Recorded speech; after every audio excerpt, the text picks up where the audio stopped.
Religion and the Rise of Capitalism. By R. H. Tawney. Introduction. The object of this book is to trace some strands in the development of religious thought on social and economic questions in the period which saw the transition from medieval to modern. Theories of social organization. It does not carry the subject beyond the beginning of the 18th century, and it makes no pretense of dealing with the history either of economic theory or of economic practice. Except in so far as theory and practice were related to changes in religious opinion. In reality, however, the connection between them was intimate and vital. The revolutions, at once religious, political and social, which herald the transition from the medieval to the modern world, were hardly less decisive for the economic character of the new civilization than for its ecclesiastical organization and religious doctrines. The economic categories of modern society have their roots in the economic expansion and social convulsions which accompanied the age of the Renaissance and the Reformation.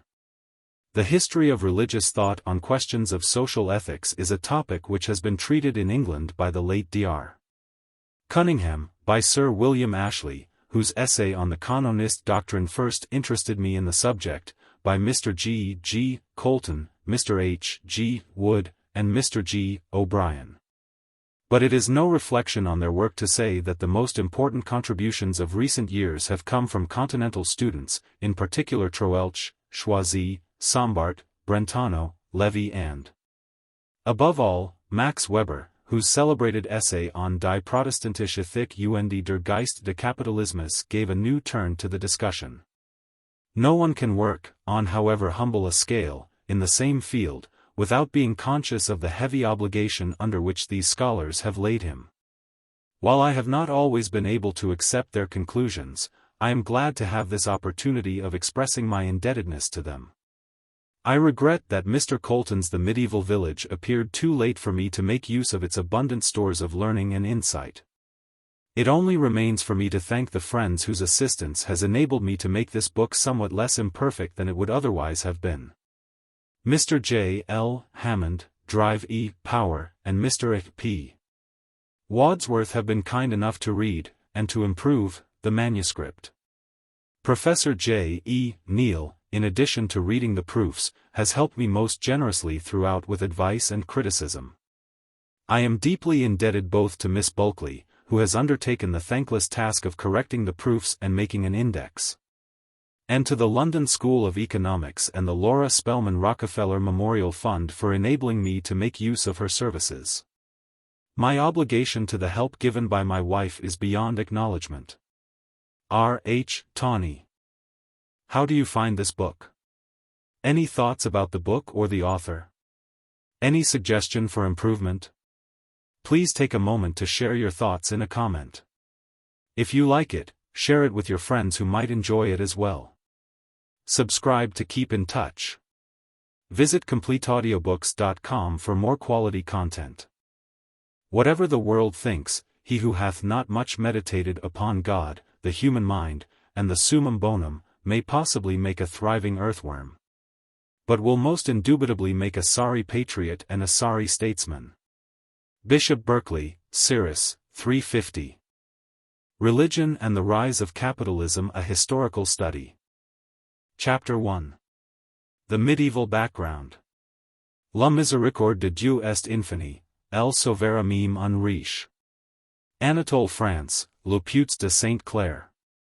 K. Poriens Neus Gagner, once wrote a celebrated economist, Auriculaire de opinions absurdes, de doctrines decrees, etica meritant de lettres. Il serait à la fois inutile et fastidieux de les exhumer. One who studies the development of social theory can hardly hope to avoid the criticism which is brought against those who disturb the dust in forgotten lumber rooms. If he seeks an excuse beyond his own curiosity, he may find it, perhaps, in the reflection that the past reveals to the present what the present is capable of seeing, and that the face which to one age is a blank may to another be pregnant with meaning. Writing when economic science was in the first flush of its dogmatic youth, it was natural that Say should dismiss as an unprofitable dilettantism an interest in the speculations of ages unillumined by the radiance of the new gospel. But to determine the significance of opinion is, perhaps, not altogether so simple a matter as he supposed. Since the brave days when Torrens could say of political economy, 20 years hence there will scarcely exist a doubt respecting any of its fundamental principles. 2. How many confident certainties have been undermined? How many doctrines once dismissed as the emptiest of superstitions have revealed an unsuspected vitality? The attempt to judge economic activity and social organization by ethical criteria raises problems which are eternal. And it is possible that a study of the thought of an age when that attempt was made, if with little success, at least with conviction and persistence, may prove, even today, not wholly without instruction. In the present century, the old issues seem, indeed, to have acquired a new actuality. The philosophy which would keep economic interests and ethical idealism safely locked up in their separate compartments finds that each of the prisoners is increasingly restive. On the one hand, it is evident that the whole body of regulations, by which modern societies set limits to the free play of economic self-interest, implies the acceptance, whether deliberate or unconscious, of moral standards, by reference to which certain kinds of economic conduct are pronounced illegitimate. On the other hand, there are indications that religious thought is no longer content to dismiss the transactions of business and the institutions of society as matters irrelevant to the life of the spirit.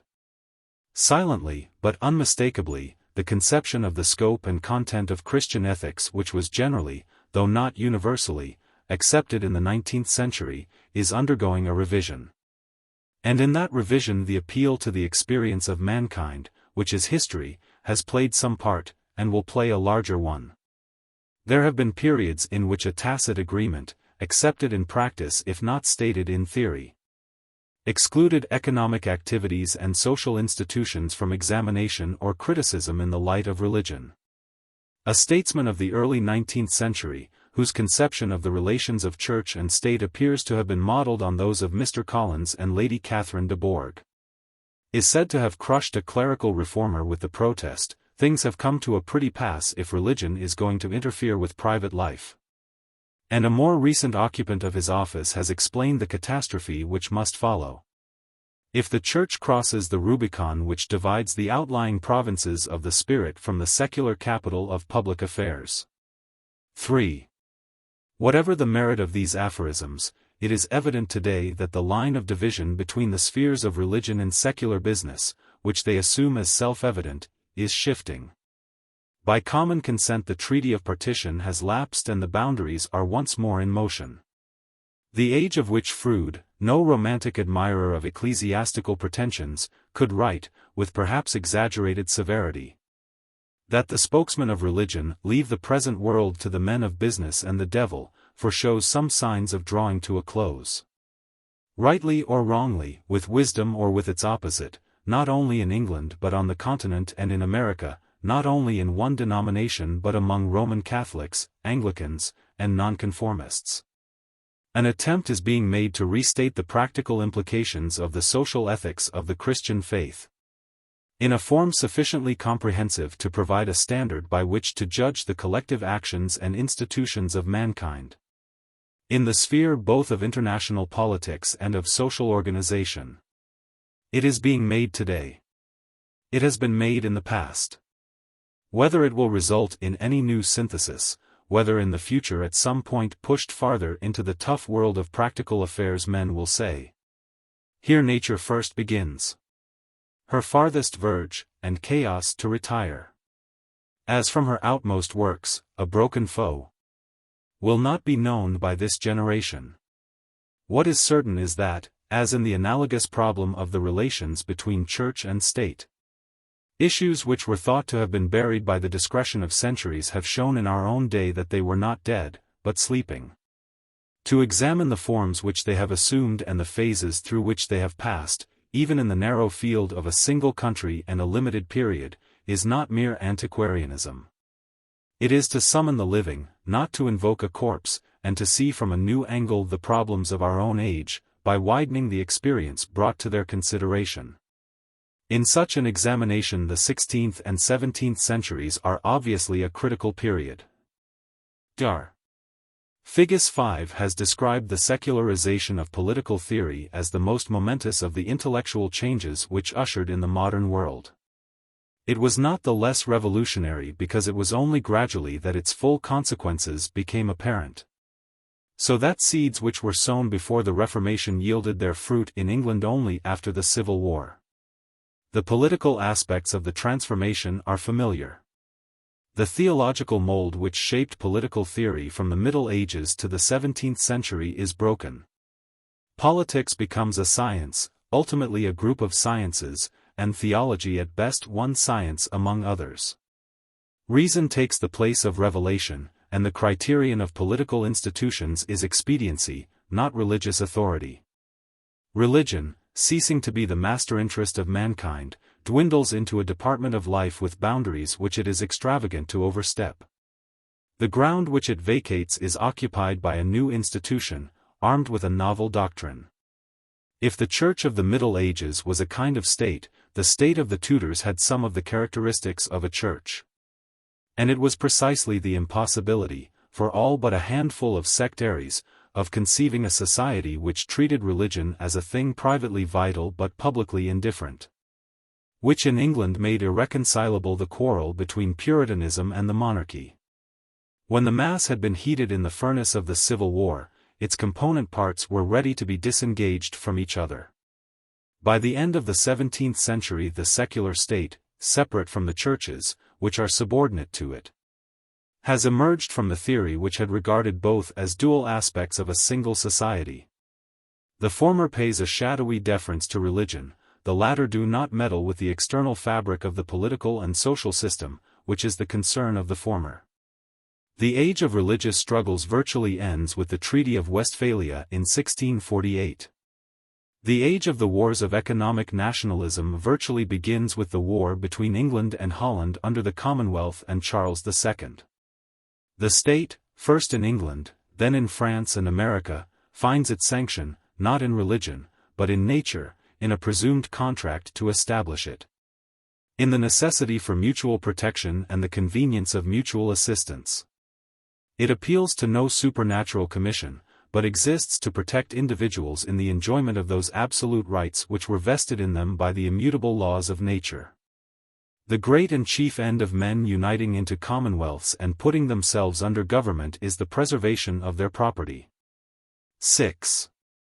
While the political significance of this development has often been described, the analogous changes in social and economic thought have received less attention. They were, however, momentous, and deserve consideration. The emergence of an objective and passionless economic science took place more slowly than the corresponding movement in the theory of the state, because the issues were less absorbing, and while one marched in the high lights of the open stage, the other lurked on the back stairs and in the wings. It was not till a century after Machiavelli had emancipated the state from religion that the doctrine of the self-contained department with laws of its own begins generally to be applied to the world of business relations, and even in the England of the early 17th century. To discuss questions of economic organization purely in terms of pecuniary profit and loss still wears an air of not quite reputable cynicism. When the 16th century opens, not only political but social theory is saturated with doctrines drawn from the sphere of ethics and religion. And economic phenomena are expressed in terms of personal conduct, as naturally and inevitably as the 19th century expressed them in terms of mechanism. Not the least fundamental of divisions among theories of society is between those which regard the world of human affairs as self-contained, and those which appeal to a supernatural criterion. Modern social theory, like modern political theory, develops only when society is given a naturalistic instead of a religious explanation. And a capital fact which presides at the birth of both is a change in the conception held of the nature and functions of a church.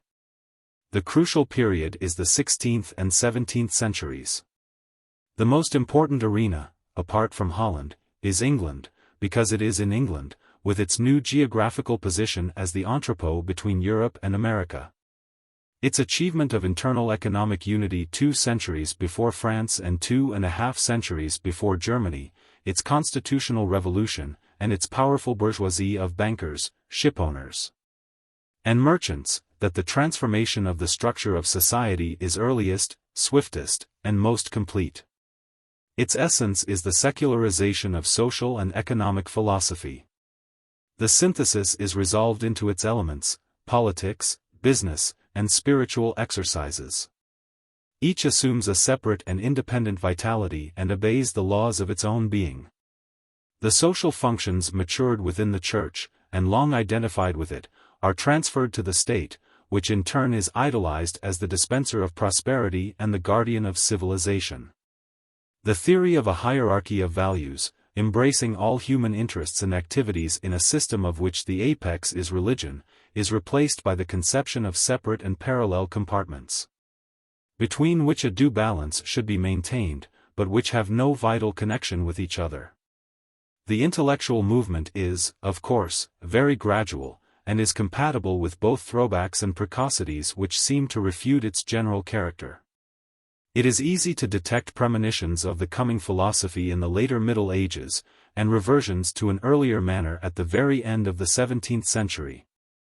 Oersma in the 14th century can anticipate the monetary theory associated with the name of Gresham.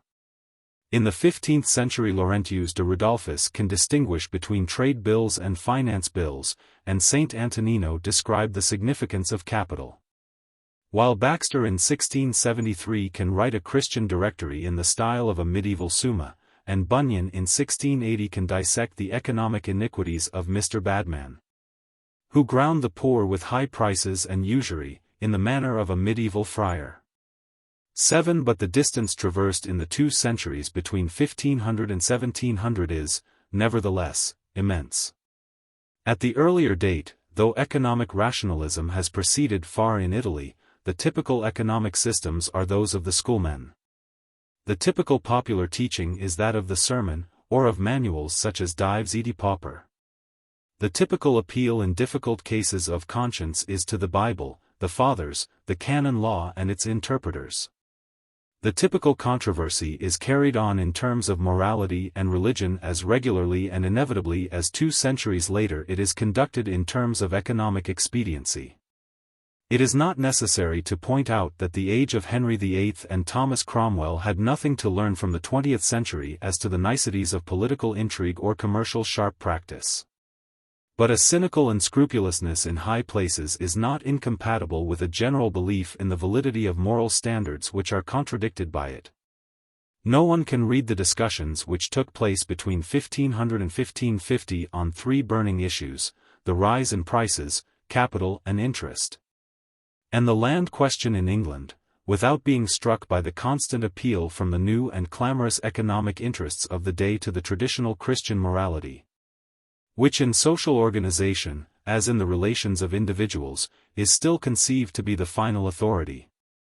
It is because it is regarded as the final authority that the officers of the Church claim to be heard on questions of social policy, and that, however Catholics, Anglicans, Lutherans, and Calvinists may differ on doctrine or ecclesiastical government, Luther and Calvin, Latimer and Laud, John Knox and the Pilgrim Fathers are agreed that social morality is the province of the Church, and are prepared both to teach it, and to enforce it, when necessary, by suitable discipline. By the middle of the 17th century all that is altered. After the Restoration, we are in a new world of economic, as well as of political, thought. The claim of religion, at best a shadowy claim, to maintain rules of good conscience in economic affairs finally vanished with the destruction of Laud's experiment in a confessional state, and with the failure of the work of the Westminster Assembly. After the Civil War, the attempt to maintain the theory that there was a Christian standard of economic conduct was impossible, not only because of lay opposition, but because the division of the churches made it evident that no common standard existed which could be enforced by ecclesiastical machinery. The doctrine of the Restoration economists ate that, as proved by the experience of Holland, trade and tolerance flourished together, had its practical significance in the fact that neither could prosper without large concessions to individualism. The ground which is vacated by the Christian moralist is quickly occupied by theorists of another order. The future for the next 200 years is not with the attempt to reaffirm, with due allowance for altered circumstances, The conception that a moral rule is binding on Christians in their economic transactions, but with the new science of political arithmetic, which asserts, at first with hesitation and then with confidence, that no moral rule beyond the letter of the law exists. Influenced in its method by the contemporary progress of mathematics and physics, it handles economic phenomena, not as a casuist, concerned to distinguish right from wrong, but as a scientist, applying a new calculus to impersonal economic forces. Its method, temper, and assumptions are accepted by all educated men, including the clergy, even though its particular conclusions continue for long to be disputed. Its greatest English exponent, before the days of Adam Smith, is the Reverend Dr. Tucker, Dean of Gloucester. Some of the particular stages in this transition will be discussed later. But that there was a transition, and that the intellectual and moral conversion which it produced was not less momentous than the effect of some more familiar intellectual revolutions, is undeniable. Nor is it to be refuted by insisting that economic motives and economic needs are as old as history, or that the appeal to religion is often a decorous drapery for a triumphant materialism. A medieval cynic, in expounding the canon law as to usury, remarked that, he who takes it goes to hell, and he who does not goes to the workhouse. 9. Mr. Colton does well to remind us that, even in the age of faith, resounding principles were compatible with very sordid practice. In a discussion which has as its subject social thought, not the history of business organization, it is not necessary to elaborate that truism. Only the credulous or the disillusioned will contrast successive periods as light with darkness or darkness with light, or yield to the temper which finds romantic virtues in every age except its own. To appraise the merits of different theories of social organization must be left to those who feel confident that they possess an adequate criterion. All that can be attempted in these pages is to endeavor to understand a few among them. For, after all, because doctrine and conduct diverge, it does not follow that to examine the former is to hunt abstractions. That men should have thought as they did is sometimes as significant as that they should have acted as they did, and not least significant when thought and practice are at variance. It may be true that theory is a criticism of life only in the same sense as a good man is a criticism of a bad one. But the emphasis of the theorist on certain aspects and values is not arbitrary, but is itself an interpretation, and, if his answers are to be discounted, his questions are none the less evidence as to the assumptions of the period in which they were asked. It would be paradoxical to dismiss Machiavelli and Locke and Smith and Bentham as irrelevant to the political practice of their age, merely on the ground that mankind has still to wait for the ideal prince or Whig or individualist or utilitarian. It is not less paradoxical to dismiss those who formulated economic and social theories in the Middle Ages or in the 16th century merely because, behind canon law and some may in sermons, behind the good ordinances of borough and guild, behind statutes and proclamations and prerogative courts, there lurked the immutable appetites of the economic man.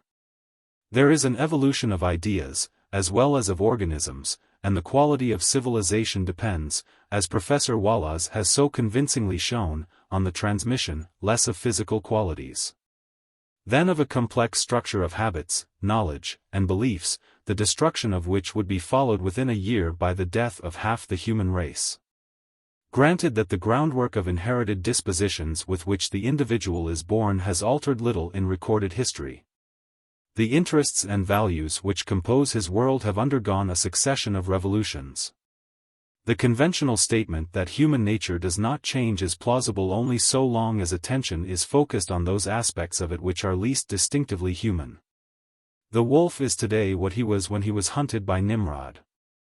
But, while men are born with many of the characteristics of wolves, man is a wolf domesticated, who both transmits the arts by which he has been partially tamed and improves upon them. He steps into a social inheritance, to which each generation adds its own contribution of good and evil, before it bequeaths it to its successors. There is a moral and religious, as well as a material, environment, which sets its stamp on the individual, even when he is least conscious of it. And the effect of changes in this environment is not less profound.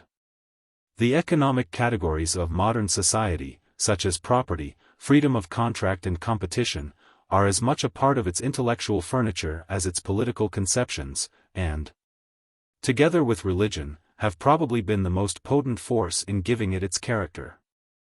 Between the conception of society as a community of unequal classes with varying functions, organized for a common end, and that which regards it as a mechanism adjusting itself through the play of economic motives to the supply of economic needs.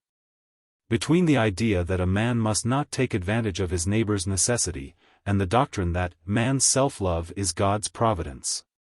Between the attitude which appeals to a religious standard to repress economic appetites, and that which regards expediency as the final criterion, there is a chasm which no theory of the permanence and ubiquity of economic interests can bridge, and which deserves at least to be explored.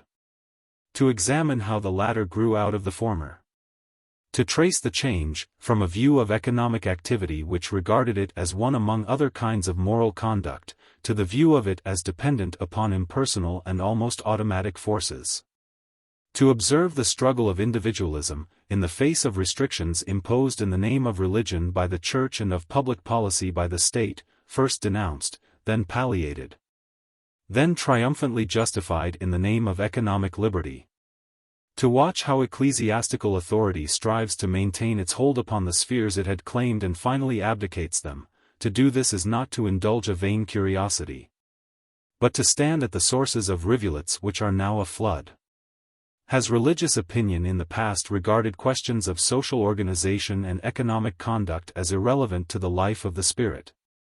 Or has it endeavored not only to Christianize the individual but to make a Christian civilization? Can religion admit the existence of a sharp antithesis between personal morality and the practices which are permissible in business? Does the idea of a church involve the acceptance of any particular standard of social ethics, and, if so, ought a church to endeavor to enforce it as among the obligations incumbent on its members? Such are a few of the questions which men are asking today, and on which a more competent examination of history than I can hope to offer might throw at any rate an oblique and wavering light. Chapter 1. The Social Organism. We are asking these questions today. Men were asking the same questions, though in different language, throughout the 16th century. It is a commonplace that modern economic history begins with a series of revolutionary changes in the direction and organization of commerce, in finance, in prices, and in agriculture. To the new economic situation men brought a body of doctrine, law, and tradition, hammered out during the preceding 3 centuries.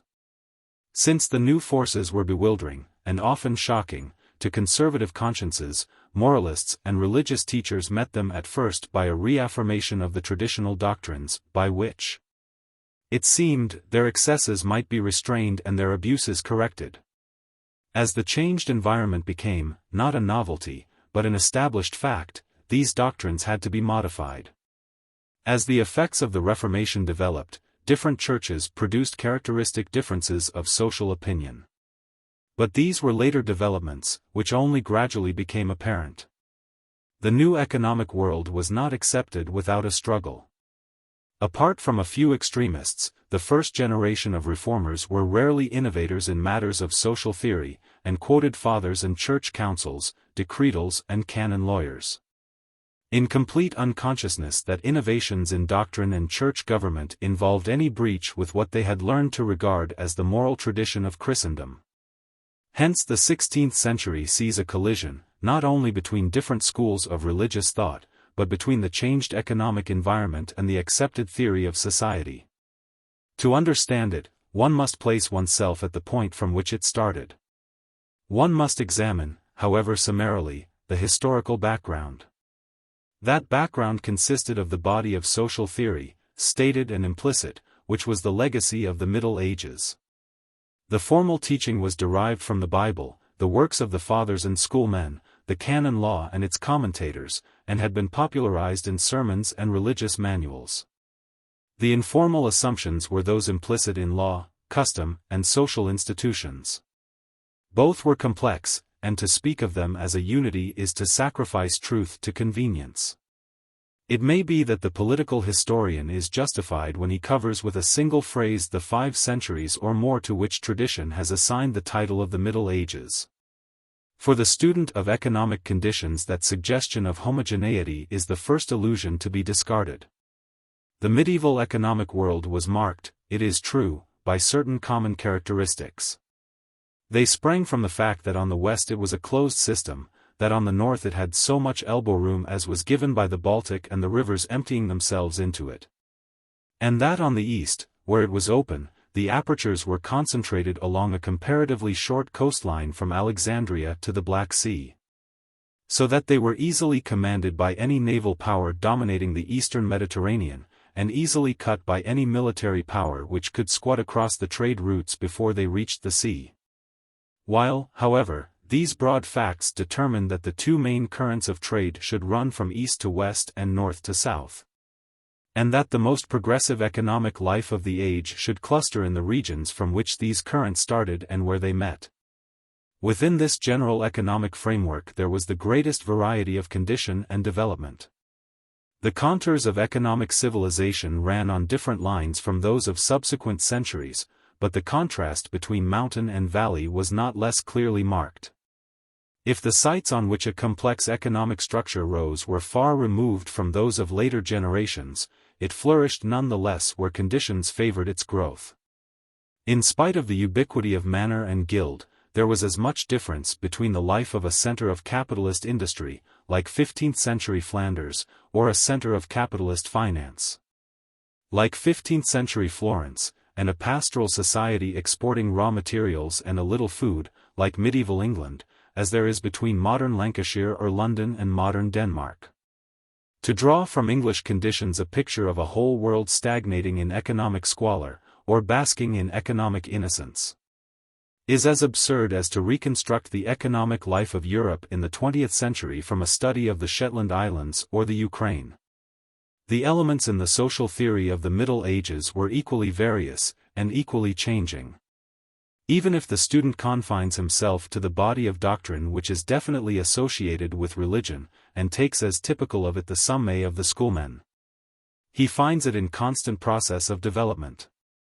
The economic teaching of Saint Antonino in the 15th century, for example, was far more complex and realistic than that of St. Thomas in the 13th, and down to the very end of the Middle Ages the best established and most characteristic parts of the system, for example, the theory of prices and of usury, so far from being stationary, were steadily modified and elaborated. There are, perhaps, four main attitudes which religious opinion may adopt toward the world of social institutions and economic relations. It may stand on one side in ascetic aloofness and regard them as in their very nature the sphere of unrighteousness, from which men may escape, from which, if they consider their souls, they will escape, but which they can conquer only by flight. It may take them for granted and ignore them, as matters of indifference belonging to a world with which religion has no concern.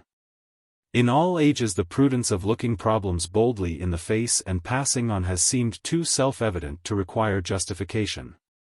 It may throw itself into an agitation for some particular reform, for the removal of some crying scandal, for the promotion of some final revolution, which will inaugurate the reign of righteousness on earth. It may at once accept and criticize, tolerate and amend, welcome the gross world of human appetites, as the squalid scaffolding from amid which the life of the spirit must rise, and insist that this also is the material of the kingdom of God. To such a temper, all activities divorced from religion are brutal or dead, but none are too mean to be beneath or too great to be above it, since all, in their different degrees, are touched with the spirit which permeates the whole.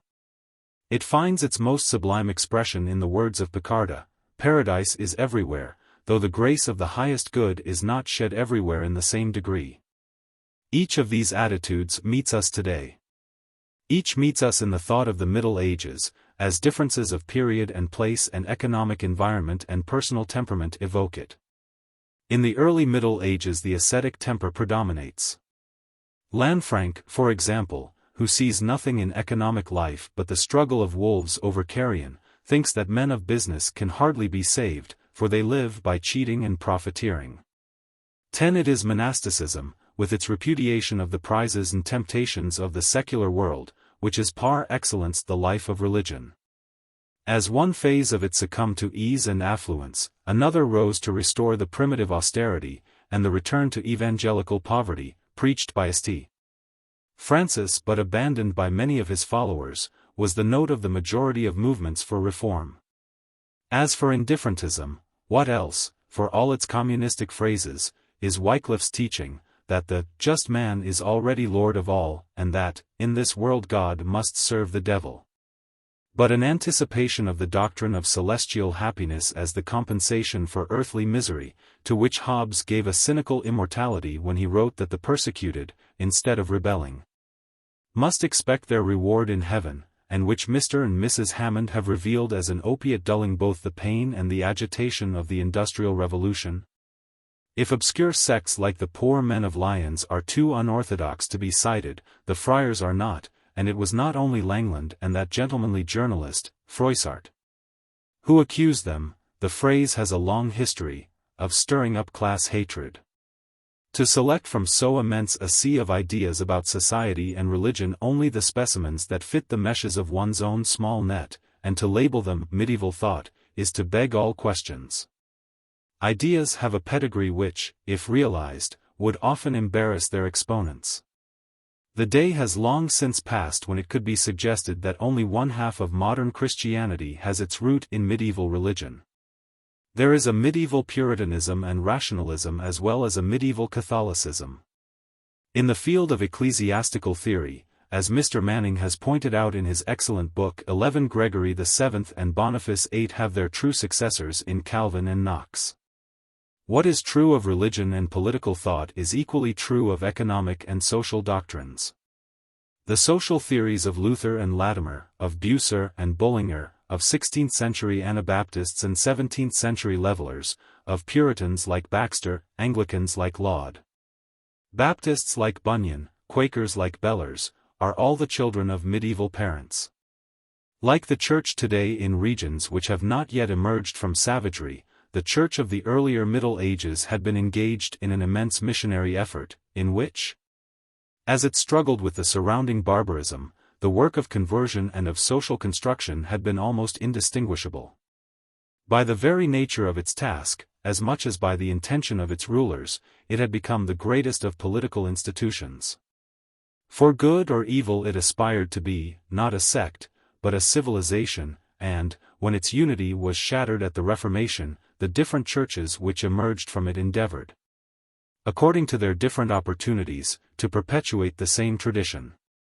Asceticism or renunciation, quietism or indifferentism, the zeal which does well to be angry, the temper which seeks a synthesis of the external order and the religion of the spirit, all alike, in one form or another, are represented in the religious thought and practice of the Middle Ages. All are represented in it, but not all are equally representative of it. Of the four attitudes suggested above, it is the last which is most characteristic. The first fundamental assumption which is taken over by the 16th century is that the ultimate standard of human institutions and activities is religion. The architectonics of the system had been worked out in the summæ of the schoolmen. In sharp contrast to the modern temper, which takes the destination for granted, and is thrilled by the hum of the engine, medieval religious thought strains every interest and activity, by however arbitrary a compression, into the service of a single idea. The lines of its scheme run up and down, and, since purpose is universal and all-embracing, there is, at least in theory, no room for eccentric bodies which move in their own private orbit. That purpose is set by the divine plan of the universe. The perfect happiness of man cannot be other than the vision of the divine essence. 12. Hence all activities fall within a single system, because all, though with different degrees of immediateness, are related to a single end, and derive their significance from it. The Church in its wider sense is the Christian commonwealth, within which that end is to be realized. In its narrower sense it is the hierarchy divinely commissioned for its interpretation. In both it embraces the whole of life, and its authority is final. Though practice is perpetually at variance with theory, there is no absolute division between the inner and personal life, which is the sphere of religion, and the practical interests. The external order, the impersonal mechanism, to which, if some modern teachers may be trusted, religion is irrelevant. There is no absolute division, but there is a division of quality. There are, to use a modern phrase, degrees of reality. The distinctive feature of medieval thought is that contrasts which later were to be presented as irreconcilable antitheses appear in it as differences within a larger unity. And that the world of social organization, originating in physical necessities, passes by insensible gradations into that of the spirit. Man shares with other animals the necessity of maintaining and perpetuating his species. In addition, as a natural creature, he has what is peculiar to himself, an inclination to the life of the intellect and of society, to know the truth about God and to live in communities. 13. These activities, which form his life according to the law of nature, may be regarded, and sometimes are regarded, as indifferent or hostile to the life of the spirit. But the characteristic thought is different. It is that of a synthesis. The contrast between nature and grace, between human appetites and interests and religion, is not absolute, but relative. It is a contrast of matter and the spirit informing it, of stages in a process, of preparation and fruition. Grace works on the unregenerate nature of man, not to destroy it, but to transform it. And what is true of the individual is true of society. An attempt is made to give it a new significance by relating it to the purpose of human life as known by revelation. In the words of a famous, or notorious, bull, the way of religion is to lead the things which are lower to the things which are higher through the things which are intermediate. According to the law of the universe, all things are not reduced to order equally and immediately, but the lowest through the intermediate through the higher. 14. Thus social institutions assume a character which may almost be called sacramental, for they are the outward and imperfect expression of a supreme spiritual reality. Ideally conceived, society is an organism of different grades, and human activities form a hierarchy of functions, which differ in kind and in significance. But each of which is of value on its own plane, provided that it is governed, however remotely, by the end which is common to all. Like the celestial order, of which it is the dim reflection, society is stable, because it is straining upwards. Anzi e formale ad esto beato esse. Tenersi dentro alla divina voglia. Per ch una fonte nostre vogli stesse. Needless to say, metaphysics, however sublime, were not the daily food of the Middle Ages, any more than of today. The 15th century saw an outburst of commercial activity and of economic speculation, and by the middle of it all this teaching was becoming antiquated. Needless to say, also, general ideas cannot be kept in compartments, and the teleology of medieval speculation colored the interpretation of common affairs. As it was colored by physics in the 18th century and by the idea of evolution in the 19th. If the first legacy of the Middle Ages to the 16th century was the idea of religion as embracing all aspects of human life, the second and third flowed naturally from the working of that idea in the economic environment of the time. They may be called, respectively, the functional view of class organization, and the doctrine of economic ethics. From the 12th century to the 16th, from the work of Becket's secretary in 1159 to the work of Henry VIII's chaplain in 1537. The analogy by which society is described, an analogy at once fundamental and commonplace, is the same. 15 invoked in every economic crisis to rebuke extortion and dissension with a high doctrine of social solidarity. It was not finally discarded till the rise of a theoretical individualism in England in the 17th century. It is that of the human body. The gross facts of the social order are accepted in all their harshness and brutality. They are accepted with astonishing docility, and, except on rare occasions, there is no question of reconstruction. What they include is no trifle. It is nothing less than the whole edifice of feudal society, class privilege, class oppression, exploitation, serfdom. But these things cannot, it is thought, be treated as simply alien to religion, for religion is all-comprehensive. They must be given some ethical meaning, must be shown to be the expression of some larger plan. The meaning given them is simple. The facts of class status and inequality were rationalized in the Middle Ages by a functional theory of society, as the facts of competition were rationalized in the 18th by the theory of economic harmonies. And the former took the same delight in contemplating the moral purpose revealed in social organization as the latter in proving that to the curious mechanism of human society a moral purpose was superfluous or disturbing. Society, like the human body, is an organism composed of different members. Each member has its own function, prayer, or defense, or merchandise, or tilling the soil. Each must receive the means suited to its station, and must claim no more. Within classes there must be equality. If one takes into his hand the living of two, his neighbor will go short.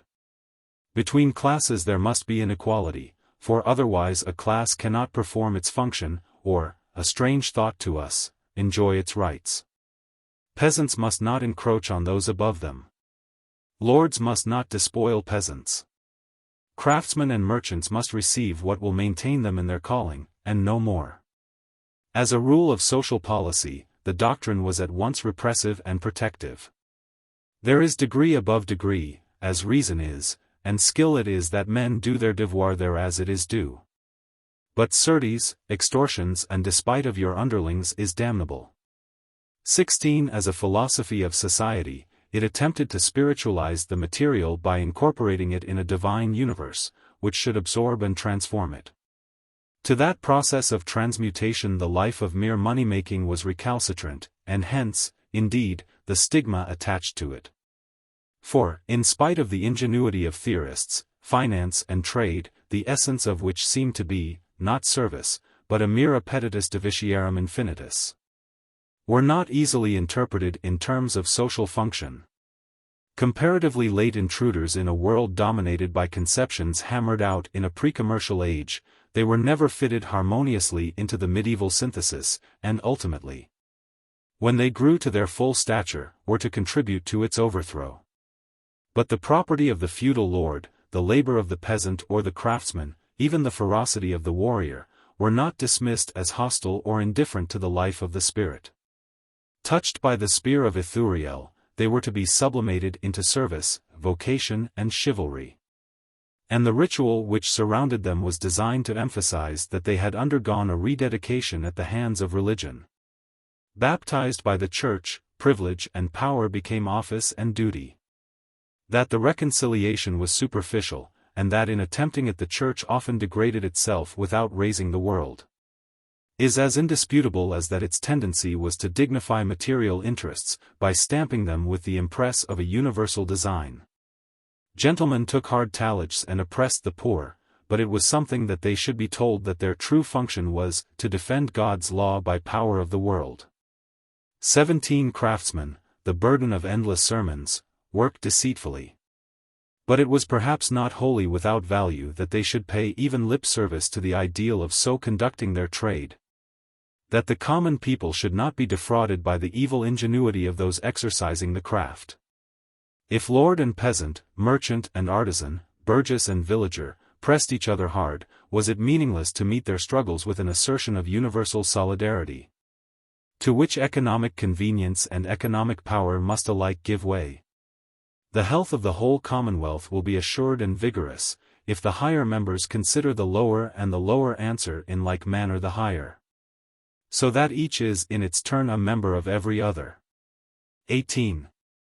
If the medieval moralist was often too naive in expecting sound practice as the result of lofty principles alone, he was at least free from that not unfashionable form of credulity which expects it from their absence or from their opposite. To say that the men to whom such teaching was addressed went out to rob and cheat is to say no more than that they were men.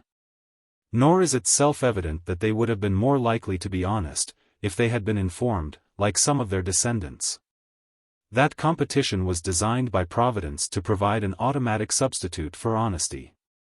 Society was interpreted, in short, not as the expression of economic self-interest, but as held together by a system of mutual, though varying, obligations. Social well-being exists, it was thought, in so far as each class performs its functions and enjoys the rights proportioned thereto. The Church is divided in these three parts: preachers, and defenders, and laborers. As she is our mother, so she is a body, and health of this body stands in this, that one part of her answer to another, after the same measure that Jesus Christ has ordained it. Kindly man's hand helps his head, and his eye helps his foot, and his foot his body, and thus should it be in parts of the Church. As diverse parts of man served unkindly to man if one took the service of another and left his own proper work, so divers parts of the Church have proper works to serve God. And if one part leave his work that God has limited him and take work of another part, sinful wonder is in the Church. Surely the Church shall never be whole before proportions of her parts be brought again by this heavenly leech and, by medicine of men. 19. Speculation does not develop in vacuo. It echoes, however radical it is, the established order. Clearly this patriarchal doctrine is a softened reflection of the feudal land system. Not less clearly the Church's doctrine of economic ethics is the expression of the conditions of medieval industry. A religious philosophy, unless it is frankly to abandon 9/10 of conduct to the powers of darkness, cannot admit the doctrine of a world of business and economic relations self-sufficient and divorced from ethics and religion. But the facts may be difficult to moralize, or they may be relatively easy. Over a great part of Europe in the later Middle Ages, the economic environment was less intractable than it had been in the days of the Empire or than it is today. In the great commercial centers there was sometimes, it is true, a capitalism as inhuman as any which the world has seen, and from time to time ferocious class wars between artisans and merchants. But outside them trade, industry, the money market, all that we call the economic system, was not a system, but a mass of individual trades and individual dealings. Pecuniary transactions were a fringe on a world of natural economy. There was little mobility or competition. There was very little large-scale organization. With some important exceptions, such as the textile workers of Flanders and Italy, who, in the 14th century, again and again rose in revolt, the medieval artisan, especially in backward countries like England, was a small master. The formation of temporary organizations, or parliaments, of wage earners, which goes on in London even before the end of the 13th century. 21 and the growth of journeymen's associations in the later Middle Ages, are a proof that the conditions which produced modern trade unionism were not unknown. But even in a great city like Paris the 128 guilds which existed at the end of the 13th century appear to have included 5,000 masters, who employed not more than 6,000 to 7,000 journeymen. At Frankfurt am Main in 1387 actually not more than 750 to 800 journeymen are estimated to have been in the service of 1,554 masters. 22. In cities of this kind, with their freedom, their comparative peace, and their strong corporate feeling, large enough to be prolific of associations and small enough for each man to know his neighbor, an ethic of mutual aid was not wholly impossible. And it is in the light of such conditions that the most characteristic of medieval industrial institutions is to be interpreted. To suggest that anything like a majority of medieval workers were ever members of a craft guild is extravagant. In England, at any rate, more than 9/10 were peasants, among whom, though friendly societies called guilds were common, there was naturally no question of craft organization. Even in the towns it is a question whether there was not a considerable population of casual workers. Consider only the number of unskilled workers that must have been required as laborers by the craftsmen building a cathedral in the days before mechanical cranes, who were rarely organized in permanent societies. To invest the craft guilds with a halo of economic chivalry is not less inappropriate. They were, first and foremost, monopolists, and the cases in which their vested interests came into collision with the consumer were not a few. Wycliffe, with his almost modern devotion to the conception of a unitary society overriding particular interests for the common good, was naturally prejudiced against corporations. on the ground that they distracted social unity by the intrusion of sectarian cupidities and sinister ambitions. But there was probably from time to time more than a little justification for his complaint that all new fraternities or guilds made of men seem openly to run in this curse, against false conspirators. Because they conspire to bear up each other, in wrong, and oppress other men in their right by their wit and power. 23. It is significant that the most striking of the projects of political and social reconstruction produced in Germany in the century before the Reformation proposed the complete abolition of guilds as intolerably corrupt and tyrannical.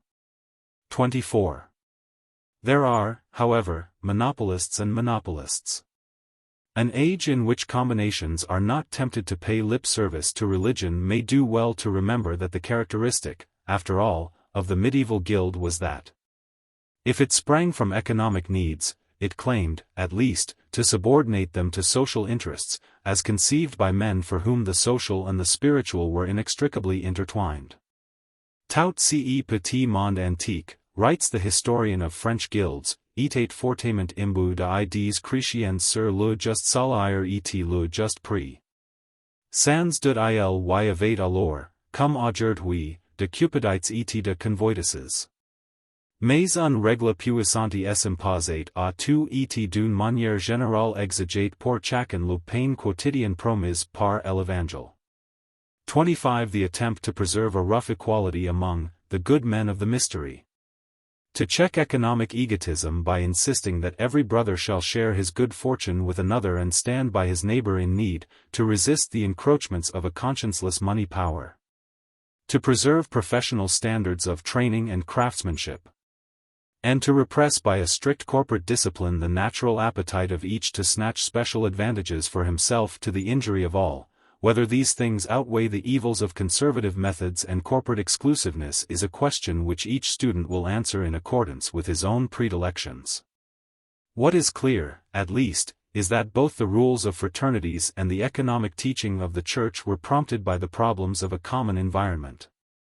Much that is now mechanical was then personal, intimate and direct, and there was little room for organization on a scale too vast for the standards that are applied to individuals, or for the doctrine which silences scruples and closes all accounts with the final plea of economic expediency. Such an environment, with its personal economic relations, was a not unfavorable field for a system of social ethics. And the Church, which brought to its task the tremendous claim to mediate between even the humblest activity and the divine purpose, sought to supply it. True, its teaching was violated in practice, and violated grossly, in the very citadel of Christendom which promulgated it. Contemporaries were under no illusion as to the reality of economic motives in the age of faith. They had only to look at Rome. From the middle of the 13th century a continuous wail arises against the iniquity of the Church, and its burden may be summed up in one word: avarice. At Rome, everything is for sale. What is reverenced is the gospel, not according to St. Mark, but according to the marks of silver. 26. Cum ad papam veneris, have pro Constanti. Non est locus pauperi, soli favit Dante. Vertical ellipsis. Papa, si rem tangimus, nomen habita re. Quicquid habent alii, solus vult papar. Vel, si verbum gallicum vis apocaper. Payes, dit lo mot, si vis impetrare. 27. The papacy might denounce usurers, but, as the center of the most highly organized administrative system of the age, receiving remittances from all over Europe, and receiving them in money at a time when the revenue of other governments still included personal services and payments in kind, it could not dispense with them. Dante put the cohorcine moneylenders in hell, but a pope gave them the title of peculiar sons of the Roman Church. 28. Grosseteste rebuked the Lombard bankers, and a bishop of London expelled them, but papal protection brought them back. 29. Archbishop Peckham, a few years later, had to implore Pope Nicholas III to withdraw a threat of excommunication, intended to compel him to pay the usurious interest demanded by Italian moneylenders, though, as the Archbishop justly observed, by your Holiness's special mandate. It would be my duty to take strong measures against such lenders. 30. The papacy was, in a sense, the greatest financial institution of the Middle Ages, and, as its fiscal system was elaborated, things became, not better, but worse. The abuses which were a trickle in the 13th century were a torrent in the 15th. And the frailties of Rome, if exceptional in their notoriety, can hardly be regarded as unique. Priests, it is from time to time complained, engage in trade and take usury. 31 Cathedral chapters lend money at high rates of interest. The profits of usury, like those of simony, should have been refused by churchmen, as hateful to God. But a bishop of Paris, when consulted by a usurer as to the salvation of his soul, instead of urging restitution, recommended him to dedicate his ill-gotten wealth to the building of Notre Dame. 32 Thus, exclaimed Saint Bernard, as he gazed at the glories of Gothic architecture, wealth is drawn up by ropes of wealth, thus money bringeth money. O vanity of vanities, yet no more vain than insane. The church is resplendent in her walls, beggarly in her poor. She clothes her stones in gold, and leaves her sons naked. 33. The picture is horrifying, and one must be grateful to those, like M. Lacher and Mr. Colton, who demolish romance. But the denunciation of vices implies that they are recognized as vicious. To ignore their condemnation is not less one-sided than to conceal their existence. And, when the halo has vanished from practice, it remains to ask what principles men valued, and what standards they erected. The economic doctrines elaborated in the Summae of the Schoolmen, in which that question receives its most systematic answer, have not infrequently been dismissed as the fanciful extravagances of writers disqualified from throwing light on the affairs of this world by their morbid preoccupation with those of the next.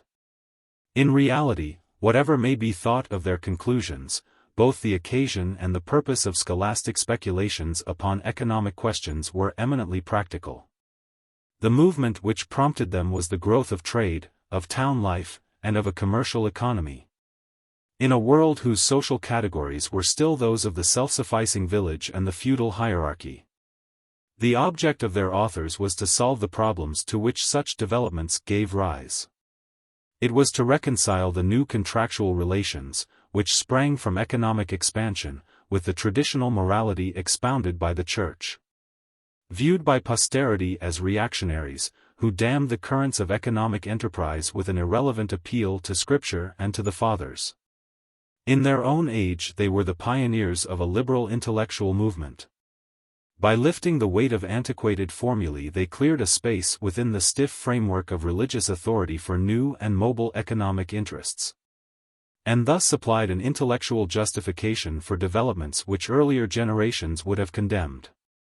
The mercantilist thought of later centuries owed a considerable debt to scholastic discussions of money, prices, and interest. But the specific contributions of medieval writers to the technique of economic theory were less significant than their premises.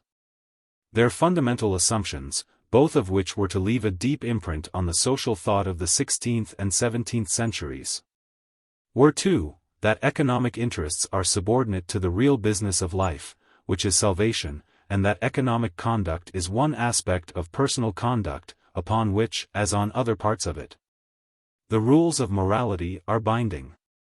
Material riches are necessary, they have a secondary importance, since without them men cannot support themselves and help one another. The wise ruler, as St.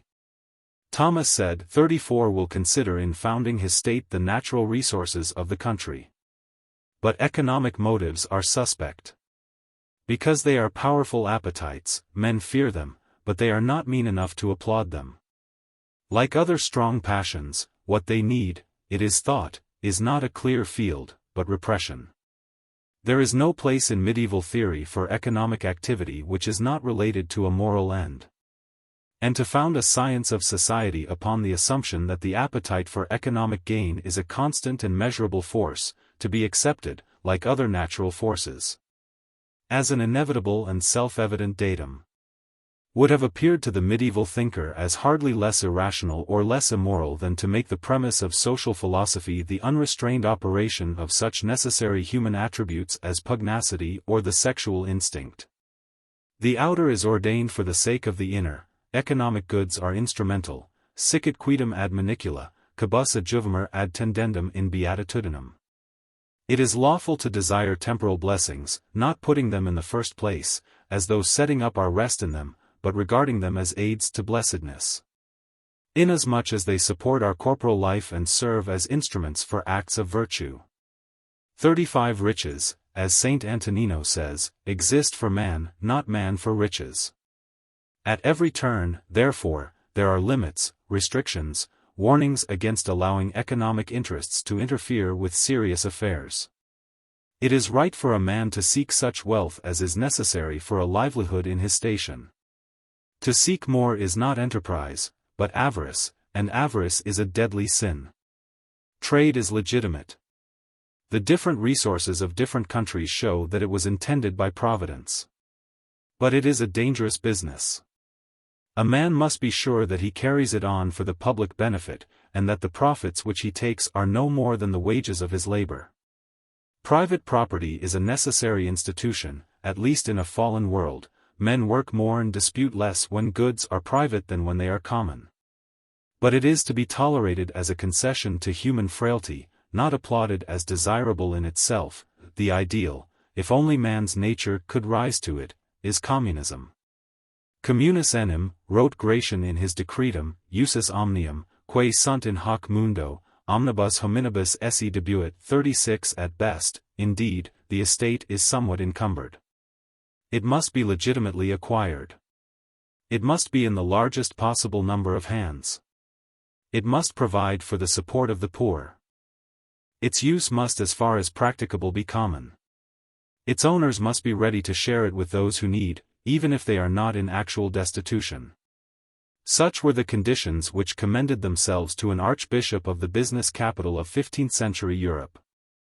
37 There have been ages in which they would have been described, not as a justification of property, but as a revolutionary assault on it. For to defend the property of the peasant and small master is necessarily to attack that of the monopolist and usurer, which grows by devouring it. The assumption on which all this body of doctrine rested was simple. It was that the danger of economic interests increased in direct proportion to the prominence of the pecuniary motives associated with them. Labor, the common lot of mankind, is necessary and honorable. Trade is necessary, but perilous to the soul. Finance, if not immoral, is at best sordid and at worst disreputable. This curious inversion of the social values of more enlightened ages is best revealed in medieval discussions of the ethics of commerce. The severely qualified tolerance extended to the trader was partly, no doubt, a literary convention derived from classical models. It was natural that Aquinas should laud the state which had small need of merchants because it could meet its needs from the produce of its own soil. Had not the philosopher himself praised alpha tau rho kappa epsilon iota alpha? But it was a convention which coincided with a vital element in medieval social theory, and struck a responsive note in wide sections of medieval society. It is not disputed, of course, that trade is indispensable. The merchant supplements the deficiencies of one country with the abundance of another. If there were no private traders, argued Duns Scotus, whose indulgence was less carefully guarded, the governor would have to engage them. Their profits, therefore, are legitimate, and they may include, not only the livelihood appropriate to the trader's status, but payment for labor, skill, and risk. 38. The defense, if adequate, was somewhat embarrassing. For why should a defense be required? The insistence that trade is not positively sinful conveys a hint that the practices of traders may be, at least, of dubious propriety. And so, in the eyes of most medieval thinkers, they are. Summi periculosa est venditionis et emptionis negotiatio. 39 The explanation of that attitude lay partly in the facts of contemporary economic organization. The economy of the medieval borough, consider only its treatment of food supplies and prices, was one in which consumption held somewhat the same primacy in the public mind. As the undisputed arbiter of economic effort, as the 19th century attached to profits. The merchant pure and simple, though convenient to the crown, for whom he collected taxes and provided loans, and to great establishments such as monasteries, whose wool he bought in bulk. Enjoyed the double unpopularity of an alien and a parasite. The best practical commentary on the tepid indulgence extended by theorists to the trader is the network of restrictions with which medieval policy surrounded his activities. The recurrent storms of public indignation against him, and the ruthlessness with which boroughs suppressed the middleman who intervened between consumer and producer. Apart, however, from the color which it took from its environment, medieval social theory had reasons of its own for holding that business, as distinct from labor, required some special justification. The suspicion of economic motives had been one of the earliest elements in the social teaching of the Church, and was to survive till Calvinism endowed the life of economic enterprise with a new sanctification. In medieval philosophy, the ascetic tradition, which condemned all commerce as the sphere of iniquity, was softened by a recognition of practical necessities, but it was not obliterated. And, if reluctant to condemn, it was insistent to warn. For it was of the essence of trade to drag into a position of solitary prominence the acquisitive appetites. And towards those appetites, which to most modern thinkers have seemed the one sure social dynamic, the attitude of the medieval theorist was that of one who holds a wolf by the ears. The craftsman labors for his living, he seeks what is sufficient to support him, and no more. The merchant aims, not merely at livelihood, but at profit. The traditional distinction was expressed in the words of Gratian, "Whosoever buys a thing, not that he may sell it whole and unchanged, but that it may be a material for fashioning something. He is no merchant. But the man who buys it in order that he may gain by selling it again unchanged and as he bought it, that man is of the buyers and sellers who are cast forth from God's temple." 40. By very definition, a man who buys in order that he may sell dearer, the trader is moved by an inhuman concentration on his own pecuniary interest, unsoftened by any tincture of public spirit or private charity. He turns what should be a means into an end, and his occupation, therefore, is justly condemned, since, regarded in itself, it serves the lust of gain. 41. The dilemma presented by a form of enterprise at once perilous to the soul and essential to society was revealed in the solution most commonly propounded for it.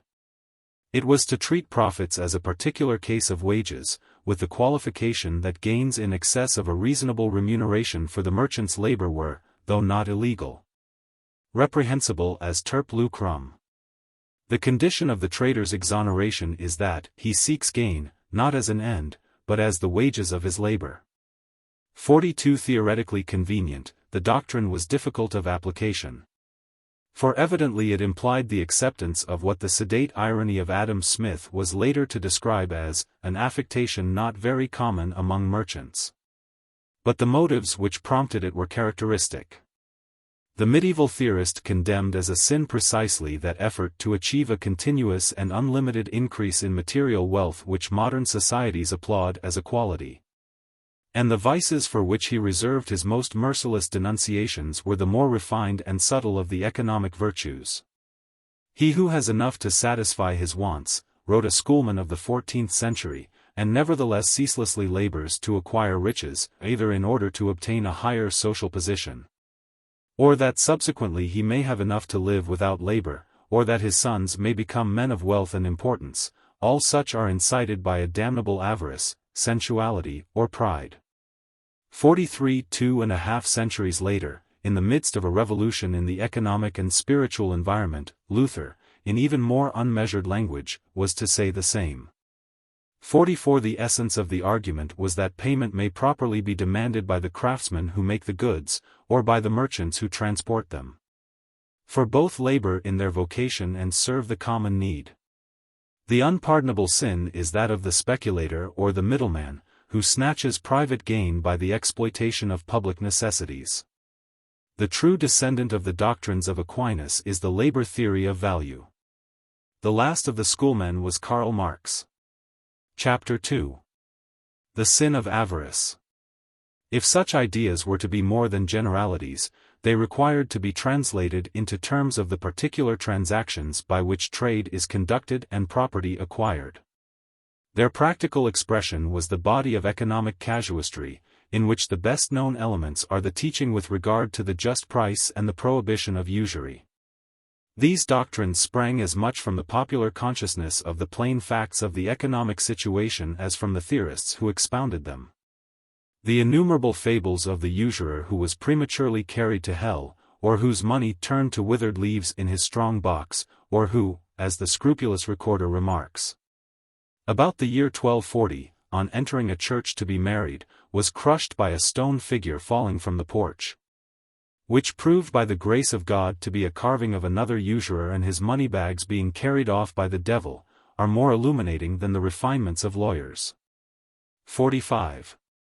On these matters, as the practice of borough and manor, as well as of national governments, shows, the Church was preaching to the converted.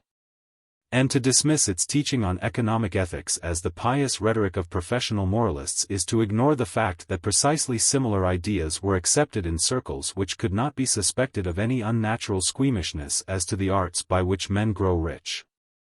The best commentary on ecclesiastical doctrines as to usury and prices is the secular legislation on similar subjects, for, down at least to the middle of the 16th century, their leading ideas were reflected in it. Plain men might curse the chicanery of ecclesiastical lawyers, and guilds and boroughs might forbid their members to plead before ecclesiastical courts. But the rules which they themselves made for the conduct of business had more than a flavor of the canon law. Florence was the financial capital of medieval Europe. But even at Florence the secular authorities fined bankers right and left for usury in the middle of the 14th century, and, 50 years later, first prohibited credit transactions altogether, and then imported Jews to conduct a business forbidden to Christians. 46 Cologne was one of the greatest of commercial entrepôts. But, when its successful businessman came to make his will, he remembered that trade was perilous to the soul and avarice a deadly sin, and offered what atonement he could by directing his sons to make restitution and to follow some less dangerous occupation than that of the merchant. 47 The burgesses of Coventry fought the prior over a question of common rights for the best part of a century. But the court lead of that thriving business city put usury on a par with adultery and fornication, and decreed that no usurer could become mayor, councillor, or master of the guild. 48 It was not that laymen were unnaturally righteous. It was not that the Church was all-powerful, though its teaching wound into men's minds through 100 channels, and survived as a sentiment long after it was repudiated as a command. It was that the facts of the economic situation imposed themselves irresistibly on both. In reality, there was no sharp collision between the doctrine of the Church and the public policy of the world of business. Its individual practice was, of course, another matter, because both were formed by the same environment, and accepted the same broad assumptions as to social expediency. The economic background of it all was very simple. The medieval consumer, we can sympathize with him today more easily than in 1914, is like a traveler condemned to spend his life at a station hotel. He occupies a tied house and is at the mercy of the local baker and brewer. Monopoly is inevitable. Indeed, a great part of medieval industry is a system of organized monopolies, endowed with a public status, which must be watched with jealous eyes to see that they do not abuse their powers. It is a society of small masters and peasant farmers. Wages are not a burning question, for, except in the great industrial centers of Italy and Flanders, the permanent wage-earning class is small. Usury is, as it is today in similar circumstances. For loans are made largely for consumption, not for production. The farmer whose harvest fails or whose beasts die, or the artisan who loses money, must have credit, seed corn, cattle, raw materials, and his distress is the moneylender's opportunity. Naturally, there is a passionate popular sentiment against the engrosser who holds a town to ransom, the monopolist who brings the livings of many into the hands of one, the moneylender who takes advantage of his neighbor's necessities to get a lien on their land and foreclose. The usurer would not loan to men these goods, but if he hoped winning, that he loves more than charity. Many other sins be more than this usury, but for this men curse and hate it more than other sin. 49. No one who examines the cases actually heard by the courts in the later Middle Ages will think that resentment surprising. For they throw a lurid light on the possibilities of commercial immorality.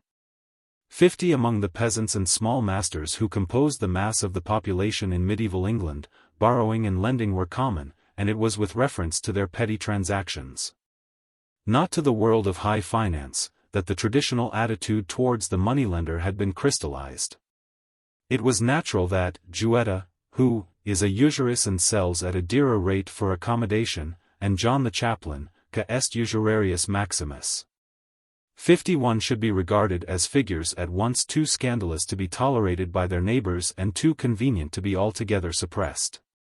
The Church accepts this popular sentiment, gives it a religious significance, and crystallizes it in a system, in which economic morality is preached from the pulpit, emphasized in the confessional, and enforced, in the last resource, through the courts.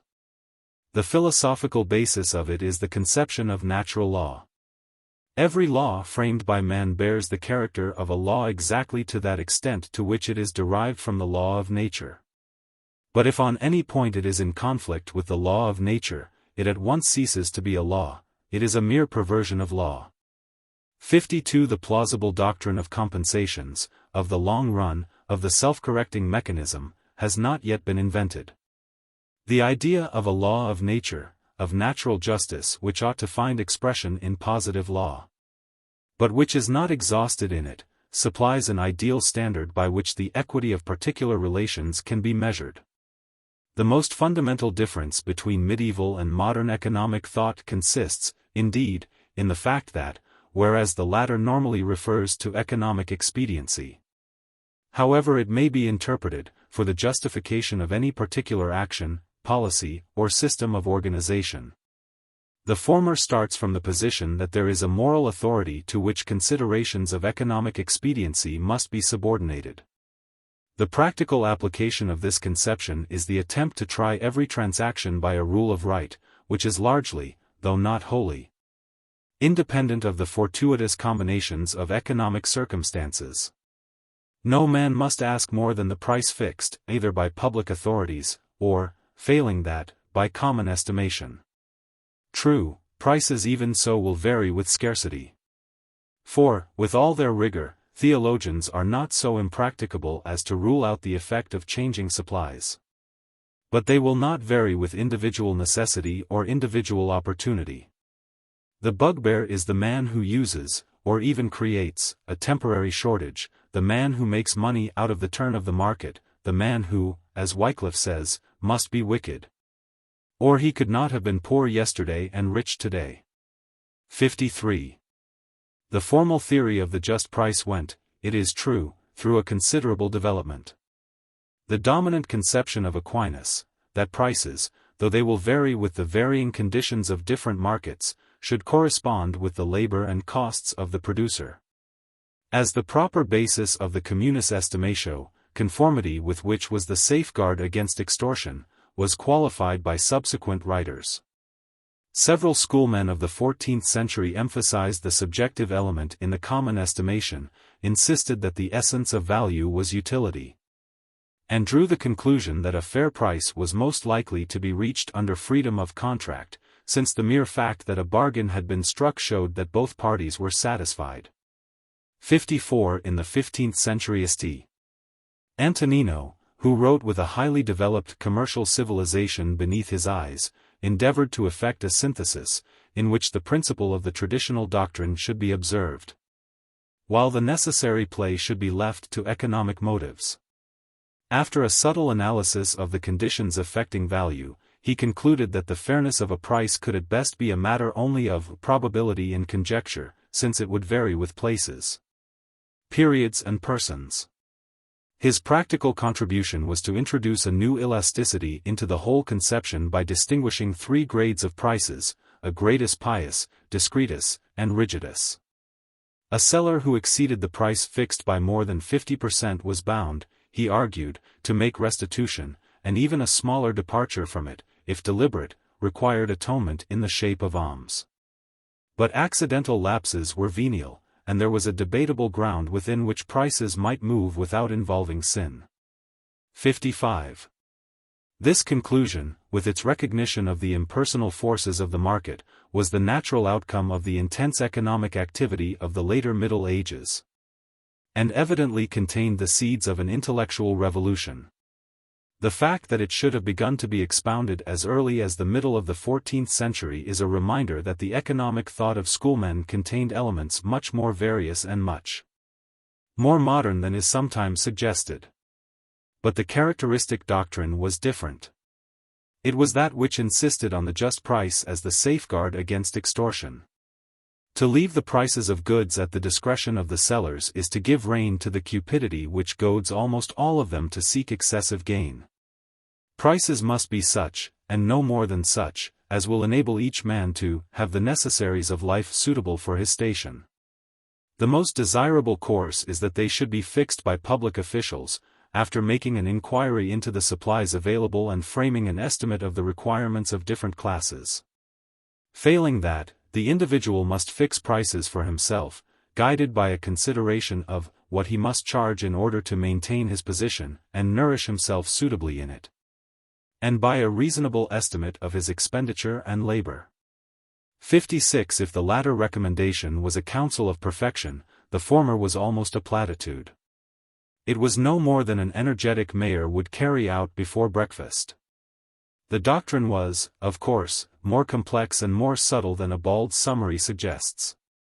With the growth of the habit of investment, of a market for capital, and of new forms of economic enterprise such as insurance and exchange business, theory became steadily more elaborate, and schools more sharply divided.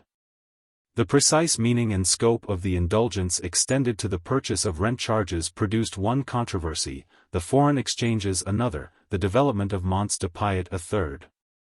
Even before the end of the 14th century there had been writers who argued that interest was the remuneration of the services rendered by the lender, and who pointed out, though apparently they did not draw the modern corollary, that present are more valuable than future goods.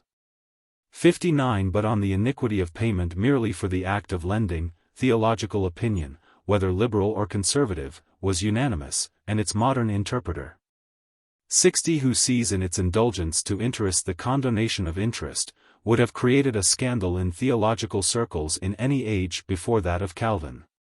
To take usury is contrary to Scripture, it is contrary to Aristotle, it is contrary to nature, for it is to live without labor.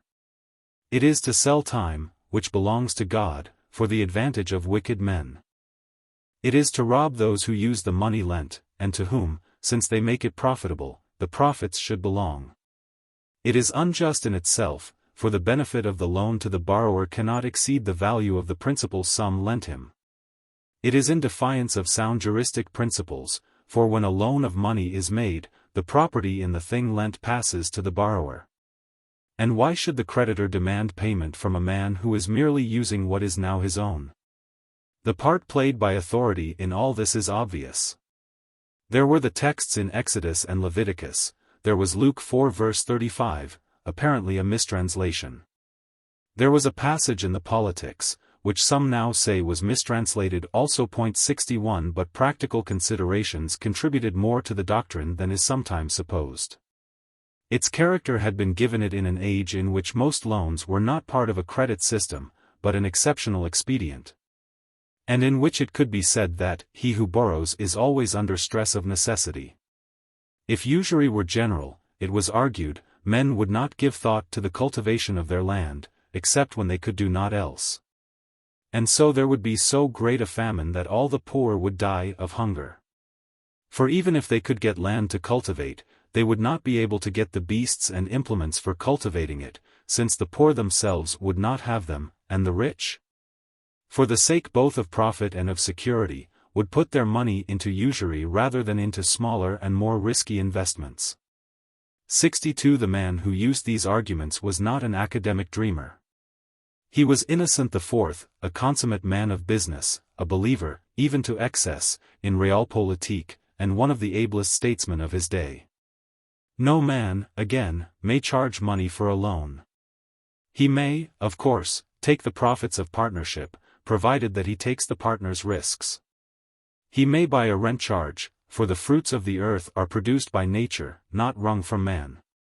He may demand compensation, interest, if he is not repaid the principal at the time stipulated.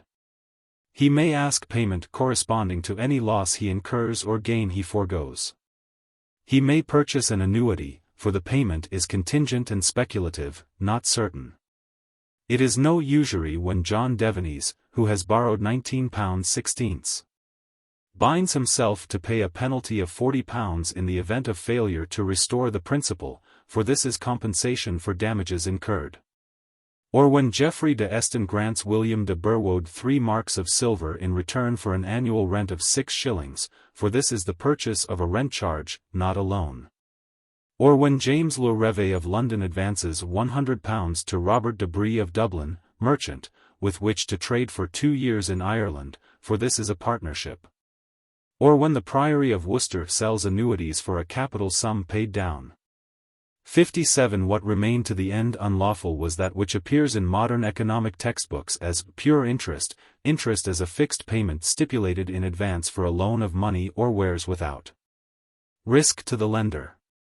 Usura est ex mutuo lucrum pacto debitum vel exactum, quid sorti excedit, sub audi per pactum vel exactionem, usura est, quodcunc nomen sibi imponat. 58. The emphasis was on pactum. The essence of usury was that it was certain, and that, whether the borrower gained or lost, the usurer took his pound of flesh.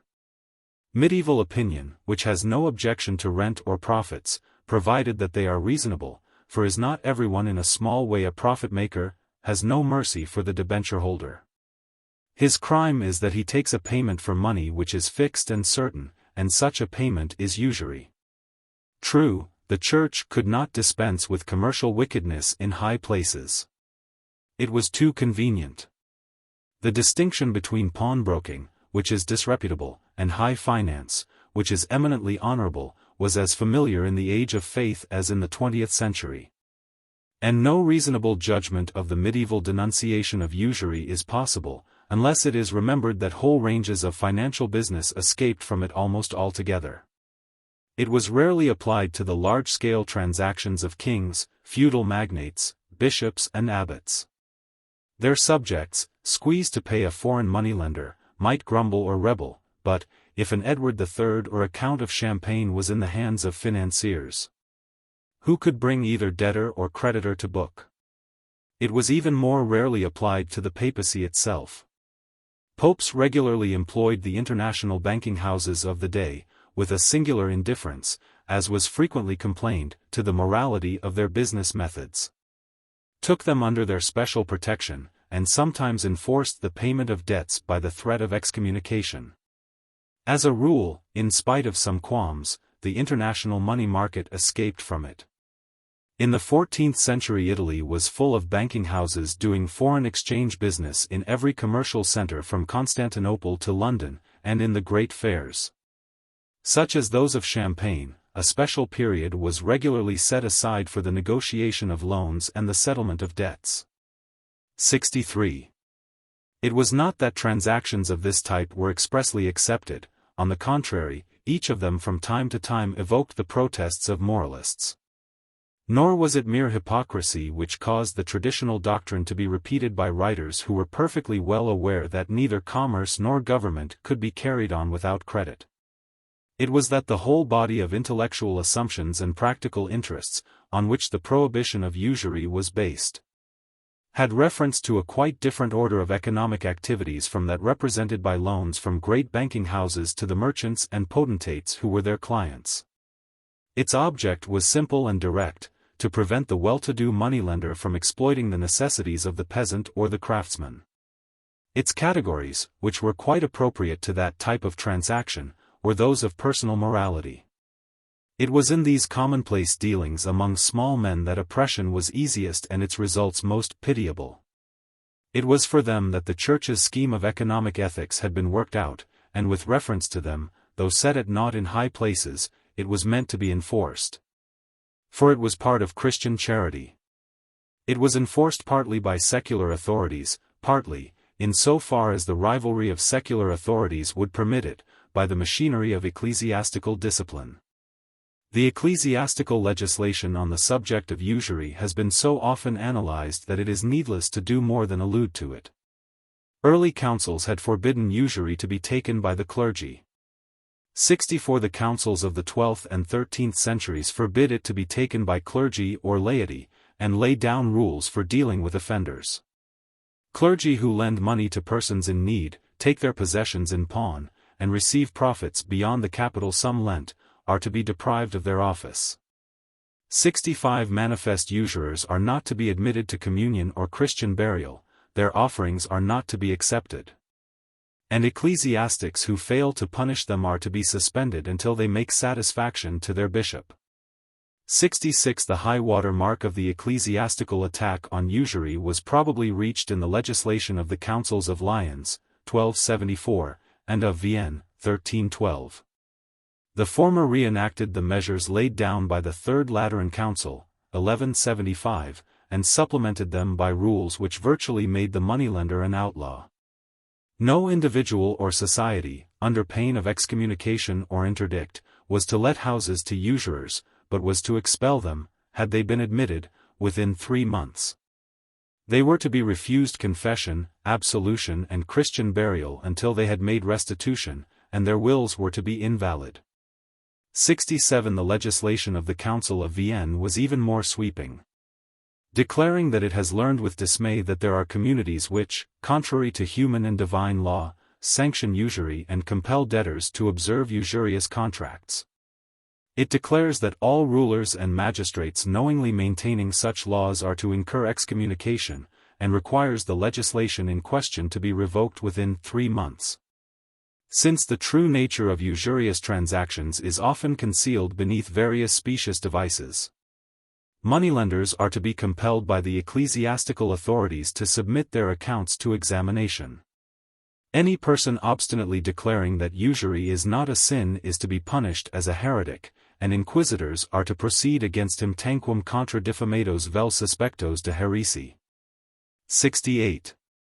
It would not be easy to find a more drastic example, either of ecclesiastical sovereignty, or of the attempt to assert the superiority of the moral law to economic expediency, than the requirement, under threat of excommunication, that all secular legislation sanctioning usury shall be repealed.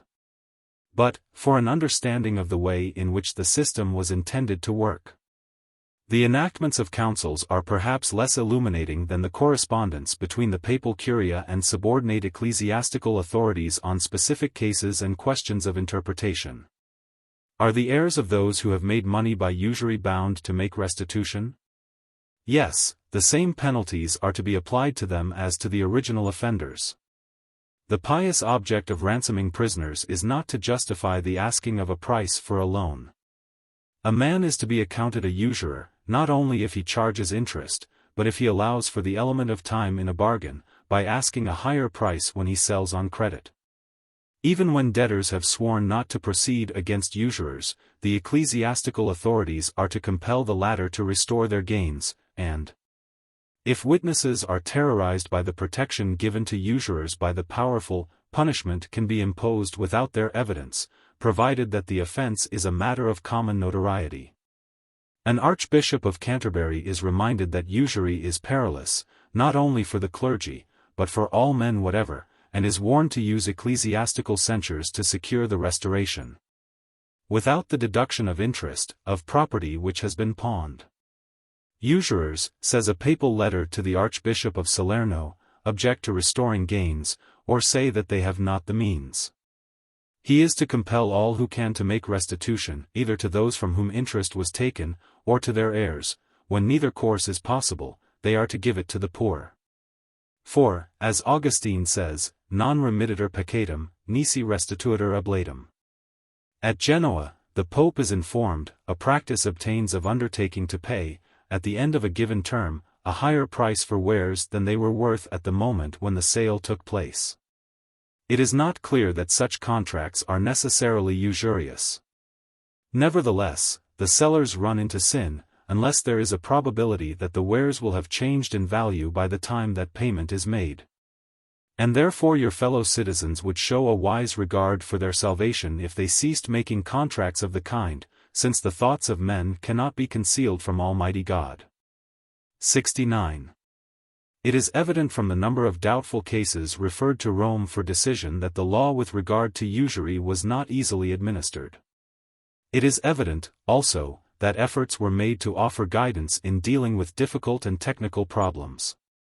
In the Book of Common Forms, drawn up in the 13th century for the guidance of the papal penitentiary in dealing with hard cases, precedents were inserted to show how usurers should be handled. 70. About the same time appeared St.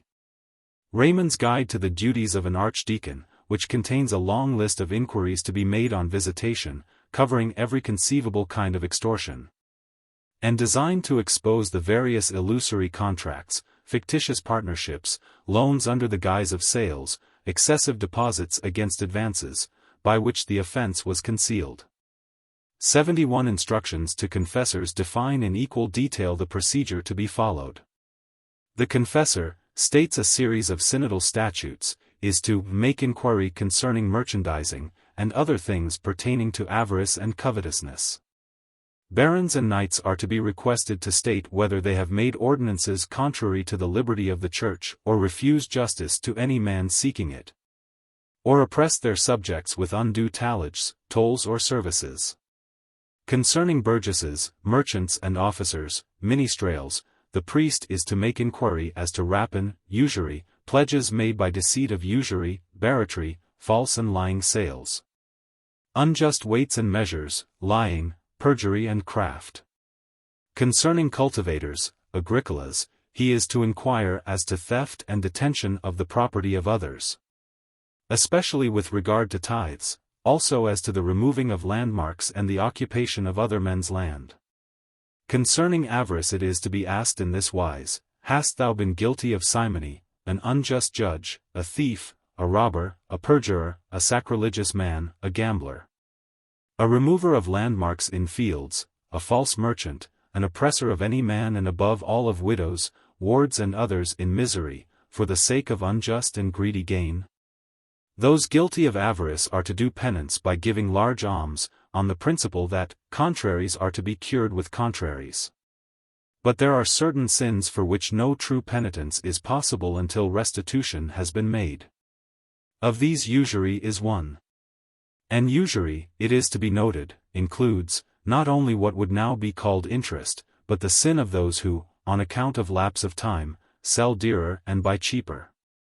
If for practical reasons restitution is impossible, the offender is to be instructed to require that it shall be made by his heirs, and, when the injured party cannot be found, the money is to be spent, with the advice of the bishop if the sum is large and of the priest if it is small, on pious works and especially on the poor. 72. The more popular teaching on the subject is illustrated by the manuals for use in the confessional and by books for the guidance of the devout. The space given in them to the ethics of business was considerable. In the 15th century, Bishop Peacock could meet the Lollards' complaint that the scriptures were buried beneath a mass of interpretation, by taking as his illustration the books which had been written on the text, lend, hoping for nothing again, and arguing that all this teaching upon usury was little enough to answer all the hard, scrupulous doubts and questions which all day have need to be assoiled in men's bargains and chafferings together. 73. A century later there were regions in which such doctrine was still being rehearsed with all the old rigor. In 1552 the Parliament which made the Scottish Reformation was only 8 years off. But the Catechism of the Archbishop of St. Andrews, which was drawn up in that year, shows no disposition to compromise with the economic frailties of his fellow countrymen. It denounces usurers, masters who withhold wages, covetous merchants who sell fraudulent wares, covetous landlords who grind their tenants, and in general, a comprehensive and embarrassing indictment, all wretches that will be grown rich incontinent, and all who may keep their neighbor from poverty and mischance and do it not. 74. On the crucial question, how the ecclesiastical courts dealt in practice with these matters, we have very little light. They are still almost an unworked field. On the continent we catch glimpses of occasional raids. Bishops declare war on notorious usurers, only to evoke reprisals from the secular authorities, to whom the moneylender is too convenient to be victimized by anyone but themselves. 75 At the end of the 13th century an archbishop of Bourges makes some 35 usurers disgorge at a sitting. 76 And 70 years later an inquisitor at Florence collects 7,000 florins in 2 years from usurers and blasphemers. 77 In England commercial morality was a debatable land, in which ecclesiastical and secular authorities contended from time to time for jurisdiction. The ecclesiastical courts claimed to deal with cases of breach of contract in general, on the ground that they involved lessio fidei, and with usury in particular, as an offense against morality specifically forbidden by the canon law. Both claims were contested by the Crown and by municipal bodies. The former, by the constitutions of Clarendon, 78 had expressly reserved proceedings as to debts for the royal courts, and the same rule was laid down more than once in the course of the next century. The latter again and again forbade burgesses to take proceedings in the courts Christian, and fined those who disregarded the prohibition. 79 Both, in spite of repeated protests from the clergy, 80 made good their pretension to handle usurious contracts in secular courts, but neither succeeded in ousting the jurisdiction of the Church. The question at issue was not whether the usurer should be punished, a point as to which there was only one opinion, but who should have the lucrative business of punishing him. And in practice he ran the gauntlet of all and of each. Local authorities, from the City of London to the humblest manorial court, make bylaws against unlawful chevisance and present offenders against them. 81 The Commons pray that Lombard brokers may be banished, and that the ordinances of London concerning them may be made of general application. 82 The justices in eyre hear indictments of usurers. 83 And the Court of Chancery handles petitions from victims who can get no redress at common law. 84 And Holy Church, though there seems to be only one example of legislation on the subject by an English Church Council. 85 Continues to deal with the usurer after her own manner. For, in spite of the conflict of jurisdictions, the rising resentment against the ways of ecclesiastical lawyers, and the expanding capitalism of the later Middle Ages, it is evident that commercial cases continued, on occasion at least, to come before the courts Christian. Nor, after the middle of the 14th century, was there right to try cases of usury contested by the secular authorities. A statute of 1341 enacted that, as laid down long before, the king should have cognizance of usurers dead, and the church of usurers living.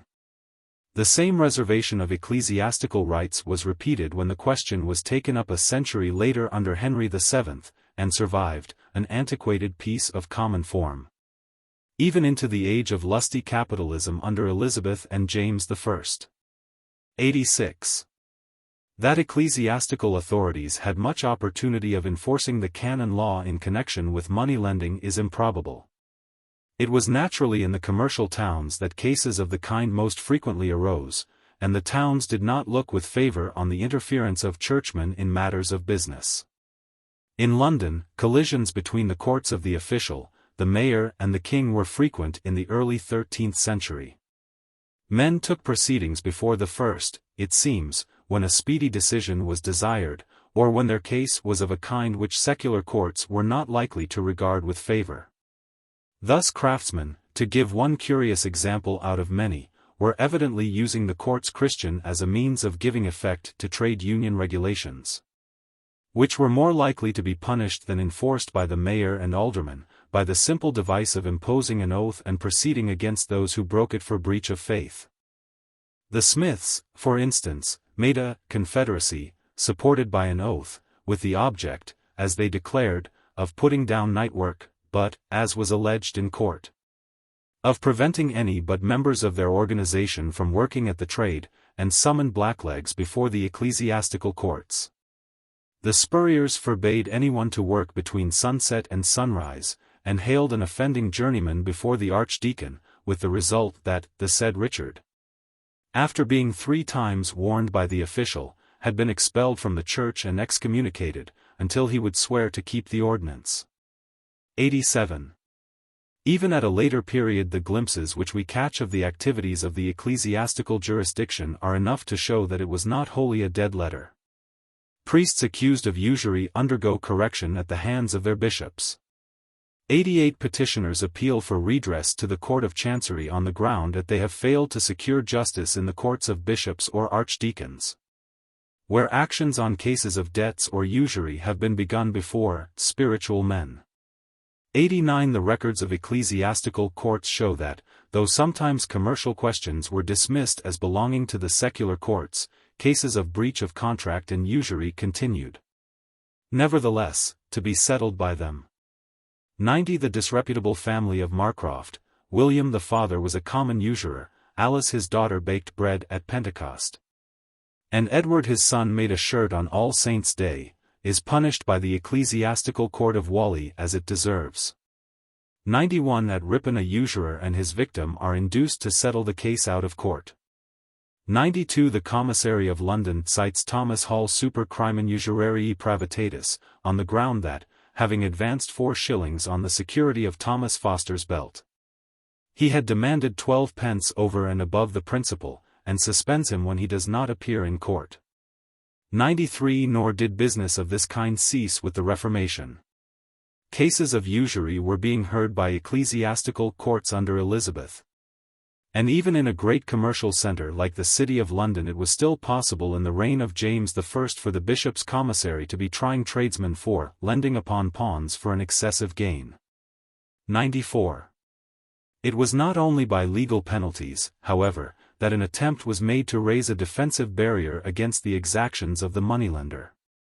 From a very early date there was a school of opinion which held that, in view of the various stratagems by which usurious contracts could be colored, direct prohibition was almost necessarily impotent, and which favored the policy of providing facilities for borrowing on more reasonable terms than could be obtained from the moneylender.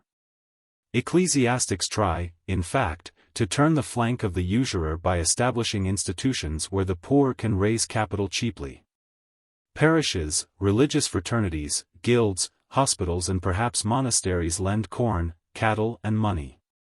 95 In England, bishops are organizing such loans with papal approval in the middle of the 13th century 96 and 2 centuries later, about 1462. The Franciscans lead the movement for the creation of Monts de Piete, which, starting in Italy, spread by the first half of the 16th century to France, Germany, and the Low Countries, and, though never taken up in England, for the Reformation intervened, supplied a topic of frequent comment and eulogy to English writers on economic ethics. 97 The canon law on the subject of money lending underwent a steady development, caused by the necessity of adapting it to the increasing complexity of business organization. Down at least to the Lateran Council of 1515.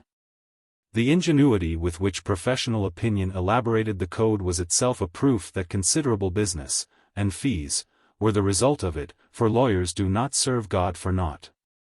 The canonists, who had a bad reputation with the laity, were not, to put it mildly, more innocent than other lawyers in the gentle art of making business. The Italians, in particular, as was natural in the financial capital of Europe, made the pace, and Italian canonists performed prodigies of legal ingenuity. In England, on the other hand, either because Englishmen were unusually virtuous, or, as a foreigner unkindly said, because they do not fear to make contracts on usury, 98 or, most probably, because English business was a conservative and slow-going affair. The English canonist Lindwood is content to quote a sentence from an English archbishop of the 13th century and to leave it at that. 99. But, however lawyers might distinguish and refine, the essential facts were simple.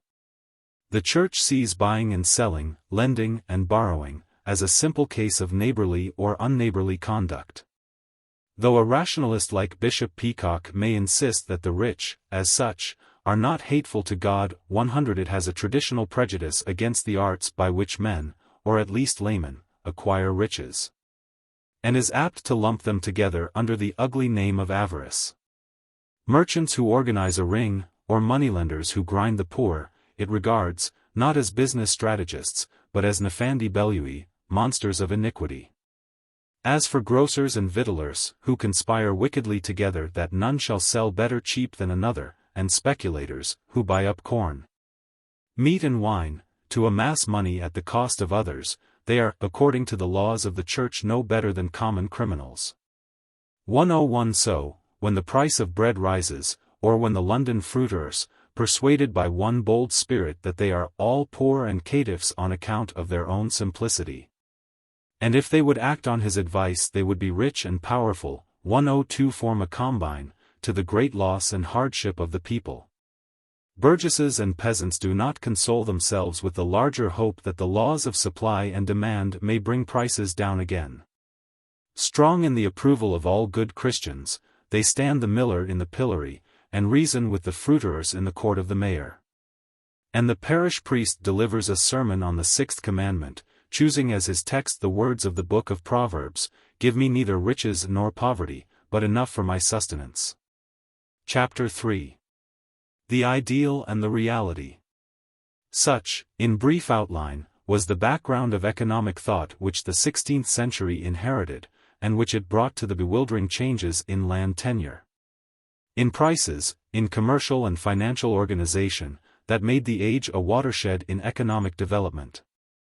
It is evident that the whole implication of this philosophy was, on one side, intensely conservative. There was no question of progress, still less of any radical social reconstruction. In the numerous heretical movements of the Middle Ages, social aspirations were often combined with criticisms of the luxury and pomp of the ecclesiastical hierarchy, the official church, to which independence of thought among the lower orders was but little less abhorrent when it related to their temporal well-being than when it was concerned with their eternal salvation, frowned upon these dangerous speculations, and sometimes crushed them with a ferocity as relentless as the most savage of the white terrors of modern history has shown to the most formidable of insurrections. Intellectually, religious opinion endorsed to the full the static view, which regarded the social order as a thing unalterable, to be accepted, not to be improved. Except on rare occasions, its spokesman repeated the conventional doctrine, according to which the feet were born to labor, the hands to fight, and the head to rule. Naturally, therefore, they denounced agitations, like the communal movement 103 designed to overturn that natural order. Though the rise of the free cities was one of the glories of medieval Europe and the germ of almost every subsequent advance in civilization, they referred to questions of economic conduct, not because they were anxious to promote reforms, but because they were concerned with the maintenance of traditional standards of personal morality, of which economic conduct formed an important part. Practically, the Church was an immense vested interest, implicated to the hilt in the economic fabric, especially on the side of agriculture and land tenure. Itself the greatest of landowners, it could no more quarrel with the feudal structure than the ecclesiastical commission, the largest of mineral owners today, can lead a crusade against royalties. The persecution of the spiritual Franciscans, who dared, in defiance of the bull of John XXII, to maintain St. Francis' rule as to evangelical poverty, suggests that doctrines impugning the sanctity of wealth resembled too closely the teaching of Christ to be acceptable to the princes of the Christian Church. The basis of the whole medieval economic system, under which, except in Italy and Flanders, more than 9/10 of the population consisted of agriculturists, had been serfdom or villanage. Confronted in the 16th century with the unfamiliar evils of competitive agriculture, conservative reformers were to sigh for the social harmonies of a vanished age, which, knyt such a knot of collateral amity between the lords and the tenants that the lord tendered his tenant as his child, and the tenants again loved and obeyed the lord as naturally as the child the father. 104 Their idealization of the past is as misleading, as an account of the conditions of previous centuries, as it is illuminating as a comment upon those of their own. In reality, so far as the servile tenants, who formed the bulk of medieval agriculturists, were concerned, the golden age of peasant prosperity is, except here and there, a romantic myth, at which no one would have been more surprised than the peasants themselves. The very essence of feudal property was exploitation in its most naked and shameless form, compulsory labor. Additional corvées at the very moments when the peasant's labor was most urgently needed on his own holding, innumerable dues and payments. The obligation to grind at the Lord's mill and bake at the Lord's oven, the private justice of the Lord's court. The custom of the manor, the scarcity of labor, and, in England, the steadily advancing encroachments of the royal courts, blunted the edge of the system. And in 15th-century England a prosperous yeomanry was rising on its ruins. But, during the greater part of the Middle Ages, its cumulative weight had been, nevertheless, immense. Those who lived under it had no illusions as to its harshness. The first step which the peasant who had saved a little money took was to buy himself out of the obligation to work on the Lord's domain. The peasants' revolt in England. The Jacquerie in France and the repeated risings of the German peasantry reveal a state of social exasperation which has been surpassed in bitterness by few subsequent movements. It is natural to ask, though some writers on medieval economics refrain from asking, what the attitude of religious opinion was toward serfdom. And it is hardly possible to answer that question except by saying that, apart from a few exceptional individuals, religious opinion ignored it. True, the Church condemned arbitrary tallages, and urged that the serf should be treated with humanity. True, it described the manumission of serfs as an act of piety, like gifts to the poor. For serfs are not living tools, but men. In the eyes of God all men are serfs together, conservi, and in the kingdom of heaven Lazarus is before Dives. 105 True, villanage was a legal, not an economic, category. In the England of the 14th century there were serfs who were rich men. But to release the individual is not to condemn the institution. Whatever mad priests might say and do, the official church, whose wealth consisted largely of villains, walked with circumspection. The canon law appears to have recognized and enforced serfdom. 106 Few prominent ecclesiastics made any pronouncement against it. Aquinas explains it as the result of sin, but that does not prevent his justifying it on economic grounds. 107 Almost all medieval writers appear to assume it or excuse it. Ecclesiastical landlords, though perhaps somewhat more conservative in their methods, seem as a whole to have been neither better nor worse than other landlords. Rustica gens optima flens, pessima gaudens, was a sentiment which sometimes appealed, it is to be feared, to the children of light concerned with rent rolls and farming profits.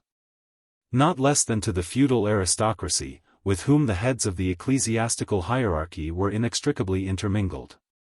When their chance came, John Nameless, and John the Miller, and John Carter, who may be presumed to have known their friends, burned the court rolls of an abbot of St. Albans, and cut off the head of an archbishop, and ran riot on the estates of an abbot of Kempton, with not less enthusiasm than they showed in plundering their lay exploiters. It was not the Church, but revolting peasants in Germany and England, who appealed to the fact that Christ has made all men free. 108 And in Germany, at least, their ecclesiastical masters showed small mercy to them. The disappearance of serfdom, and, after all, it did not disappear from France till late in the 18th century, and from Germany till the 19th, was part of a general economic movement, with which the Church had little to do, and which churchmen, as property owners, had sometimes resisted. It owed less to Christianity than to the humanitarian liberalism of the French Revolution. The truth was that the very triumph of the Church closed its mouth. The Church of the 3rd century, a minority of believers confronted with an alien civilization, might protest and criticize. But, when the whole leaven was mixed with the lump, when the Church was regarded, not as a society, but as society itself, it was inevitably diluted by the mass which it absorbed. The result was a compromise of which the critic can say, how much that was intolerable was accepted, and the eulogist, how much that was intolerable was softened. Both critic and eulogist are right. For if religious opinion acquiesced in much, it also claimed much. And the habit of mind which made the medieval Church almost impotent when dealing with the serried abuses of the medieval land system was precisely that which made it strong, at least in theory, in dealing with the economic transactions of the individual. In the earlier Middle Ages it had stood for the protection of peaceful labor, for the care of the poor, the unfortunate and the oppressed, for the ideal, at least, of social solidarity against the naked force of violence and oppression. With the growing complexity of economic civilization, it was confronted with problems not easily handled by its traditional categories. But, if applied capriciously, they were not renounced, and the world of economic morality, which baffles us today, was in its turn converted by it into a new, though embarrassing, opportunity. Whatever emphasis may be laid, and emphasis can hardly be too strong, upon the gulf between theory and practice, the qualification stultifying principles, and the casuistry by which the work of canonists, not less than of other lawyers, was disfigured. The endeavor to draw the most commonplace of human activities and the least tractable of human appetites within the all-embracing circle of a universal system still glows through it all with a certain tarnished splendor.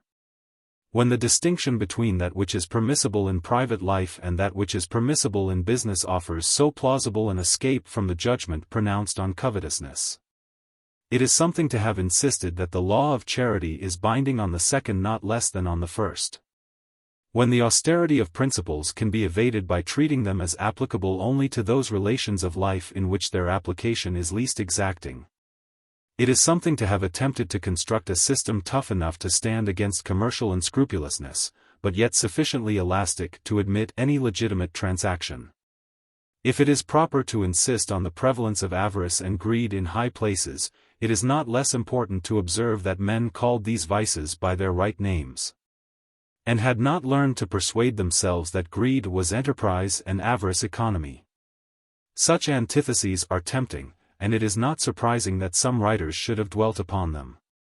To a generation disillusioned with free competition, and disposed to demand some criterion of social expediency more cogent than the verdict of the market, the jealous and cynical suspicion of economic egotism, which was the prevalent mood of the Middle Ages, is more intelligible than it was to the sanguine optimists of the Age of Reason, which, as far as its theory of the conduct of men in society is concerned, deserves much more than the 13th century to be described as the Age of Faith. In the 20th century, with its trusts and combines, its control of industry by business and of both by finance, its attempts to fix fair wages and fair prices, its rationing and food controls and textile controls, the economic harmonies are, perhaps, a little blown upon. The temper in which it approaches questions of economic organization appears to have more affinity with the rage of the medieval burgess at the uncharitable covetousness of the usurer and the engrosser, than it has with the confidence reposed by its innocent grandfathers in the infallible operations of the invisible hand. The resemblance, however, though genuine, is superficial, and to overemphasize it is to do less than justice to precisely those elements in medieval thought which were most characteristic. The significance of its contribution consists, not in its particular theories as to prices and interest, which recur in all ages, whenever the circumstances of the economic environment expose consumer and borrower to extortion, but in its insistence that society is a spiritual organism, not an economic machine, and that economic activity, which is one subordinate element within a vast and complex unity, requires to be controlled and repressed by reference to the moral ends for which it supplies the material means. So merciless is the tyranny of economic appetites, so prone to self-aggrandizement the empire of economic interests, that a doctrine which confines them to their proper sphere, as the servant, not the master, of civilization, may reasonably be regarded as among the pregnant truisms which are a permanent element in any sane philosophy. Nor is it, perhaps, as clear today as it seemed a century ago, that it has been an unmixed gain to substitute the criterion of economic expediency, so easily interpreted in terms of quantity and mass, for the conception of a rule of life superior to individual desires and temporary exigencies, which was what the medieval theorist meant by natural law. When all is said, the fact remains that, on the small scale involved, the problem of moralizing economic life was faced and not abandoned. The experiment may have been impracticable, and almost from the first it was discredited by the notorious corruption of ecclesiastical authorities, who preached renunciation and gave a lesson in greed. But it had in it something of the heroic, and to ignore the nobility of the conception is not less absurd than to idealize its practical results. The best proof of the appeal which the attempt to subordinate economic interests to religion had made is the persistence of the same attempt among reformers, to whom the Pope was Antichrist and the canon law an abomination and the horror of decent men when, in the 16th century, its breakdown became too obvious to be contested. Chapter 2. The Continental Reformers. Neither the Church of Christ, nor a Christian commonwealth, ought to tolerate such as prefer private gain to the public weal, or seek it to the hurt of their neighbors. Bucer, De Regno Christi.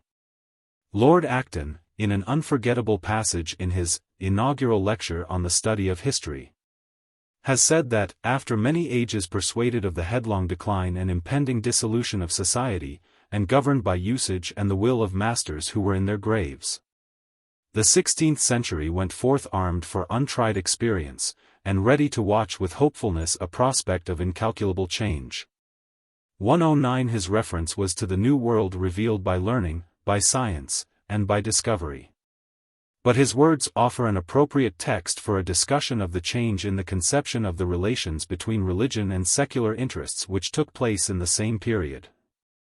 Its inevitable consequence was the emergence, after a prolonged moral and intellectual conflict, of new conceptions of social expediency and of new lines of economic thought.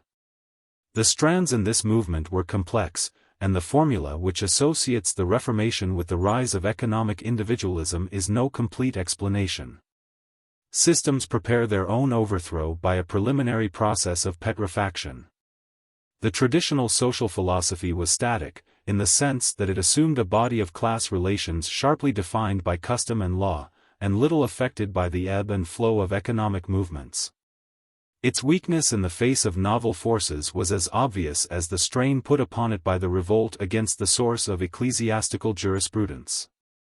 The partial discredit of the canon law and of ecclesiastical discipline, and the rise of a political science equipped from the arsenals of antiquity.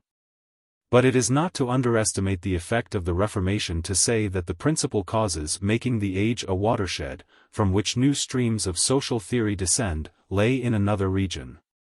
Mankind does not reflect upon questions of economic and social organization until compelled to do so by the sharp pressure of some practical emergency. The 16th century was an age of social speculation for the same reason as the early 19th, because it was an age of social dislocation. The retort of conservative religious teachers to a spirit which seems to them the triumph of mammon produces the last great literary expression of the appeal to the average conscience which had been made by an older social order. The practical implications of the social theory of the Middle Ages are stated more clearly in the 16th century than even in its zenith, because they are stated with the emphasis of a creed which is menaced. Chapter 2. The Economic Revolution. The religious revolution of the age came on a world heaving with the vastest economic crisis that Europe had experienced since the fall of Rome. Art and scientific curiosity in technical skill, learning and statesmanship, the scholarship which explored the past and the prophetic vision which pierced the future, had all poured their treasures into the sumptuous shrine of the new civilization. Behind the genii of beauty and wisdom who were its architects there moved a murky, but indispensable, figure. It was the demon whom Dante had met muttering gibberish in the fourth circle of the Inferno, and whom Sir Guyon was to encounter 3 centuries later, tanned with smoke and seared with fire, in a cave adjoining the mouth of hell. His uncouth labors quarried the stones which Michelangelo was to raise, and sank deep in the Roman clay the foundations of the walls to be adorned by Raphael. For it was the mastery of man over his environment which heralded the dawn of the new age, and it was in the stress of expanding economic energies that this mastery was proved and won. Like sovereignty in a feudal society, the economic efforts of the Middle Ages, except in a few favored spots, had been fragmentary and decentralized. Now the scattered raiders were to be organized and disciplined. The dispersed and irregular skirmishes were to be merged in a grand struggle, on a front which stretched from the Baltic to the Ganges and from the Spice Islands to Peru. Every year brought the news of fresh triumphs. The general who marshaled the host and launched the attack was economic power. Economic power, long at home in Italy, was leaking through 1,000 creeks and inlets into Western Europe, for a century before, with the climax of the great discoveries. The flood came on breast high. Whatever its truth as a judgment on the politics of the 15th century, the conventional verdict on its futility does scanty justice to its economic significance. It was in an age of political anarchy that the forces destined to dominate the future tried their wings. The era of Columbus and da Gama was prepared by the patient labor of Italian cartographers and Portuguese seamen. As certainly as was that of Crompton and Watt by the obscure experiments of nameless predecessors. The master who set the problem that the heroes of the age were to solve was material necessity. The Europe of the earlier Middle Ages, like the world of the 20th century, had been a closed circle. But it had been closed, not by the growth of knowledge, but by the continuance of ignorance.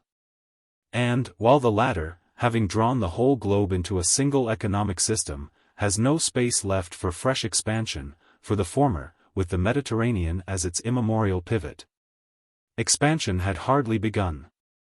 Tapping the wealth of the East by way of the narrow apertures in the Levant, it resembled, in the rigidity of the limits imposed on its commercial strategy, a giant fed through the chinks of a wall. As was the general scheme, so were the details. Inelastic in its external, Europe was hardly more flexible in its internal relations. Its primary unit had been the village. And the village, a community of agrarian shareholders fortified by custom, had repressed with a fury of virtuous unanimity the disorderly appetites which menaced its traditional routine with the evil whose name is change. Beyond the village lay the greater, more privileged, village called the borough, and the brethren of borough and guild had turned on the foreign devil from upland and valley a face of flint. Above both were the slowly waking nations. Nationalism was an economic force before nationality was a political fact, and it was a sound reason for harrying a competitor that he was a Florentine or a man of the emperor. The privileged colony with its depot, the steelyard of the Hanseatic League, the Fondaco Tedesco of the South Germans, the factory of the English merchant adventurers, were but tiny breaches in a wall of economic exclusiveness. Trade, as in modern Turkey or China, was carried on under capitulations. This narrow framework had been a home. In the 15th century it was felt to be a prison. Expanding energies pressed against the walls, restless appetites gnawed and fretted wherever a crack in the surface offered room for erosion. Long before the southward march of the Turks cut the last of the great routes from the east, the Venetian monopoly was felt to be intolerable. Long before the plunder of Mexico and the silver of Potosi flooded Europe with treasure, the mines of Germany and the Tyrol were yielding increasing, if still slender, streams of bullion, which stimulated rather than allayed its thirst. 110 It was not the lords of great estates, but eager and prosperous peasants, who in England first nibbled at commons and undermined the manorial custom, behind which, as behind a dike, their small savings had been accumulated. It was not great capitalists, but enterprising guildsmen, who began to make the control of the fraternity the basis of a system of plutocratic exploitation, or who fled, precocious individualists, from the fellowship of borough and craft, that they might grow to what stature they pleased in rural isolation. It was not even the discoveries which first began the enormous tilt of economic power from south and east to north and west. The records of German and English trade suggest that the powers of northern Europe had for a century before the discoveries been growing in wealth and civilization. 111 And for a century after them English economic development was to be as closely wedded to its continental connections as though Diaz had never rounded the Cape. Nor Columbus praised heaven for leading him to the shores of Zayton and Quinsay. First attempted as a counterpoise to the Italian monopolist, then pressed home with ever greater eagerness to turn the flank of the Turk, as his stranglehold on the eastern commerce tightened. The discoveries were neither a happy accident nor the fruit of the disinterested curiosity of science. They were the climax of almost a century of patient economic effort. They were as practical in their motive as the steam engine. The result was not the less sensational because it had been long prepared. heralded by an economic revolution not less profound than that of 3 centuries later. The New World of the 16th century took its character from the outburst of economic energy in which it had been born. Like the 19th century, it saw a swift increase in wealth and an impressive expansion of trade, a concentration of financial power on a scale unknown before, the rise, amid fierce social convulsions, of new classes and the depression of old, the triumph of a new culture and system of ideas amid struggles not less bitter. It was an age of economic, not less than of political, sensations, which were recorded in the letter books 112 of businessmen as well as in the state papers of governments. The decline of Venice and of the South German cities which had distributed the products that Venice imported, and which henceforward must either be marooned far from the new trade routes or break out to the sea, as some of them did, by way of the Low Countries. The new economic imperialism of Portugal and Spain, the outburst of capitalist enterprise in mining and textiles. The rise of commercial companies, no longer local but international, and based, not merely on exclusive privileges, but on the power of massed capital to drive from the field all feebler competitors. A revolution in prices which shattered all customary relationships, the collapse of medieval rural society in a nightmare of peasants' wars. The subjection of the collegiate industrial organization of the Middle Ages to a new money power.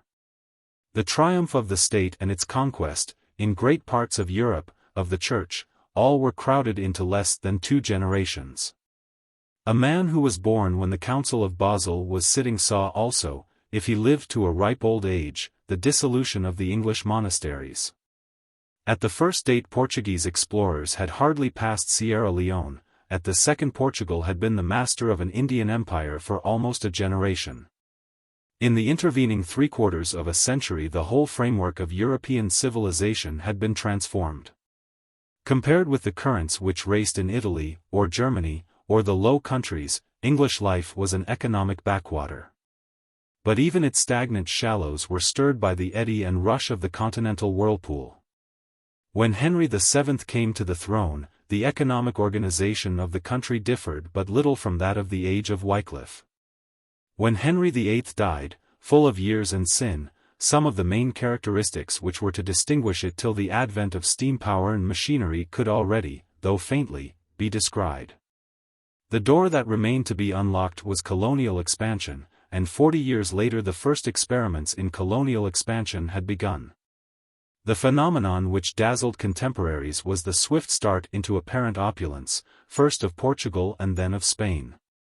The nemesis of parasitic wealth was not discerned, and it was left for the cynical rationalism of an ambassador of that commercial republic, in comparison with whose hoary wisdom the new plutocrats of the West were meddlesome children, to observe that the true mines of the Spanish Empire lay, not in America, but in the sodden clay of the waterlogged Netherlands. 113 The justice of the criticism was revealed when Spain, a corpse bound on the back of the most liberal and progressive community of the age, completed her own ruin by sacking the treasury from which, far more than from Potosi, her wealth had been drawn. But the beginnings of that long agony, in which the powerhouse of European enterprise was to be struck with paralysis, lay still in the future. And later generations of Spaniards looked back with pardonable exaggeration on the closing years of Charles V as a golden age of economic prosperity. Europe as a whole, however lacerated by political and religious struggles, seemed to have solved the most pressing of the economic problems which had haunted her in the later Middle Ages. During 1,000 years of unresting struggle with marsh and forest and more she had colonized her own waste places. That tremendous achievement almost accomplished, she now turned to the task of colonizing the world. No longer on the defensive, she entered on a phase of economic expansion which was to grow for the next 400 years. And which only in the 20th century was to show signs of drawing towards its close. Once a year she was irrigated with the bullion of America, once a year she was enriched with a golden harvest from the East. The period of mere experiment over, and the new connections firmly established, she appeared to be in sight of an economic stability based on broader foundations than ever before.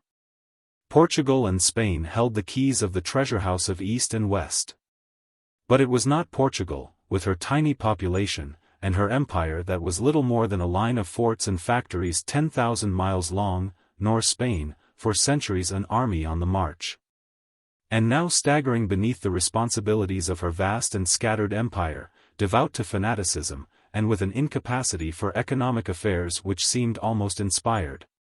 Who reaped the material harvest of the empires into which they had stepped, the one by patient toil, the other by luck. Gathering spoils which they could not retain, and amassing wealth which slipped through their fingers. They were little more than the political agents of minds more astute and characters better versed in the arts of peace. Every period in society has some particular center, or institution, or social class, in which the characteristic qualities of its genius seem to be fixed and embodied. In the Europe of the early Renaissance the heart of the movement had been Italy. In the Europe of the Reformation it was the Low Countries. The economic capital of the new civilization was Antwerp. The institution which best symbolized its eager economic energies was the international money market and produce exchange. Its typical figure, the paymaster of princes, was the international financier. Before it was poisoned by persecution, revolution and war, the spirit of the Netherlands found its purest incarnation in Erasmus. A prophet without sackcloth and a reformer untouched by heat or fury. To the universal internationalism of whose crystal spirit the boundaries of states were a pattern scrawled to amuse the childish malice of princes. Of that cosmopolitan country, destined to be the refuge of the international idea when outlawed by every other power in Europe, Antwerp, a home common to all nations, was the most cosmopolitan city. Made famous as a center of learning by Plantin's press, the metropolis of painting in a country where painting was almost a national industry, it was at once the shrine to which masters like Cranach, Dürer and Holbein made their pilgrimage of devotion, and an asylum which offered to the refugees of less happy countries a haven as yet undisturbed by any systematic campaign to stamp out heresy. In the exuberance of its intellectual life, as in the glitter of its material prosperity, the thinker and the reformer found a spiritual home, where the energies of the new age seemed gathered for a bound into that land of happiness and dreams, for the scene of which More, who knew his Europe, chose as the least incredible setting the garden of his lodgings at Antwerp.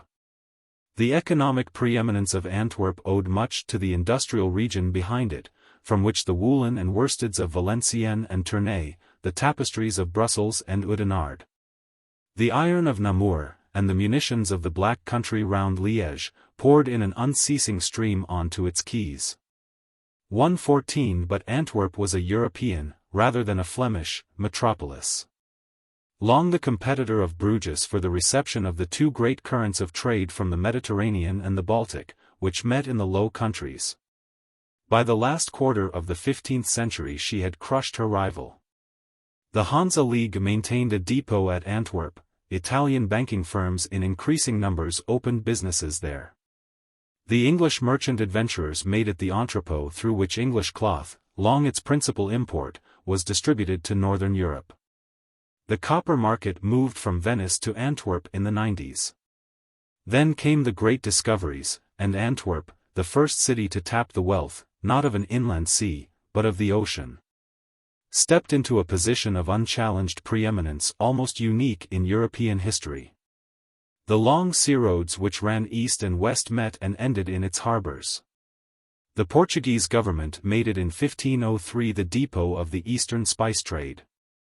From the accession of Charles V it was the commercial capital of the Spanish Empire, and, in spite of protests that the precious metals were leaving Spain, the market for American silver. Commerce, with its demand for cheap and easy credit, brought finance in its train. The commercial companies and banking houses of South Germany turned from the dwindling trade across the Alps, to make Antwerp the base for financial operations of unexampled magnitude and complexity. 115.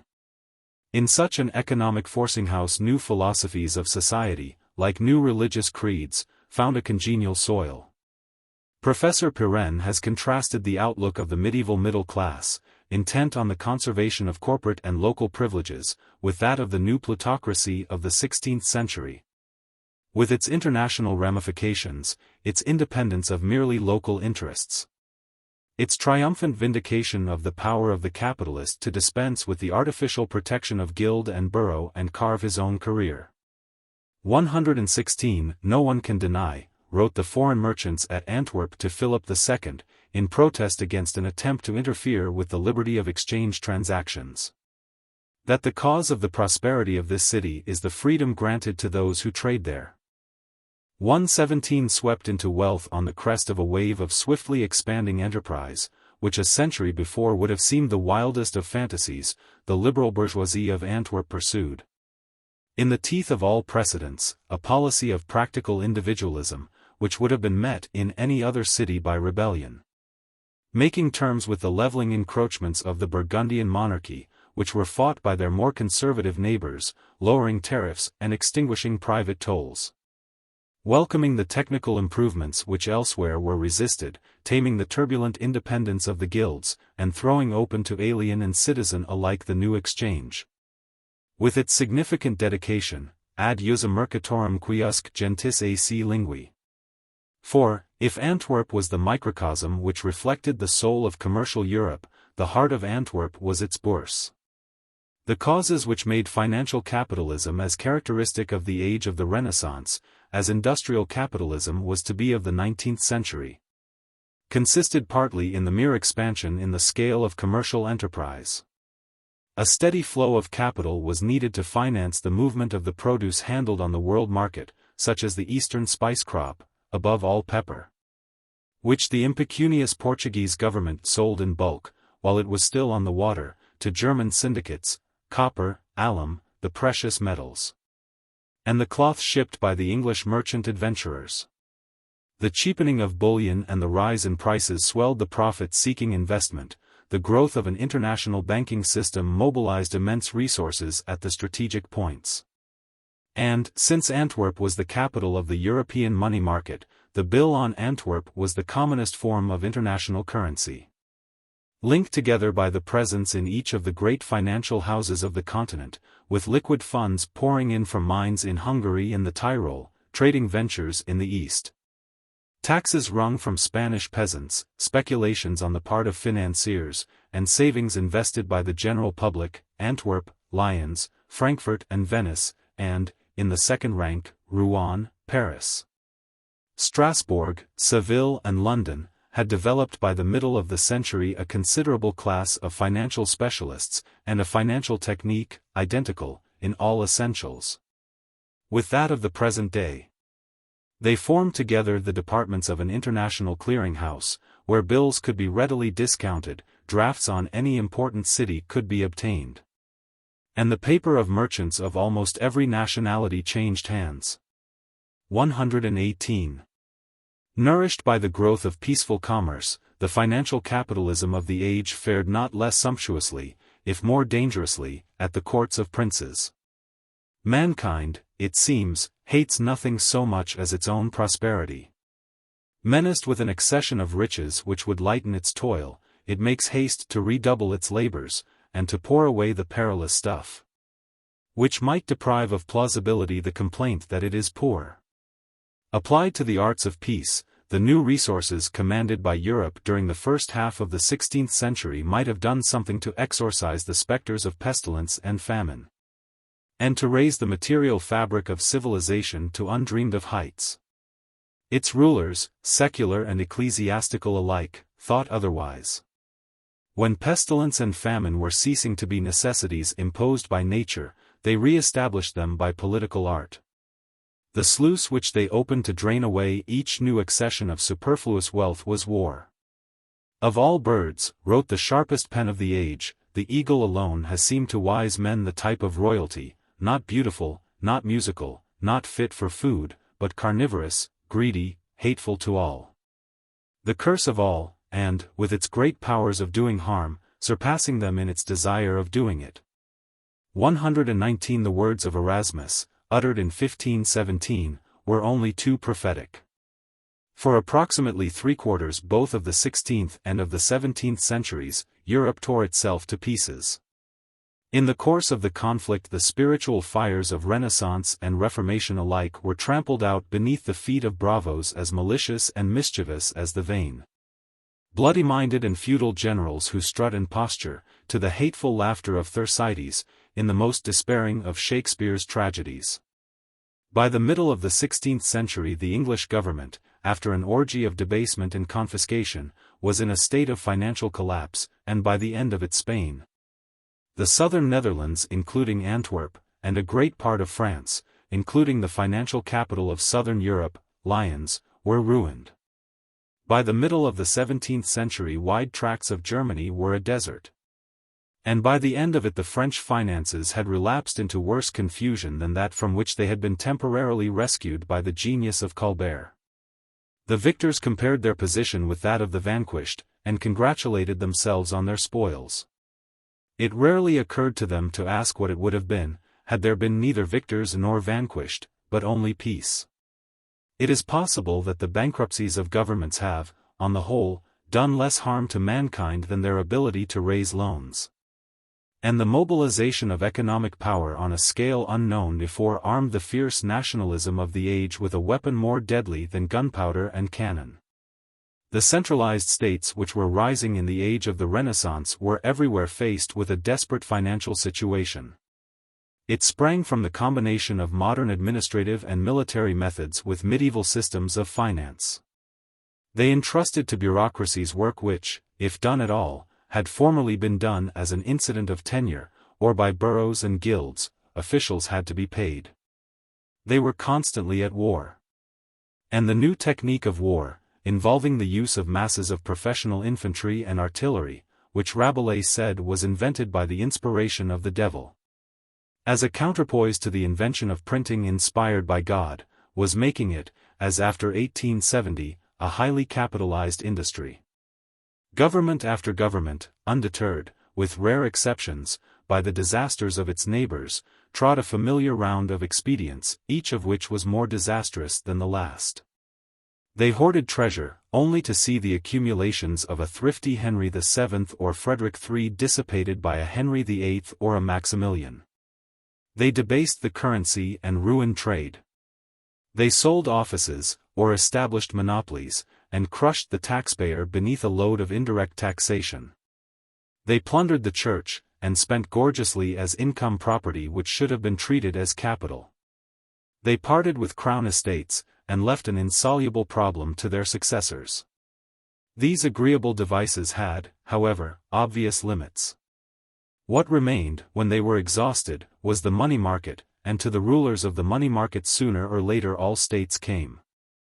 Their dependence on the financier was that of an Ismail or an Abdul, and its results were not less disastrous. Naturally, the city interest was one of the great powers of Europe. Publicists might write that the new Messiah was the prince, and reformers that the prince was pope. But behind prince and pope alike, financing impartially Henry VIII, Edward VI and Elizabeth, Francis, Charles and Philip, stood in the last resort a little German banker, with branches in every capital in Europe, who played in the world of finance the part of the condottieri in war, and represented in the economic sphere the morality typified in that of politics by Machiavelli's prince. Compared with these financial dynasties, Habsburgs, Valois and Tudors were puppets dancing on wires held by a money power to which political struggles were irrelevant except as an opportunity for gain. The financier received his payment partly in cash, partly in concessions, which still further elaborated the network of financial connections that were making Europe an economic unity. The range of interests in which the German banking houses were involved is astonishing. The Welsers had invested in the Portuguese voyage of 1505 to the East Indies, financed an expedition, half commercial, half military, to Venezuela in 1527. Were engaged in the spice trade between Lisbon, Antwerp and South Germany, were partners in silver and copper mines in the Tyrol and Hungary, and had establishments, not only at Lisbon and Antwerp, but in the principal cities of Germany, Italy and Switzerland. The careers of the Hochstädters, Haugs, Mutings and Imhoffs were much the same. The Fuggers, thanks to judicious loans to Maximilian, had acquired enormous concessions of mineral property, farmed a large part of the receipts drawn by the Spanish crown from its estates, held silver and quicksilver mines in Spain, and controlled banking and commercial businesses in Italy, and, above all, at Antwerp. They advanced the money which made Albrecht of Brandenburg Archbishop of Mainz, repaid themselves by sending their agent to accompany Tetzel on his campaign to raise money by indulgences and taking half the proceeds, provided the funds with which Charles V bought the imperial crown, after an election conducted with the publicity of an auction and the morals of a gambling hell, browbeat him, when the debt was not paid, in the tone of a pawnbroker rating a necessitous client, and found the money with which Charles raised troops to fight the Protestants in 1552. The head of the firm built a church and endowed an almshouse for the aged poor in his native town of Augsburg. He died in the odor of sanctity, a good Catholic and a Count of the Empire, having seen his firm pay 54% for the preceding 16 years. 120. Chapter 2. Luther. Like the rise of the great industry 3 centuries later, the economic revolution which accompanied the Renaissance gave a powerful stimulus to speculation. Both in Germany and in England, the humanists turned a stream of pungent criticism on the social evils of their age. Mercantilist thinkers resharpened an old economic weapon for the armory of princes. Objective economic analysis, still in its infancy, received a new impetus from the controversies of practical men on the rise in prices, on currency, and on the foreign exchanges. The question of the attitude which religious opinion would assume towards these new forces was momentous.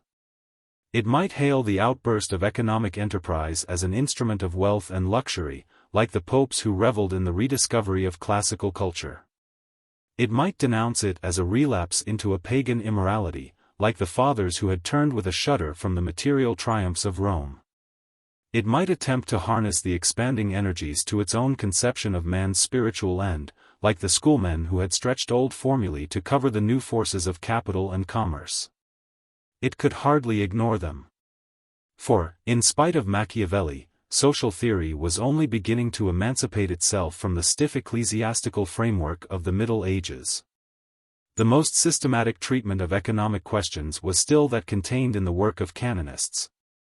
And divines continued to pronounce judgment on problems of property and contract with the same assurance as on problems of theology. Laymen might dispute the content of their teaching and defy its conclusions. But it was rarely, as yet, that they attacked the assumption that questions of economic conduct belonged to the province of the ecclesiastical jurist. Bellarmine complained with some asperity of the intolerable complexity of the problems of economic casuistry which pious merchants propounded in the confessional. The Spanish dealers on the Antwerp Bourse, a class not morbidly prone to conscientious scruples, were sufficiently deferential to ecclesiastical authority to send their confessor to Paris in order to consult the theologians of the university as to the compatibility of speculative exchange business with the canon law. 121 When Eck, later famous as the champion who crossed swords with Luther, traveled to Italy, in order to seek from the University of Bologna authoritative confirmation of his daring argument that interest could lawfully be charged in transactions between merchants.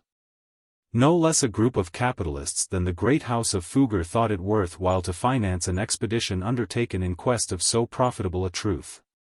122. Individualistic, competitive, swept forward by an immense expansion of commerce and finance, rather than of industry, and offering opportunities of speculative gain on a scale unknown before.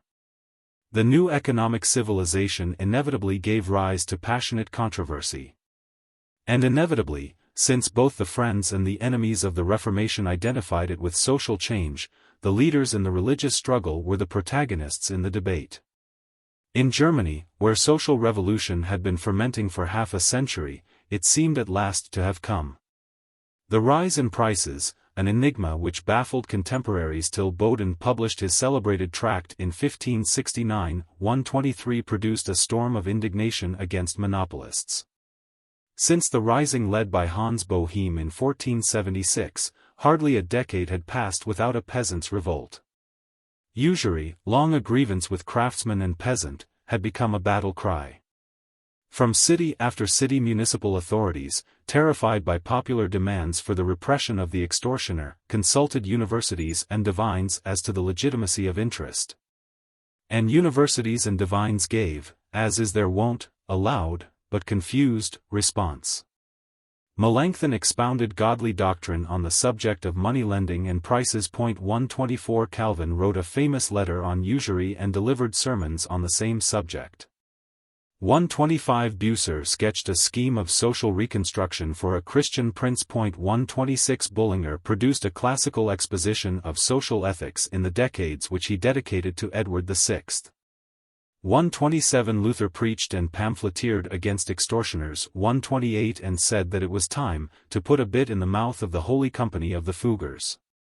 129 Zwingli and Ecolampadius devised plans for the reorganization of poor relief.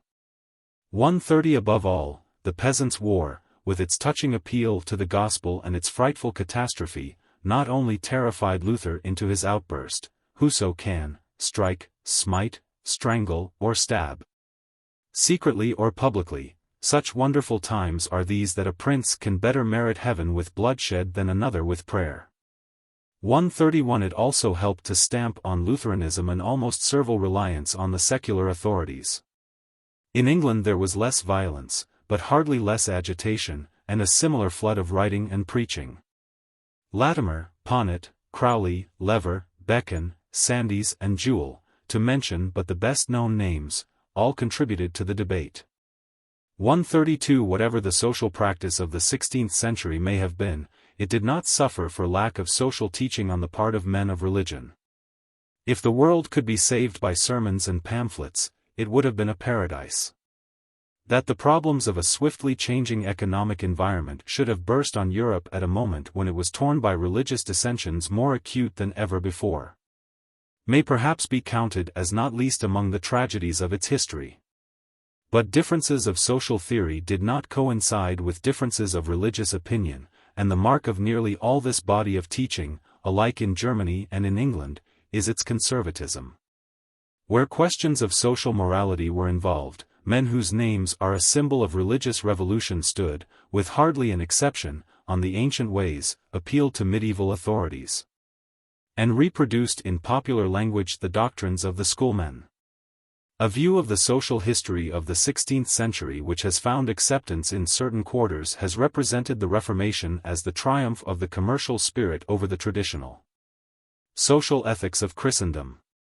Something like it is of respectable antiquity. As early as 1540 Cranmer wrote to Osiander protesting against the embarrassment caused to reformers in England by the indulgence to moral laxity in the matter alike of economic transactions and of marriage, alleged to be given by reformers in Germany. 133 By the 17th century the hints had become a theory and an argument. Bossuet taunted Calvin and Bucer with being the first theologians to defend extortion. 134 And it only remained for a pamphleteer to adapt the indictment to popular consumption, by writing bluntly that it grew to a proverb that usury was the brat of heresy.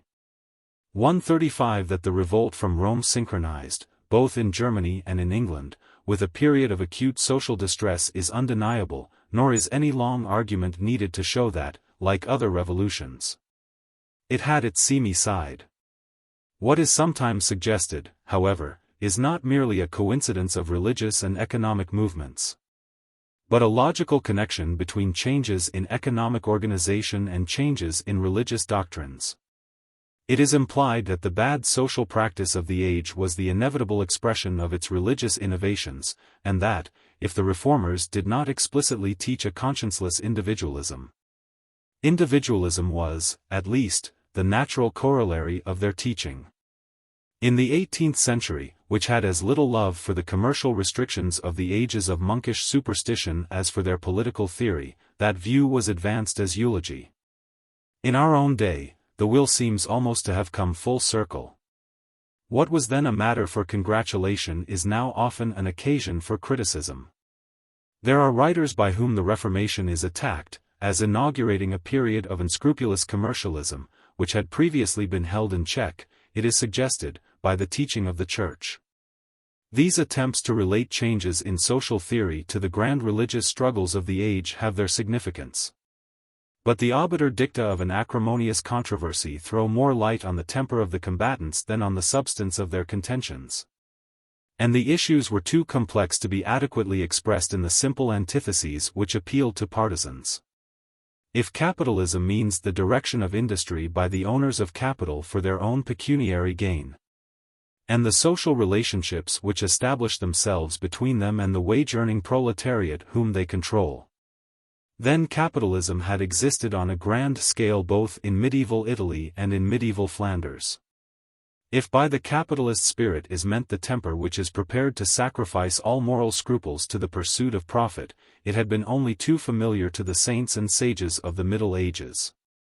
It was the economic imperialism of Catholic Portugal and Spain, not the less imposing, if more solid, achievements of the Protestant powers, which impressed contemporaries down to the Armada. It was predominantly Catholic cities which were the commercial capitals of Europe, and Catholic bankers who were its leading financiers. Nor is the suggestion that Protestant opinion looked with indulgence on the temper which attacked restraints on economic enterprise better founded. If it is true that the Reformation released forces which were to act as a solvent of the traditional attitude of religious thought to social and economic issues, it did so without design, and against the intention of most reformers. In reality, however sensational the innovations in economic practice which accompanied the expansion of financial capitalism in the 16th century, the development of doctrine on the subject of economic ethics was continuous, and, the more closely it is examined, the less foundation does there seem to be for the view that the stream plunged into vacancy over the precipice of the religious revolution. To think of the abdication of religion from its theoretical primacy over economic activity and social institutions as synchronizing with the revolt from Rome, is to antedate a movement which was not finally accomplished for another century and a half, and which owed as much to changes in economic and political organization as it did to developments in the sphere of religious thought. In the 16th century, religious teachers of all shades of opinion still searched the Bible, the Fathers, and the Corpus Juris Canonici for light on practical questions of social morality, and, as far as the first generation of reformers was concerned, there was no intention, among either Lutherans, or Calvinists, or Anglicans, of relaxing the rules of good conscience, which were supposed to control economic transactions and social relations. If anything, indeed, their tendency was to interpret them with a more rigorous severity, as a protest against the moral laxity of the Renaissance, and, in particular, against the avarice which was thought to be peculiarly the sin of Rome. For the passion for regeneration and purification, which was one element in the Reformation, was directed against the corruptions of society as well as of the Church. Princes and nobles and business men conducted themselves after their kind, and fished eagerly in troubled waters. But the aim of religious leaders was to reconstruct, not merely doctrine and ecclesiastical government, but conduct and institutions, on a pattern derived from the forgotten purity of primitive Christianity. The appeal from the depravity of the present to a golden age of pristine innocence found at once its most vehement, and its most artless, expression in the writings of the German reformers. Like the return to nature in the 18th century, it was the cry for spiritual peace of a society disillusioned with the material triumphs of a too complex civilization. The prosperity of Augsburg, Nuremberg, Regensburg, Ulm and Frankfurt, and even of lesser cities like Rothenburg and Freiburg, had long been the admiration of all observers. Commanding the great trade routes across the Alps and down the Rhine, they had held a central position, which they were to lose when the spice trade moved to Antwerp and Lisbon, and were not to recover till the creation of a railway system in the 19th century made Germany again the entrepot between Western Europe and Russia, Austria, Italy and the Near East. But the expansion of commerce, which brought affluence to the richer bourgeoisie, had been accompanied by the growth of an acute social malaise, which left its mark on literature and popular agitation, even before the discoveries turned Germany from a highway into a backwater. The economic aspect of the development was the rise to a position of overwhelming preeminence of the new interests based on the control of capital and credit. In the earlier Middle Ages, capital had been the adjunct and ally of the personal labor of craftsman and artisan. In the Germany of the 15th century, as long before in Italy, it had ceased to be a servant and had become a master. Assuming a separate and independent vitality, it claimed the right of a predominant partner to dictate economic organization in accordance with its own exacting requirements. Under the impact of these new forces, while the institutions of earlier ages survived in form, their spirit and operation were transformed. In the larger cities, the guild organization, once a barrier to the encroachments of the capitalist, became one of the instruments which he used to consolidate his power.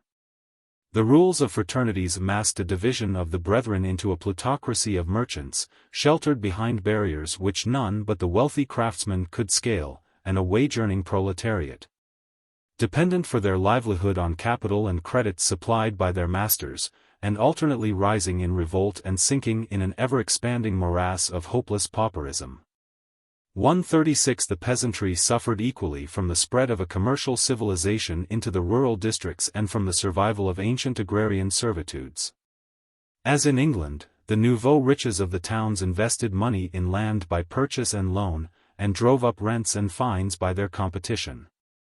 But, while in England the customary tenant was shaking off the onerous obligations of villanage, and appealing, not without success, to the royal courts to protect his title, his brother in South Germany, where serfdom was to last till the middle of the 19th century, found corvées redoubled, money payments increased, and common rights curtailed.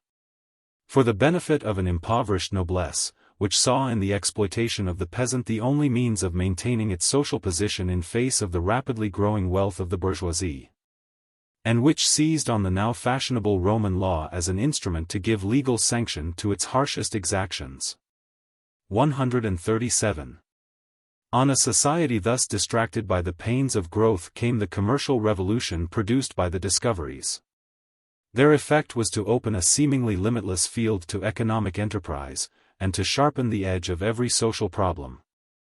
Unable henceforward to tap through Venice the wealth of the East, the leading commercial houses of South Germany either withdrew from the trade across the Alps, to specialize, like the Fuggers, in banking and finance, or organized themselves into companies, which handled at Lisbon and Antwerp a trade too distant and too expensive to be undertaken by individual merchants using only their own resources. The modern world has seen in America the swift rise of combinations controlling output and prices by the power of massed capital. A somewhat similar movement took place on the narrower stage of European commerce in the generation before the Reformation. Its center was Germany, and it was defended and attacked by arguments almost identical with those which are familiar today. The exactions of rings and monopolies, which bought in bulk, drove weaker competitors out of the field, as a great pike swallows up a lot of little fishes, and plundered the consumer, were the commonplaces of the social reformer. 138 The advantages of large-scale organization and the danger of interfering with freedom of enterprise were urged by the companies. The problem was on several occasions brought before the imperial diet. But the discovery of the sage who observed that it is not possible to unscramble eggs had already been made, and its decrees, passed in the teeth of strenuous opposition from the interests concerned, do not seem to have been more effective than modern legislation on the same subject. The passionate anti-capitalist reaction which such conditions produced found expression in numerous schemes of social reconstruction. From the so-called Reformation of the Emperor Sigismund in the 30s of the 15th century, to the 12 Articles of the Peasants in 1525. 139 In the age of the Reformation it was voiced by Hitler, who, in his divine evangelical Reformation, urged that all merchants' companies, such as those of the Fuggers, Hochsteters and Welsers, should be abolished. By Hutten, who classed merchants with knights, lawyers, and the clergy as public robbers.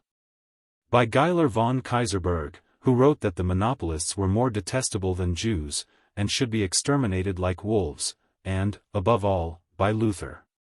140.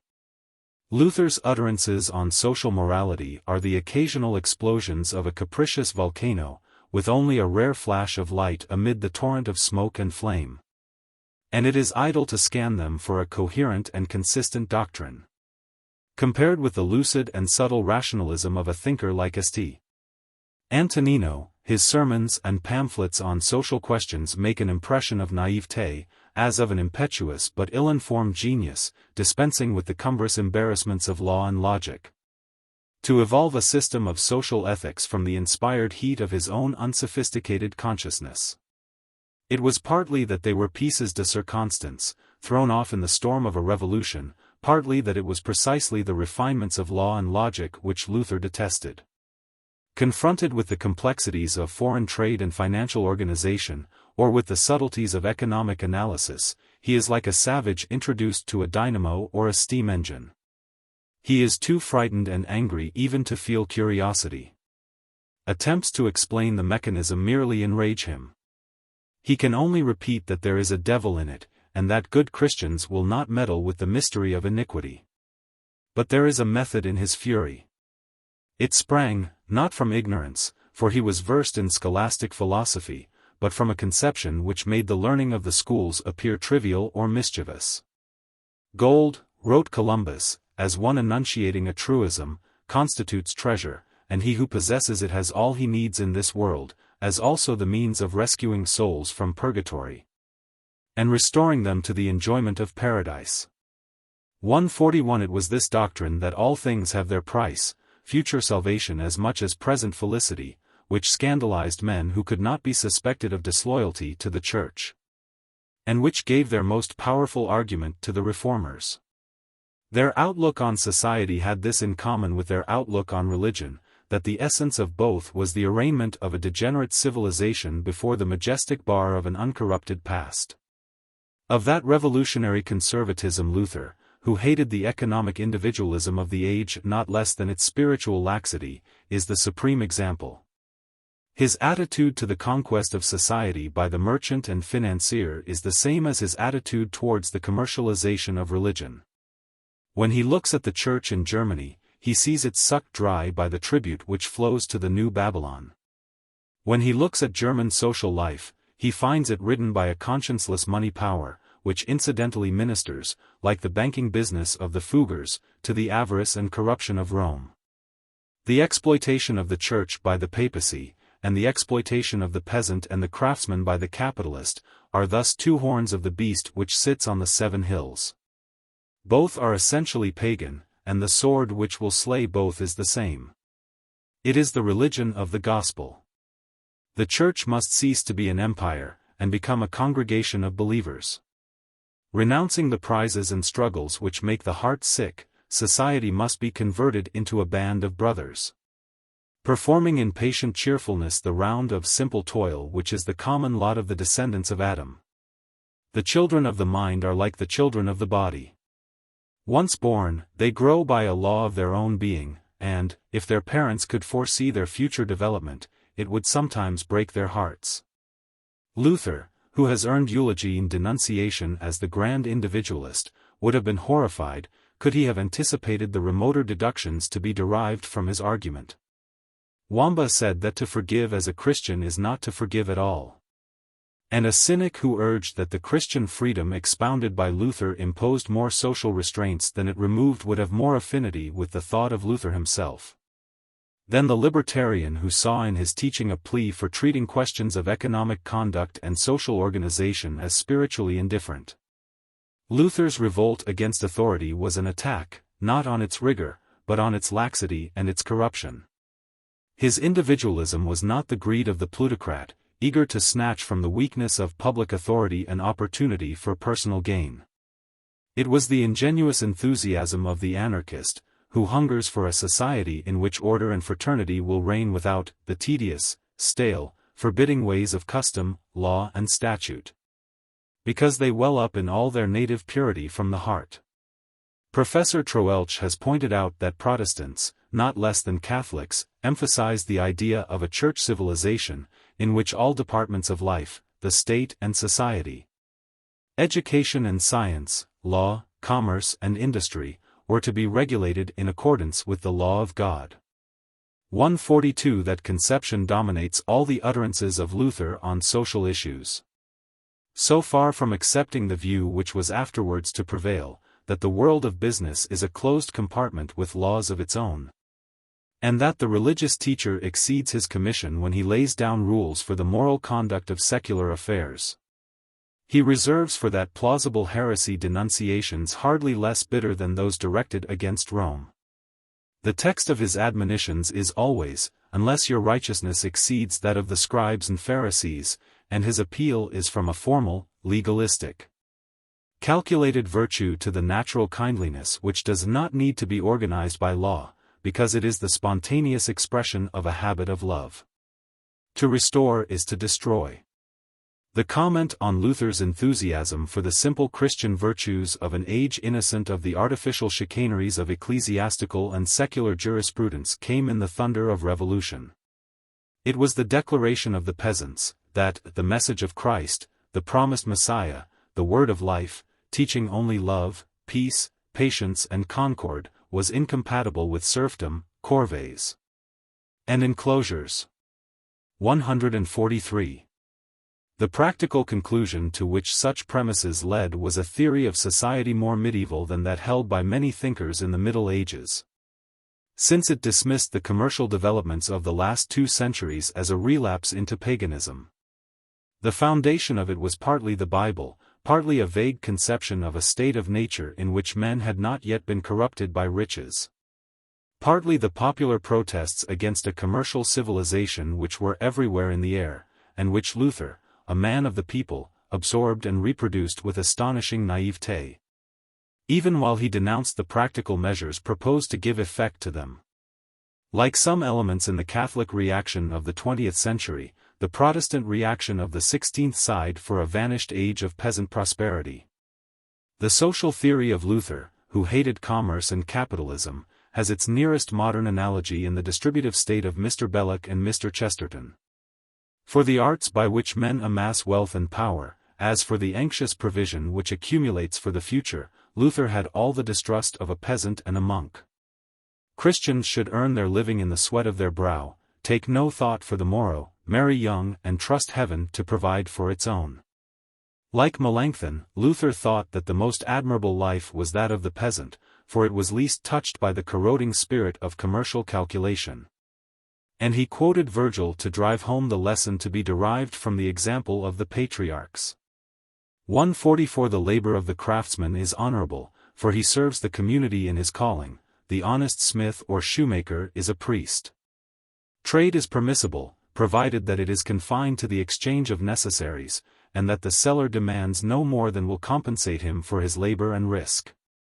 The unforgivable sins are idleness and covetousness, for they destroy the unity of the body of which Christians are members. The grand author and maintainer of both is Rome. For, having ruined Italy, the successor of St. Peter, who lives in a worldly pomp that no king or emperor can equal, has fastened his fangs on Germany. While the mendicant orders, mischievous alike in their practice and by their example, cover the land with a horde of beggars. Pilgrimages, saints' days and monasteries are an excuse for idleness and must be suppressed. Vagrants must be either banished or compelled to labor, and each town must organize charity for the support of the honest poor. 145. Luther accepted the social hierarchy, with its principles of status and subordination, though he knocked away the ecclesiastical rungs in the ladder.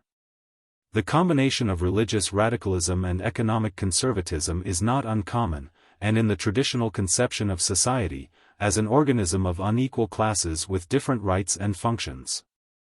The father of all later revolutions found an arsenal of arguments against change, which he launched with almost equal fury against revolting peasants and grasping monopolists. His vindication of the spiritual freedom of common men, and his outspoken abuse of the German princes, had naturally been taken at their face value by serfs groaning under an odious tyranny, and when the inevitable rising came, the rage of Luther, like that of Burke in another age, was sharpened by embarrassment at what seemed to him a hideous parody of truths which were both sacred and his own. as fully convinced as any medieval writer that serfdom was the necessary foundation of society.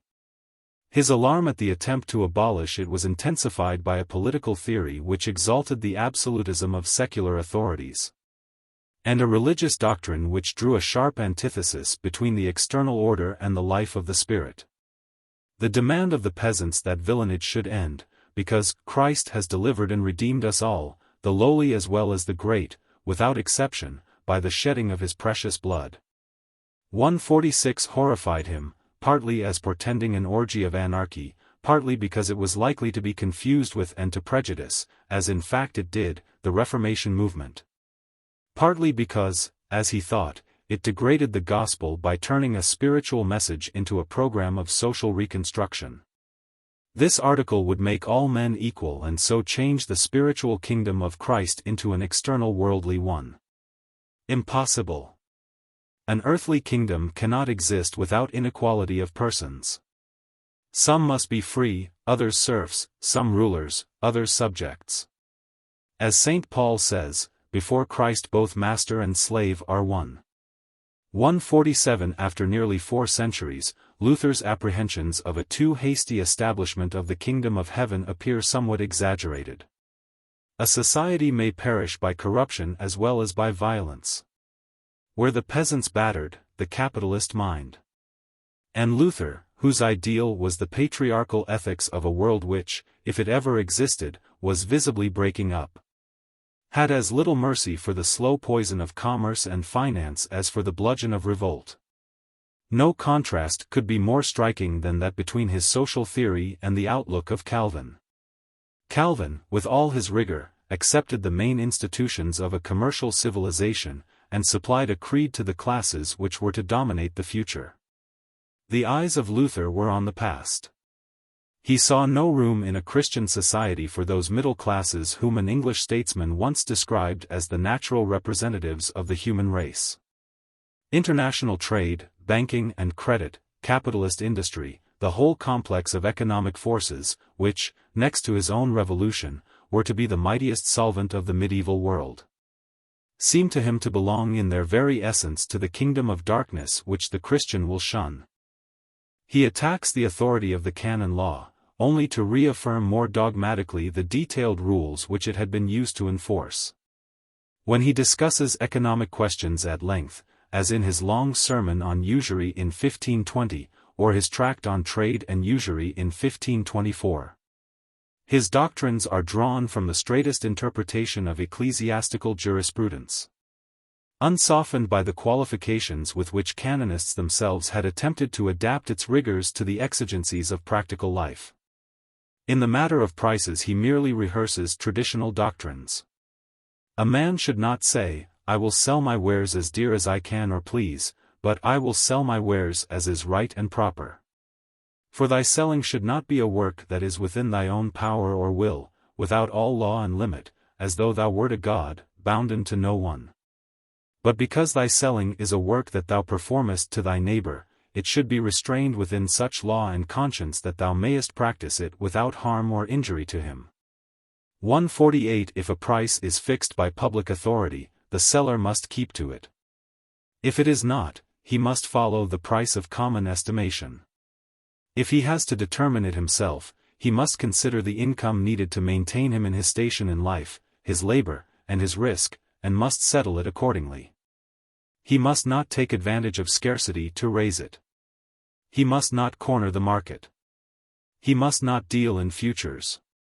He must not sell dearer for deferred payments. On the subject of usury, Luther goes even further than the orthodox teaching. He denounces the concessions to practical necessities made by the canonists. The greatest misfortune of the German nation is easily the traffic in interest. The devil invented it, and the Pope, by giving his sanction to it, has done untold evil throughout the world. 149 Not content with insisting that lending ought to be free, he denounces the payment of interest as compensation for loss and the practice of investing in rent charges, both of which the canon law in his day allowed, and would refuse usurers the sacrament, absolution, and Christian burial. With such a code of ethics, Luther naturally finds the characteristic developments of his generation, the luxury trade with the East, international finance, speculation on the exchanges. Combinations and monopolies, shocking beyond measure.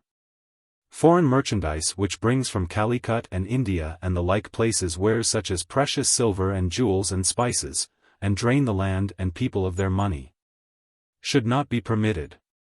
Of combinations I ought really to say much, but the matter is endless and bottomless, full of mere greed and wrong. Who is so stupid as not to see that combinations are mere outright monopolies, which even heathen civil laws, I will say nothing of divine right and Christian law, condemn as a plainly harmful thing in all the world. 150. So resolute an enemy of license might have been expected to be the champion of law. It might have been supposed that Luther, with his hatred of the economic appetites, would have hailed as an ally the restraints by which, at least in theory, those appetites had been controlled. In reality, of course, his attitude towards the mechanism of ecclesiastical jurisprudence and discipline was the opposite. It was one, not merely of indifference, but of repugnance. The prophet who scourged with whips the cupidity of the individual chastised with scorpions the restrictions imposed upon it by society. The apostle of an ideal ethic of Christian love turned a shattering dialectic on the corporate organization of the Christian Church. In most ages, so tragic a parody of human hopes are human institutions, there have been some who have loved mankind, while hating almost everything that men have done or made. Of that temper Luther, who lived at a time when the contrast between a sublime theory and a hideous reality had long been intolerable, is the supreme example. He preaches a selfless charity, but he recoils with horror from every institution by which an attempt had been made to give it a concrete expression. He reiterates the content of medieval economic teaching with a literalness rarely to be found in the thinkers of the later Middle Ages. But for the rules and ordinances in which it had received a positive, if sadly imperfect, expression, he has little but abhorrence. God speaks to the soul, not through the mediation of the priesthood or of social institutions built up by man, but solus cum solo, as a voice in the heart and in the heart alone. Thus the bridges between the worlds of spirit and of sense are broken, and the soul is isolated from the society of men, that it may enter into communion with its Maker. The grace that is freely bestowed upon it may overflow in its social relations, but those relations can supply no particle of spiritual nourishment to make easier the reception of grace. Like the primeval confusion into which the fallen angel plunged on his fatal mission, they are a chaos of brute matter, a wilderness of dry bones. A desert unsanctified and incapable of contributing to sanctification. It is certain that absolutely none among outward things, under whatever name they may be reckoned, has any influence in producing Christian righteousness or liberty. One thing, and one alone, is necessary for life, justification and Christian liberty, and that is the most holy word of God, the gospel of Christ. 151. The difference between loving men as a result of first loving God, and learning to love God through a growing love for men, may not, at first sight, appear profound.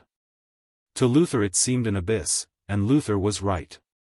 It was, in a sense, nothing less than the Reformation itself.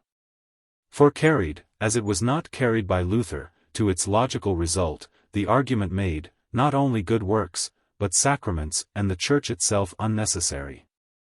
The question of the religious significance of that change of emphasis, and of the validity of the intellectual processes by which Luther reached his conclusions, is one for theologians.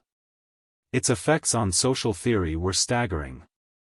Since salvation is bestowed by the operation of grace in the heart and by that alone, the whole fabric of organized religion, which had mediated between the individual soul and its Maker, divinely commissioned hierarchy, systematized activities, corporate institutions, drops away as the blasphemous trivialities of a religion of works. The medieval conception of the social order, which had regarded it as a highly articulated organism of members contributing in their different degrees to a spiritual purpose, was shattered. And differences which had been distinctions within a larger unity were now set in irreconcilable antagonism to each other. Grace no longer completed nature, it was the antithesis of it. Man's actions as a member of society were no longer the extension of his life as a child of God, they were its negation. Secular interests ceased to possess, even remotely, a religious significance. They might compete with religion, but they could not enrich it. Detailed rules of conduct, a Christian casuistry, are needless or objectionable. The Christian has a sufficient guide in the Bible and in his own conscience. In one sense, the distinction between the secular and the religious life vanished. Monasticism was, so to speak, secularized. All men stood henceforward on the same footing towards God. And that advance, which contained the germ of all subsequent revolutions, was so enormous that all else seems insignificant. In another sense, the distinction became more profound than ever before. For, though all might be sanctified, it was their inner life alone which could partake of sanctification. The world was divided into good and evil, light and darkness, spirit and matter. The division between them was absolute, no human effort could span the chasm. The remoter corollaries of the change remained to be stated by subsequent generations. Luther himself was not consistent. He believed that it was possible to maintain the content of medieval social teaching, while rejecting its sanctions. And he insisted that good works would be the fruit of salvation as vehemently as he denied that they could contribute to its attainment. In his writings on social questions, emphasis on the traditional Christian morality is combined with a repudiation of its visible and institutional framework. And in the tragic struggle which results between spirit and letter, form and matter, grace and works, his intention, at least, is not to jettison the rules of good conscience in economic matters, but to purify them by an immense effort of simplification. His denunciation of medieval charity, fraternities, mendicant orders, festivals, and pilgrimages, while it drew its point from practical abuses, sprang inevitably from his repudiation of the idea that merit could be acquired by the operation of some special machinery beyond the conscientious discharge of the ordinary duties of daily life. His demand for the abolition of the canon law was the natural corollary of his belief that the Bible was an all-sufficient guide to action. While not rejecting ecclesiastical discipline altogether, he is impatient of it. The Christian, he argues, needs no elaborate mechanism to teach him his duty or to correct him if he neglects it. He has the Scriptures and his own conscience, let him listen to them. There can be no better instructions in all transactions in temporal goods than that every man who is to deal with his neighbor present to himself these commandments: what ye would that others should do unto you, do ye also unto them, and love thy neighbor as thyself. If these were followed out, then everything would instruct and arrange itself, then no law books nor courts nor judicial actions would be required. All things would quietly and simply be set to rights, for everyone's heart and conscience would guide him. 152. Everything would arrange itself. Few would deny it. But how if it does not? Is emotion really an adequate substitute for reason, and rhetoric for law? Is it possible to solve the problem which social duties present to the individual by informing him that no problem exists? If it is true that the inner life is the sphere of religion, does it necessarily follow that the external order is simply irrelevant to it? To wave aside the world of institutions and law as alien to that of the Spirit, is not this to abandon, instead of facing, the task of making Christian morality prevail, for which medieval writers, with their conception of a hierarchy of values related to a common end, had attempted, however inadequately, to discover a formula? A Catholic rationalist had answered by anticipation Luther's contemptuous dismissal of law and learning, when he urged that it was useless for the Church to prohibit extortion, unless it was prepared to undertake the intellectual labor of defining the transactions to which the prohibition applied. 153. It was a pity that Peacock's douche of common sense was not of a kind which could be appreciated by Luther. He denounced covetousness in general terms, with a surprising exuberance of invective. But, confronted with a request for advice on the specific question whether the authorities of Danzig shall put down usury, he retreats into the clouds. The preacher shall preach only the gospel rule, and leave it to each man to follow his own conscience. Let him who can receive it, receive it. He cannot be compelled thereto further than the gospel leads willing hearts whom the Spirit of God urges forward. 154. Luther's impotence was not accidental. It sprang directly from his fundamental conception that to externalize religion in rules and ordinances is to degrade it. He attacked the casuistry of the canonists, and the points in their teaching with regard to which his criticism was justified were only too numerous. But the remedy for bad law is good law, not lawlessness. And casuistry is merely the application of general principles to particular cases, which is involved in any living system of jurisprudence, whether ecclesiastical or secular. If the principles are not to be applied, on the ground that they are too sublime to be soiled by contact with the gross world of business and politics, what remains of them? Denunciations such as Luther launched against the Fuggers and the peasants, aspirations for an idol of Christian charity and simplicity, such as he advanced in his tract on trade and usury. Pious rhetoric may be edifying, but it is hardly the panoply recommended by St. Paul. As the soul needs the word alone for life and justification, so it is justified by faith alone, and not by any works. Therefore the first care of every Christian ought to be to lay aside all reliance on works, and to strengthen his faith alone more and more. 155. The logic of Luther's religious premises was more potent for posterity than his attachment to the social ethics of the past, and evolved its own inexorable conclusions in spite of them. It enormously deepened spiritual experience, and sowed the seeds from which new freedoms, abhorrent to Luther, were to spring. But it riveted on the social thought of Protestantism a dualism which, as its implications were developed, emptied religion of its social content, and society of its soul. Between light and darkness a great gulf was fixed. Unable to climb upwards plane by plane, man must choose between salvation and damnation. If he despairs of attaining the austere heights where alone true faith is found, no human institution can avail to help him. Such, Luther thinks, will be the fate of only too many. He himself was conscious that he had left the world of secular activities perilously divorced from spiritual restraints.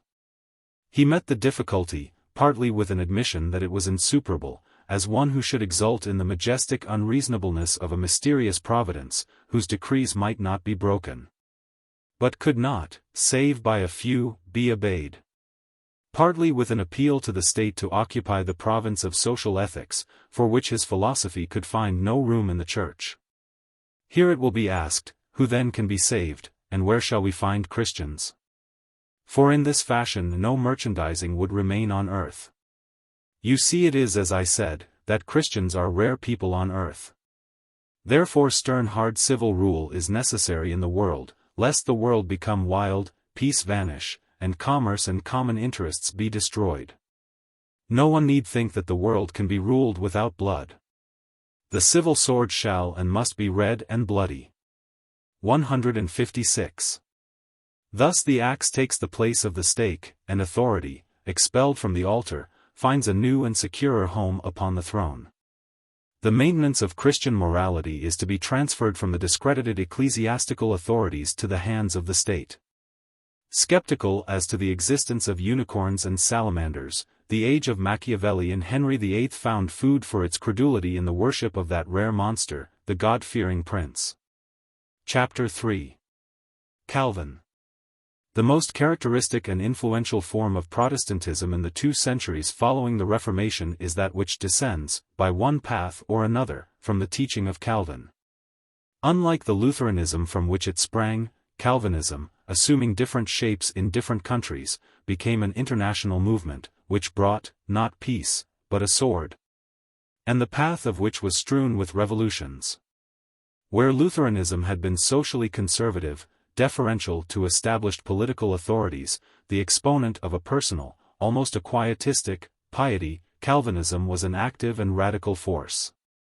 It was a creed which sought, not merely to purify the individual, but to reconstruct church and state, and to renew society by penetrating every department of life, public as well as private. With the influence of religion. Upon the immense political reactions of Calvinism, this is not the place to enlarge. As a way of life and a theory of society, it possessed from the beginning one characteristic which was both novel and important. It assumed an economic organization which was relatively advanced, and expounded its social ethics on the basis of it.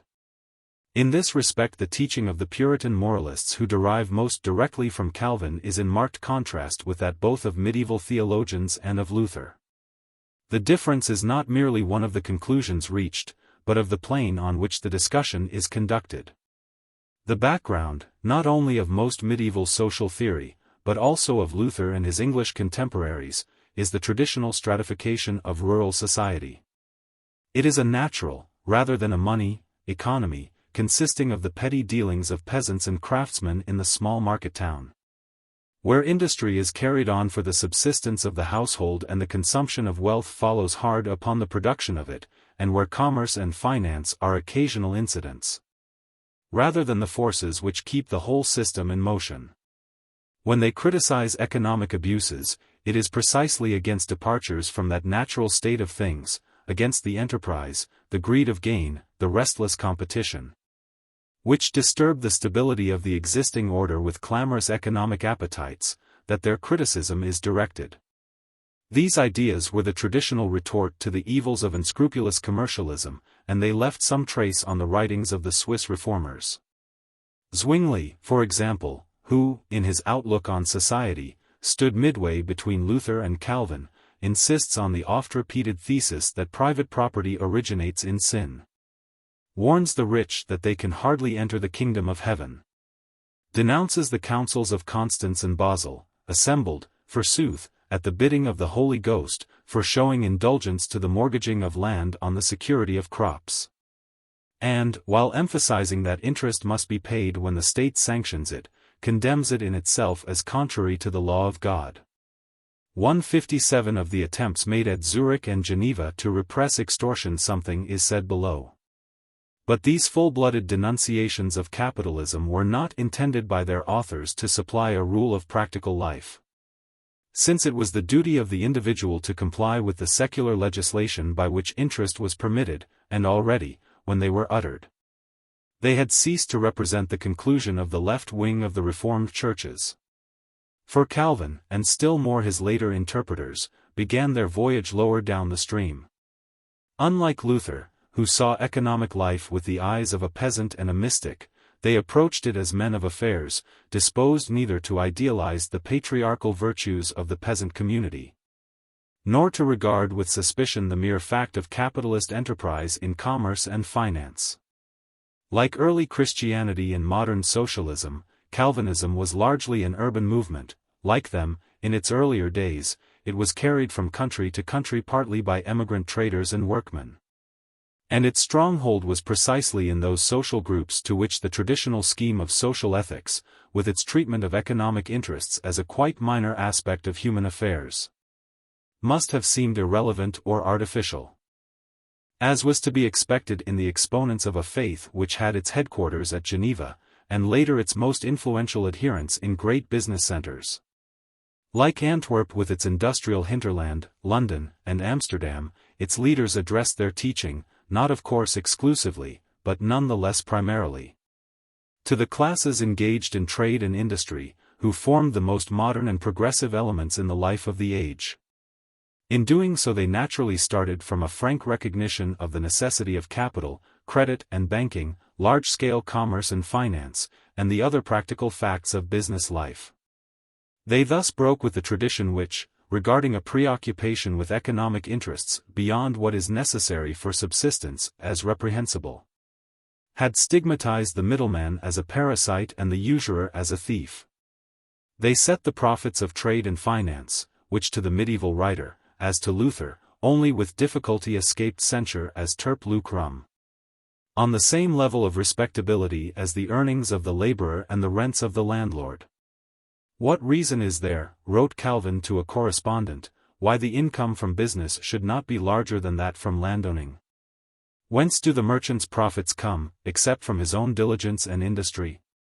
158 It was quite in accordance with the spirit of those words that Bucer, even while denouncing the frauds and avarice of merchants, should urge the English government to undertake the development of the woolen industry on mercantilist lines. 159. Since it is the environment of the industrial and commercial classes which is foremost in the thoughts of Calvin and his followers, they have to make terms with its practical necessities. It is not that they abandon the claim of religion to moralize economic life, but that the life which they are concerned to moralize is one in which the main features of a commercial civilization are taken for granted, and that it is for application to such conditions that their teaching is designed. Early Calvinism, as we shall see, has its own rule, and a rigorous rule, for the conduct of economic affairs. But it no longer suspects the whole world of economic motives as alien to the life of the spirit, or distrusts the capitalist as one who has necessarily grown rich on the misfortunes of his neighbor, or regards poverty as in itself meritorious, and it is perhaps the first systematic body of religious teaching which can be said to recognize and applaud the economic virtues. Its enemy is not the accumulation of riches, but their misuse for purposes of self-indulgence or ostentation. Its ideal is a society which seeks wealth with the sober gravity of men who are conscious at once of disciplining their own characters by patient labor, and of devoting themselves to a service acceptable to God. It is in the light of that change of social perspective that the doctrine of usury associated with the name of Calvin is to be interpreted. Its significance consisted, not in the phase which it marked in the technique of economic analysis, but in its admission to a new position of respectability of a powerful and growing body of social interests, which, however irrepressible in practice, had hitherto been regarded by religious theory as, at best, of dubious propriety, and, at worst, as frankly immoral. Strictly construed, the famous pronouncement strikes the modern reader rather by its rigor than by its indulgence. Calvin, wrote an English divine a generation after his death, deals with usury as the apothecary doth with poison. 160. The apologetic was just, for neither his letter to Ecolampadius, nor his sermon on the same subject, reveal any excessive tolerance for the trade of the financier. That interest is lawful, provided that it does not exceed an official maximum, that, even when a maximum is fixed, loans must be made gratis to the poor, that the borrower must reap as much advantage as the lender, that excessive security must not be exacted, that what is venial as an occasional expedient is reprehensible when carried on as a regular occupation, that no man may snatch economic gain for himself to the injury of his neighbor. A condonation of usury protected by such embarrassing entanglements can have offered but tepid consolation to the devout moneylender. Contemporaries interpreted Calvin to mean that the debtor might properly be asked to concede some small part of his profits to the creditor with whose capital they had been earned, but that the exaction of interest was wrong if it meant that the creditor becomes rich by the sweat of the debtor, and the debtor does not reap the reward of his labor. There have been ages in which such doctrines would have been regarded as an attack on financial enterprise rather than as a defense of it. Nor were Calvin's specific contributions to the theory of usury strikingly original. As a hard-headed lawyer, he was free both from the incoherence and from the idealism of Luther, and his doctrine was probably regarded by himself merely as one additional step in the long series of developments through which ecclesiastical jurisprudence on the subject had already gone. In emphasizing the difference between the interest wrung from the necessities of the poor and the interest which a prosperous merchant could earn with borrowed capital, he had been anticipated by Major. In his sanction of a moderate rate on loans to the rich, his position was the same as that already assumed, though with some hesitation, by Melanchthon. The picture of Calvin, the organizer and disciplinarian, as the parent of laxity in social ethics, is a legend. Like the author of another revolution in economic theory, he might have turned on his popularizers with the protest, "I am not a Calvinist." Legends are apt, however, to be as right in substance as they are wrong in detail, and both its critics and its defenders were correct in regarding Calvin's treatment of capital as a watershed. What he did was to change the plane on which the discussion was conducted, by treating the ethics of money lending not as a matter to be decided by an appeal to a special body of doctrine on the subject of usury, but as a particular case of the general problem of the social relations of a Christian community, which must be solved in the light of existing circumstances. The significant feature in his discussion of the subject is that he assumes credit to be a normal and inevitable incident in the life of society. He therefore dismisses the oft-quoted passages from the Old Testament and the Fathers as irrelevant, because designed for conditions which no longer exist. Argues that the payment of interest for capital is as reasonable as the payment of rent for land. And throws on the conscience of the individual the obligation of seeing that it does not exceed the amount dictated by natural justice and the Golden Rule.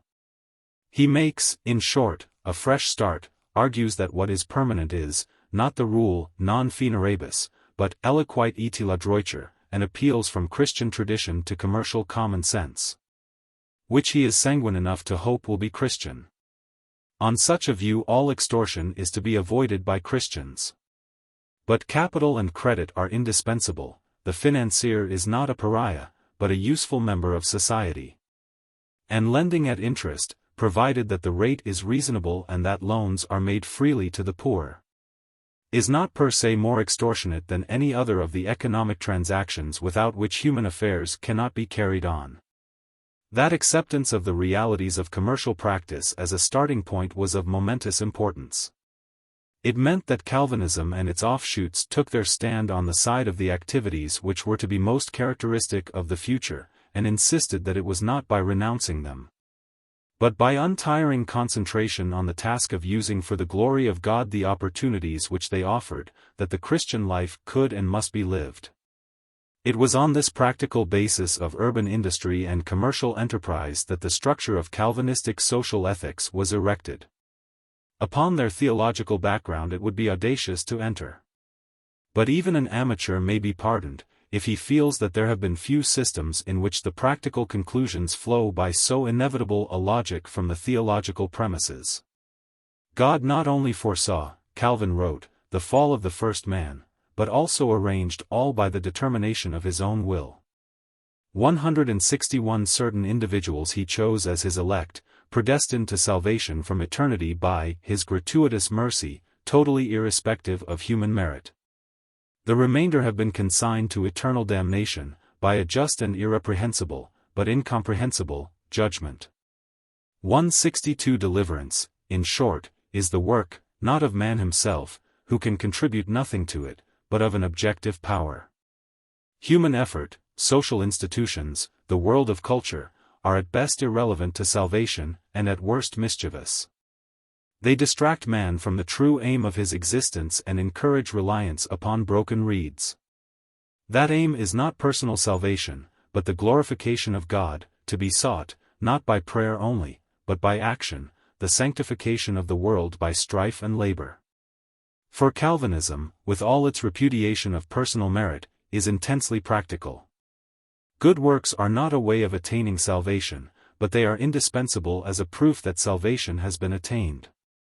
The central paradox of religious ethics, that only those are nerved with the courage needed to turn the world upside down, who are convinced that already, in a higher sense, it is disposed for the best by a power of which they are the humble instruments, finds in it a special exemplification.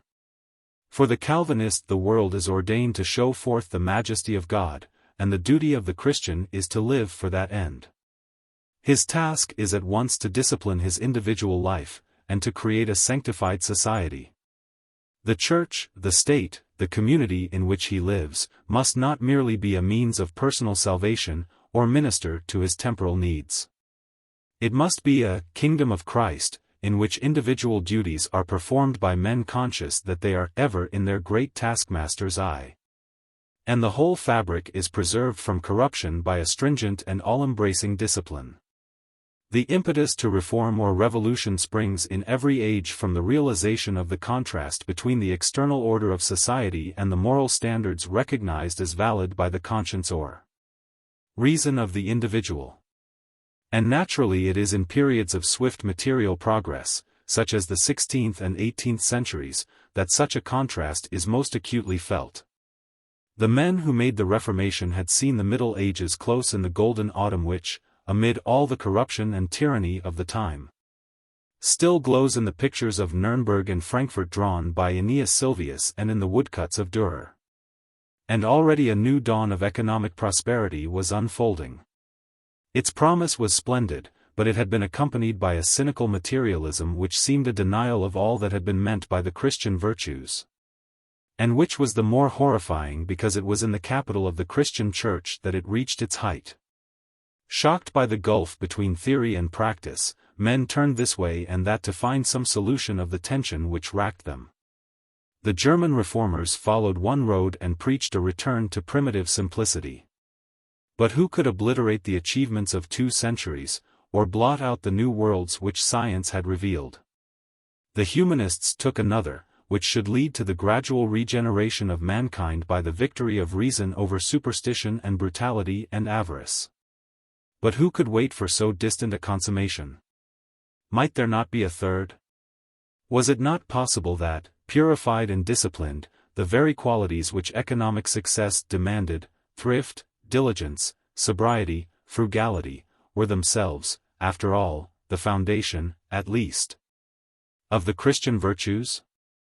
Was it not conceivable that the gulf which yawned between a luxurious world and the life of the Spirit could be bridged, not by eschewing material interests as the kingdom of darkness, but by dedicating them to the service of God? It was that revolution in the traditional scale of ethical values which the Swiss reformers desired to achieve, it was that new type of Christian character that they labored to create. Not as part of any scheme of social reform, but as elements in a plan of moral regeneration, they seized on the aptitudes cultivated by the life of business and affairs, stamped on them a new sanctification, and used them as the warp of a society in which a more than Roman discipline should perpetuate a character the exact antithesis of that fostered by obedience to Rome. The Roman Church, it was held, through the example of its rulers, had encouraged luxury and ostentation. The members of the Reformed Church must be economical and modest. It had sanctioned the spurious charity of indiscriminate almsgiving.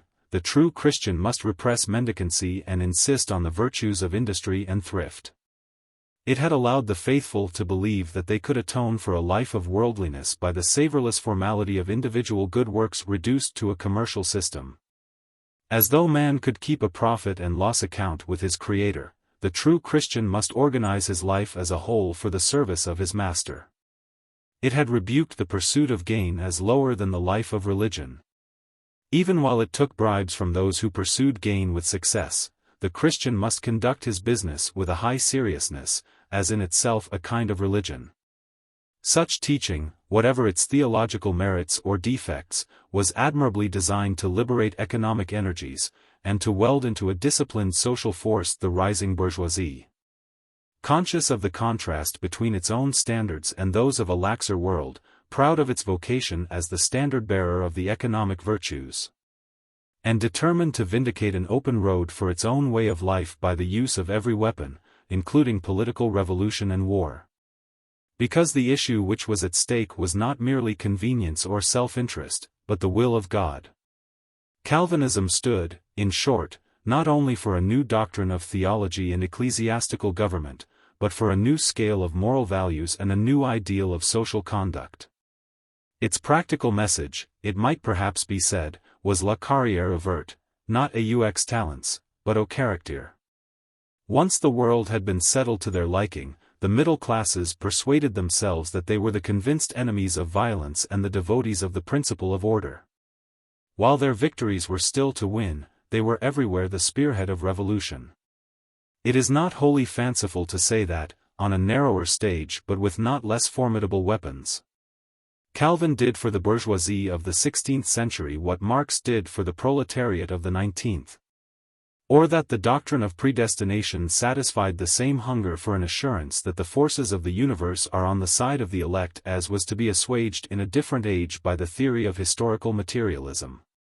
He set their virtues at their best in sharp antithesis with the vices of the established order at its worst, taught them to feel that they were a chosen people, made them conscious of their great destiny in the providential plan and resolute to realize it.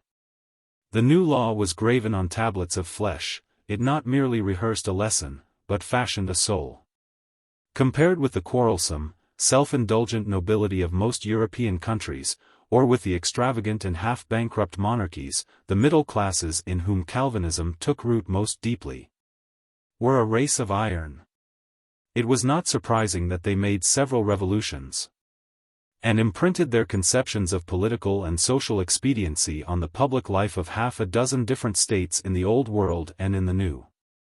The two main elements in this teaching were the insistence on personal responsibility, discipline and asceticism, and the call to fashion for the Christian character an objective embodiment in social institutions. Though logically connected, they were often in practical discord. The influence of Calvinism was not simple, but complex, and extended far beyond the circle of churches which could properly be called Calvinist. Calvinist theology was accepted where Calvinist discipline was repudiated. The bitter struggle between Presbyterians and Independents in England did not prevent men, to whom the whole idea of religious uniformity was fundamentally abhorrent, from drawing inspiration from the conception of a visible Christian society, in which, as one of them said, the Scripture was really and materially to be fulfilled. 163 Both an intense individualism and a rigorous Christian socialism could be deduced from Calvin's doctrine. Which of them predominated depended on differences of political environment and of social class. It depended, above all, on the question whether Calvinists were, as at Geneva and in Scotland, a majority, who could stamp their ideals on the social order, or, as in England, a minority, living on the defensive beneath the suspicious eyes of a hostile government. In the version of Calvinism which found favor with the English upper classes in the 17th century, individualism in social affairs was, on the whole, the prevalent philosophy. It was only the fanatic and the agitator who drew inspiration from the vision of a new Jerusalem descending on England's green and pleasant land, and the troopers of Fairfax soon taught them reason. But, if the theology of Puritanism was that of Calvin, its conception of society, diluted by the practical necessities of a commercial age, and softened to suit the conventions of a territorial aristocracy, was poles apart from that of the master who founded a discipline, compared with which that of Laud, as Laud himself dryly observed, 164 was a thing of shreds and patches. As both the teaching of Calvin himself, and the practice of some Calvinist communities, suggest. The social ethics of the heroic age of Calvinism savored more of a collectivist dictatorship than of individualism. The expression of a revolt against the medieval ecclesiastical system, it stood itself, where circumstances favored it, for a discipline far more stringent and comprehensive than that of the Middle Ages. If, as some historians have argued, the philosophy of laissez-faire emerged as a result of the spread of Calvinism among the middle classes, it did so, like tolerance, by a route which was indirect. It was accepted, less because it was esteemed for its own sake, than as a compromise forced upon Calvinism at a comparatively late stage in its history. As a result of its modification by the pressure of commercial interests, or of a balance of power between conflicting authorities. The spirit of the system is suggested by its treatment of the burning question of pauperism. The reform of traditional methods of poor relief was in the air. Vives had written his celebrated book in 1526-165, and, prompted both by humanists and by men of religion, the secular authorities all over Europe were beginning to bestir themselves to cope with what was, at best, a menace to social order, and, at worst, a moral scandal. The question was naturally one which appealed strongly to the ethical spirit of the Reformation. The characteristic of the Swiss reformers, who were much concerned with it, was that they saw the situation not, like the statesmen, as a problem of police, nor, like the more intelligent humanists, as a problem of social organization, but as a question of character. Calvin quoted with approval the words of St. Paul, "If a man will not work, neither shall he eat," condemned indiscriminate almsgiving as vehemently as any utilitarian, and urged that the ecclesiastical authorities should regularly visit every family to ascertain whether its members were idle, or drunken, or otherwise undesirable. 166 Ecolampadius wrote 2 tracts on the relief of the poor. 167 Bullinger lamented the army of beggars produced by monastic charity, and secured part of the emoluments of a dissolved abbey for the maintenance of a school and the assistance of the destitute. 168 In the plan for the reorganization of poor relief at Zurich, which was drafted by Zwingli in 1525, all mendicancy was strictly forbidden. Travelers were to be relieved on condition that they left the town next day. Provision was to be made for the sick and aged in special institutions. No inhabitant was to be entitled to relief who wore ornaments or luxurious clothes, who failed to attend church, or who played cards or was otherwise disreputable. The basis of his whole scheme was the duty of industry and the danger of relaxing the incentive to work. With labor, he wrote, will no man now support himself. And yet labor is a thing so good and godlike, that makes the body hale and strong and cures the sicknesses produced by idleness. In the things of this life, the laborer is most like to God. 169. In the assault on pauperism, moral and economic motives were not distinguished. The idleness of the mendicant was both a sin against God and a social evil. The enterprise of the thriving tradesman was at once a Christian virtue and a benefit to the community. The same combination of religious zeal and practical shrewdness prompted the attacks on gambling, swearing, excess in apparel and self-indulgence in eating and drinking. The essence of the system was not preaching or propaganda, though it was prolific of both, but the attempt to crystallize a moral ideal in the daily life of a visible society, which should be at once a church and a state. Having overthrown monasticism, its aim was to turn the secular world into a gigantic monastery, and at Geneva, for a short time, it almost succeeded. In other places, wrote Knox of that devoted city, I confess Christ to be truly preached, but manners and religion so sincerely reformed I have not yet seen in any place besides. 170 manners and morals were regulated, because it is through the minutiae of conduct that the enemy of mankind finds his way to the soul. The traitors to the kingdom might be revealed by pointed shoes or golden earrings, as in 1793 those guilty of another kind of incivism were betrayed by their knee breeches. Regulation meant legislation, and, still more, administration. The word in which both were summarized was discipline. Discipline Calvin himself described as the nerves of religion 171, and the common observation that he assigned to it the same primacy as Luther had given to faith is just. As organized in the Calvinist churches, it was designed primarily to safeguard the sacrament and to enforce a censorship of morals, and thus differed in scope and purpose from the canon law of the Church of Rome, as the rules of a private society may differ from the code of a state. Its establishment at Geneva, in the form which it assumed in the last half of the 16th century, was the result of nearly 20 years of struggle between the council of the city and the consistory, composed of ministers and laymen. It was only in 1555 that the latter finally vindicated its right to excommunicate, and only in the edition of the Institutes which appeared in 1559 that a scheme of church organization and discipline was set out.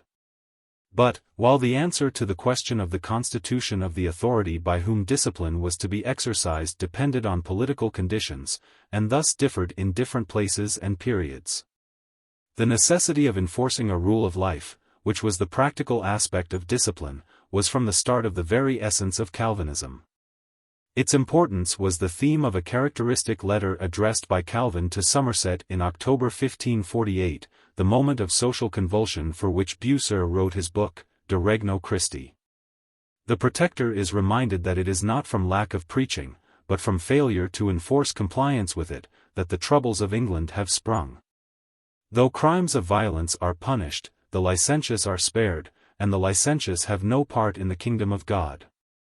He is urged to make sure that, les hommes soyant tenus en bon et honest discipline, and to be careful, que solcs que oyant la doctrine de l'Evangile s approuvant ester Christians par sanctite de vie. 172. Prove themselves Christians by holiness of life, the words might be taken as the motto of the Swiss Reformers.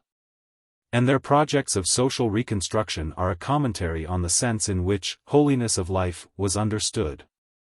It was in that spirit that Zwingli took the initiative in forming at Zurich a board of moral discipline, to be composed of the clergy, the magistrates, and 2 elders. Emphasized the importance of excommunicating offenders against Christian morals, and drew up a list of sins to be punished by excommunication, which included, in addition to murder and theft, unchastity, perjury and avarice, especially as it discovers itself in usury and fraud. 173 It was in that spirit that Calvin composed in the Institutes a Protestant Summa and Manual of Moral Casuistry, in which the lightest action should be brought under the iron control of a universal rule.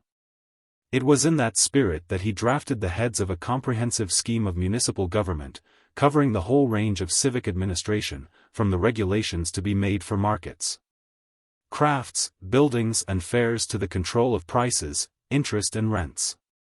174 It was in that spirit that he made Geneva a city of glass, in which every household lived its life under the supervision of a spiritual police, and that for a generation consistory and council worked hand in hand, the former excommunicating drunkards, dancers and contemners of religion, the latter punishing the dissolute with fines and imprisonment and the heretic with death. Having considered, ran the preamble to the ordinances of 1576, which mark the maturity of the Genevese Church, that it is a thing worthy of commendation above all others, that the doctrine of the Holy Gospel of our Lord Jesus Christ shall be preserved in its purity, and the Christian Church duly maintained by good government and policy, and also that youth in the future be well and faithfully instructed, and the hospital well ordered for the support of the poor, which things can only be if there be established a certain rule and order of living, by which each man may be able to understand the duties of his position. 175 The object of it all was so simple. Each man to understand the duties of his position. What could be more desirable, at Geneva or elsewhere? It is sad to reflect that the attainment of so laudable an end involved the systematic use of torture, the beheading of a child for striking its parents, and the burning of 150 heretics in 60 years. 176 Tantum religio potuit suadere malorum. Torturing and burning were practiced elsewhere by governments which affected no excessive zeal for righteousness. The characteristic which was distinctive of Geneva, the most perfect school of Christ that ever was on earth since the days of the Apostles, 177, was not its merciless intolerance. For no one yet dreamed that tolerance was possible. It was the attempt to make the law of God prevail even in those matters of pecuniary gain and loss which mankind, to judge by its history, is disposed to regard more seriously than wounds and deaths. No member of the Christian body, wrote Calvin in his Institutes, holds his gifts to himself, or for his private use, but shares them among his fellow members. Nor does he derive benefit save from those things which proceed from the common profit of the body as a whole. Thus the pious man owes to his brethren all that it is in his power to give. 178 It was natural that so remorseless an attempt to claim the totality of human interests for religion should not hesitate to engage even the economic appetites, before which the churches of a later generation were to lower their arms. If Calvinism welcomed the world of business to its fold with an eagerness unknown before, it did so in the spirit of a conqueror organizing a new province, not of a suppliant arranging a compromise with a still powerful foe. A system of morals and a code of law lay ready to its hand in the Old Testament. Samuel and Agag, king of the Amalekites, Jonah and Nineveh, Ahab and Naboth, Elijah and the prophets of Baal, Micaiah the son of Imlah, the only true prophet of the Lord, and Jeroboam the son of Nebat, who made Israel to sin, worked on the tense imagination of the Calvinist as did Brutus and Cassius on the men of 1793. The first half-century of the Reformed Church at Geneva saw a prolonged effort to organize an economic order worthy of the kingdom of Christ, in which the ministers played the part of Old Testament prophets to an Israel not wholly weaned from the fleshpots of Egypt. Apart from its qualified indulgence to interest, Calvinism made few innovations in the details of social policy, and the contents of the program were thoroughly medieval. The novelty consisted in the religious zeal which was thrown into its application. The organ of administration before which offenders were brought was the consistory, a mixed body of laymen and ministers. It censures harsh creditors, punishes usurers, engrossers and monopolists, reprimands or fines the merchant who defrauds his clients, the clothmaker whose stuff is an inch too narrow, the dealer who provides short measure of coal, the butcher who sells meat above the rates fixed by authority, the tailor who charges strangers excessive prices, the surgeon who demands an excessive fee for an operation. 179 In the consistory the ministers appear to have carried all before them, and they are constantly pressing for greater stringency. From the election of Beza in place of Calvin in 1564 to his death in 1605, hardly a year passes without a new demand for legislation from the clergy, a new censure on economic unrighteousness, a new protest against one form or another of the ancient sin of avarice. At one moment it is excessive indulgence to debtors which rouses their indignation. At another, the advance of prices and rents caused by the influx of distressed brethren from the persecutions in France. At a third, the multiplication of taverns and the excessive charges demanded by the sellers of wine. Throughout there is a prolonged warfare against the twin evils of extortionate interest and extortionate prices. Credit was an issue of moment at Geneva, not merely for the same reasons which made it a burning question everywhere to the small producer of the 16th century, but because, especially after the ruin of Lyons in the French Wars of Religion, the city was a financial center of some importance. It might be involved in war at any moment. In order to secure command of the necessary funds, it had borrowed heavily from Ball and Byrne, and the council used the capital to do exchange business and make advances. The rate of interest being fixed at 10, and later at 12%. To the establishment of a bank the ministers, who had been consulted, agreed. Against the profitable business of advancing money at high rates of interest to private persons they protested, especially when the loans were made to spendthrifts who used them to ruin themselves. When, 10 years later, in 1580, the council approved the project advanced by some company promoters of establishing a second bank in the city, the ministers led the opposition to it, pointed to the danger of covetousness as revealed by the moral corruption of financial cities such as Paris, Venice and Lyons, and succeeded in getting the proposal quashed. Naturally, however, the commoner issue was a more simple one. The capitalist who borrowed in order to invest and make a profit could take care of himself. And the ministers explained that they had no objection to those que bail lent leur argent aux marchands pour employer en merchandise. The crucial issue was that of the moneylender who makes advances, simplement à un cas aura besoin, and who thereby exploits the necessities of his poorer neighbors. 180. Against monsters of this kind the ministers rage without ceasing. They denounce them from the pulpit in the name of the New Testament, in language drawn principally from the less temperate portions of the Old, as larrons, brigands, loups et tigres, who ought to be led out of the city and stoned to death. The poor cry and the rich pocket their gains, but what they are heaping up for themselves is the wrath of God. One has cried in the marketplace, a curse on those who bring us dearth. The Lord has heard that cry, and yet we are asking the cause of the pestilence.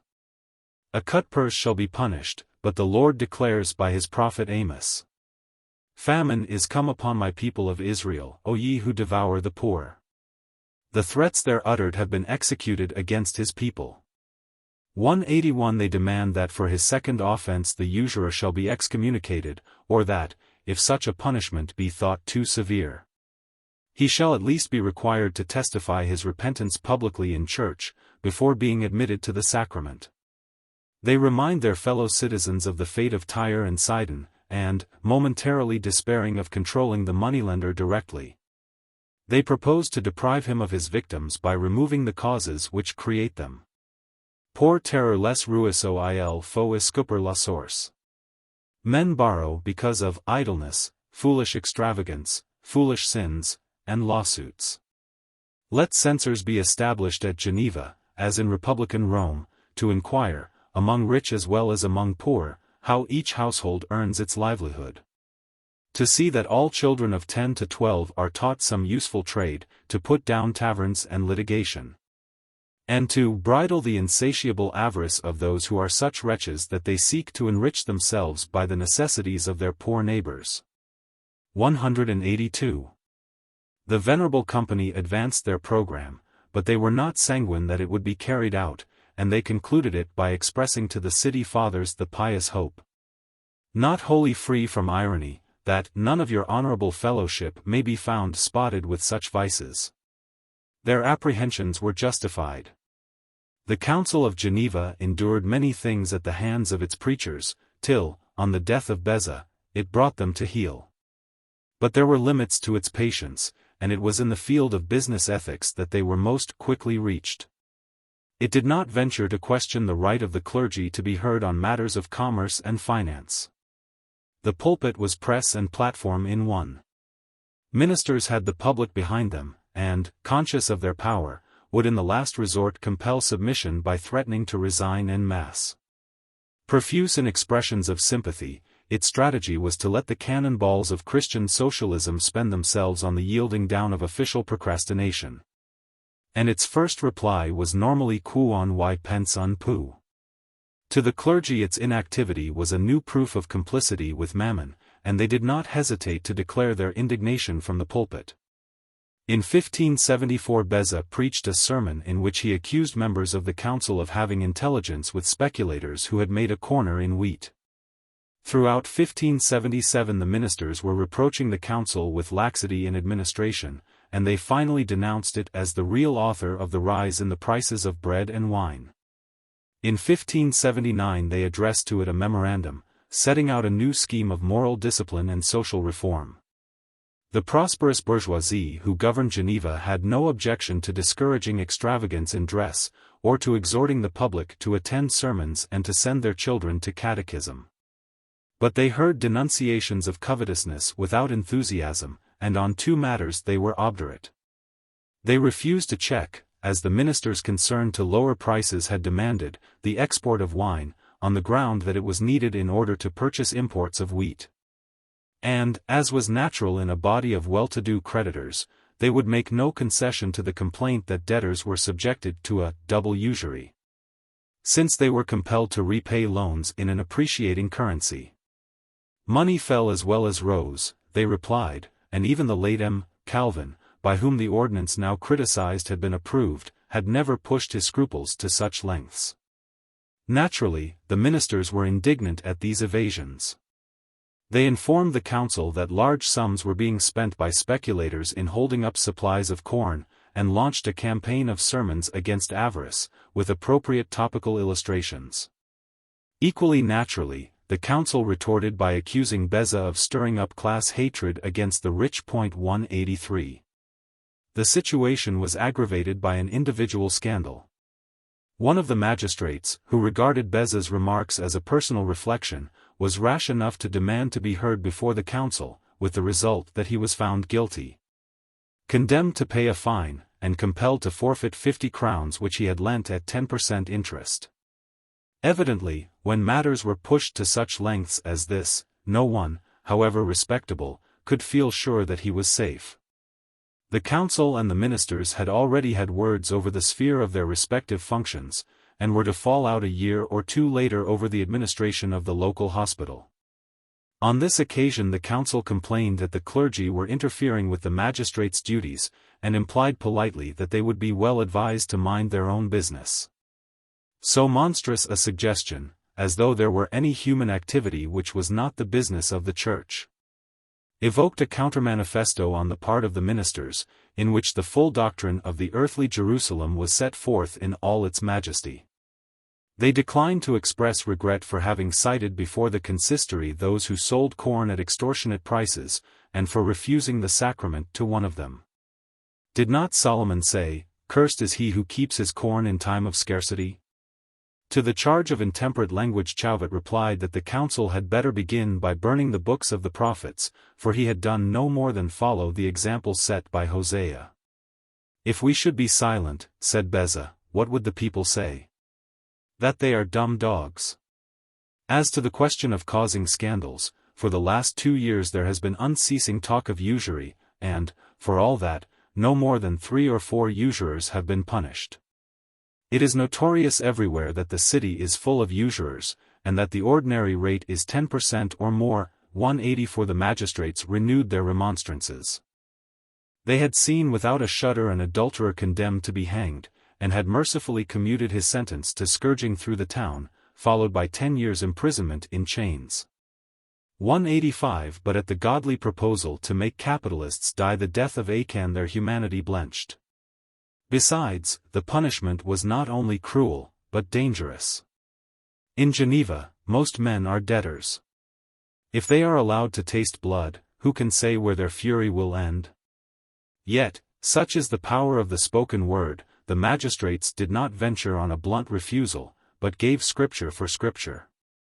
They informed the ministers that they proposed to follow the example of David, who, when rebuked by Nathan, confessed his fault.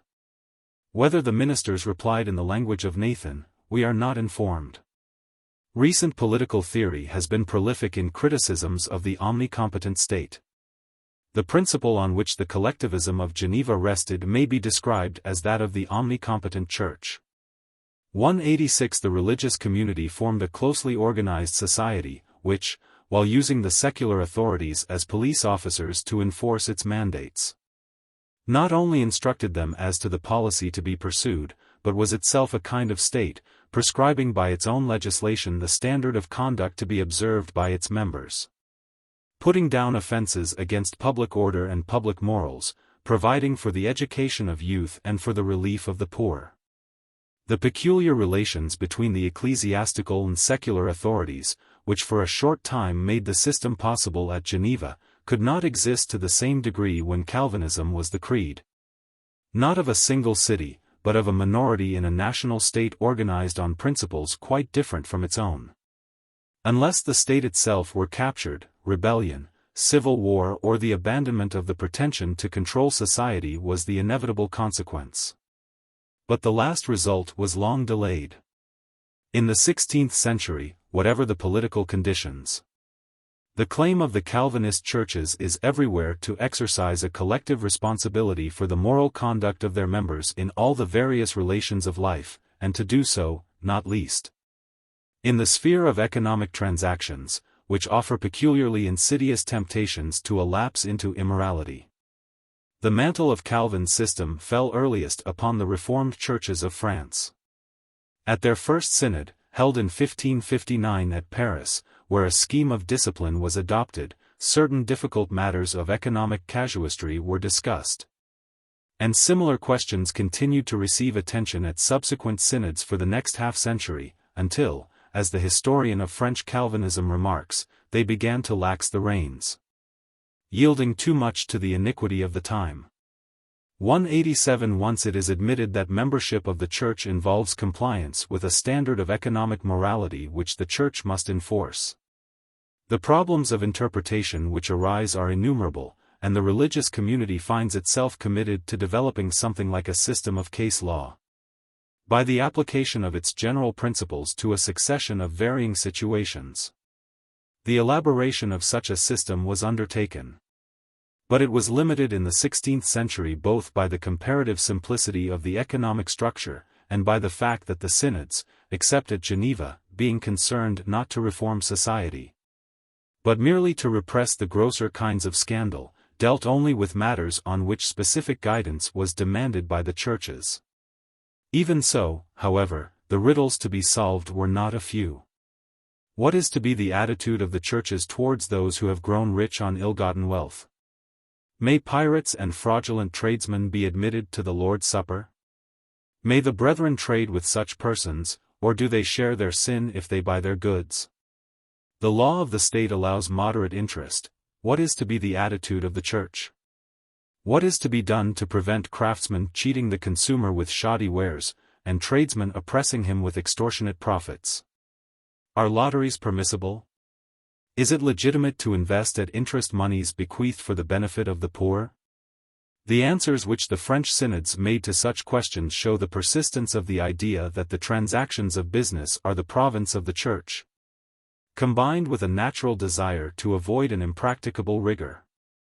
All persons who have wrung wealth unjustly from others must make restitution before they be admitted to communion, but their goods may be bought by the faithful, provided that the sale is public and approved by the civil authorities. Makers of fraudulent wares are to be censured, and tradesmen are to seek only indifferent gain. On the question of usury, the same division of opinion is visible in the French Reformed Church as existed at the same time in England and Holland, and Calvin's advice on the subject was requested. The stricter school would not hear of confining the prohibition of usury to excessive and scandalous exactions, or of raising money for the poor by interest on capital. In France, however, as elsewhere, the day for these heroic rigors had passed, and the common-sense view prevailed. The brethren were required to demand no more than the law allowed and than was consistent with charity. Within these limits interest was not to be condemned. 188. Of the treatment of questions of this order by English Puritanism something is said in a subsequent chapter. In Scotland the views of the Reformers as to economic ethics did not differ in substance from those of the Church before the Reformation. And the Scottish Book of Discipline denounced covetousness with the same vehemence as did the accursed popery which it had overthrown. Gentlemen are exhorted to be content with their rents, and the churches are required to make provision for the poor. Oppression of the poor by exactions, it is declared, and, deceiving of them in buying or selling by wrong meat or measure, do properly appertain to the Church of God. To punish the same as God's word common death. 189 The interpretation given to these offences is shown by the punishment of a usurer and of a defaulting debtor before the Kirk Sessions of St. Andrews. 190 The relief of the poor was in 1579 made the statutory duty of ecclesiastical authorities in Scotland, 7 years after it had in England been finally transferred to the state. The arrangement under which in rural districts it reposed down to 1846 on the shoulders of ministers, elders and deacons, was a survival from an age in which the real state in Scotland had been represented, not by Parliament or Council, but by the Church of Knox. Of English-speaking communities, that in which the social discipline of the Calvinist church-state was carried to the furthest extreme was the Puritan theocracy of New England. Its practice had more affinity with the iron rule of Calvin's Geneva than with the individualistic tendencies of contemporary English Puritanism. In that happy, bishopless Eden, where men desired only to worship God according to the simplicity of the gospel and to be ruled by the laws of God's word. 191 Not only were tobacco and immodest fashions and costly apparel, and that vain custom of drinking one to another, forbidden to true professors, but the fathers adopted towards that notorious evil, whereby most men walked in all their commerce, to buy as cheap and sell as dear as they can. 192 An attitude which possibly would not be wholly congenial to their more businesslike descendants. At an early date in the history of Massachusetts a minister had called attention to the recrudescence of the old Adam, profit being the chief aim and not the propagation of religion, and Governor Bradford, observing uneasily how men grew, in their outward estates, remarked that the increase in material prosperity will be the ruin of New England, at least of the churches of God there. 193 Sometimes Providence smote the exploiter. The immigrant who organized the first American trust, he owned the only milch cow on board and sold the milk at 2d a quart, being after at a sermon wherein oppression was complained of, fell distracted. 194 Those who escaped the judgment of heaven had to face the civil authorities and the church, which, in the infancy of the colony, were the same thing. Naturally the authorities regulated prices, limited the rate of interest, fixed a maximum wage, and whipped incorrigible idlers. For these things had been done even in the house of bondage from which they fled. What was more distinctive of the children of light was their attempt to apply the same wholesome discipline to the elusive category of business profits. The price of cattle, the Massachusetts authorities decreed, was to be determined, not by the needs of the buyer, but so as to yield no more than a reasonable return to the seller. 195 Against those who charged more, their wrath was that of Moses descending to find the chosen people worshipping a golden calf. What little emotion they had to spare from their rage against religious freedom, they turned against economic license. Roger Williams touched a real affinity when, in his moving plea for tolerance, he argued that, though extortion was an evil, it was an evil the treatment of which should be left to the discretion of the civil authorities. 196. Consider the case of Mr. Robert Keene.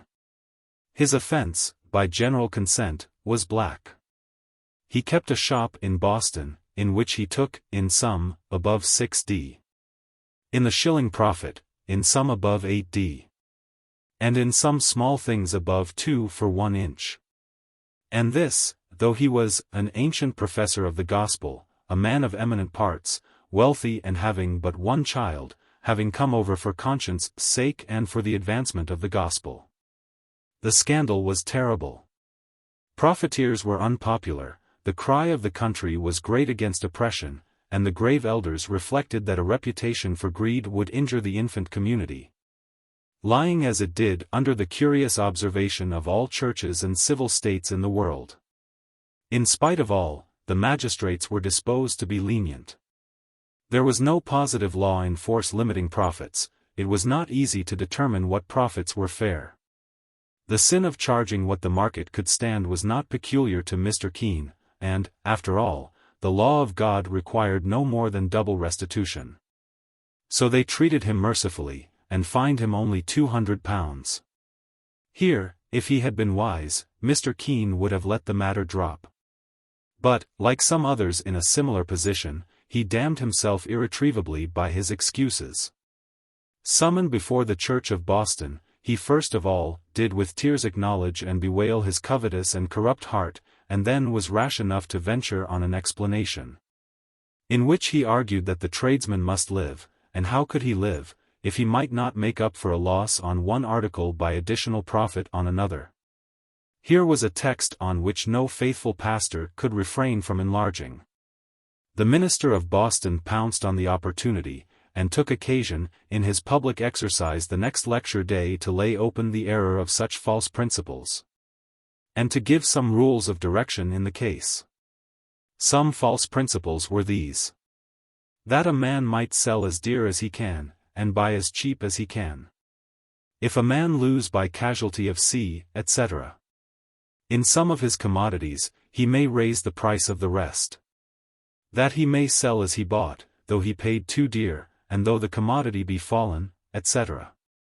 That, as a man may take the advantage of his own skill or ability, so he may of another's ignorance or necessity. Where one gives time for payment, he is to take like recompense of one as of another. The rules for trading were not less explicit. A man may not sell above the current price, i.e., such a price as is usual in the time and place, and as another, who knows the worth of the commodity, would give for it if he had occasion to use it. As that is called current money which every man will take, etc. When a man losseth in his commodity for want of skill, etc. he must look at it as his own fault or cross, and therefore must not lay it upon another. Where a man losseth by casualty of sea, etc. it is a loss cast upon himself by providence, and he may not ease himself of it by casting it upon another, for so a man should seem to provide against all providences, etc.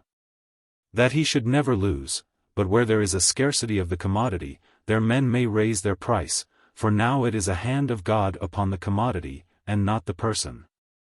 A man may not ask any more for his commodity than his selling price, as Ephron to Abraham, the land is worth thus much. It is unfortunate that the example of Ephron was not remembered in the case of transactions affecting the lands of Indians, to which it might have appeared peculiarly appropriate. In negotiating with these children of the devil, however, the saints of God considered the dealings of Israel with Gibeon a more appropriate precedent. The sermon was followed by an animated debate within the church. It was moved, amid quotations from 1 Corinthians 5 verse 11, that Mr. Keene should be excommunicated. That he might be excommunicated, if he were a covetous person within the meaning of the text, was doubted as little as that he had recently given a pitiable exhibition of covetousness. The question was only whether he had erred through ignorance or careless, or whether he had acted against his conscience or the very light of nature, whether, in short, his sin was accidental or a trade. In the end he escaped with his fine and admonition. 197. If the only Christian documents which survived were the New Testament and the records of the Calvinist churches in the age of the Reformation, To suggest a connection between them more intimate than a coincidence of phraseology would appear, in all probability, a daring extravagance. Legalistic, mechanical, without imagination or compassion, the work of a jurist and organizer of genius, Calvin's system was more Roman than Christian, and more Jewish than either. That it should be as much more tyrannical than the medieval church, as the Jacobin Club was than the Ancien Regime, was inevitable. Its meshes were finer, its zeal and its efficiency greater. And its enemies were not merely actions and writings, but thoughts. The tyranny with which it is reproached by posterity would have been regarded by its champions as a compliment. In the struggle between liberty and authority, Calvinism sacrificed liberty, not with reluctance, but with enthusiasm. For the Calvinist Church was an army marching back to Canaan, under orders delivered once for all from Sinai, and the aim of its leaders was the conquest of the Promised Land. Not the consolation of stragglers or the encouragement of laggards. In war the classical expedient is a dictatorship. The dictatorship of the ministry appeared as inevitable to the wholehearted Calvinist as the Committee of Public Safety to the men of 1793. Or the dictatorship of the proletariat to an enthusiastic Bolshevik. If it reached its zenith where Calvin's discipline was accepted without Calvin's culture and intellectual range. In the orgies of devil worship with which a Cotton and an Endicott shocked at last even the savage superstition of New England, that result was only to be expected. The best that can be said of the social theory and practice of early Calvinism is that they were consistent. Most tyrannies have contented themselves with tormenting the poor. Calvinism had little pity for poverty. But it distrusted wealth, as it distrusted all influences that distract the aim or relax the fibers of the soul, and, in the first flush of its youthful austerity, it did its best to make life unbearable for the rich. Before the paradise of earthly comfort it hung a flaming brand, waved by the implacable shades of Moses and Aaron. 198. Chapter 3. The Church of England. If any man be so addicted to his private, that he neglect the common state, he is void of the sense of piety, and wisheth peace and happiness to himself in vain. For, whoever he be, he must live in the body of the commonwealth and in the body of the Church. Laud, Sermon before His Majesty, June 19. 1621. The ecclesiastical and political controversies which descend from the 16th century have thrust into oblivion all issues of less perennial interest. But the discussions which were motived by changes in the texture of society and the relations of classes were keen and continuous, nor was their result without significance for the future. In England, as on the Continent, the new economic realities came into sharp collision with the social theory inherited from the Middle Ages. The result was a reassertion of the traditional doctrines with an almost tragic intensity of emotion, their gradual retreat before the advance of new conceptions, both of economic organization and of the province of religion, and their final decline from a militant creed into a kind of pious antiquarianism. They lingered, venerable ghosts, on the lips of churchmen down to the Civil War. Then the storm blew and they flickered out. Medieval England had lain on the outer edge of economic civilization, remote from the great highways of commerce and the bustling financial centers of Italy and Germany. With the commercial revolution which followed the discoveries, a new age began. After the first outburst of curiosity, interest in explorations which yielded no immediate return of treasure died down. It was not till more than half a century later, when the silver of the New World was dazzling all Europe, that Englishmen reflected that it might conceivably have been lodged in the Tower instead of at Seville, and that talk of competition for America and the East began in earnest. In the meantime, however, every other aspect of English economic life was in process of swift transformation. Foreign trade increased largely in the first half of the 16th century, and, as manufactures developed, cloth displaced wool as the principal export. With the growth of commerce went the growth of the financial organization on which commerce depends, and English capital poured into the growing London money market, which had previously been dominated by Italian bankers. At home, with the expansion of internal trade which followed the Tudor peace, opportunities of speculation were increased, and a new class of middlemen arose to exploit them. In industry, the rising interest was that of the commercial capitalist, bent on securing the freedom to grow to what stature he could, and produce by what methods he pleased. Hampered by the defensive machinery of the guilds, with their corporate discipline, their organized torpor restricting individual enterprise, and their rough equalitarianism. Either he quietly evaded guild regulations by withdrawing from the corporate towns, within which alone the pressure of economic conformity could be made effective. Or he accepted the guild organization, captured its government, and by means of it developed a system under which the craftsman, even if nominally a master, was in effect the servant of an employer. In agriculture, the customary organization of the village was being sapped from below and battered down from above. For a prosperous peasantry, who had commuted the labor services that were still the rule in France and Germany, were rearranging their strips by exchange or agreement, and lords, no longer petty sovereigns, but astute businessmen, were leasing their domains to capitalist farmers, quick to grasp the profits to be won by sheep grazing, and eager to clear away the network of communal restrictions which impeded its extension. Into commerce, industry and agriculture alike, the revolution in prices, gradual for the first third of the century, but after 1540 a mill race, injected a virus of hitherto unsuspected potency. At once a stimulant to feverish enterprise and an acid dissolving all customary relationships.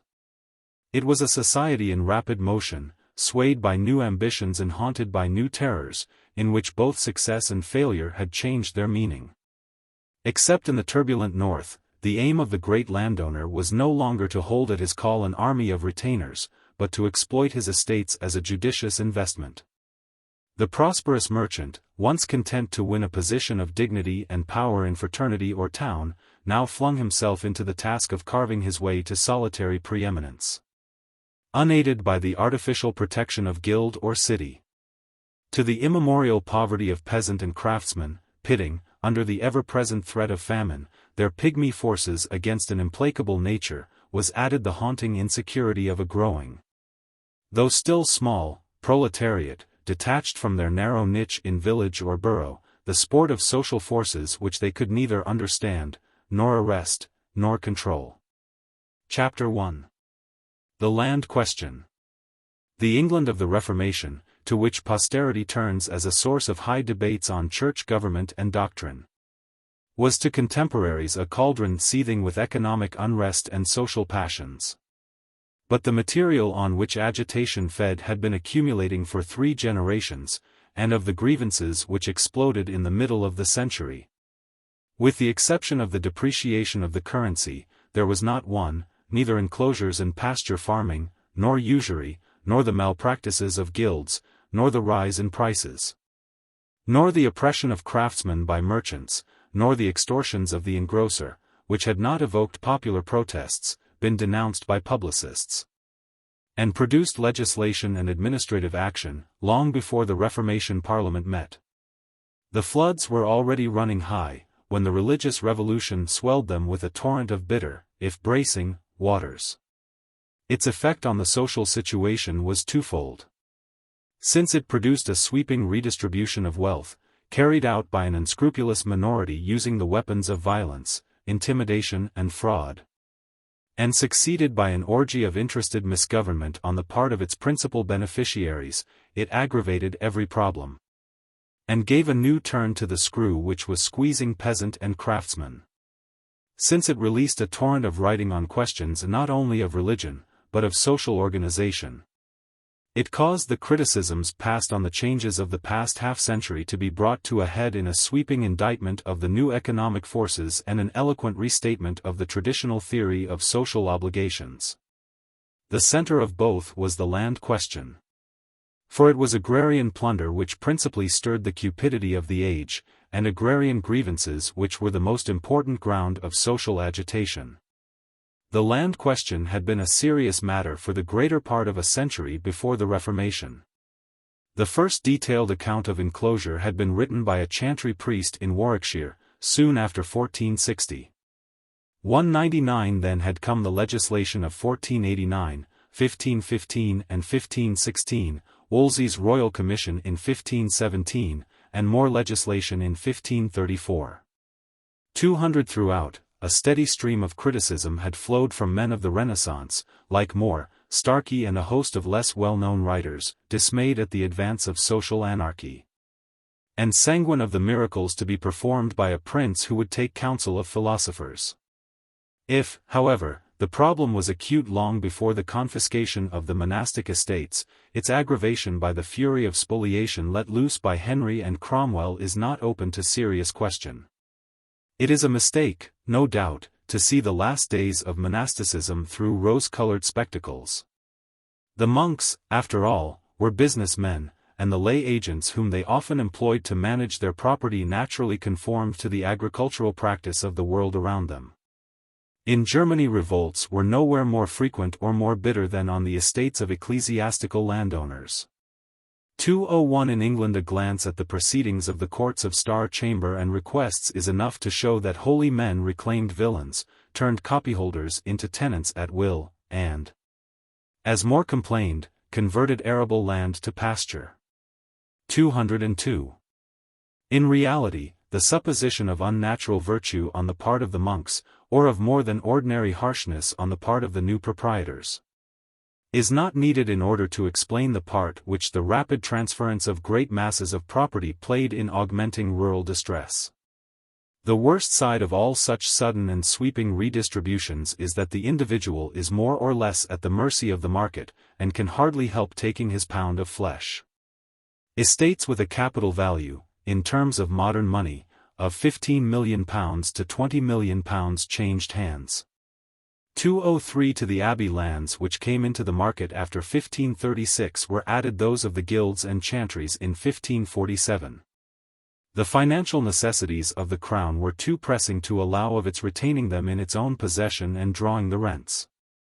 Nor, in any case, would that have been the course dictated by prudence to a government which required a party to carry through a revolution.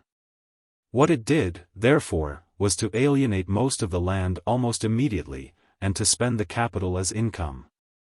For a decade there was a mania of land speculation. Much of the property was bought by needy courtiers, at a ridiculously low figure. Much of it passed to sharp business men, who brought to bear on its management the methods learned in the financial school of the city. The largest single grantee was Sir Richard Gresham. Much was acquired by middlemen, who bought scattered parcels of land, held them for the rise, and disposed of them piecemeal when they got a good offer. In London, groups of tradesmen, cloth workers, leather sellers, merchant tailors, brewers, tallow chandlers, formed actual syndicates to exploit the market. Rack renting, evictions, and the conversions of arable to pasture were the natural result, for surveyors wrote up values at each transfer, and, unless the last purchaser squeezed his tenants, the transaction would not pay. 204. Why, after all, should a landlord be more squeamish than the crown? "D'ye not know," said the grantee of one of the Sussex manors of the monastery of Chaun, in answer to some peasants who protested at the seizure of their commons, "that the King's Grace hath put down all the houses of monks, friars, and nuns? Therefore now is the time come that we gentlemen will pull down the houses of such poor knaves as ye be." 205 Such arguments, if inconsequent, were too convenient not to be common. The protests of contemporaries receive detailed confirmation from the bitter struggles which can be traced between the peasantry and some of the new landlords, the Herberts, who enclosed a whole village to make the park at Washerne, in which, according to tradition, the gentle Sidney was to write his Arcadia, the St.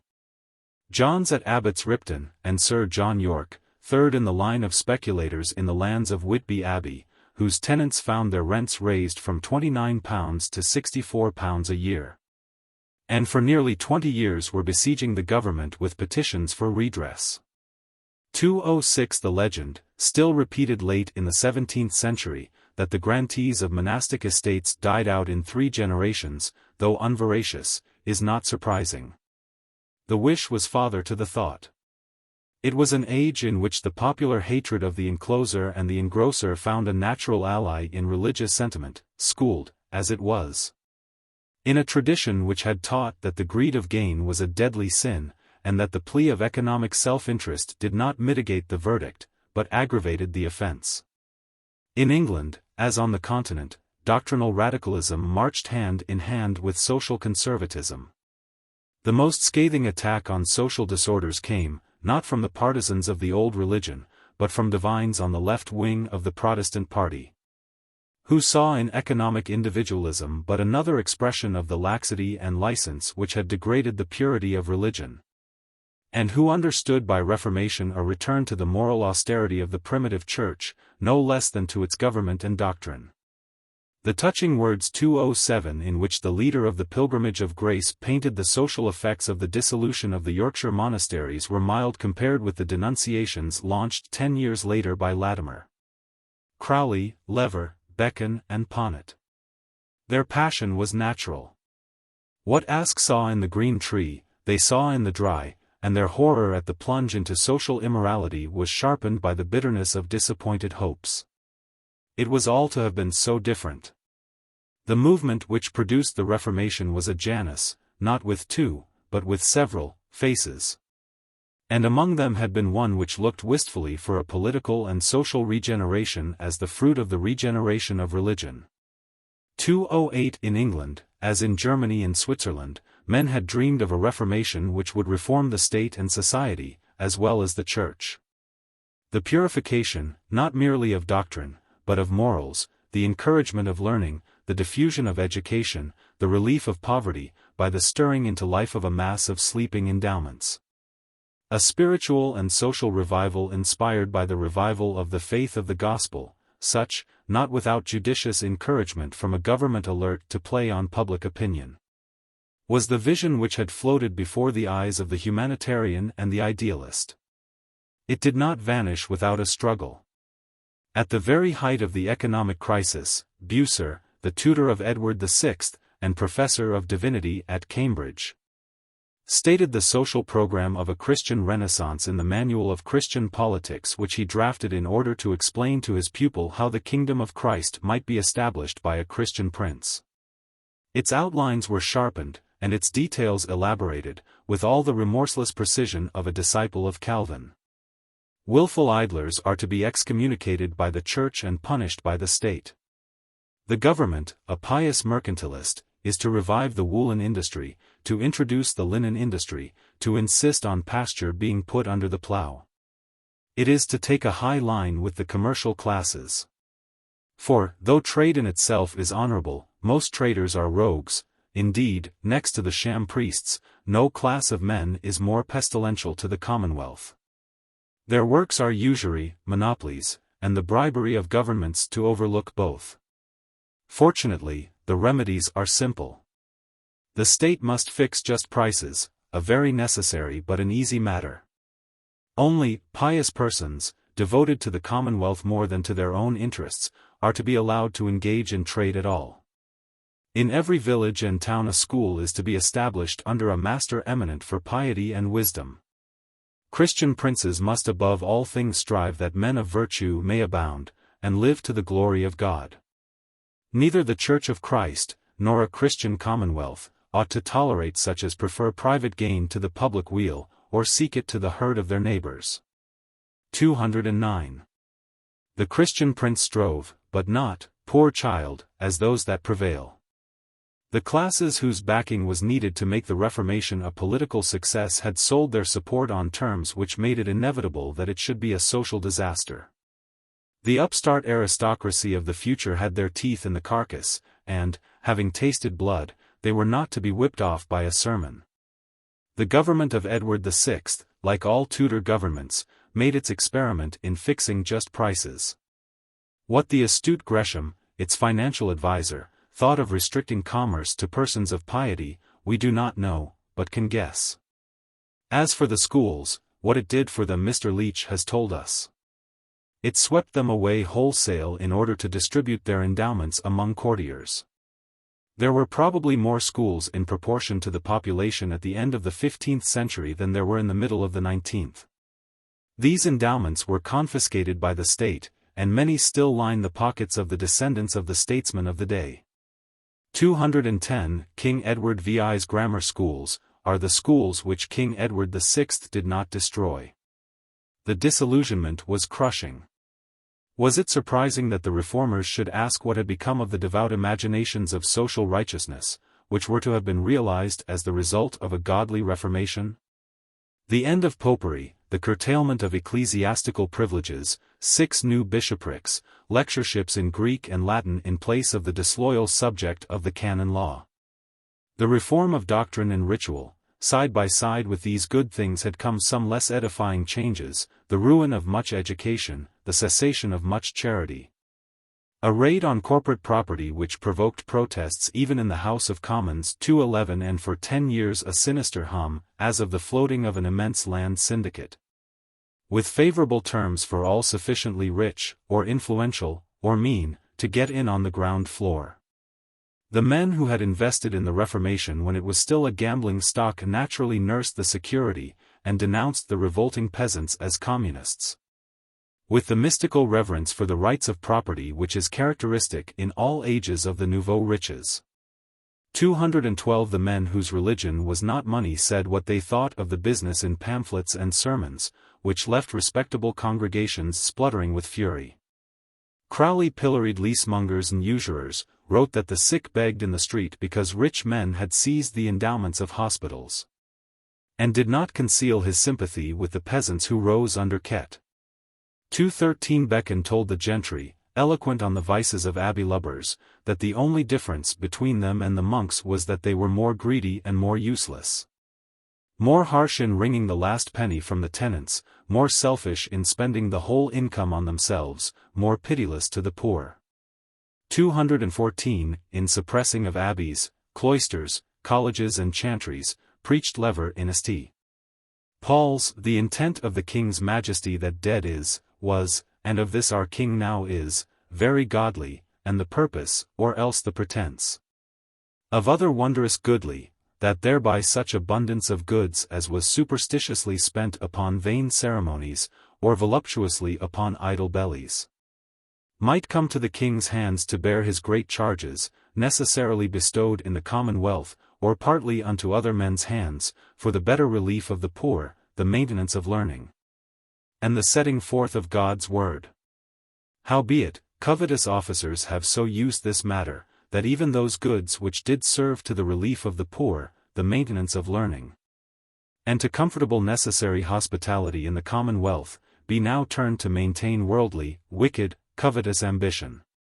You which have gotten these goods into your own hands, to turn them from evil to worse, and other goods more from good unto evil, be ye sure it is even you that have offended God.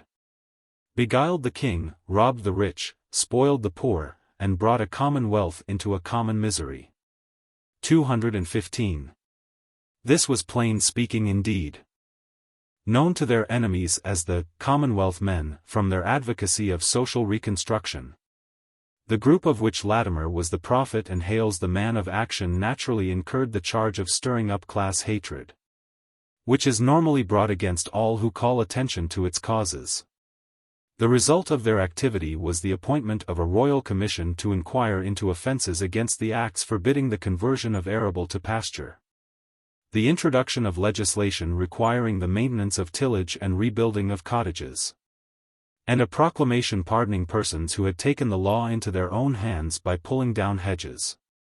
The gentry were furious. Paget, the secretary to the council, who was quite ready for a reign of terror, provided that the gentleman began it, prophesied gloomily that the German peasants' war was to be reenacted in England. The council, most of whose members held abbey lands, was sullen. And Warwick, the personification of the predatory property of the day, attacked Hales fiercely for carrying out, as chairman of the Midland Committee of the Depopulation Commission, the duties laid upon him by the government. Sir, wrote a plaintiff gentleman to Cecil, be plain with my lord's grace, that under the pretence of simplicity and poverty there may, not, rest much mischief. So do I fear there doth in these men called commonwealths and their adherents. To declare unto you the state of the gentleman, I mean as well the greatest as the lowest, I assure you they are in such doubt, that almost they dare touch none of them, i.e. the peasants, not for that they are afraid of them, but for that some of them have been sent up and come away without punishment. And that commonwealth called Latimer hath gotten the pardon of others. 216. The commonwealth called Latimer was unrepentant. Combining gifts of humor and invective which are not very common among bishops, his fury at oppression did not prevent him from greeting the devil with a burst of uproarious laughter, as of a satirical gargoyle carved to make the sinner ridiculous in this world before he is damned in the next. So he was delighted when he provoked one of his audience into the exclamation, "Mary, a seditious fellow." Used the episode as comic relief in his next sermon 217 and then, suddenly serious, redoubled his denunciations of step-lords and rent-raisers. Had not the doom of the covetous been pronounced by Christ himself? You thought that I would not require the blood of all such at your hand. But be you sure, eternal fire is ready for esh hell firebrand, both for the housenge and the land that you have taken from the poor. Ye shall in hell dwell evermore. 218. On the technicalities of the Tudor land question the authors of such outbursts spoke without authority, and, thanks to Mr. Leodam and Professor Gay, modern research has found no difficulty in correcting the perspective of their story.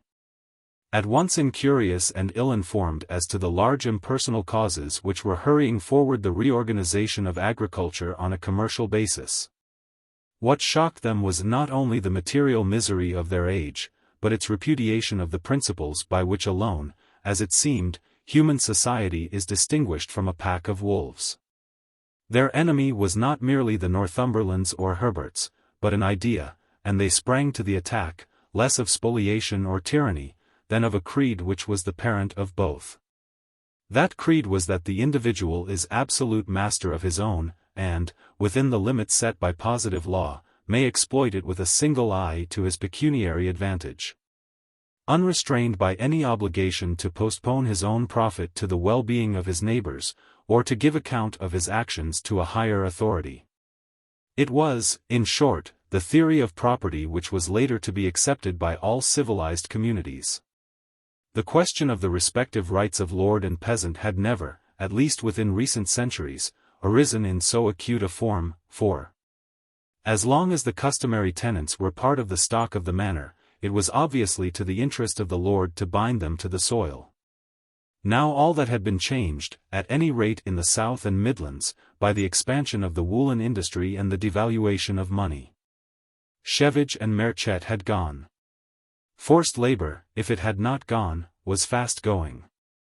The psychology of landowning had been revolutionized, and for 2 generations the sharp landlord, instead of using his seigneurial right to fine or arrest runaways from the villain nest, had been hunting for flaws in titles, screwing up admission fines, twisting manorial customs, and, when he dared, turning copyholds into leases. The official opposition to depopulation, which had begun in 1489 and was to last almost till 1640, infuriated him, as an intolerable interference with the rights of property.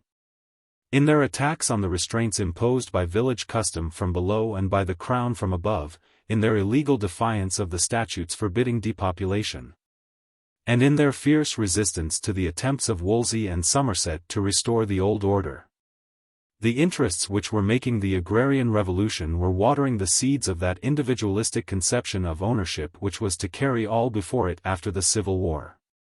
With such a doctrine, since it denied both the existence and the necessity of a moral title, it was not easy for any religion less pliant than that of the 18th century to make a truce. Once accepted, it was to silence the preaching of all social duties save that of submission. If property be an unconditional right, emphasis on its obligations is little more than the graceful parade of a flattering, but innocuous, metaphor. For, whether the obligations are fulfilled or neglected, the right continues unchallenged and indefeasible. A religious theory of society necessarily regards with suspicion all doctrines which claim a large space for the unfettered play of economic self-interest. To the latter the end of activity is the satisfaction of desires, to the former the felicity of man consists in the discharge of obligations imposed by God. Viewing the social order as the imperfect reflection of a divine plan, it naturally attaches a high value to the arts by which nature is harnessed to the service of mankind. But, more concerned with ends than with means, it regards temporal goods as at best instrumental to a spiritual purpose, and its standpoint is that of Bacon. When he spoke of the progress of knowledge as being sought for the glory of the Creator and the relief of man's estate. To a temper nurtured on such ideas, the new agrarian regime, with its sacrifice of the village, a fellowship of mutual aid, a partnership of service and protection, a little commonwealth, to the pecuniary interests of a great proprietor, who made a desert where men had worked and prayed, seemed a defiance, not only of man, but of God. It was the work of men that live as though there were no God at all, men that would have all in their own hands, men that would leave nothing for others, men that would be alone on the earth. Men that be never satisfied. 219 Its essence was an attempt to extend legal rights, while repudiating legal and quasi-legal obligations. It was against this new idolatry of irresponsible ownership, a growing, but not yet triumphant, creed, that the divines of the Reformation called down fire from heaven. Their doctrine was derived from the conception of property, of which the most elaborate formulation had been made by the schoolmen, and which, while justifying it on grounds of experience and expediency, insisted that its use was limited at every turn by the rights of the community and the obligations of charity. Its practical application was an idealized version of the feudal order, which was vanishing before the advance of more businesslike and impersonal forms of landownership, and which, once an engine of exploitation, was now hailed as a bulwark to protect the weak against the downward thrust of competition. Society is a hierarchy of rights and duties. Law exists to enforce the second, as much as to protect the first. Property is not a mere aggregate of economic privileges, but a responsible office. Its raison d'être is not only income, but service. It is to secure its owner such means, and no more than such means, as may enable him to perform those duties, whether labor on the land, or labor in government, which are involved in the particular status which he holds in the system. He who seeks more robs his superiors, or his dependents, or both. He who exploits his property with a single eye to its economic possibilities at once perverts its very essence and destroys his own moral title. For he has every man's living and does no man's duty. 220. The owner is a trustee, whose rights are derived from the function which he performs and should lapse if he repudiates it. They are limited by his duty to the state. They are limited no less by the rights of his tenants against him. Just as the peasant may not cultivate his land in the way which he may think most profitable to himself, but is bound by the law of the village to grow the crops which the village needs and to throw his strips open after harvest to his neighbors as beasts, so the lord is required both by custom and by statute to forego the antisocial profits to be won by methods of agriculture which injure his neighbors and weaken the state. He may not raise his rent or demand increased fines, for the function of the peasant, though different, is not less essential than his own. He is, in short, not a rentier, but an officer, and it is for the Church to rebuke him when he sacrifices the duties of his charge to the greed for personal gain. We heartily pray thee to send thy Holy Spirit into the hearts of them that possess the grounds, pastures, and dwelling places of the earth, that they, remembering themselves to be thy tenants, may not rack and stretch out the rents of their houses and lands, nor yet take unreasonable fines and incomes, after the manner of covetous worldlings, but so behave themselves in letting out their tenements, lands, and pastures, that after this life they may be received into everlasting dwelling places. 221 Thus, while the covetous worldlings disposed the goods of this transitory life to their liking, did a pious monarch consider their eternal welfare in the Book of Private Prayer issued in 1553. Chapter 2. Religious and Social Policy. If a philosophy of society is to be effective, it must be as mobile and realistic as the forces which it would control. The weakness of an attitude which met the onset of insurgent economic interests with a generalized appeal to traditional morality and an idealization of the past was only too obvious. Shocked, confused, thrown onto a helpless, if courageous and eloquent, defensive by changes even in the slowly moving world of agriculture, medieval social theory, to which the most representative minds of the English Church still clung, found itself swept off its feet after the middle of the century by the swift rise of a commercial civilization, in which all traditional landmarks seemed one by one to be submerged. The issue over which the struggle between the new economic movements of the age and the scheme of economic ethics expounded by churchmen was most definitely joined, and continued longest, was not, as the modern reader might be disposed to expect, that of wages, but that of credit, money-lending, and prices. The center of the controversy, the mystery of iniquity in which a host of minor scandals were conveniently, if inaccurately, epitomized, was the problem which contemporaries described by the word usury. Treasure doth then advance greatness, wrote Bacon, in words characteristic of the social ideal of the age, when the wealth of the subject be rather in many hands than few. 222 In spite of the growing concentration of property, Tudor England was still, to use a convenient modern phrase, a distributive state. It was a community in which the ownership of land, and of the simple tools used in most industries, was not the badge of a class, but the attribute of a society, and in which the typical worker was a peasant farmer, a tradesman, or a small master. In this world of small property owners, of whose independence and prosperity English publicists boasted, in contrast with the housed beggars of France and Germany, the wage earners were a minority scattered in the interstices of village and borough, and, being normally themselves the sons of peasants, with the prospect of stepping into a holding of their own, or, at worst, the chance of squatting on the waste, were often in a strong position vis-a-vis their employers. The special economic malaise of an age is naturally the obverse of its special qualities. Except in certain branches of the textile industry, the grievance which supplied fuel to social agitation, which evoked programs of social reform, and which prompted both legislation and administrative activity, sprang, not from the exploitation of a wage-earning proletariat by its employers, but from the relation of the producer to the landlord of whom he held, the dealer with whom he bought and sold, and the local capitalist, often the dealer in another guise, to whom he ran into debt. The farmer must borrow money when the season is bad, or merely to finance the interval between sowing and harvest. The craftsman must buy raw materials on credit and get advances before his wares are sold. The young tradesman must scrape together a little capital before he can set up shop. Even the category, who buys grain at the local market, must constantly ask the seller to give day. Almost everyone, therefore, at one time or another, has need of the moneylender. And the lender is often a monopolist, a money master, a maltster or cornmonger, a rich priest, who is the solitary capitalist in a community of peasants and artisans. Naturally, he is apt to become their master. 223. In such circumstances it is not surprising that there should have been a popular outcry against extortion. Inspired by practical grievances, it found an ally, eloquent, if disarmed, in the teaching of the Church.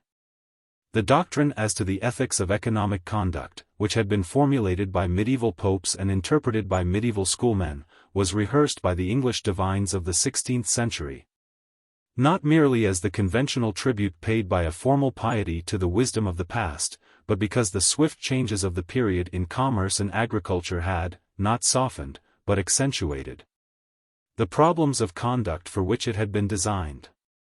Nor was it only against the particular case of the covetous moneylender that the preacher and the moralist directed their arrows.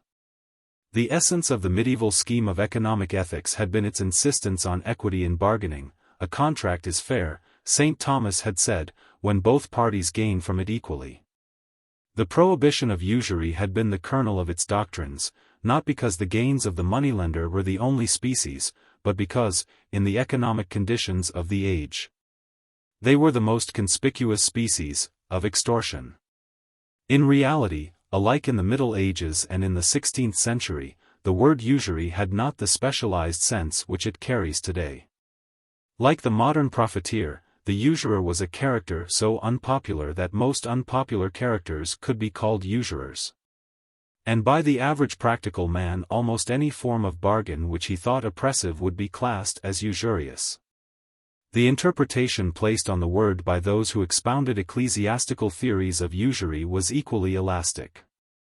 Not only the taking of interest for a loan, but the raising of prices by a monopolist, the beating down of prices by a keen bargainer, the rack-renting of land by a landlord, the subletting of land by a tenant at a rent higher than he himself paid, the cutting of wages and the paying of wages in truck, the refusal of discount to a tardy debtor, the insistence on unreasonably good security for a loan, the excessive profits of a middleman, all these had been denounced as usury in the very practical 13th-century manual of St. Raymond. 224. All these were among the unlawful chaffer, the sublettee and slight, which was what the plain man who sat on juries and listened to sermons in parish churches meant by usury 3 centuries later. If he had been asked why usury was wrong, he would probably have answered with a quotation from Scripture. If he had been asked for a definition of usury, he would have been puzzled, and would have replied in the words of a member of Parliament who spoke on the bill introduced in 1571, "It standeth doubtful what usury is. We have no true definition of it." 225. The truth is, indeed, that any bargain, in which one party obviously gained more advantage than the other, and used his power to the full, was regarded as usurious. The description which best sums up alike popular sentiment and ecclesiastical teaching is contained in the comprehensive indictment applied by his parishioners to an unpopular divine who lent at a penny in the shilling, the cry of all poor men since the world began. Dr. Bennett is a great taker of advantages. 226. It was the fact that the theory of usury which the divines of the 16th century inherited was not an isolated freak of casuistical ingenuity, but one subordinate element in a comprehensive system of social philosophy, which gave its poignancy to the controversy of which it became the center. The passion which fed on its dusty dialectics was fanned by the conviction that the issue at stake was not merely a legal technicality. It was the fate of the whole scheme of medieval thought, which had attempted to treat economic affairs as part of a hierarchy of values, embracing all interests and activities, of which the apex was religion. If the Reformation was a revolution, it was a revolution which left almost intact both the lower ranges of ecclesiastical organization and the traditional scheme of social thought. The villager who, resisting the temptations of the alehouse, Morris dancing or cards, attended his parish church from 1530 to 1560, must have been bewildered by a succession of changes in the appearance of the building and the form of the services. But there was little to make him conscious of any alteration in the social system of which the church was the center, or in the duties which that system imposed upon himself. After, as before, the Reformation, the parish continued to be a community in which religious and social obligations were inextricably intertwined, and it was as a parishioner, rather than as a subject of the secular authority, that he bore his share of public burdens and performed such public functions as fell to his lot. The officers of whom he saw most in the routine of his daily life were the churchwardens. The place where most public business was transacted, and where news of the doings of the great world came to him, was the parish church. The contributions levied from him were demanded in the name of the parish. Such education as was available for his children was often given by the curate or parish schoolmaster. Such training in cooperation with his fellows as he received sprang from common undertakings maintained by the parish, which owned property, received bequests, let out sheep and cattle, advanced money, made large profits by church allesh, and occasionally engaged in trade. 227. Membership of the church and of the state being coextensive and equally compulsory, the government used the ecclesiastical organization of the parish for purposes which, in a later age, when the religious, political and economic aspects of life were disentangled, were to be regarded as secular. The pulpit was the channel through which official information was conveyed to the public and the duty of obedience inculcated. It was to the clergy and the parochial organization that the state turned in coping with pauperism. And down to 1597 collectors for the poor were chosen by the churchwardens in conjunction with the parson. Where questions of social ethics were concerned, the religious thought of the age was not less conservative than its ecclesiastical organization. Both in their view of religion as embracing all sides of life, and in their theory of the particular social obligations which religion involved. The most representative thinkers of the Church of England had no intention of breaking with traditional doctrines. In the rooted suspicion of economic motives which caused them to damn each fresh manifestation of the spirit of economic enterprise as a new form of the sin of covetousness. As in their insistence that the criteria of economic relations and of the social order were to be sought, not in practical expediency, but in truths of which the Church was the guardian and the exponent, the utterances of men of religion in the reign of Elizabeth, in spite of the revolution which had intervened, had more affinity with the doctrines of the schoolmen than with those which were to be fashionable after the Restoration. The oppressions of the tyrannous landlord, who used his economic power to drive an unmerciful bargain, were the subject of constant denunciation down to the Civil War. The exactions of middlemen, merchants of mischief, who do make all things dear to the buyers, and yet wonderful vile and of small price to many that must needs set or sell that which is their own honestly come by, were pilloried by Lever. 228 Nicholas Hemming, whose treatise on the lawful use of riches became something like a standard work, expounded the doctrine of the just price, and swept impatiently aside the argument which pleaded freedom of contract as an excuse for covetousness, cloak the same by what title you least, your sin is exceeding great. He which hurteth but one man is in a damnable case. What shall be thought of thee, which bringest whole households to their graves, or at the least art a means of their extreme misery?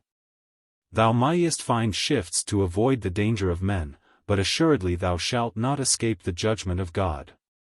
229 men eminent among Anglican divines, such as Sandys and Jewel, took part in the controversy on the subject of usury. A bishop of Salisbury gave his blessing to the Book of Wilson. An archbishop of Canterbury allowed Mosse's sharp arraignment to be dedicated to himself. And a clerical pamphleteer in the 17th century produced a catalogue of 6 bishops and 10 doctors of divinity, not to mention numberless humbler clergy, who had written in the course of the last 100 years on different aspects of the sin of extortion in all its manifold varieties. 230 The subject was still a favorite of the ecclesiastical orator. The 16th-century preacher was untrammeled by the convention which in a more fastidious age was to preclude as an impropriety the discussion in the pulpit of the problems of the marketplace. As it belongeth to the magistrate to punish, wrote Hemming, so it is the part of the preachers to reprove usury.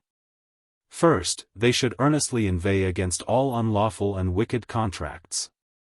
Let them amend all manifest errors in bargaining by ecclesiastical discipline. Then, if they cannot reform all abuses which they shall find in bargains, let them take heed that they trouble not the church overmuch, but commend the cause unto God. Last of all, let them with diligence admonish the richy men, that they suffer not themselves to be entangled with the shoe of riches. 231. This, wrote an Anglican divine in reference to the ecclesiastical condemnation of usury, hath been the general judgment of the Church for above this 1500 year as without opposition, in this point.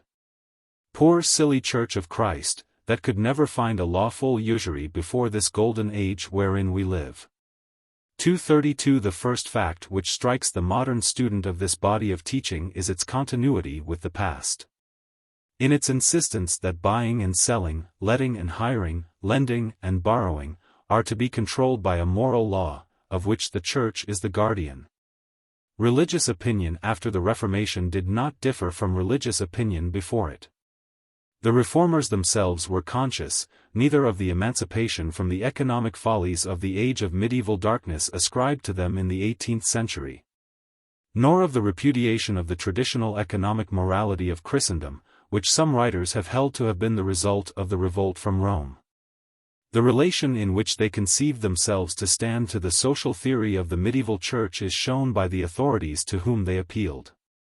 Therefore I would not, wrote Dr. Thomas Wilson, Master of Requests and for a short time Secretary of State, have men altogether to be enemies to the canon law, and to condemn every thing there written. Because the popes were octowers of them, as though no good law could be made by them.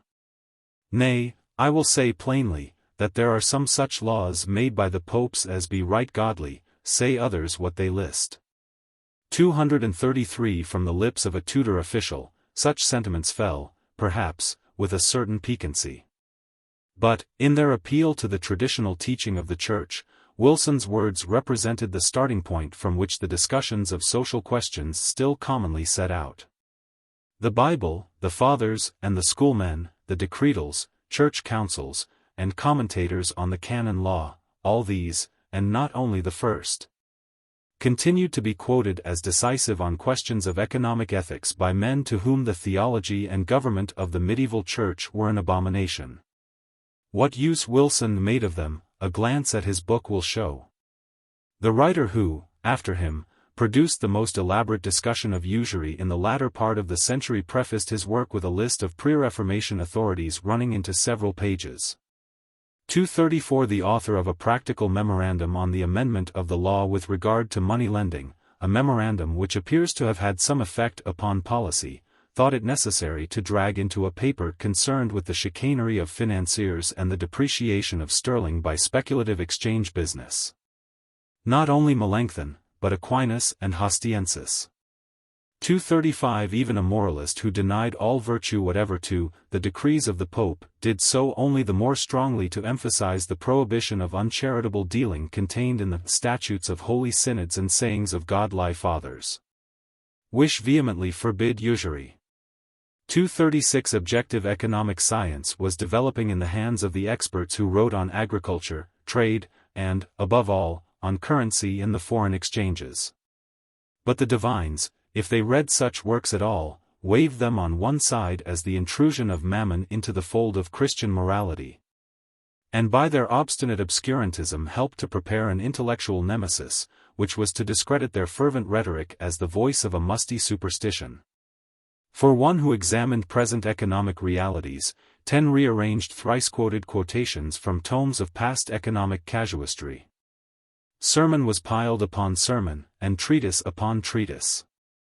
The assumption of all is that the traditional teaching of the Church as to social ethics is as binding on men's consciences after the Reformation as it had been before it. Pamphlets and sermons do not deal either with sins which no one commits or with sins that everyone commits, and the literary evidence is not to be dismissed merely as pious rhetoric. The literary evidence does not, however, stand alone. Upon the immense changes made by the Reformation in the political and social position of the Church it is not necessary to enlarge. It became, in effect, one arm of the state. Excommunication, long discredited by abuse, was fast losing what little terrors it still retained. A clergy 3/4 of whom, as a result of the enormous transference of ecclesiastical property, were henceforward presented by lay patrons, were not likely to display any excessive independence. But the canon law was nationalized, not abolished. The assumption of most churchmen throughout the 16th century was that it was to be administered. And the canon law included the whole body of legislation as to equity in contracts which had been inherited from the Middle Ages. True, it was administered no longer by the clergy acting as the agents of Rome, but by civilians acting under the authority of the crown. True, after the prohibition of the study of canon law, after the estimable Dr. Leighton had set dunce in Bocardo, at Oxford, it languished at the universities. True, for the 7 years from 1545 to 1552, and again, and on this occasion for good, after 1571, parliamentary legislation expressly sanctioned loans at interest, provided that it did not exceed a statutory maximum. But the convulsion which changed the source of canon law did not, as far as these matters are concerned, alter its scope. Its validity was not the less because it was now enforced in the name, not of the Pope, but of the King. As Maitland has pointed out, 237 there was a moment towards the middle of the century when the civil law was pressing the common law hard. The civil law, as Sir Thomas Smith assured the yet briefless barrister, offered a promising career, since it was practiced in the ecclesiastical courts. 238 though it did not itself forbid usury, it had much to say about it. It was a doctor of the civil law under Elizabeth by whom the most elaborate treatise on the subject was compiled. 239 by an argument made familiar by a modern controversy on which lay and ecclesiastical opinion have diverged. It is argued that the laxity of the state does not excuse the consciences of men who are the subjects, not only of the state, but of the church. The permission of the prince, it was urged, is no absolution from the authority of the church. Supposing usury to be unlawful, yet the civil laws permit it, and the church forbids it. In this case the canons are to be preferred. By the laws no man is compelled to be an usurer. And therefore he must pay that reverence and obedience which is otherwise due to them that have the rule over them in the conduct of their souls. 240. It was this theory which was held by almost all the ecclesiastical writers who dealt with economic ethics in the 16th century. Their view was that, in the words of a pamphleteer, by the laws of the Church of England, usury is simply and generally prohibited. 241 When the lower house of convocation petitioned the bishops in 1554 for a restoration of their privileges, they urged, among other matters, that usurers may be punished by the canon laws as in times past has been used. 242 In the abortive scheme for the reorganization of the ecclesiastical jurisdiction drawn up by Cranmer and Fox, usury was included in the list of offences with which the ecclesiastical courts were to deal, and, for the guidance of judges in what must often have been somewhat knotty cases, a note was added, explaining that it was not to be taken as including the profits derived from objects which yielded increase by the natural process of growth. 243 Archbishop Grindal's injunctions to the laity of the province of York, 1571, expressly emphasize the duty of presenting to the ordinary those who lend and demand back more than the principal, whatever the guise under which the transaction may be concealed. 244 Bishops' articles of visitation down to the Civil War required the presentation of uncharitable persons and usurers, together with drunkards, ribbalds, swearers and sorcerers. 245 The rules to be observed in excommunicating the impenitent promulgated in 1585, the canons of the province of Canterbury in 1604, and of the Irish Church in 1634. All included a provision that the usurer should be subjected to ecclesiastical discipline. 246. The activity of the ecclesiastical courts had not ceased with the Reformation, and they continued throughout the last half of the century to play an important, if increasingly unpopular, part in the machinery of local government. In addition to enforcing the elementary social obligation of charity, by punishing the man who refused to pay to the poor men's box, or who was detected for being an uncharitable person and for not giving to the poor and impotent, 247 They dealt also, at least in theory, with those who offended against Christian morality by acts of extortion. The jurisdiction of the Church in these matters was expressly reserved by legislation, and ecclesiastical lawyers, while lamenting the encroachments of the common law courts, continued to claim certain economic misdemeanors as their province. That, in spite of the rising tide of opposition, the references to questions of this kind in articles of visitation were not wholly an affair of common form, is suggested by the protests against the interference of the clergy in matters of business, and by the occasional cases which show that commercial transactions continued to be brought before the ecclesiastical courts. The typical usurer was apt, indeed, to outrage not one, but all, of the decencies of social intercourse. Thomas Wilcox, complained his fellow burgesses, is excommunicated, and disquieteth the parish in the time of divine service. He is a horrible usurer, taking 1d. and sometimes 2d. for a shilling by the week. He has been cursed by his own father and mother. For the space of 2 years he hath not received the Holy Communion, but every Sunday, when the priest is ready to go to the communion. Then he departeth the church for the receiving of his weekly usury, and doth not tarry the end of divine service thrice in the year. 248 Whether the archdeacon corrected a scandal so obviously suitable for ecclesiastical discipline, we do not know. But in 1578 a case of clerical usury is heard in the court of the Archdeacon of Essex. 249 22 years later, a usurer is presented with other offenders on the occasion of the visitation of some Yorkshire parishes.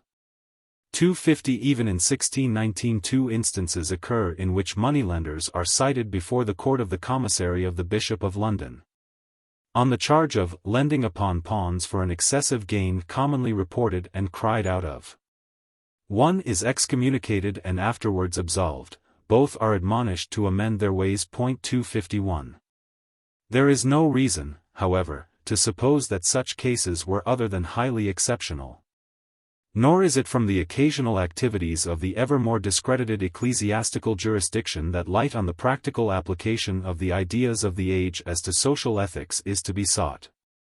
Ecclesiastical discipline is at all times but a misleading clue to the influence of religious opinion, and on the practice of a time when, except for the Court of High Commission, the whole system was in decay. The scanty proceedings of the courts Christian throw little light. To judge the degree to which the doctrines expounded by divines were accepted or repudiated by the common sense of the laity, one must turn to the records which show how questions of business ethics were handled by individuals, by municipal bodies and by the government. The opinion of the practical man on questions of economic conduct was in the 16th century in a condition of even more than its customary confusion. A century before, he had practiced extortion and been told that it was wrong, for it was contrary to the law of God. A century later, he was to practice it and be told that he was right, for it was in accordance with the law of nature. In this matter, as in others of even greater moment, the two generations which followed the Reformation were unblessed by these ample certitudes. They walked in an obscurity where the glittering armor of theologians made a little glooming light, most like a shade.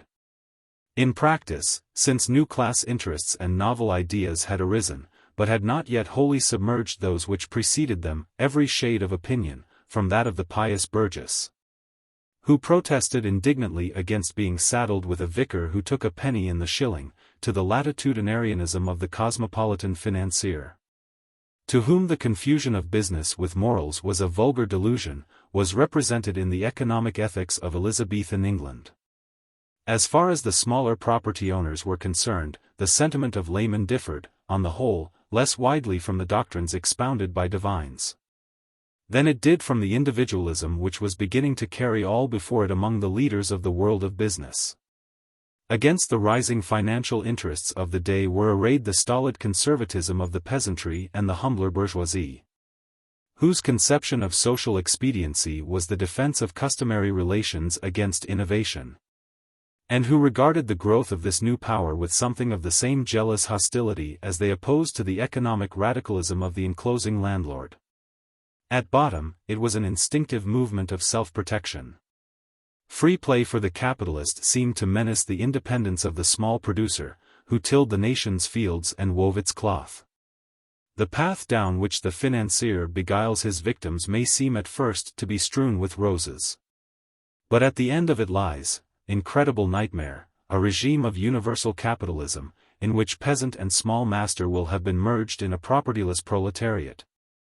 And the riches of the city of London, and in effect of all this realm, shall be at that time in the hands of a few men having unmerciful hearts. 252. Against the landlord who enclosed commons, converted arable to pasture, and rack-rented his tenants, local resentment, unless supported by the government, was powerless. Against the engrosser, however, it mobilized the traditional machinery of maximum prices and market regulations, and dealt with the usurer as best it could.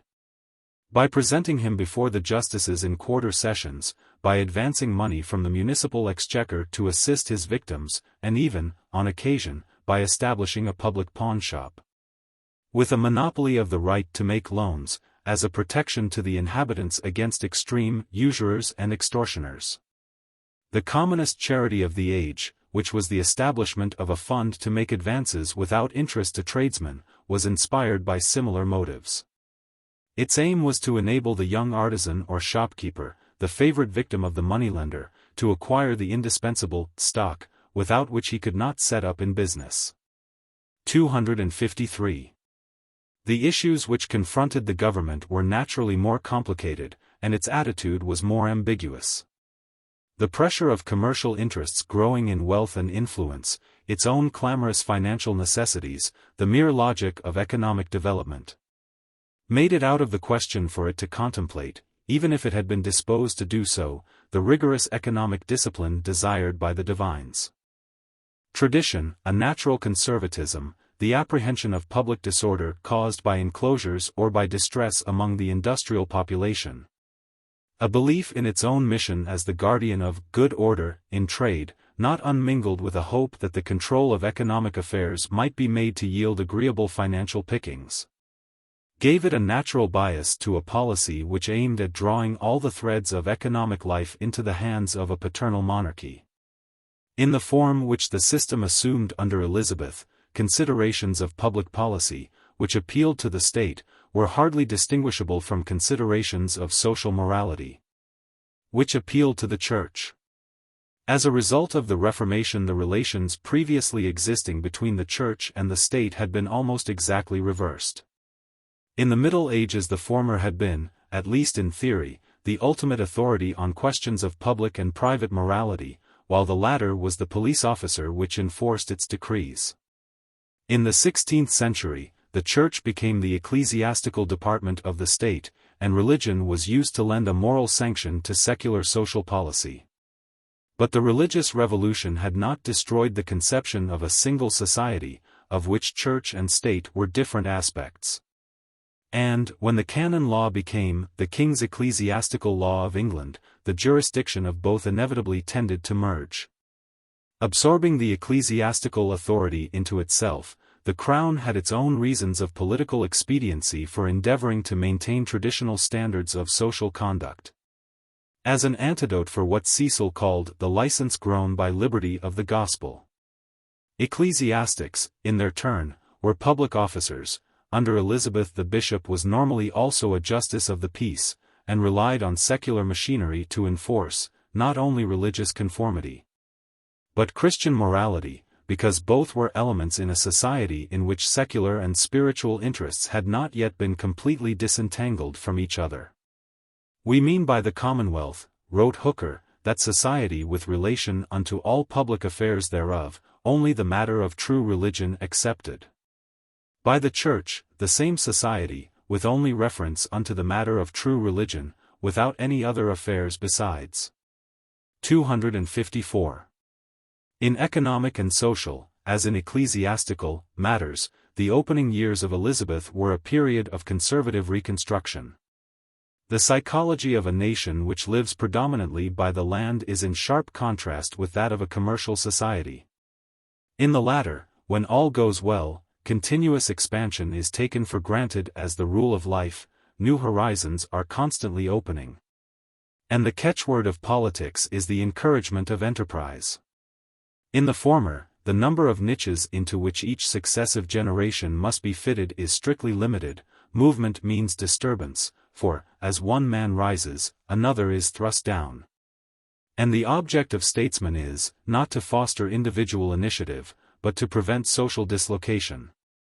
It was in this mood that Tudor privy councils approached questions of social policy and industrial organization.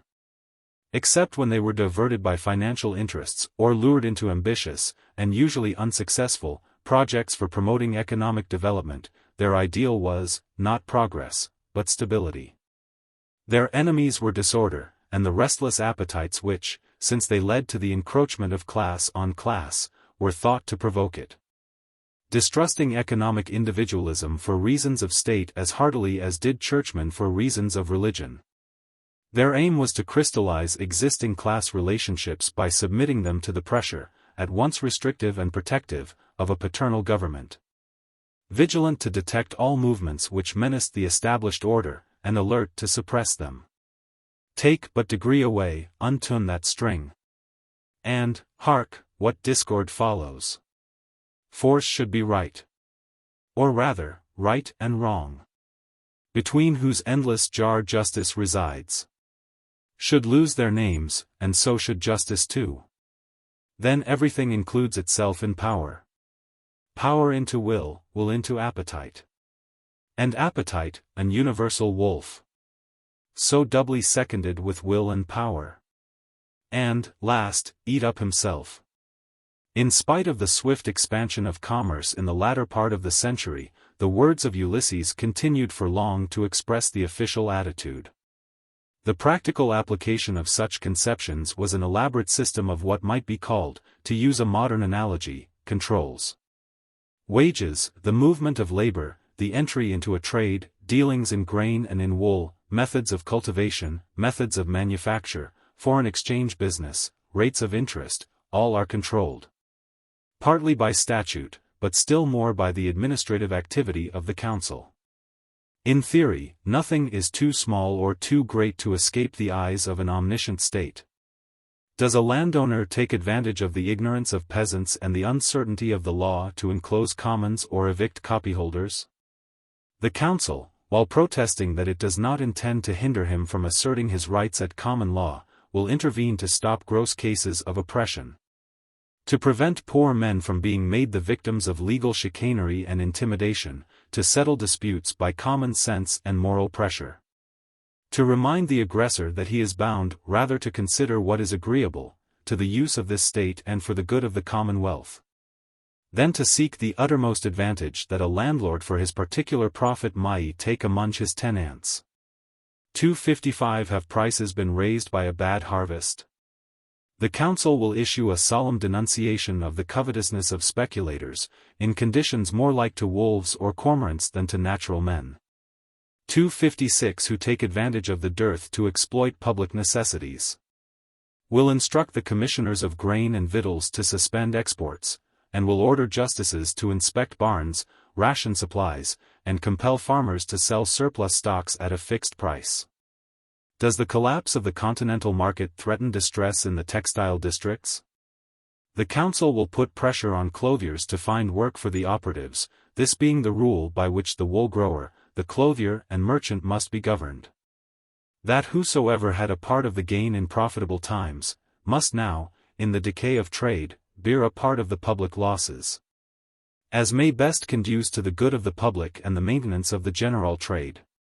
257 Has the value of sterling fallen on the Antwerp market? The council will consider pegging the exchanges, and will even attempt to nationalize foreign exchange business by prohibiting private transactions altogether. 258 Are local authorities negligent in the administration of the poor law? The council, which insists on regular reports as to the punishment of vagrants, the relief of the impotent, and the steps taken to provide materials on which to employ the able-bodied, inundates them with exhortations to mend their ways and with threats of severe proceedings if they fail. Are tradesmen in difficulties? The council, which keeps sufficiently in touch with business conditions to know when the difficulties of borrowers threaten a crisis, endeavors to exercise a moderating influence by making an example of persons guilty of flagrant extortion, or by inducing the parties to accept a compromise. A mortgagee accused of hard and unchristianly dealing is ordered to restore the land which he has seized, or to appear before the council. A creditor who has been similarly hard and unconscionable is committed to the Fleet. The justices of Norfolk are instructed to put pressure on a moneylender who has taken very unjust and immoderate advantage by way of usury. The Bishop of Exeter is urged to induce a usurer in his diocese to show a more Christian and charitable consideration of these his neighbors. A nobleman has released 2 offenders imprisoned by the High Commission for the province of York for having taken usury contrary to the laws of God and of the realm, and is ordered at once to recommit them. No government can face with equanimity a state of things in which large numbers of respectable tradesmen may be plunged into bankruptcy. In times of unusual depression, the council's intervention to prevent creditors from pressing their claims to the hilt was so frequent as to create the impression of something like an informal moratorium. 259. The governments of the Tudors and, still more, of the first two Stuarts, were masters of the art of disguising commonplace, and sometimes sordid motives beneath a glittering facade of imposing principles. In spite of its lofty declarations of a disinterested solicitude for the public welfare, the social policy of the monarchy not only was as slipshod in execution as it was grandiose in design, but was not seldom perverted into measures disastrous to its ostensible ends, both by the sinister pressure of sectional interests, and by the insistent necessities of an empty exchequer. Its fundamental conception.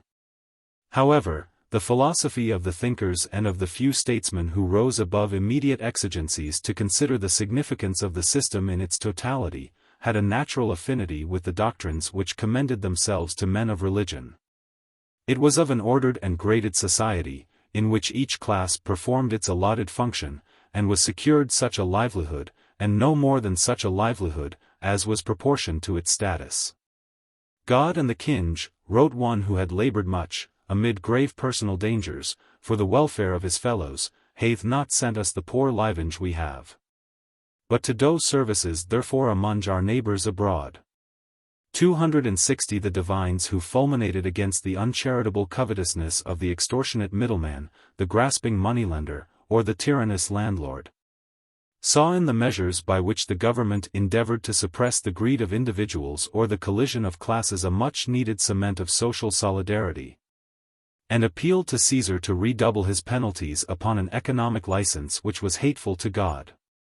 The statesmen concerned to prevent agitation saw in religion the preservative of order, and the antidote for the cupidity or ambition which threatened to destroy it, and reinforced the threat of temporal penalties with arguments that would not have been out of place in the pulpit.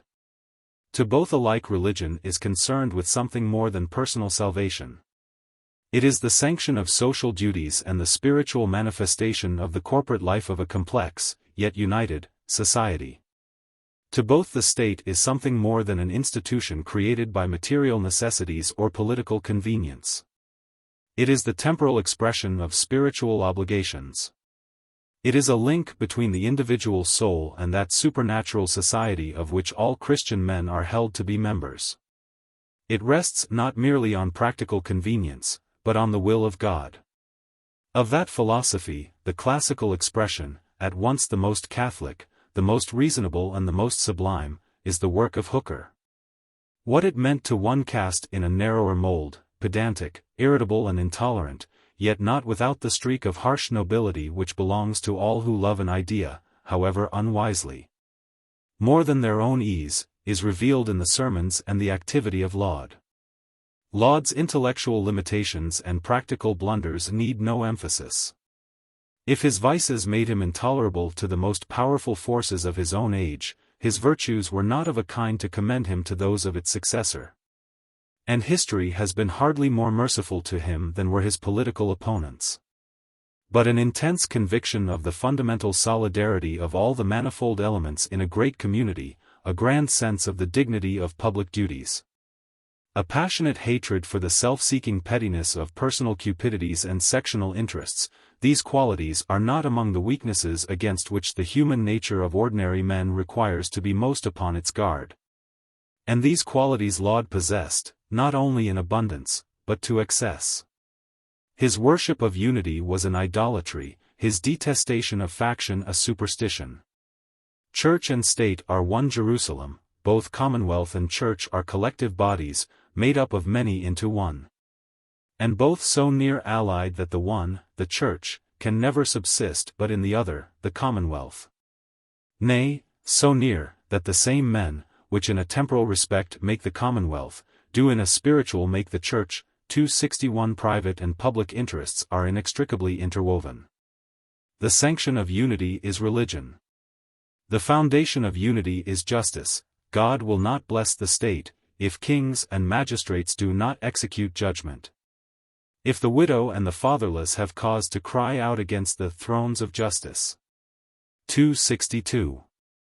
To a temper so permeated with the conception that society is an organism compact of diverse parts, and that the grand end of government is to maintain their cooperation. Every social movement or personal motive which sets group against group, or individual against individual, appears, not the irrepressible energy of life, but the mutterings of chaos. The first demon to be exorcised is party, for governments must entertain no private business, and parties are ever private ends. 263. The second is the self-interest which leads the individual to struggle for riches and advancement. There is no private end, but in something or other it will be led to run cross the public. And, if gain come in, though it be by making shrines for Diana, it is no matter with them though Ephesus be in an uproar for it. 264. For Laud, the political virtues, by which he understands subordination, obedience, a willingness to sacrifice personal interests for the good of the community, are as much part of the Christian's religion as are the duties of private life. And, unlike some of those who sigh for social unity today, he is as ready to chastise the rich and powerful, who thwart the attainment of that ideal, as he is to preach it to the humble. To talk of holiness and to practice injustice is mere hypocrisy. Man is born a member of a society and is dedicated by religion to the service of his fellows. To repudiate the obligation is to be guilty of a kind of political atheism. If any man be so addicted to his private, that he neglect the common state, he is void of the sense of piety and wisheth peace and happiness to himself in vain. For whoever he be, he must live in the body of the commonwealth, and in the body of the church. 265. To one holding such a creed, economic individualism was hardly less abhorrent than religious nonconformity, and its repression was a not less obvious duty. For both seemed incompatible with the stability of a society in which commonwealth and church were one. It is natural, therefore, that Laud's utterances and activities in the matter of social policy should have shown a strong bias in favor of the control of economic relations by an authoritarian state, which reached its climax in the 11 years of personal government. It was a moment when, partly in continuance of the traditional policy of protecting peasants and maintaining the supply of grain, partly for less reputable reasons of finance, the government was more than usually active in harrying the depopulating landlord. The council gave sympathetic consideration to petitions from peasants begging for protection or redress. And in 1630 directions were issued to the justices of 5 Midland counties to remove all enclosures made in the last 5 years, on the ground that they resulted in depopulation and were particularly harmful in times of dearth. In 1632, 1635, and 1636, 3 commissions were appointed and special instructions against enclosure were issued to the justices of assize. In parts of the country, at any rate, land which had been laid down to grass was ploughed up in obedience to the government's orders. In the 4 years from 1635 to 1638 a list of some 600 offenders was returned to the council, and about £50,000 was imposed upon them in fines. 266. With this policy Laud was wholeheartedly in sympathy. A letter in his private correspondence, in which he expresses his detestation of enclosure, reveals the temper which evoked Clarendon's gentle complaint that the Archbishop made himself unpopular by his inclination a little too much to countenance the Commission for Depopulation. 267. Laud was himself an active member of the Commission, and dismissed with impatient contempt the squirearchy's appeal to the common law. In the day of his ruin he was reminded by his enemies of the needlessly sharp censures with which he barbed the fine imposed upon an enclosing landlord. 268.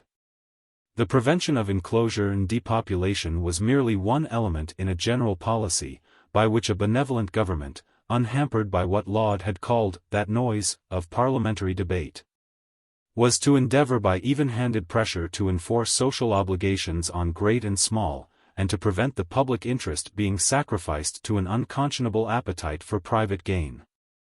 The preoccupation of the council with the problem of securing adequate food supplies and reasonable prices, with poor relief, and, to a lesser degree, with questions of wages, has been described by Miss Leonard, and its attempts to protect craftsmen against exploitation at the hands of merchants by Professor Unwin.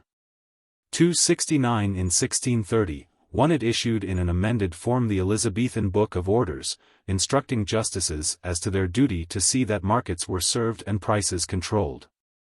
appointed a special committee of the Privy Council as commissioners of the poor and later a separate commission, and issued a book of orders for the better administration of the poor law. In 1629, 1631, and again in 1637, it took steps to secure that the wages of textile workers in East Anglia were raised and punished with imprisonment in the Fleet, an employer notorious for paying in truck. As President of the Council of the North, Wentworth protected the commoners whose vested interests were threatened by the drainage of Hatfield Chase, and endeavored to insist on the stricter administration of the code regulating the woolen industry. 270. Such action, even if inspired largely by the obvious interest of the government, which had enemies enough on its hands already, in preventing popular discontent, was of a kind to appeal to one with Laud's indifference to the opinion of the wealthier classes, and with Laud's belief in the divine mission of the house of David to teach an obedient people, to lay down the private for the public's sake. It is not surprising, therefore, when the Star Chamber finds an engrosser of corn, to find him improving the occasion with the remark that the defendant has been guilty of a most foule offense, which the prophet hath called, in a very energetic all phrase, grinding the faces of the poor, and that the dearth has been caused, not by God, but by cruel men. 271. Or taking part in the proceedings of the Privy Council at a time when it is pressing justices, apparently not without success, to compel the East Anglian clothiers to raise the wages of spinners and weavers. Or serving on the Lincolnshire subcommittee of the Commission on the Relief of the Poor, which was appointed in January 1631. 272. A bishop, observed Laud, in answer to the attack of Lord Say and Seal, may preach the gospel more publicly and to far greater edification in a court of judicature, or at a council table, where great men are met together to draw things to an issue, than many preachers in their several charges can. 273. The Church, which had abandoned the pretension itself to control society, found some compensation in the reflection that its doctrines were not wholly without influence in impressing the principles which were applied by the state. The history of the rise of individual liberty, to use a question-begging phrase, in economic affairs follows somewhat the same course as does its growth in the more important sphere of religion, and is not unconnected with it. The conception of religion as a thing private and individual does not emerge until after a century in which religious freedom normally means the freedom of the state to prescribe religion, not the freedom of the individual to worship God as he pleases. The assertion of economic liberty as a natural right comes at the close of a period in which, while a religious phraseology was retained and a religious interpretation of social institutions was often sincerely held, the supernatural sanction had been increasingly merged in doctrines based on reasons of state and public expediency. Jerusalem stands not for the city and the state only, nor for the temple and the church only, but jointly for both. 274. In identifying the maintenance of public morality with the spasmodic activities of an incompetent government, the Church had built its house upon the sand. It did not require prophetic gifts to foresee that the fall of the city would be followed by the destruction of the temple. Chapter 3. The growth of individualism. Though the assertion of the traditional economic ethics continued to be made by one school of churchmen down to the meeting of the Long Parliament, it was increasingly the voice of the past appealing to an alien generation. The expression of a theory of society which had made religion supreme over all secular affairs, it had outlived the synthesis in which it had been an element, and survived, an archaic fragment, into an age to whose increasing individualism the idea of corporate morality was as objectionable as that of ecclesiastical discipline by bishops and archdeacons was becoming to its religion. The collision between the prevalent practice, and what still purported to be the teaching of the Church, is almost the commonest theme of the economic literature of the period from 1550 to 1640. Of much of it, indeed, it is the occasion. Whatever the Church might say, men had asked interest for loans, and charged what prices the market would stand, at the very zenith of the age of faith. But then, except in the great commercial centers and in the high finance of the papacy and of secular governments, their transactions had been petty and individual.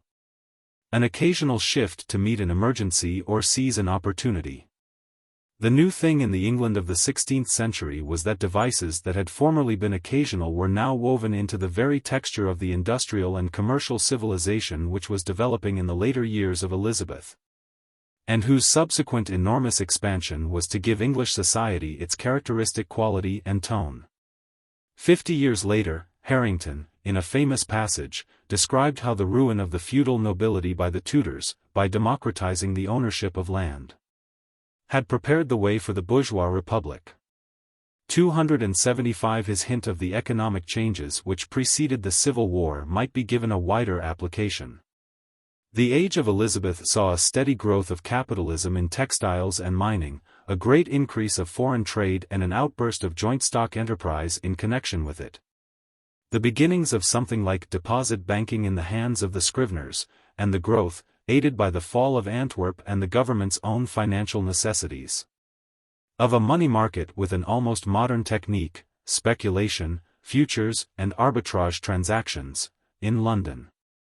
The future lay with the classes who sprang to wealth and influence with the expansion of commerce in the later years of the century, and whose religious and political aspirations were, 2 generations later, to overthrow the monarchy.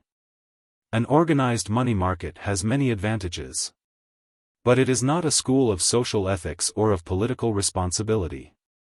Finance, being essentially impersonal, a matter of opportunities, security and risks, acted among other causes as a solvent of the sentiment, fostered both by the teaching of the Church and the decencies of social intercourse among neighbors, which regarded keen bargaining as sharp practice. In the half-century which followed the Reformation, thanks to the collapse of sterling on the international market, as a result of a depreciated currency, war, and a foreign debt contracted on ruinous terms, the state of the foreign exchanges was the obsession of publicists and politicians. Problems of currency and credit lend themselves more readily than most economic questions to discussion in terms of mechanical causation. It was in the long debate provoked by the rise in prices and the condition of the exchanges, that the psychological assumptions, which were afterwards to be treated by economists as of self-evident and universal validity, were first hammered out. We see, wrote Malins, how one thing driveth or enforceth another, like as in a clock where there are many wheels, the first wheel being stirred driveth the next and that the third and so forth, till the last that moveth the instrument that strike the clock. Or like as in a press going in a straight, where the foremost is driven by him that is next to him, and the next by him that followeth him. 276 The spirit of modern business could hardly be more aptly described. Conservative writers denounced it as fostering a soulless individualism, but, needless to say, their denunciations were as futile as they were justified. It might be possible to put fear into the heart of the village dealer who bought cheap and sold dear, or of the pawnbroker who took 100 quarters of wheat when he had lent 90. With the warning that, the devices of men cannot be concealed from Almighty God. To a great clothier, or to a capitalist like Pallavicino, Spinola, or Thomas Gresham, who managed the government business in Antwerp, such sentiments were foolishness, and usurious interest appeared. Not bad morals, but bad business. Moving, as they did, in a world where loans were made, not to meet the temporary difficulty of an unfortunate neighbor, but as a profitable investment on the part of not too scrupulous business men, who looked after themselves and expected others to do the same. They had scanty sympathy with doctrines which reflected the spirit of mutual aid not unnatural in the small circle of neighbors who formed the ordinary village or borough in rural England. It was a natural result of their experience that, without the formal enunciation of any theory of economic individualism, they should throw their weight against the traditional restrictions, resent the attempts made by preachers and popular movements to apply doctrines of charity and good conscience to the impersonal mechanism of large-scale transactions, and seek to bring public policy more into accordance with their economic practice. The opposition to the statutes against depopulation offered by the self-interest of the gentry was being supported in the latter years of Elizabeth by free trade arguments in the House of Commons. And the last Act, which was passed in 1597, expressly allowed land to be laid down to pasture for the purpose of giving it a rest. 277 From at any rate the middle of the century, the fixing of prices by municipal authorities and by the government was regarded with skepticism by the more advanced economic theorists. And towards the end of the century it produced complaints that, since it weakened the farmer's incentive to grow corn, its results were the precise opposite of those intended. 278 As markets widened, the control of the middleman who dealt in wool and grain, though strictly enforced in theory, showed unmistakable signs of breaking down in practice. Gresham attacked the prohibition of usury, and normally stipulated that financiers who subscribed on his inducement to public loans should be indemnified against legal proceedings. 279 Nor could he well have done otherwise. For the sentiment of the city was that of the merchant in Wilson's dialogue, "What man is so mad to deliver his money out of his own possession for naught? Or who is he that will not make of his own the best he can?" 280 With such a wind of doctrine in their sails, men were not far from the days of complete freedom of contract. Most significant of all, economic interests were already appealing to the political theory which, when finally systematized by Locke, was to prove that the state which interferes with property and business destroys its own title to exist. All free subjects, declared a committee of the House of Commons in 1604, are born inheritable, as to their land, so also to the free exercise of their industry. In those trades whereto they apply themselves and whereby they are to live. Merchandise being the chief and richest of all other, and of greater extent and importance than all the rest. It is against the natural right and liberty of the subjects of England to restrain it into the hands of some few. 281 The process by which natural justice, imperfectly embodied in positive law, was replaced as the source of authority by positive law which might or might not be the expression of natural justice, had its analogy in the rejection by social theory of the whole conception of an objective standard of economic equity.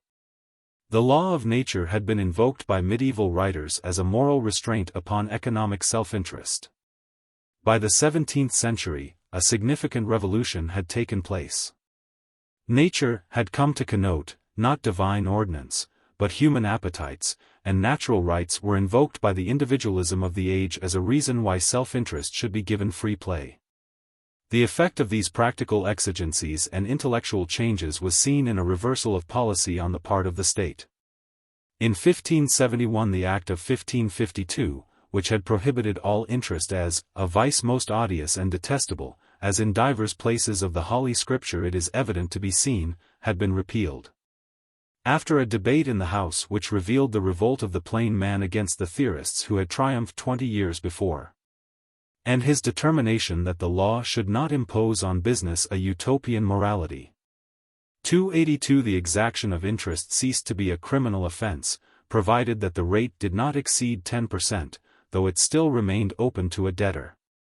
In the improbable event of his thinking it expedient to jeopardize his chance of future advances, to take civil proceedings to recover any payment made in excess of the principal.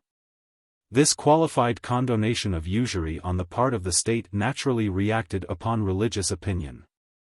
The crown was supreme ruler of the Church of Christ, and it was not easy for a loyal church to be more fastidious than its head. Moderate interest, if without legal protection, was at any rate not unlawful. And it is difficult to damn with conviction vices of which the degrees have been adjusted on a sliding scale by an Act of Parliament. Objective economic science was beginning its disillusioning career, in the form of discussions on the rise in prices, the mechanism of the money market, and the balance of trade. By publicists concerned, not to point a moral, but to analyze forces so productive of profit to those interested in their operation. Since Calvin's indulgence to interest, critics of the traditional doctrine could argue that religion itself spoke with an uncertain voice. Such developments inevitably affected the tone in which the discussion of economic ethics was carried on by the divines, and even before the end of the 16th century. Though they did not dream of abandoning the denunciation of unconscionable bargains, they were surrounding it with qualifications.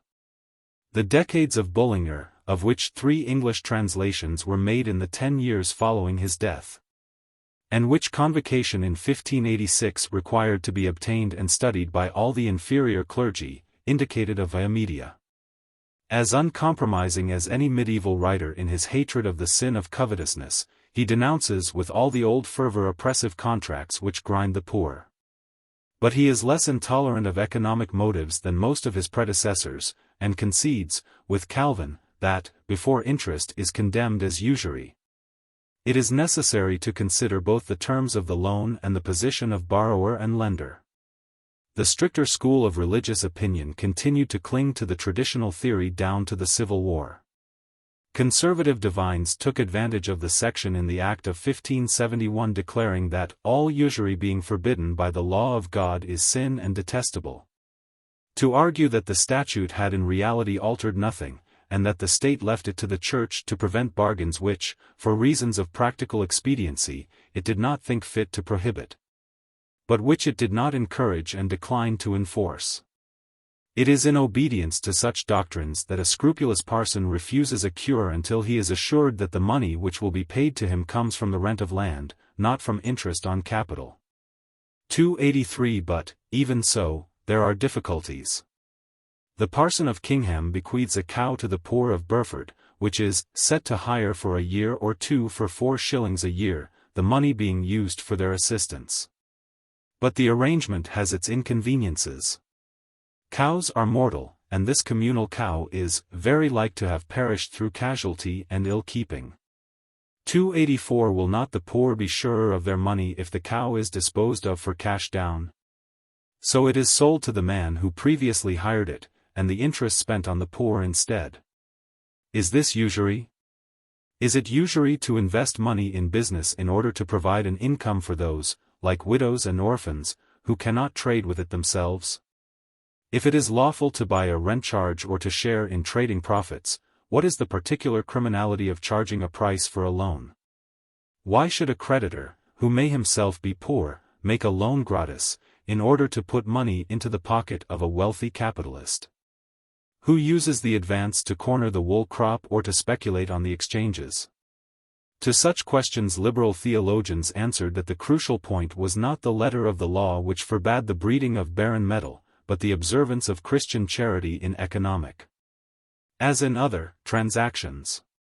Their opponents appealed to the text of Scripture and the law of the Church, argued that usury differed, not merely in degree, but in kind, from payments which, like rent and profits, were morally unobjectionable provided that they were not extortionate in amount, and insisted that usury was to be interpreted as whatever is taken for a loan above the principal. The literature of the subject was voluminous, but it was obsolete almost before it was produced. For, whether theologians and moralists condemned all interest, or only some interest, as contrary to Christian ethics, the assumption implied in their very disagreement had been that economic relations belonged to a province of which, in the last resort, the Church was master. That economic transactions were one department of ethical conduct, and to be judged, like other parts of it, by spiritual criteria. That, whatever concessions the state might see fit to make to human frailty, a certain standard of economic morality was involved in membership of the Christian Church. That it was the function of ecclesiastical authorities, whoever they might be, to take the action needed to bring home to men their social obligations. Such doctrines were still common ground to all sections of religious thought. It was precisely this whole conception of a social theory based ultimately on religion which was being discredited. While rival authorities were discussing the correct interpretation of economic ethics, the flank of both was turned by the growth of a powerful body of lay opinion, which argued that economics were one thing and ethics another. Usury, a summary name for all kinds of extortion, was the issue in which the whole controversy over good conscience in bargaining came to a head. And such questions were only one illustration of the immense problems with which the rise of a commercial civilization confronted a church whose social ethics still professed to be those of the Bible, the Fathers and the Schoolmen. A score of books, garnished with citations from Scripture and from the canonists, were written to answer them. Many of them are learned, some are almost readable. But it may be doubted whether, even in their own day, they satisfied anyone but their authors. The truth is that, in spite of the sincerity with which it was held that the transactions of business must somehow be amenable to the moral law, the code of practical ethics, in which that claim was expressed, had been forged to meet the conditions of a very different environment from that of commercial England in the 17th century. The most crucial and the most difficult of all political questions is that which turns on the difference between public and private morality. The problem which it presents in the relations between states is a commonplace. But, since its essence is the difficulty of applying the same moral standard to decisions which affect large masses of men as to those in which only individuals are involved, it emerges in a hardly less acute form in the sphere of economic life, as soon as its connections ramify widely, and the unit is no longer the solitary producer, but a group. To argue, in the manner of Machiavelli, that there is one rule for business and another for private life, is to open a door to an orgy of unscrupulousness before which the mind recoils. To argue that there is no difference at all is to lay down a principle which few men who have faced the difficulty in practice will be prepared to endorse as of invariable application, and incidentally to expose the idea of morality itself to discredit by subjecting it to an almost intolerable strain. The practical result of sentimentality is too often a violent reaction towards the baser kinds of realpolitik. With the expansion of finance and international trade in the 16th century, it was this problem which faced the Church. Granted that I should love my neighbor as myself, the questions which, under modern conditions of large-scale organization, remain for solution are, who precisely is my neighbor? And, how exactly am I to make my love for him effective in practice? To these questions the conventional religious teaching supplied no answer, for it had not even realized that they could be put. It had tried to moralize economic relations by treating every transaction as a case of personal conduct, involving personal responsibility. In an age of impersonal finance, world markets and a capitalist organization of industry, its traditional social doctrines had no specific to offer, and were merely repeated, when, in order to be effective, they should have been thought out again from the beginning and formulated in new and living terms. It had endeavored to protect the peasant and the craftsman against the oppression of the moneylender and the monopolist. Faced with the problems of a wage-earning proletariat, it could do no more than repeat, with meaningless iteration, its traditional lore as to the duties of master to servant and servant to master. It had insisted that all men were brethren. But it did not occur to it to point out that, as a result of the new economic imperialism which was beginning to develop in the 17th century, the brethren of the English merchant were the Africans whom he kidnapped for slavery in America, or the American Indians whom he stripped of their lands, or the Indian craftsmen from whom he bought muslins and silks at starvation prices. Religion had not yet learned to console itself for the practical difficulty of applying its moral principles by clasping the comfortable formula that for the transactions of economic life no moral principles exist. But, for the problems involved in the association of men for economic purposes on the grand scale which was to be increasingly the rule in the future, the social doctrines advanced from the pulpit offered, in their traditional form, little guidance. Their practical ineffectiveness prepared the way for their theoretical abandonment. They were abandoned because, on the whole, they deserved to be abandoned. The social teaching of the Church had ceased to count, because the Church itself had ceased to think. Energy in economic action, realist intelligence in economic thought, these qualities were to be the note of the 17th century, when once the confusion of the Civil War had died down. When mankind is faced with the choice between exhilarating activities and piety imprisoned in a shriveled mass of desiccated formulae, it will choose the former, though the energy be brutal and the intelligence narrow. In the age of Bacon and Descartes, bursting with clamorous interests and eager ideas, fruitful, above all, in the germs of economic speculation, from which was to grow the new science of political arithmetic, the social theory of the Church of England turned its face from the practical world, to pore over doctrines which, had their original authors been as impervious to realities as their later exponents, would never have been formulated. Naturally it was shouldered aside. It was neglected because it had become negligible. The defect was fundamental. It made itself felt in countries where there was no Reformation, no Puritan movement, no common law jealous of its rights and eager to prune ecclesiastical pretensions. But in England there were all three, and, from the beginning of the last quarter of the 16th century, ecclesiastical authorities who attempted to enforce traditional morality had to reckon with a temper which denied their right to exercise any jurisdiction at all, above all, any jurisdiction interfering with economic matters. It was not merely that there was the familiar objection of the plain man that parsons know nothing of business, that it is not in simple divines to show what contract is lawful and what is not. 285 More important, there was the opposition of the common lawyers to part, at least, of the machinery of ecclesiastical discipline. Bancroft in 1605 complained to the Privy Council that the judges were endeavoring to confine the jurisdiction of the ecclesiastical courts to testamentary and matrimonial cases, and alleged that of more than 500 prohibitions issued to stop proceedings in the Court of Arches since the accession of Elizabeth, not more than 1 in 20 could be sustained. 286, As things are, wrote 2 years later the author of a treatise on the civil and ecclesiastical law, neither jurisdiction knows their own bounds, but one snatcheth from the other. In manner as in abatable ground lying between two kingdoms. 287 The jurisdiction of the Court of High Commission suffered in the same way. In the last resort appeals from the ecclesiastical courts went either to it or to the Court of Delegates. From the latter part of the 16th century down to the removal of Coke from the bench in 1616. The judges were from time to time staying proceedings before the Court of High Commission by prohibitions, or discharging offenders imprisoned by it.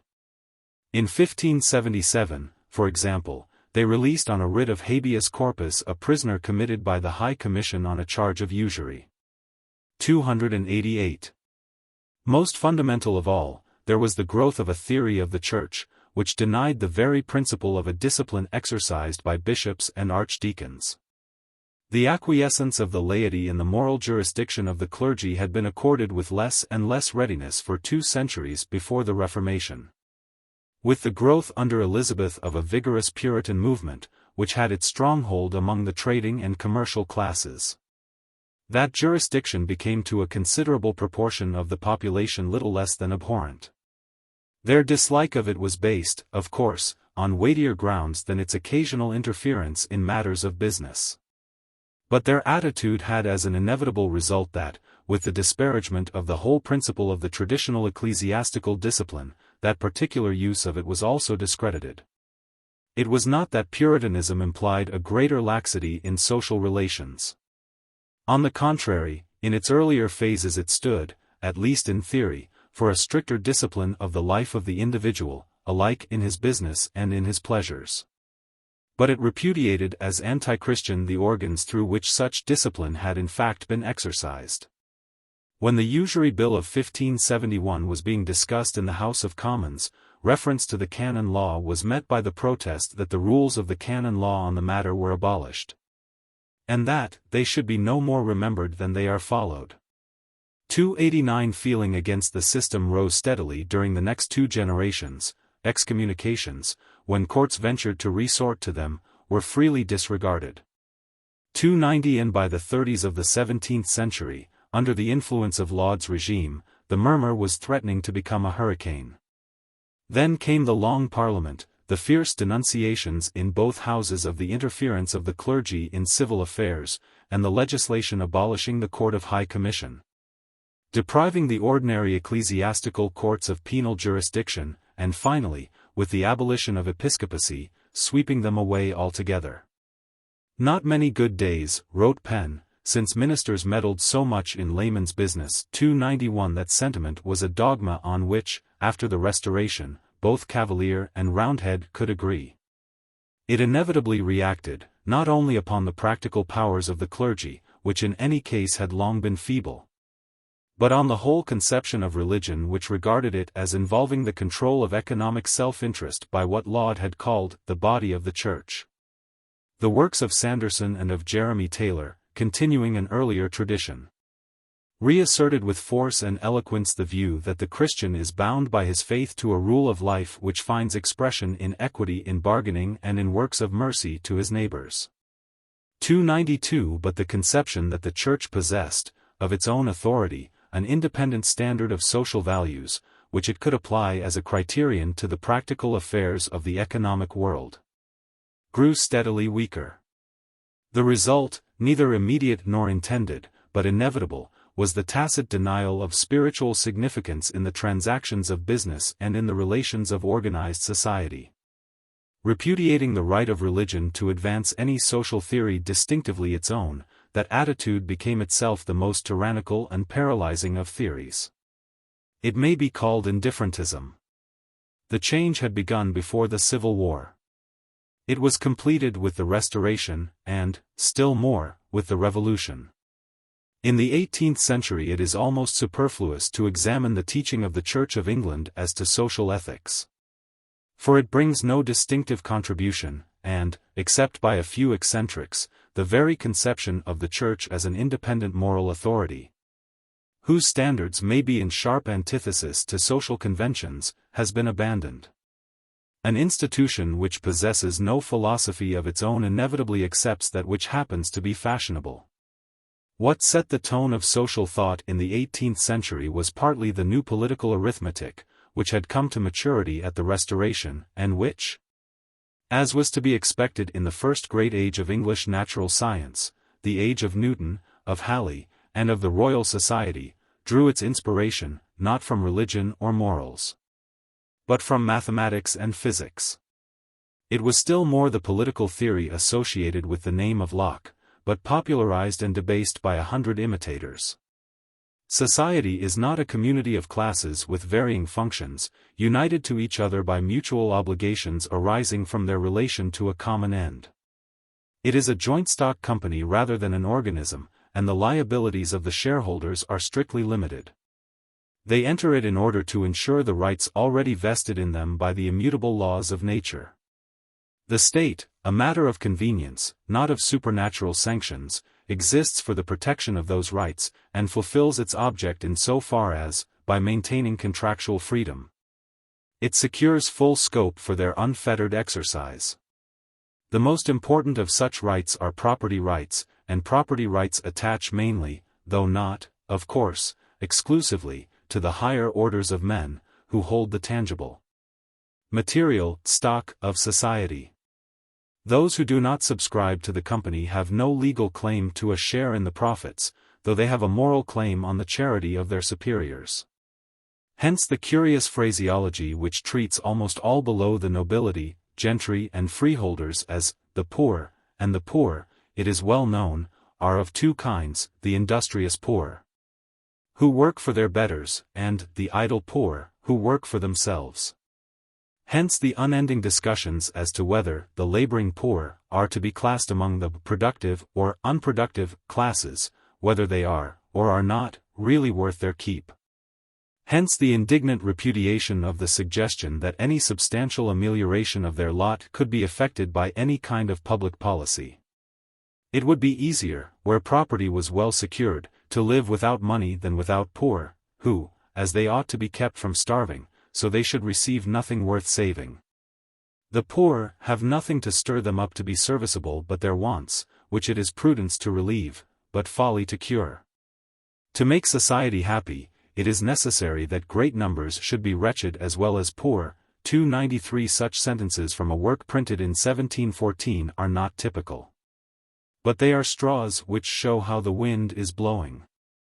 In such an atmosphere temperatures were naturally low and equable, and enthusiasm, if not a lapse in morals, was an intellectual solecism and an error in taste. Religious thought was not immune from the same influence. It was not merely that the Church, which, as much as the state, was the heir of the Revolution settlement, reproduced the temper of an aristocratic society.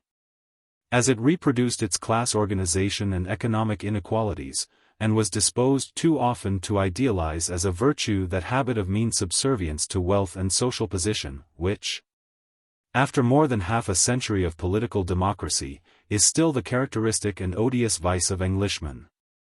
Not less significant was the fact that, apart from certain groups and certain questions, it accepted the prevalent social philosophy and adapted its teaching to it. The age in which political theory was cast in the mold of religion had yielded to one in which religious thought was no longer an imperious master, but a docile pupil. Conspicuous exceptions like Law, who reasserted with matchless power the idea that Christianity implies a distinctive way of life, or protests like Wesley's sermon on the use of money, merely heighten the impression of a general acquiescence in the conventional ethics. The prevalent religious thought might not unfairly be described as morality tempered by prudence, and softened on occasion by a rather sentimental compassion for inferiors. It was the natural counterpart of a social philosophy which repudiated teleology, and which substituted the analogy of a self-regulating mechanism, moved by the weights and pulleys of economic motives. For the theory which had regarded society as an organism composed of different classes united by their common subordination to a spiritual purpose. Such an attitude, with its emphasis on the economic harmony of apparently conflicting interests, left small scope for moral casuistry. The materials for the reformer were, indeed, abundant enough.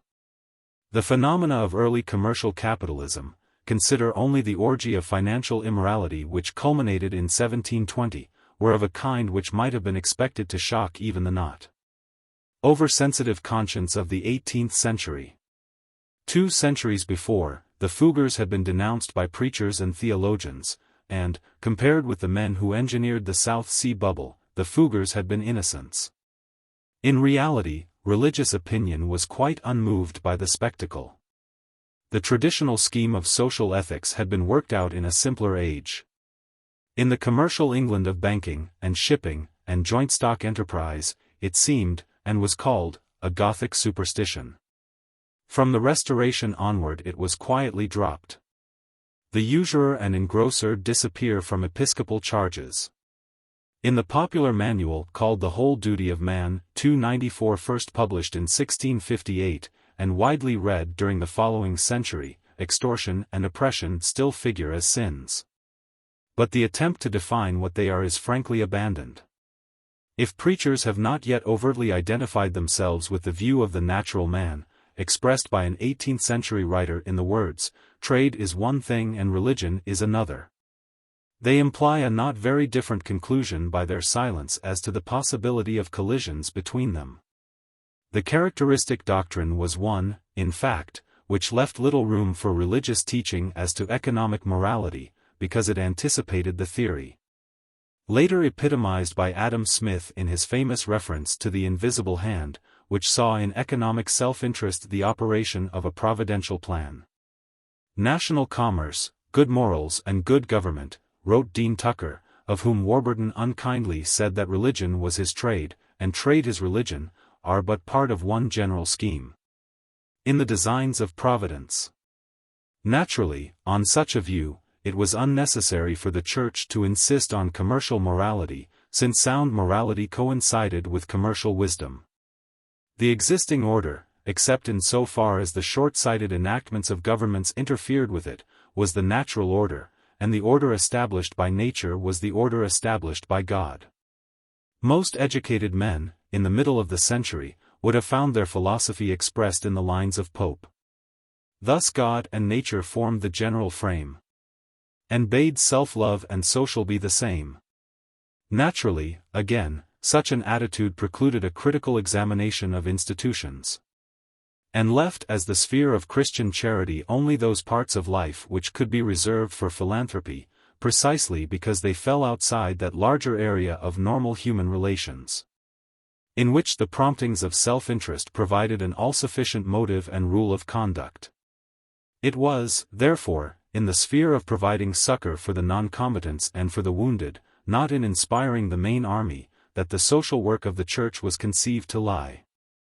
Its characteristic expressions in the 18th century were the relief of the poor, the care of the sick, and the establishment of schools. In spite of the genuine, if somewhat unctuous, solicitude for the spiritual welfare of the poorer classes, which inspired the evangelical revival, religion abandoned the fundamental brainwork of criticism and construction to the rationalist and the humanitarian. Surprise has sometimes been expressed that the Church should not have been more effective in giving inspiration and guidance during the immense economic reorganization to which tradition has assigned the not very felicitous name of the Industrial Revolution. It did not give it, because it did not possess it.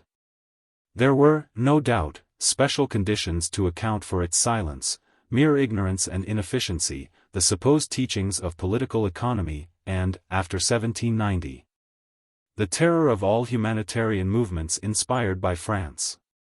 But the explanation of its attitude is to be sought, less in the peculiar circumstances of the moment than in the prevalence of a temper which accepted the established order of class relations as needing no vindication before any higher tribunal, and which made religion not its critic or its accuser, but its anodyne, its apologist, and its drudge.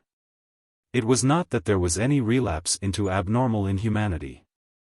It was that the very idea that the Church possessed an independent standard of values, to which social institutions were amenable, had been abandoned.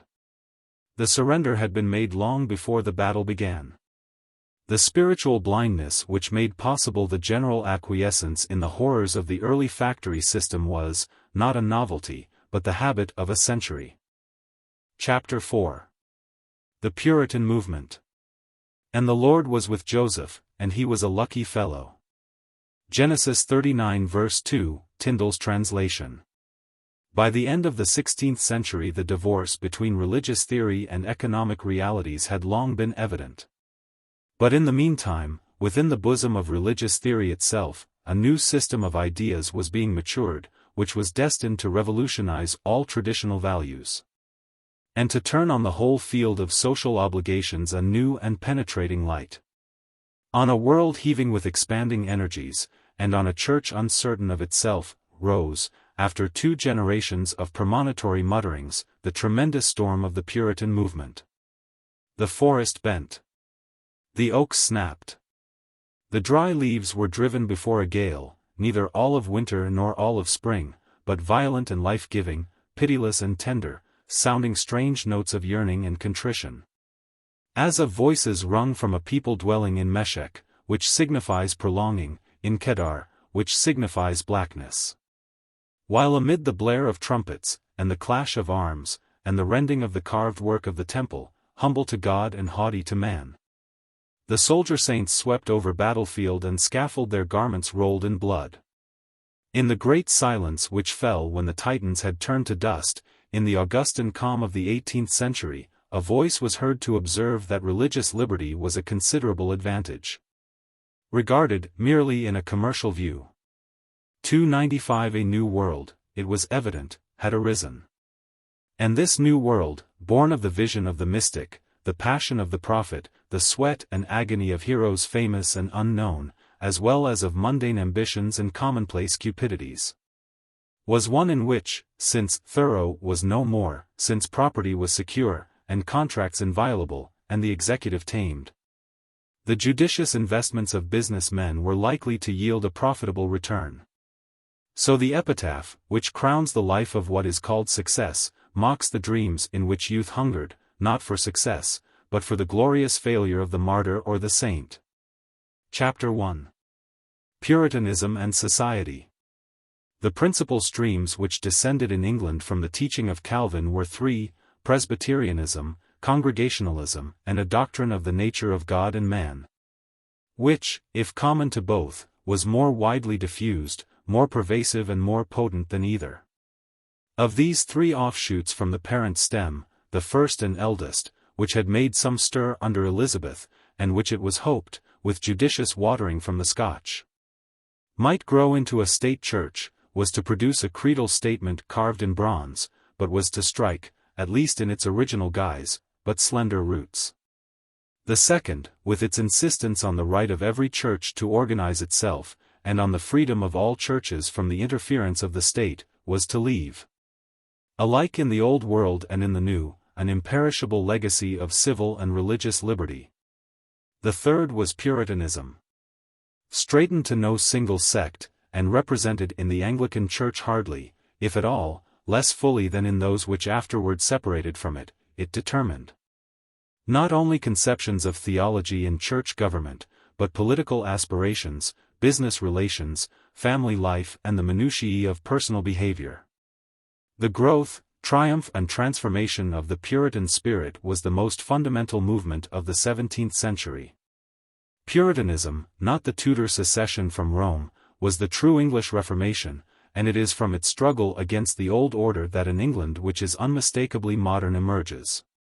But, immense as were its accomplishments on the high stage of public affairs, its achievements in that inner world, of which politics are but the squalid scaffolding, were mightier still.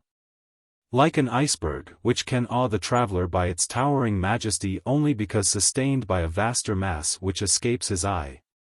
The revolution which Puritanism wrought in church and state was less than that which it worked in men's souls, and the watchwords which it thundered, amid the hum of parliaments and the roar of battles, had been learned in the lonely nights, when Jacob wrestled with the angel of the Lord to wring a blessing before he fled.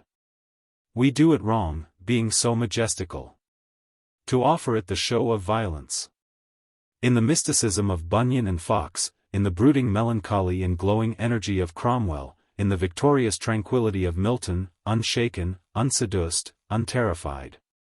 Amid a world of self-seekers and apostates, there are depths of light and darkness which posterity can observe with reverence or with horror, but which its small fathom line cannot plumb. There are types of character which are like a prism, whose various and brilliant colors are but broken reflections of a single ray of concentrated light. If the inward and spiritual grace of Puritanism eludes the historian, its outward and visible signs meet him at every turn. And not less in marketplace and counting-house and camp than in the student's chamber and the gathering of the elect for prayer. For to the Puritan, a contemner of the vain shows of sacramentalism, mundane toil becomes itself a kind of sacrament. Like a man who strives by unresting activity to exorcise a haunting demon, the Puritan, in the effort to save his own soul, sets in motion every force in heaven above or in the earth beneath. By the mere energy of his expanding spirit, he remakes, not only his own character and habits and way of life, but family and church, industry and city, political institutions and social order. Conscious that he is but a stranger and pilgrim, hurrying from this transitory life to a life to come, he turns with almost physical horror from the vanities which lull into an awful indifference souls dwelling on the borders of eternity, to pore with anguish of spirit on the grand facts, God, the soul, salvation and damnation. It made the world seem to me, said a Puritan of his conversion, as a carcass that had neither life nor loveliness. And it destroyed those ambitious desires after literate fame, which was the sin of my childhood. It set me upon that method of my studies which since then I have found the benefit of. It caused me first to seek God's kingdom and his righteousness, and most to mind the one thing needful, and to determine first of my ultimate end. 296. Overwhelmed by a sense of his ultimate end, the Puritan cannot rest, nevertheless, in reflection upon it. The contemplation of God, which the greatest of the schoolmen described as the supreme blessedness, is a blessedness too great for sinners, who must not only contemplate God, but glorify him by their work in a world given over to the powers of darkness. The way to the celestial city lies just through this town, where this lusty fair is kept, and he that will go to the city, and yet not go through this town, must needs go out of the world. 297 For that awful journey, girt with precipices and beset with fiends, he sheds every encumbrance, and arms himself with every weapon. Amusements, books, even intercourse with friends, must, if need be cast aside, for it is better to enter into eternal life halt and maimed than having 2 eyes to be cast into eternal fire. He scours the country, like Baxter and Fox, to find one who may speak the word of life to his soul. He seeks from his ministers, not absolution, but instruction, exhortation and warning. Prophesyings, that most revealing episode in early Puritanism, were the cry of a famished generation for enlightenment, for education, for a religion of the intellect. And it was because much preaching breeds faction, but much praying causes devotion. 298 That the powers of this world raised their parchment shutters to stem the gale that blew from the Puritan pulpit. He disciplines, rationalizes, systematizes. His life, method, was a Puritan catchword a century before the world had heard of Methodists. He makes his very business a travail of the Spirit, for that too is the Lord's vineyard, in which he is called to labor. Feeling in him that which mocketh him more fearful of displeasing God than all the world, 299 he is a natural republican, for there is none on earth that he can own as master. If powers and principalities will hear and obey, well, if not, they must be ground into dust, that on their ruins the elect may build the kingdom of Christ. And, in the end, all these, prayer, and toil, and discipline, mastery of self and mastery of others, wounds, and death, may be too little for the salvation of a single soul.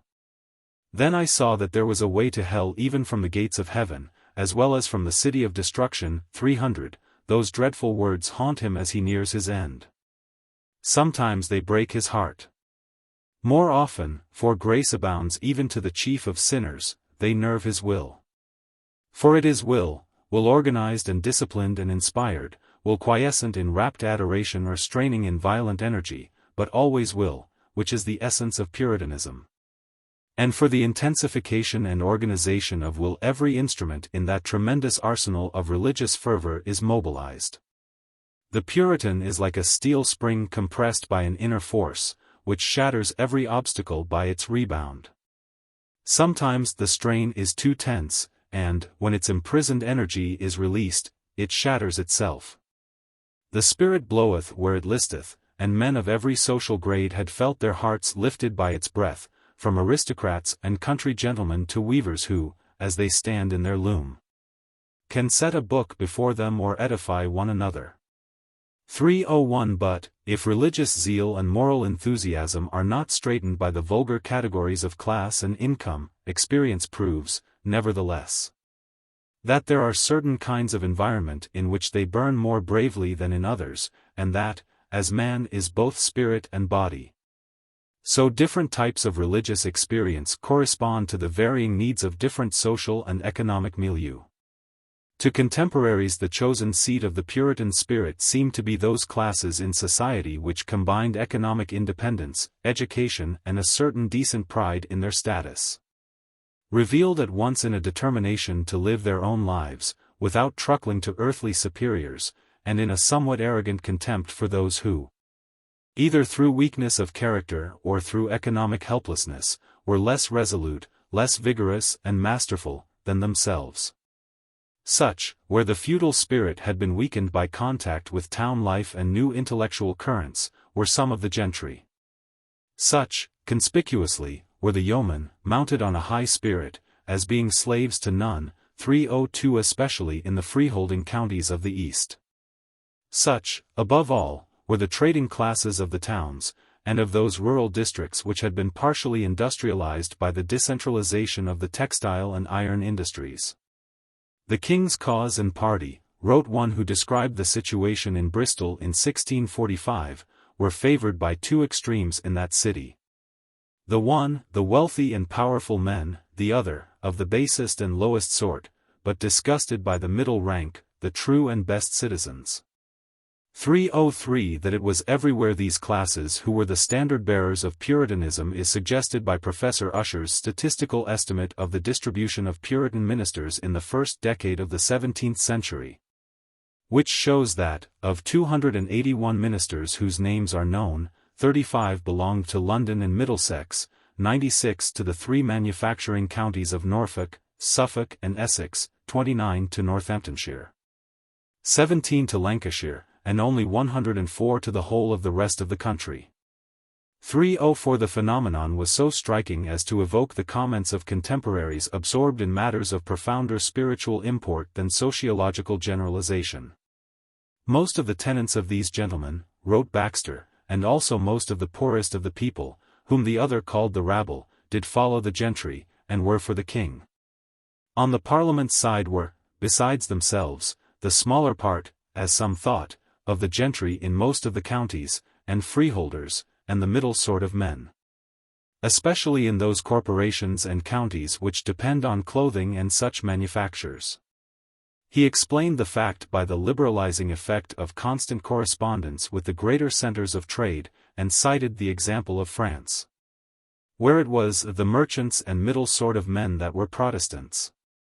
305. The most conspicuous example was, of course, London, which had financed the parliamentary forces, and which continued down to the Revolution to be par excellence, the rebellious city. Returning 4 dissenters to the Royalist Parliament of 1661, sending its mayor and aldermen to accompany Lord Russell when he carried the Exclusion Bill from the Commons to the Lords. Patronizing Presbyterian ministers long after Presbyterianism was proscribed, nursing the Whig party, which stood for tolerance, and sheltering the Whig leaders against the storm which broke in 1681.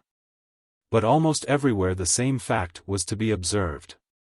The growth of Puritanism, wrote a hostile critic, was, by means of the City of London, the nest and seminary of the seditious faction, and by reason of its universal trade throughout the kingdom, with its commodities conveying and deriving this civil contagion to all our cities and corporations, and thereby poisoning whole counties.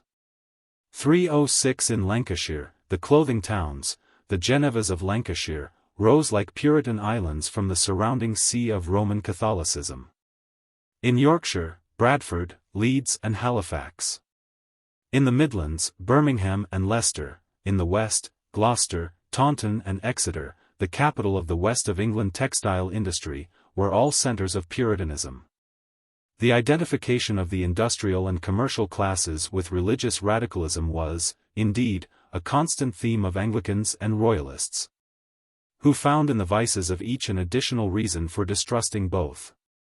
Clarendon commented bitterly on the factious humor which possessed most corporations, and the pride of their wealth. 307 And, after the Civil War, both the politics and the religion of the boroughs were suspect for a generation. The Bishop of Oxford warned Charles II's government against showing them any favour, on the ground that trading combinations were so many nests of faction and sedition, and that our late miserable distractions were chiefly hatched in the shops of tradesmen. 308 Pepys commented dryly on the black looks which met the Anglican clergy as they returned to their city churches. It was even alleged that the courtiers hailed with glee the fire of London, as a providential instrument for crippling the centre of disaffection. 309.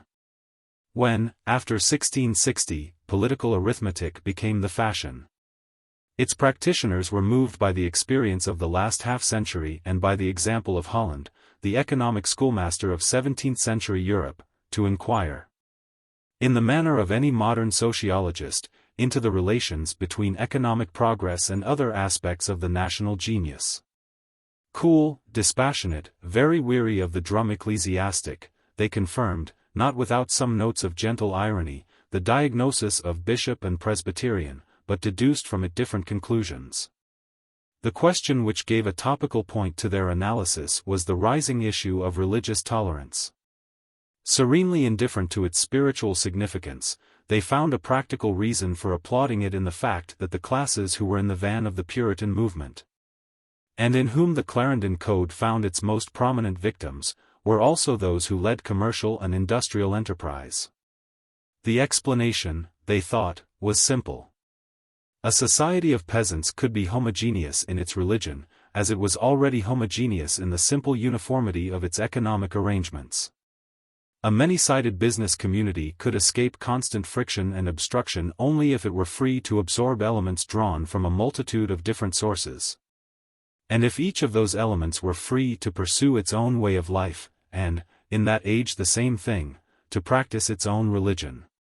Englishmen, as Defoe remarked, improved everything and invented nothing, and English economic organization had long been elastic enough to swallow Flemish weavers flying from Elva, and Huguenots driven from France. But the traditional ecclesiastical system was not equally accommodating. It found not only the alien refugee, but its homebred sectaries, indigestible. Laud, reversing the policy of Elizabethan privy councils, which characteristically thought diversity of trades more important than unity of religion, had harassed the settlements of foreign artisans at Maidstone, Sandwich and Canterbury 310, and the problem recurred in every attempt to enforce conformity down to 1689. The jails were crowded with the most substantial tradesmen and inhabitants, the clothiers were forced from their houses, and thousands of workmen and women whom they employed set to starving.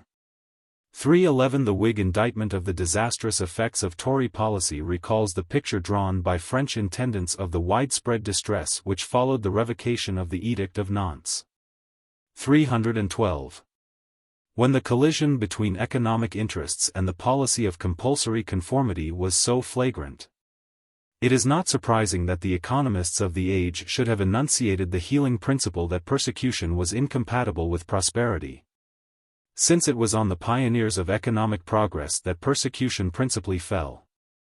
Every law of this nature, wrote the author of a pamphlet on the subject, is not only expressly against the very principles and rules of the gospel of Christ, but is also destructive to the trade and well-being of our nation by oppressing and driving away the most industrious working hands, and depopulating, and thereby impoverishes our country, which is capable of employing 10 times the number of people we now have. 313. Temple, in his calm and lucid study of the United Netherlands, found one reason of their success in the fact that, Roman Catholicism excepted, every man might practice what religion he pleased. 314 De la Corte, whose striking book passed under the name of John de Witt, said the same. 315 Petty, after pointing out that in England the most thriving towns were those where there was most nonconformity, cited the evidence, not only of Europe, but of India and the Ottoman Empire, to prove that, while economic progress is compatible with any religion, the class which is its vehicle will always consist of the heterodox minority, who profess opinions different from what are publicly established. 316 There is a kind of natural unaptness, wrote a pamphleteer in 1671, in the popish religion to business, whereas on the contrary among the Reformed, the greater their zeal, the greater their inclination to trade and industry, as holding idleness unlawful.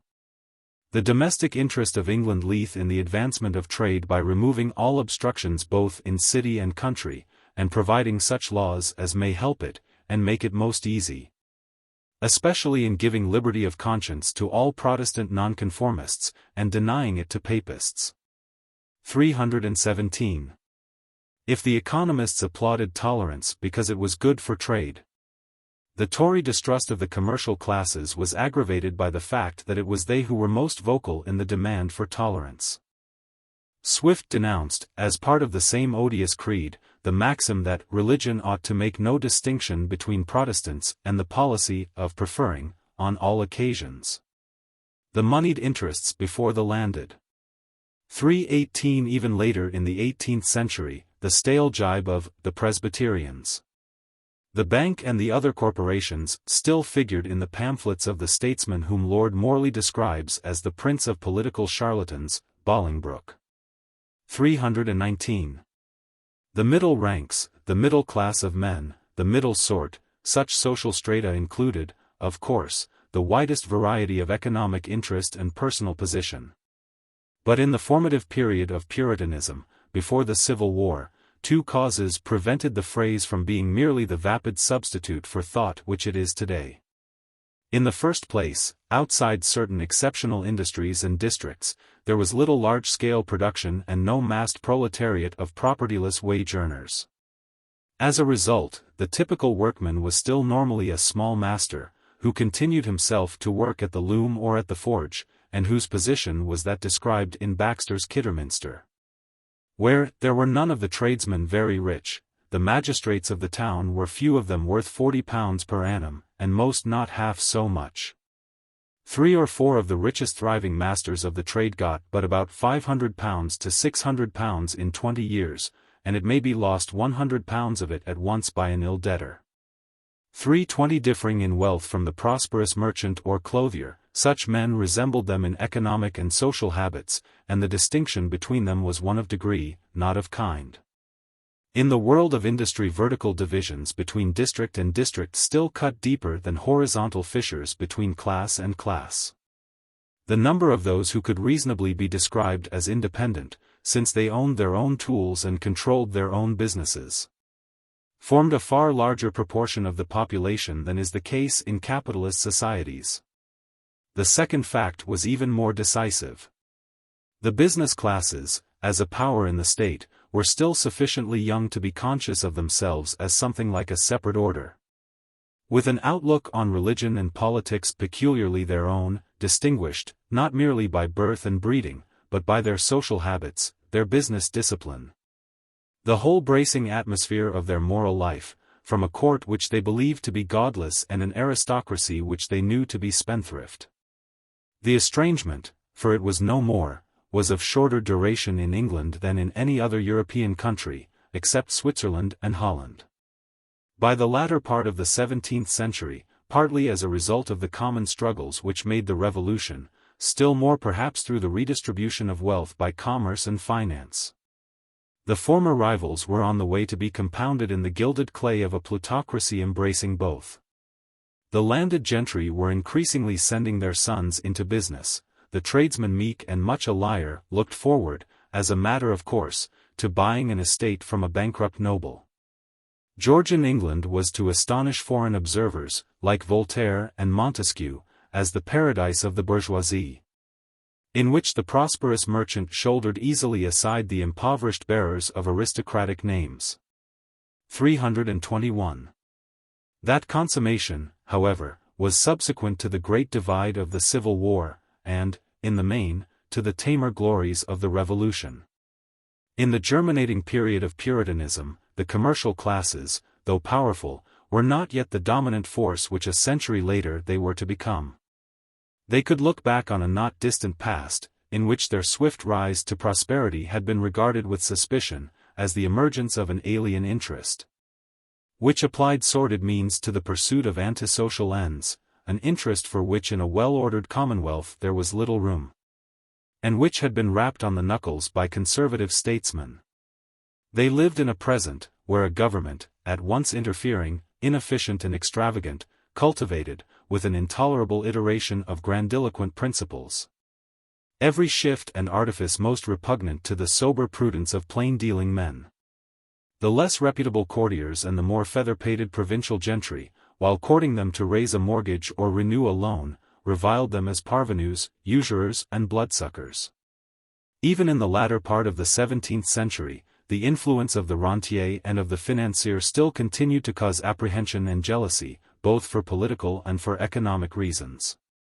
By this single stratagem, wrote an indignant pamphleteer of the Puritan capitalists who specialized in money lending, they avoid all contributions of tithes and taxes to the king, church, poor, a sovereign cordial to tender consciences. They decline all services and offices of burthen incident to visible estates, they escape all oaths and ties of public allegiance or private fealty. They enjoy both the secular applause of prudent conduct, and withal the spiritual comfort of thriving easily and devoutly, leaving their adversaries the censures of improvidence, together with the misery of decay. They keep many of the nobility and gentry in perfect vassalage, as their poor copyholders, which eclipses honor, enervates justice and ofttimes protects them in their boldest conceptions. By engrossing cash and credit, they in effect give the price to land and law to markets. By commanding ready money, they likewise command such offices as they widely affect, they feather and enlarge their own nests, the corporations. 322. Such lamentations, the protest of senatorial dignity against equestrian upstarts or of the noblesse against the roturier, were natural in a conservative aristocracy, which for a century had felt authority and prestige slipping from its grasp, and which could only maintain its hold on them by resigning itself, as ultimately it did, to sharing them with its rival. In return, the business world, which had its own religious and political ideology, steadily gathered the realities of power into its own hands. Asked with a sneer, how would merchants thrive if gentlemen would not be unthrifts? 323 invented the indignant contempt felt by an energetic, successful and, according to its lights, not too unscrupulous, generation for a class of faineants, unversed in the new learning of the city and incompetent to the verge of immorality in the management of business affairs. Their triumphs in the past, their strength in the present, their confidence in the future, their faith in themselves. And their difference from their feebler neighbors, a difference as of an iron wedge in a lump of clay, made them, to use a modern phrase, class-conscious. Like the modern proletarian, who feels that, whatever his personal misery and his present disappointments, the cause is rolled forward to victory by the irresistible force of an inevitable evolution. The Puritan bourgeoisie knew that against the chosen people the gates of hell could not prevail. The Lord prospered their doings. There is a magic mirror in which each order and organ of society, as the consciousness of its character and destiny dawns upon it, looks for a moment. Before the dust of conflict or the glamour of success obscures its vision. In that enchanted glass, it sees its own lineaments reflected with ravishing allurements, for what it sees is not what it is, but what in the eyes of mankind and of its own heart it would be. The feudal noblesse had looked, and had caught a glimpse of a world of fealty and chivalry and honor. The monarchy looked, or Laud and Strafford looked for it. They saw a nation drinking the blessings of material prosperity and spiritual edification from the cornucopia of a sage and paternal monarchy, a nation fortified and adorned, the country rich. The church flourishing, trade increased to that degree that we were the exchange of Christendom, all foreign merchants looking upon nothing as their own but what they laid up in the warehouses of this kingdom. 324 In a far-off day the craftsman and laborer were to look, and see a band of comrades, where fellowship should be known for life and lack of fellowship for death. For the middle classes of the early 17th century, rising but not yet triumphant, that enchanted mirror was Puritanism. What it showed was a picture grave to sternness, yet not untouched with a sober exaltation, an earnest, zealous, godly generation, scorning delights, punctual in labor, constant in prayer. Thrifty and thriving, filled with a decent pride in themselves and their calling, assured that strenuous toil is acceptable to heaven. A people like those Dutch Calvinists whose economic triumphs were as famous as their iron Protestantism, thinking, sober, and patient men. And such as believe that labor and industry is their duty towards God. 325 Then an air stirred and the glass was dimmed. It was long before any questioned it again. Chapter 2. A godly discipline versus the religion of trade. Puritanism was the schoolmaster of the English middle classes. It heightened their virtues, sanctified, without eradicating, their convenient vices, and gave them an inexpugnable assurance that, behind virtues and vices alike, stood the majestic and inexorable laws of an omnipotent providence, without whose foreknowledge not a hammer could beat upon the forge, not a figure could be added to the ledger. But it is a strange school which does not teach more than one lesson, and the social reactions of Puritanism, trenchant, permanent and profound, are not to be summarized in the simple formula that it fostered individualism. Weber, in a celebrated essay, expounded the thesis that Calvinism, in its English version, was the parent of capitalism, and Troeltsch, Schulz-Gevernitz and Cunningham have lent to the same interpretation the weight of their considerable authority. 326 But the heart of man holds mysteries of contradiction which live in vigorous incompatibility together. When the shriveled tissues lie in our hand, the spiritual bond still eludes us. In every human soul there is a socialist and an individualist, an authoritarian and a fanatic for liberty, as in each there is a Catholic and a Protestant. The same is true of the mass movements in which men marshal themselves for common action. There was in Puritanism an element which was conservative and traditionalist, and an element which was revolutionary. A collectivism which grasped at an iron discipline, and an individualism which spurned the savorless mess of human ordinances. A sober prudence which would garner the fruits of this world, and a divine recklessness which would make all things new. For long nourished together, their discords concealed, in the furnace of the Civil War they fell apart, and Presbyterian and Independent, aristocrat and leveler, politician and merchant and utopian, gazed with bewildered eyes on the strange monsters with whom they had walked as friends. Then the splendors and illusions vanished, the force of common things prevailed, the metal cooled in the mold. And the Puritan spirit, shorn of its splendors and its illusions, settled finally into its decent bed of equable respectability. But each element in its social philosophy had once been as vital as the other, and the battle was fought, not between a Puritanism solid for one view and a state committed to another, but between rival tendencies in the soul of Puritanism itself. The problem is to grasp their connection, and to understand the reasons which cause this to wax and that to wane. The triumph of Puritanism, it has been said, swept away all traces of any restriction or guidance in the employment of money. 327 That it swept away the restrictions imposed by the existing machinery is true. Neither ecclesiastical courts, nor High Commission, nor Star Chamber, could function after 1640. But, if it broke the discipline of the Church of Laud and the State of Strafford, it did so but as a step towards erecting a more rigorous discipline of its own. It would have been scandalized by economic individualism as much as by religious tolerance.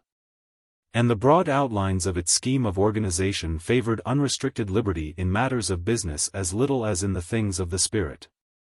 To the Puritan of any period in the century between the accession of Elizabeth and the Civil War, the suggestion that he was the friend of economic or social license would have seemed as wildly inappropriate as it would have appeared to most of his critics, who taunted him, except in the single matter of usury, with an intolerable meticulousness.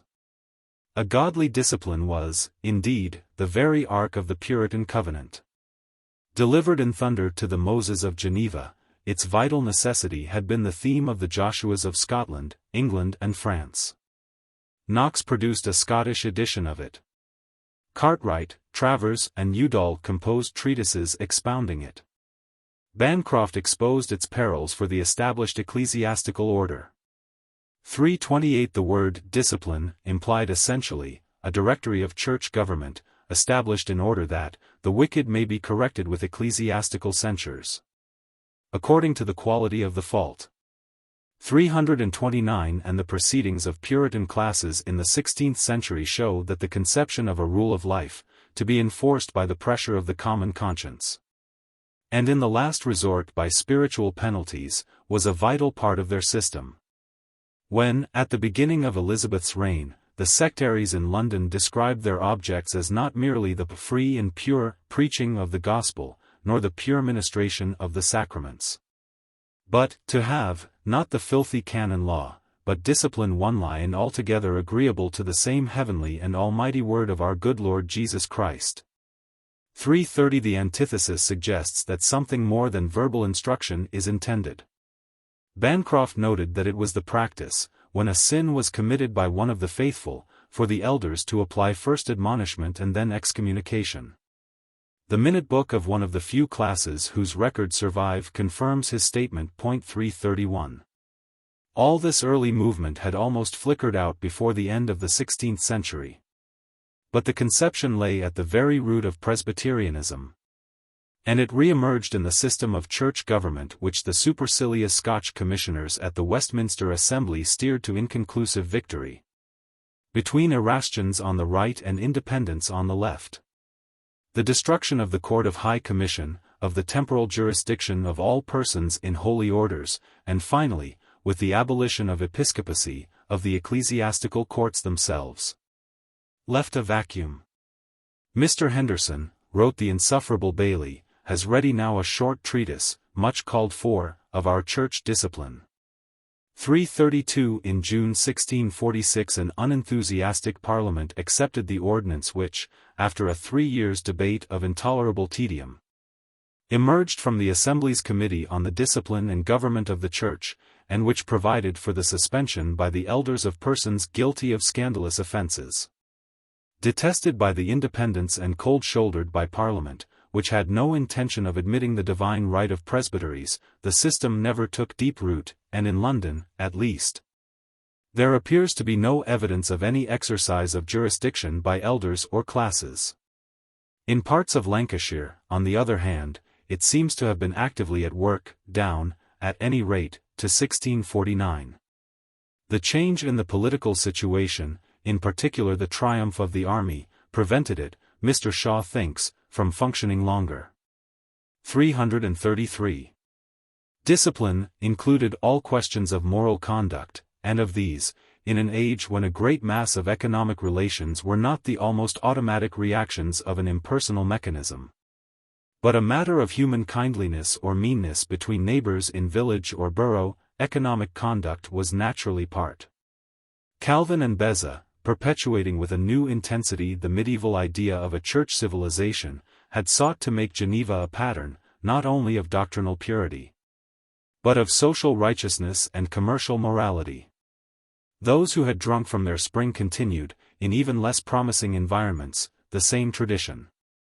Bucer, who wrote when something more fundamental than a politician's reformation seemed possible to enthusiasts with their eyes on Geneva, had urged the reconstruction of every side of the economic life of a society which was to be church and state in one. 334 English Puritanism, while accepting after some hesitation Calvin's much qualified condonation of moderate interest, did not intend in other respects to countenance a laxity welcome only to worldlings. New Stubb appealed to the teaching of that worthy instrument of God, Mr. Calvin, to prove that the habitual usurer ought to be thrust out of the society of men. Smith embroidered the same theme.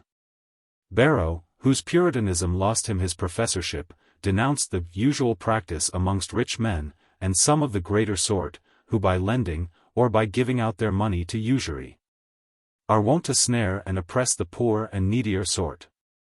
Cartwright, the most famous leader of Elizabethan Puritanism, described usury as a heinous offense against God and His Church, and laid down that the offender should be excluded from the sacraments until he satisfied the congregation of his penitents.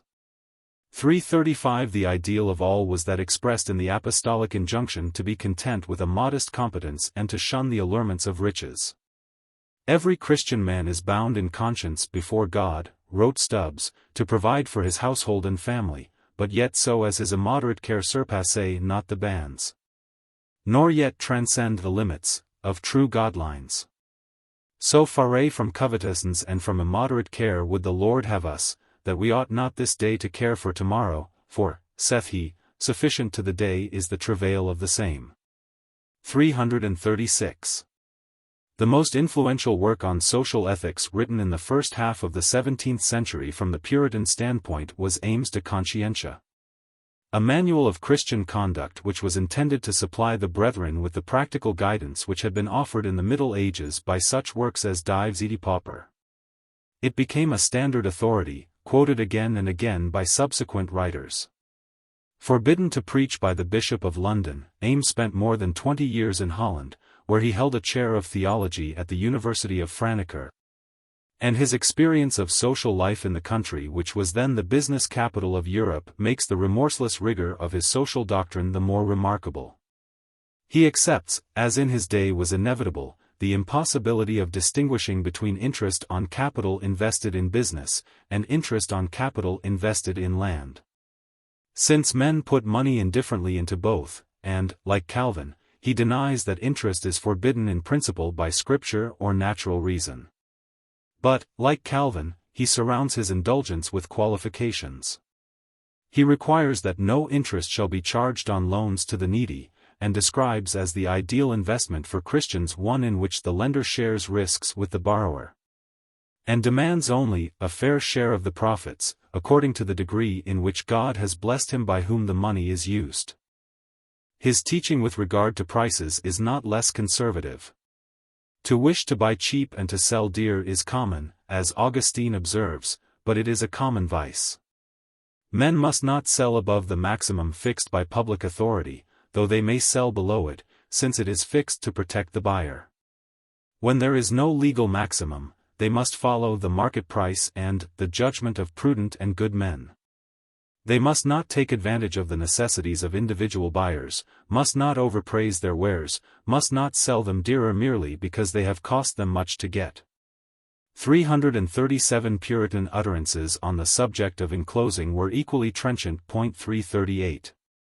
Nor was such teaching merely the pious pedantry of the pulpit. It found some echo in contrite spirits. It left some imprint on the conduct of congregations. If Dews was the unresisting victim of a more than ordinarily aggressive conscience, he was also a man of the world who played a not inconspicuous part in public affairs.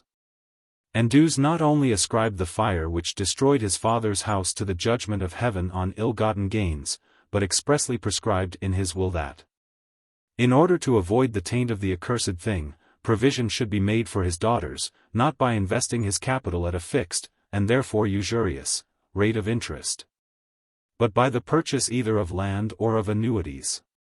339 The classis which met at Dedham in the 80s of the 16th century was concerned partly with questions of ceremony, of church government, of the right use of Sunday, and with the weighty problems whether boys of 16 might wear their hats in church, and by what marks one might detect a witch. But it discussed also what provision could be made to check vagrancy, advised the brethren to confine their dealings to the godliest of that trade, of cloth-making, recommended the establishment in the township of a scheme of universal education, that of children of parents too poor to meet the cost being defrayed from collections made in church, and urged that each well-to-do householder should provide in his home for 2, or, if less able, 1, of his impoverished neighbors who walk Christianly and honestly in their callings.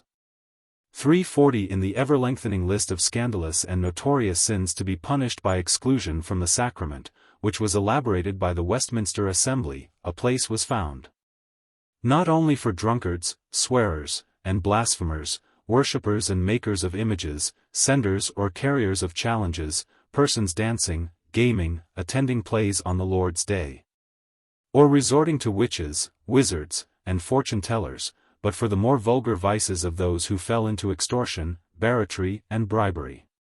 341 The classis of Bury in Lancashire, Quantum Mutatis, took these economic lapses seriously. It decided in 1647, after considerable debate, that usury is a scandalous sin, deserving suspension upon obstinacy. 342. It was a moment and good men were agog to cast the money-changers from the temple and to make straight the way of the Lord. God hath honored you in calling you to a place of power and trust, and he expects that you should be faithful to that trust. You are posting to the grave every day. You dwell upon the borders of eternity, your breath is in your nostrils, therefore doubly and treble your resolutions to be zealous in a good thing. How dreadful will a dying bed be to a negligent magistrate? What is the reward of a slothful servant? Is it not to be punished with everlasting destruction from the presence of the Lord?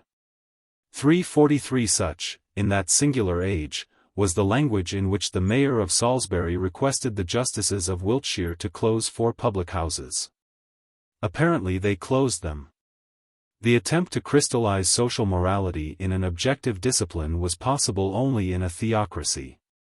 And, still eloquent in speech, theocracy had abdicated in fact, even before the sons of Belial returned to cut down its groves and lay waste its holy places.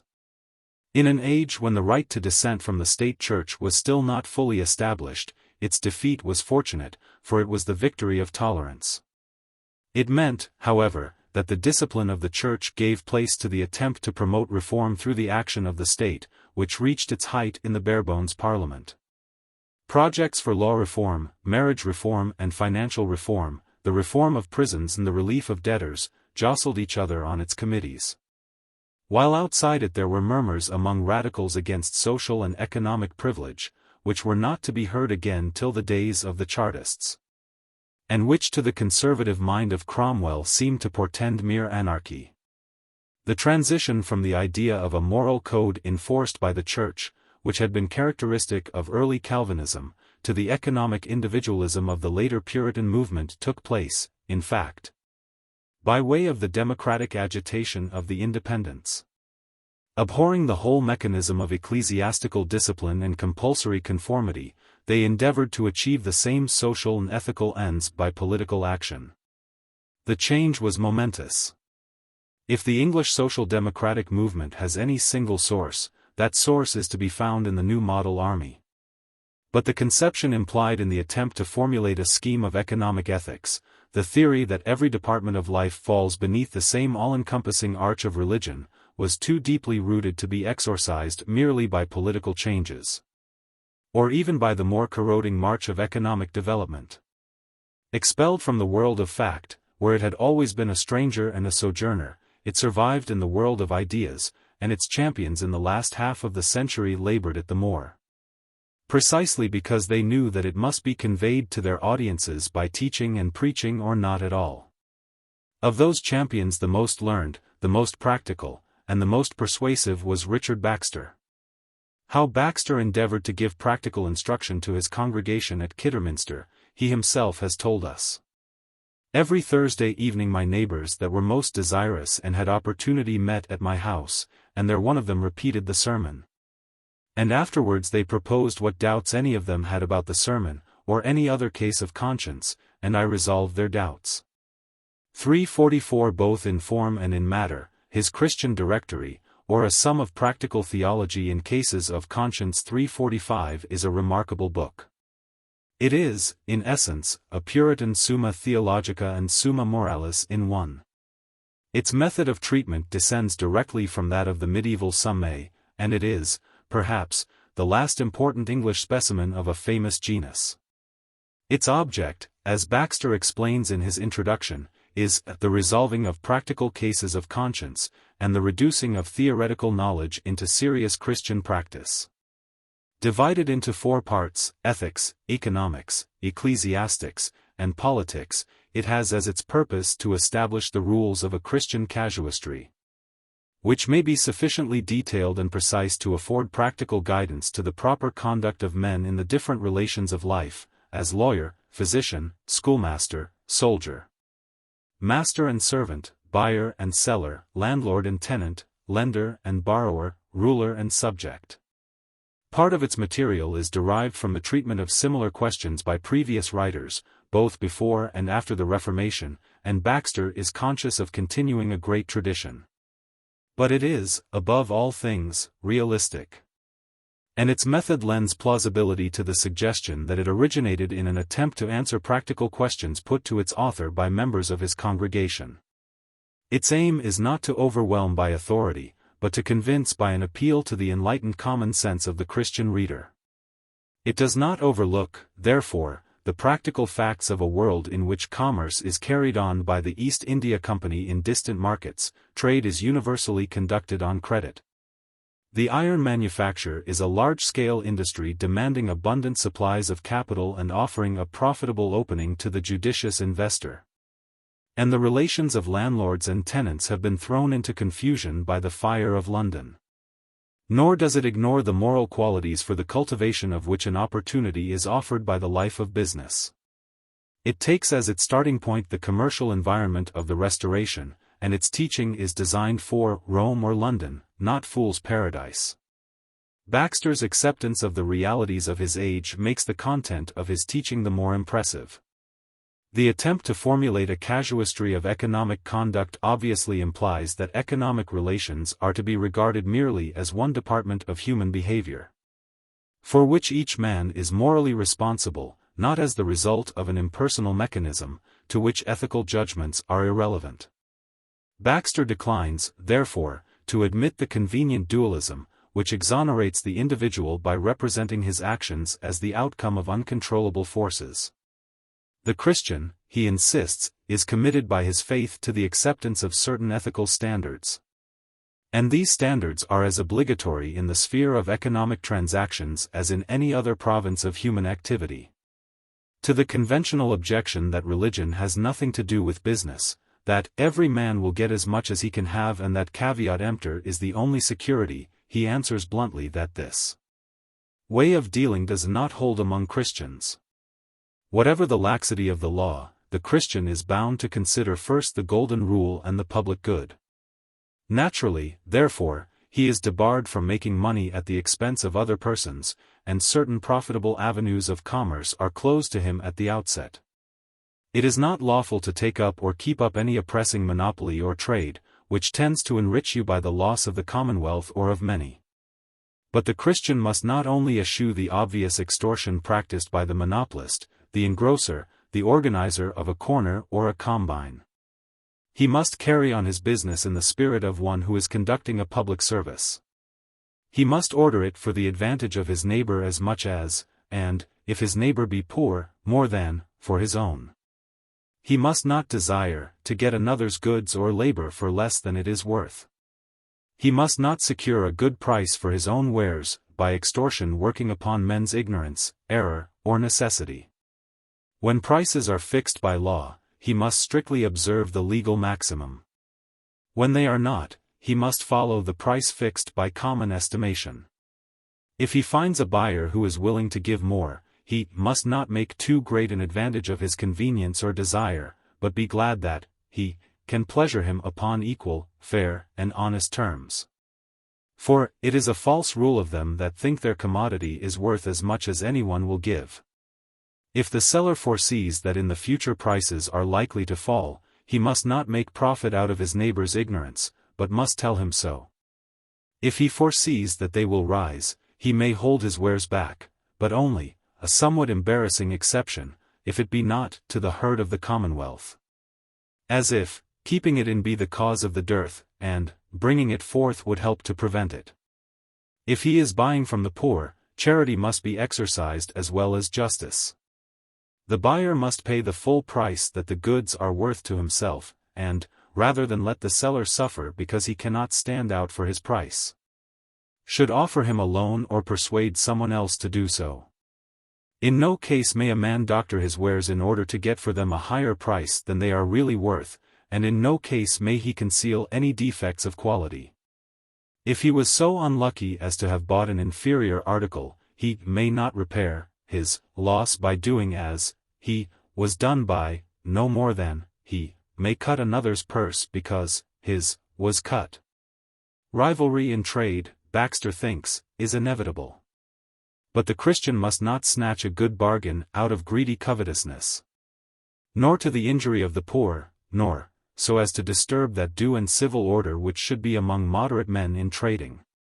On the contrary, if a covetous oppressor offer a poor man less than his goods are worth, it may be a duty to offer the poor man the worth of his commodity and save him from the oppressor. The principles which should determine the contract between buyer and seller are applied equally to all other economic relations. Usury, in the sense of payment for a loan, is not in itself unlawful for Christians. But it becomes so, when the lender does not allow the borrower such a proportion of the gain as his labor, hazard, or poverty doth require, but will live at ease upon his labors. Or when, in spite of the borrower's misfortune, he rigorously exacts his pound of flesh, or when interest is demanded for a loan which charity would require to be free. Masters must discipline their servants for their good, but it is an odious oppression and injustice to defraud a servant or laborer of his wages, yea, or to give him less than he deserveth. As the descendant of a family of yeomen, free, as he says, from the temptations of poverty and riches, 346 Baxter had naturally strong views as to the ethics of landowning. Significantly enough, he deals with them under the general rubric of cases of oppression, especially of tenants. Oppression being defined as the injuring of inferiors who are unable to resist or to right themselves.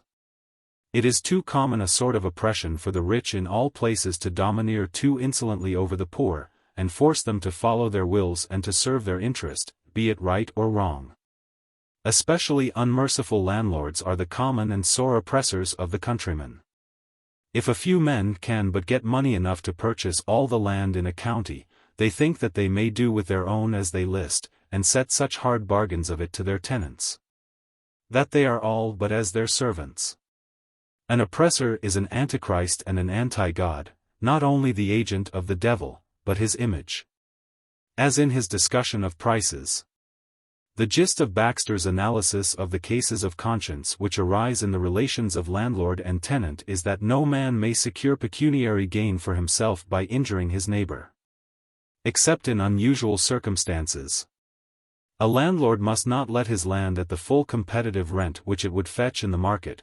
Ordinarily the common sort of tenants in England should have so much abetted of the fullest worth that they may comfortably live on it, and follow their labors with cheerfulness of mind and liberty to serve God in their families, and to mind the matters of their salvation.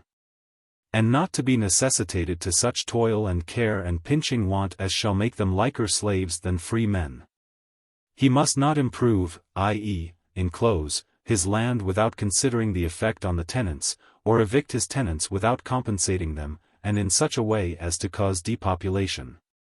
Nor must a newcomer take a holding over the sitting tenant's head by offering a greater rent than he can give or than the landlord hath just cause to require of him. The Christian, in short, while eschewing causeless, perplexing, melancholy scruples, which would stop a man in the course of his duty, must so manage his business as to avoid sin rather than loss, and seek first to keep his conscience in peace. The first characteristic to strike the modern reader in all this teaching is its conservatism. In spite of the economic and political revolutions of the past 2 centuries, how small, after all, the change in the presentation of the social ethics of the Christian faith. A few months after the appearance of the Christian Directory, the stop of the Exchequer tore a hole in the already intricate web of London finance, and sent a shiver through the money markets of Europe. But Baxter, though no mere antiquarian, discourses of equity in bargaining, of just prices, of reasonable rents, of the sin of usury, in the same tone, if not with quite the same conclusions. As a medieval schoolman, and he differs from one of the later doctors, like St. Antonino, hardly more than Saint Antonino himself had differed from Aquinas. 7 years later Bunyan published The Life and Death of Mr. Badman.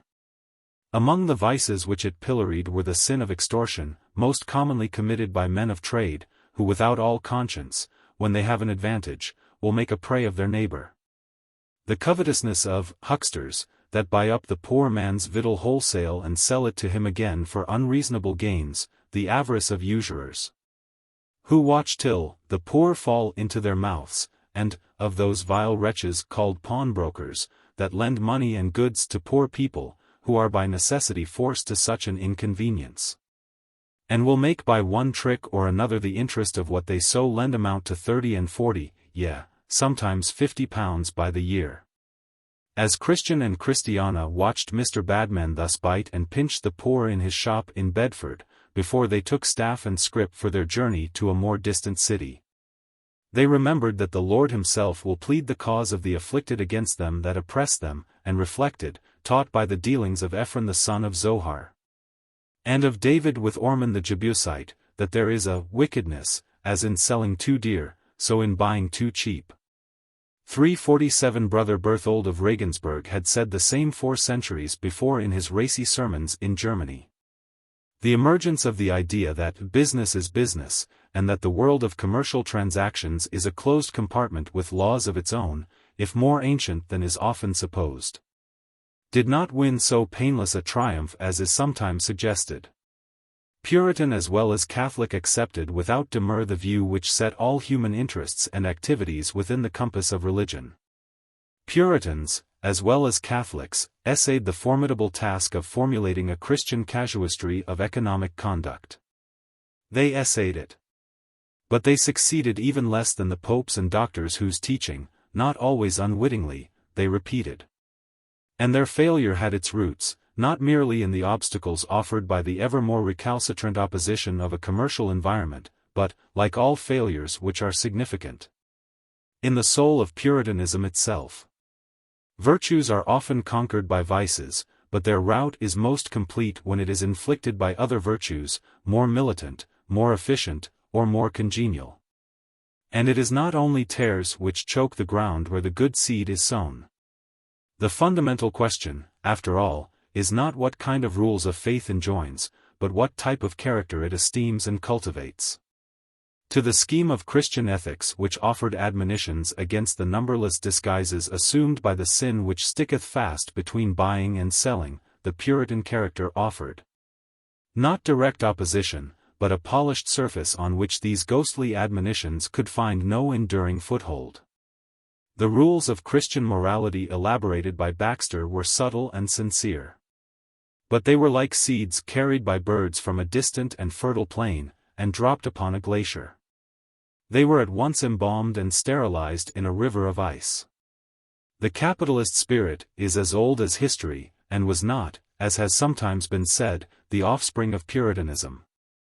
But it found in certain aspects of later Puritanism a tonic which braced its energies and fortified its already vigorous temper. At first sight, no contrast could be more violent than that between the iron collectivism, the almost military discipline, the remorseless and violent rigors practiced in Calvin's Geneva, and preached elsewhere, if in a milder form, by his disciples, and the impatient rejection of all traditional restrictions on economic enterprise which was the temper of the English business world after the Civil War. In reality, the same ingredients were present throughout, but they were mixed in changing proportions, and exposed to different temperatures at different times. Like traits of individual character which are suppressed till the approach of maturity releases them, the tendencies in Puritanism, which were to make it later a potent ally of the movement against the control of economic relations in the name either of social morality or of the public interest, did not reveal themselves till political and economic changes had prepared a congenial environment for their growth. Nor, once those conditions were created, was it only England which witnessed the transformation. In all countries alike, in Holland, in America, in Scotland, in Geneva itself, the social theory of Calvinism went through the same process of development. It had begun by being the very soul of authoritarian regimentation. It ended by being the vehicle of an almost utilitarian individualism. While social reformers in the 16th century could praise Calvin for his economic rigor, their successors in Restoration England, if of one persuasion, denounced him as the parent of economic license, if of another, applauded Calvinist communities for their commercial enterprise and for their freedom from antiquated prejudices on the subject of economic morality. So little do those who shoot the arrows of the Spirit know where they will light. Chapter 3. The Triumph of Economic Virtues. One beam in a dark place, wrote one who knew the travail of the Spirit, hath exceeding much refreshment in it. Blessed be his name for shining upon so dark a heart as mine. 348 While the revelation of God to the individual soul is the center of all religion, the essence of Puritan theology was that it made it, not only the center, but the whole circumference and substance, dismissing as dross and vanity all else but this secret and solitary communion. Grace alone can save, and this grace is the direct gift of God, unmediated by any earthly institution. The elect cannot by any act of their own evoke it, but they can prepare their hearts to receive it, and cherish it when received. They will prepare them best, if they empty them of all that may disturb the intentness of their lonely vigil. Like an engineer, who, to canalize the rush of the oncoming tide, dams all channels save that through which it is to pour. Like a painter who makes light visible by plunging all that is not light in gloom, the Puritan attunes his heart to the voice from heaven by an immense effort of concentration and abnegation. To win all, he renounces all. When earthly props have been cast down, the soul stands erect in the presence of God. Infinity is attained by a process of subtraction. To a vision thus absorbed in a single intense experience, not only religious and ecclesiastical systems, but the entire world of human relations, the whole fabric of social institutions, witnessing in all the wealth of their idealism and their greed to the infinite creativeness of man, reveal themselves in a new and wintry light. The fire of the Spirit burns brightly on the hearth, but through the windows of his soul the Puritan, unless a poet or a saint, looks on a landscape touched by no breath of spring. What he sees is a forbidding and frost-bound wilderness, rolling its snow-clad leagues towards the grave, a wilderness to be subdued with aching limbs beneath solitary stars. Through it he must take his way, alone. No aid can avail him, no preacher, for only the elect can apprehend with the Spirit the word of God. No church, for to the visible church even reprobates belong, no sacrament, for sacraments are ordained to increase the glory of God, not to minister spiritual nourishment to man. Hardly God himself, for Christ died for the elect, and it may well be that the majesty of the Creator is revealed by the eternal damnation of all but a remnant of the created. 349. His life is that of a soldier in hostile territory. He suffers in spirit the perils which the first settlers in America endured in body, the sea behind, the untamed desert in front, a cloud of inhuman enemies on either hand. Where Catholic and Anglican had caught a glimpse of the invisible, hovering like a consecration over the gross world of sense, and touching its muddy vesture with the unearthly gleam of a divine, yet familiar, beauty, the Puritan mourned for a lost paradise and a creation sunk in sin. Where they had seen society as a mystical body, compact of members varying in order and degree, but dignified by participation in the common life of Christendom, he saw a bleak antithesis between the spirit which quickeneth and an alien, indifferent or hostile world. Where they had reverenced the decent order whereby past was knit to present, and man to God, through fellowship in works of charity, in festival and fast. In the prayers and ceremonies of the Church, he turned with horror from the filthy rags of human righteousness. Where they, in short, had found comfort in a sacrament, he started back from a snare set to entrap his soul. We receive but what we give. And in our life alone does nature live. Too often, contemning the external order as unspiritual, he made it, and ultimately himself, less spiritual by reason of his contempt. Those who seek God in isolation from their fellow men, unless trebly armed for the perils of the quest, are apt to find, not God, but a devil, whose countenance bears an embarrassing resemblance to their own. The moral self-sufficiency of the Puritan nerved his will, but it corroded his sense of social solidarity. For, if each individual's destiny hangs on a private transaction between himself and his Maker, what room is left for human intervention? A servant of Jehovah more than of Christ, he revered God as a judge rather than loved him as a father, and was moved less by compassion for his erring brethren than by impatient indignation at the blindness of vessels of wrath who sinned their mercies. A spiritual aristocrat, who sacrificed fraternity to liberty, he drew from his idealization of personal responsibility a theory of individual rights, which, secularized and generalized, was to be among the most potent explosives that the world has known. He drew from it also a scale of ethical values, in which the traditional scheme of Christian virtues was almost exactly reversed, and which, since he was above all things practical, he carried as a dynamic into the routine of business and political life. For, since conduct and action, though availing nothing to attain the free gift of salvation, are a proof that the gift has been accorded, what is rejected as a means is resumed as a consequence. And the Puritan flings himself into practical activities with the demonic energy of one who, all doubts allayed, is conscious that he is a sealed and chosen vessel. Once engaged in affairs, he brings to them both the qualities and limitations of his creed in all their remorseless logic. Called by God to labor in his vineyard, he has within himself a principle at once of energy and of order, which makes him irresistible both in war and in the struggles of commerce.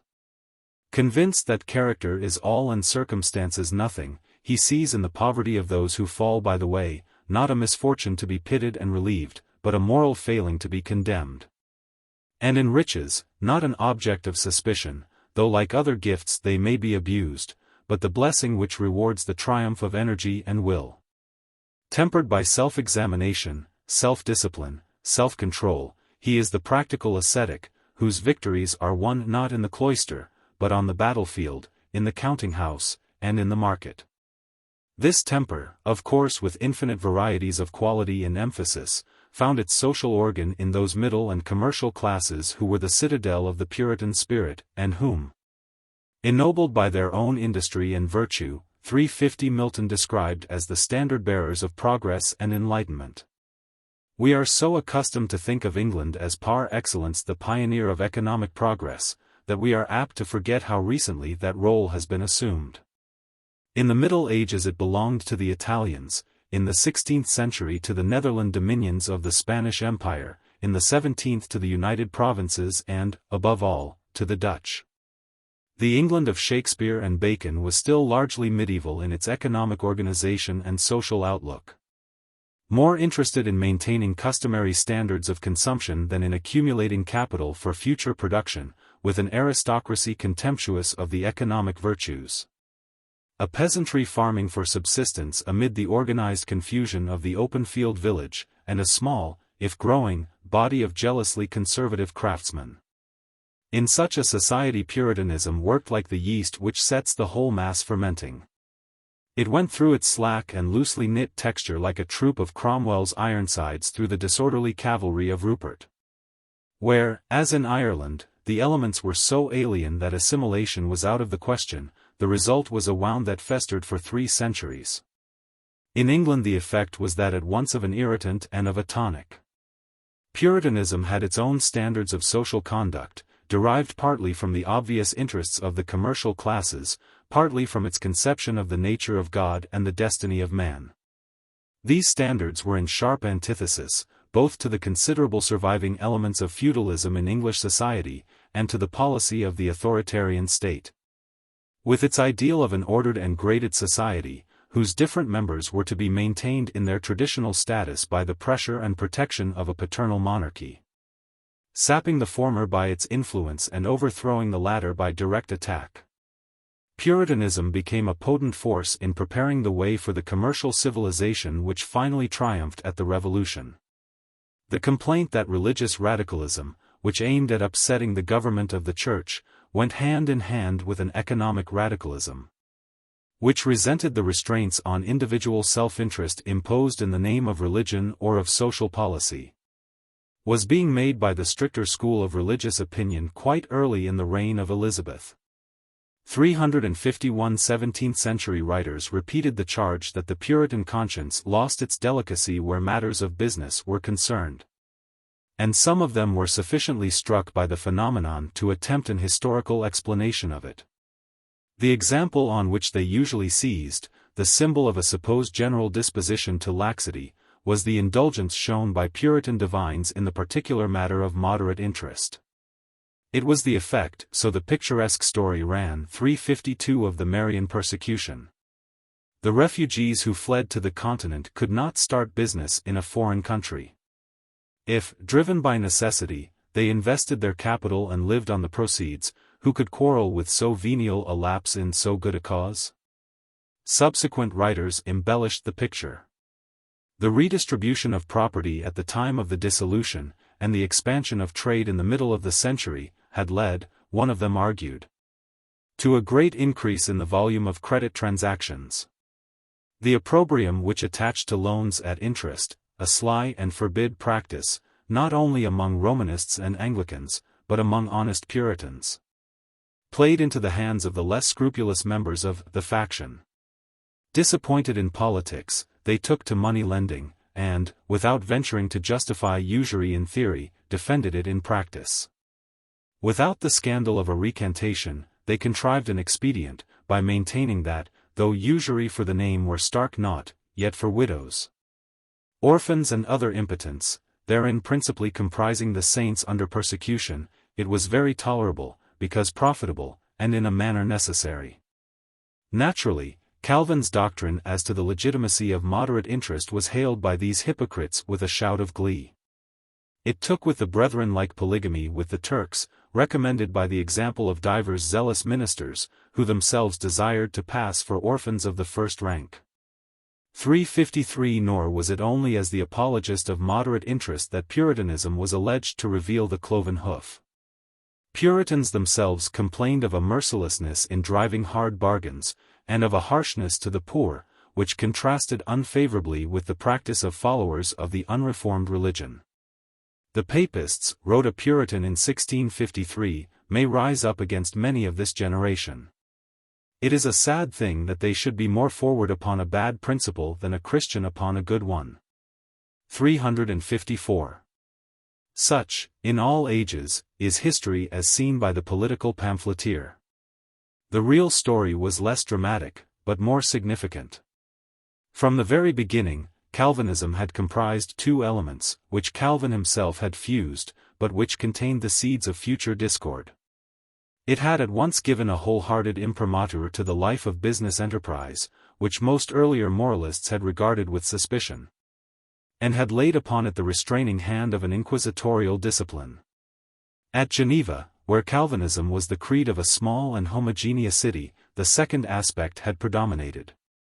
In the many-sided life of England, where there were numerous conflicting interests to balance it, and where it was long politically weak, the first. Then, in the late 16th and early 17th centuries, had come the wave of commercial and financial expansion, companies, colonies, capitalism in textiles, capitalism in mining. Capitalism in finance, on the crest of which the English commercial classes, in Calvin's day still held in leading strings by conservative statesmen, had climbed to a position of dignity and affluence. Naturally, as the Puritan movement came to its own, these two elements flew apart. The collectivist, half-communistic aspect, which had never been acclimatized in England, quietly dropped out of notice, to crop up once more, and for the last time. To the disgust and terror of merchant and landowner, in the popular agitation under the Commonwealth. The individualism congenial to the world of business became the distinctive characteristic of a Puritanism which had arrived, and which, in becoming a political force, was at once secularized and committed to a career of compromise. Its note was not the attempt to establish on earth a kingdom of Christ, but an ideal of personal character and conduct, to be realized by the punctual discharge both of public and private duties. Its theory had been discipline, its practical result was liberty. Given the social and political conditions of England, the transformation was inevitable. The incompatibility of Presbyterianism with the stratified arrangement of English society had been remarked by Hooker. 355 If the city fathers of Geneva had thrown off by the beginning of the 17th century the religious collectivism of Calvin's regime, it was not to be expected at the landowners and bourgeoisie of an aristocratic and increasingly commercial nation, however much Calvinist theology might appeal to them, would view with favor the social doctrines implied in Calvinist discipline. In the reign of the first two Stuarts, both economic interests and political theory pulled them hard in the opposite direction. Merchant's doings, the man of business in Wilson's Discourse upon Usury had observed, must not thus be overthwarted by preachers and others that cannot skill of their dealings. 356 Behind the elaborate facade of Tudor state control, which has attracted the attention of historians, an individualist movement had been steadily developing, which found expression in opposition to the traditional policy of stereotyping economic relations by checking enclosure, controlling food supplies and prices, interfering with the money market, and regulating the conditions of the wage contract and of apprenticeship. In the first 40 years of the 17th century, on grounds both of expediency and of principle, the commercial and propertied classes were becoming increasingly restive under the whole system, at once ambitious and inefficient, of economic paternalism. It was in the same sections of the community that both religious and economic dissatisfaction were most acute. Puritanism, with its idealization of the spiritual energies which found expression in the activities of business and industry, drew the isolated rivulets of discontent together, and swept them forward with the dignity and momentum of a religious and a social philosophy. For it was not merely as the exponent of certain tenets as to theology and church government, but as the champion of interests and opinions embracing every side of the life of society, that the Puritan movement came into collision with the Crown. In reality, as is the case with most heroic ideologies, the social and religious aspects of Puritanism were not disentangled. They presented themselves, both to supporters and opponents, as different facets of a single scheme. All that crossed the views of the needy courtiers, the proud encroaching priests, the thievish projectors, the lewd nobility and gentry, whoever could endure a sermon, modest habit or conversation, or anything good, all these were Puritans. 357 The clash was not one of theories. A systematic and theoretical individualism did not develop till after the Restoration, but of contradictory economic interests and incompatible conceptions of social expediency. The economic policy haltingly pursued by the government of Charles I bore some resemblance to the system of which a more uncompromising version was developed between 1661 and 1685 by Colbert in France. It was one which favored an artificial and state-promoted capitalism, a capitalism resting on the grant of privileges and concessions to company promoters who would pay for them. and accompanied by an elaborate system of state control, which again, if partly inspired by a genuine solicitude for the public interest, was too often smeared with an odious trail of finance.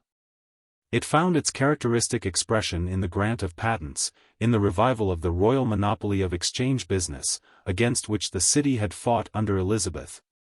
In attempts to enforce by administrative action compliance with the elaborate and impracticable code controlling the textile trades and to put down speculation in foodstuffs. And in raids on enclosing landlords, on employers who paid in truck or evaded the rates fixed by assessment, and on justices who were negligent in the administration of the poor laws. Such measures were combined with occasional plunges into even more grandiose schemes for the establishment of county granaries, for taking certain industries into the hands of the crown, and even for the virtual nationalization of the cloth manufacture. 358.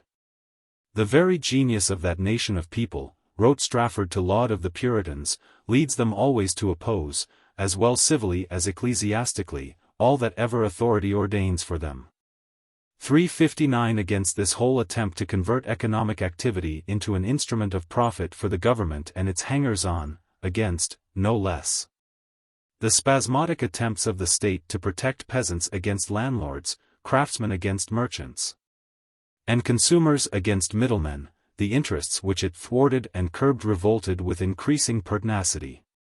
Questions of taxation, on which attention has usually been concentrated, were in reality merely one element in a quarrel which had its deeper cause in the collision of incompatible social philosophies. The Puritan tradesman had seen his business ruined by a monopoly granted to a needy courtier, and cursed Laud and his popish soap. The Puritan goldsmith or financier had found his trade as a bullion broker hampered by the re-establishment of the ancient office of Royal Exchanger, and secured a resolution from the House of Commons, declaring that the patent vesting it in Lord Holland and the proclamation forbidding the exchanging of gold and silver by unauthorized persons were a grievance. The Puritan moneylender had been punished by the Court of High Commission, and railed at the interference of bishops in temporal affairs. The Puritan clothier, who had suffered many things at the hands of interfering busybodies dispatched from Whitehall to teach him his business, averted discreet eyes when the Wiltshire workman threw a more than usually obnoxious royal commissioner into the Avon, and, when the Civil War came, rallied to the Parliament. The Puritan country gentleman had been harried by depopulation commissions, and took his revenge with the meeting of the Long Parliament. The Puritan merchant had seen the Crown both squeeze money out of his company, and threaten its monopoly by encouraging courtly interlopers to infringe its charter. The Puritan Member of Parliament had invested in colonial enterprises, and had ideas as to commercial policy which were not those of the government. Confident in their own energy and acumen, proud of their success, and regarding with profound distrust the interference both of church and of state with matters of business and property rights. The commercial classes, in spite of their attachment to a militant mercantilism in matters of trade, were, even before the Civil War, more than half converted to the administrative nihilism which was to be the rule of social policy in the century following it. Their demand was the one which is usual in such circumstances. It was that business affairs should be left to be settled by businessmen, unhampered by the intrusions of an antiquated morality or by misconceived arguments of public policy. 360. The separation of economic from ethical interests, which was the note of all this movement, was in sharp opposition to religious tradition, and it did not establish itself without a struggle. Even in the very capital of European commerce and finance, an embittered controversy was occasioned by the refusal to admit usurers to communion or to confer degrees upon them. It was only after a storm of pamphleteering, in which the theological faculty of the University of Utrecht performed prodigies of zeal and ingenuity, that the states of Holland and West Friesland closed the agitation by declaring that the Church had no concern with questions of banking. 361. In the French Calvinist churches, the decline of discipline had caused lamentations a generation earlier.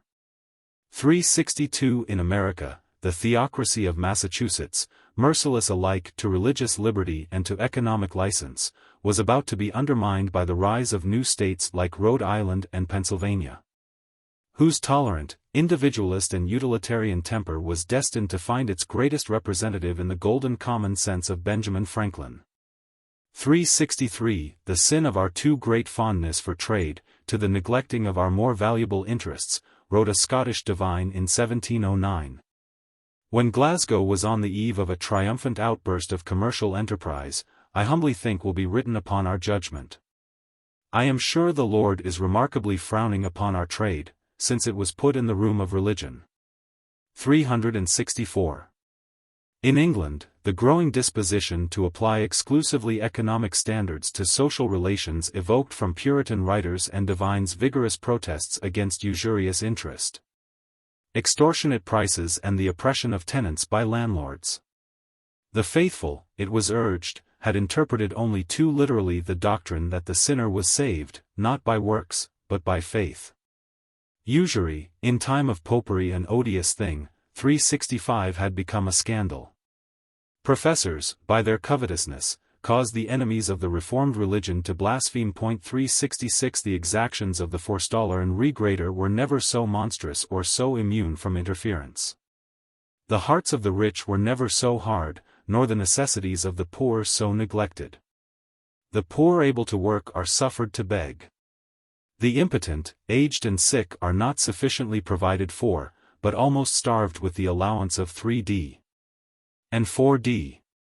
apiece a week. These are the last times indeed. Men generally are all for themselves. And some would set up such, having a form of religion, without the power of it. 367. These utterances came, however, from that part of the Puritan mind which looked backward. That which looked forward found in the rapidly growing spirit of economic enterprise something not uncongenial to its own temper, and went out to welcome it as an ally. What in Calvin had been a qualified concession to practical exigencies appeared in some of his later followers as a frank idealization of the life of the trader, as the service of God and the training ground of the soul. Discarding the suspicion of economic motives, which had been as characteristic of the Reformers as of medieval theologians, Puritanism in its later phases added a halo of ethical sanctification to the appeal of economic expediency, and offered a moral creed, in which the duties of religion and the calls of business ended their long estrangement in an unanticipated reconciliation. Its spokesman pointed out, it is true, the peril to the soul involved in a single-minded concentration on economic interests. The enemy, however, was not riches, but the bad habits sometimes associated with them.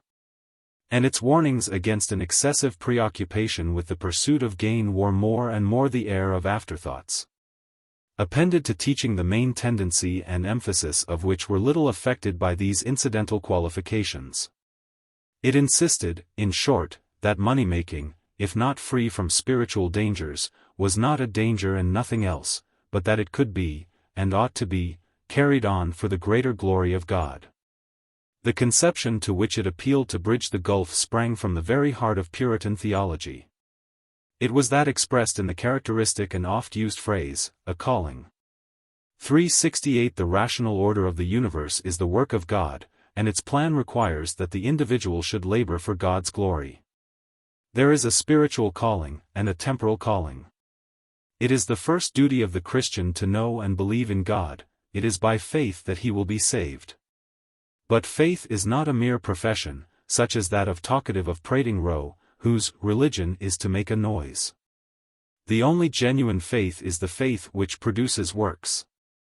At the day of doom men shall be judged according to their fruits. It will not be said then, did you believe?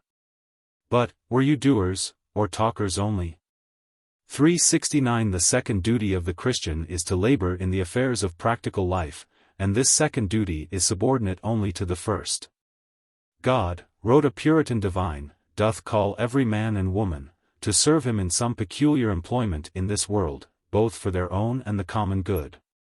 The great governor of the world hath appointed to every man his proper post and province, and let him be never so active out of his sphere, he will be at a great loss, if he do not keep his own vineyard and mind his own business. 370. From this reiterated insistence on secular obligations as imposed by the divine will, it follows that, not withdrawal from the world, but the conscientious discharge of the duties of business, is among the loftiest of religious and moral virtues. The begging friars and such monks as live only to themselves and to their formal devotion, but do employ themselves in no one thing to further their own subsistence or the good of mankind, yet have the confidence to boast of this their course as a state of perfection, which in very deed, as to the worthiness of it, falls short of the poorest cobbler, for his is a calling of God, and theirs is none. 371 The idea was not a new one. Luther had advanced it as a weapon against monasticism. But for Luther, with his patriarchal outlook on economic affairs, the calling means normally that state of life in which the individual has been set by heaven, and against which it is impiety to rebel. On the lips of Puritan divines, it is not an invitation to resignation, but the bugle call which summons the elect to the long battle which will end only with their death. The world is all before them. They are to hammer out their salvation, not merely in vocation, but per vocationem.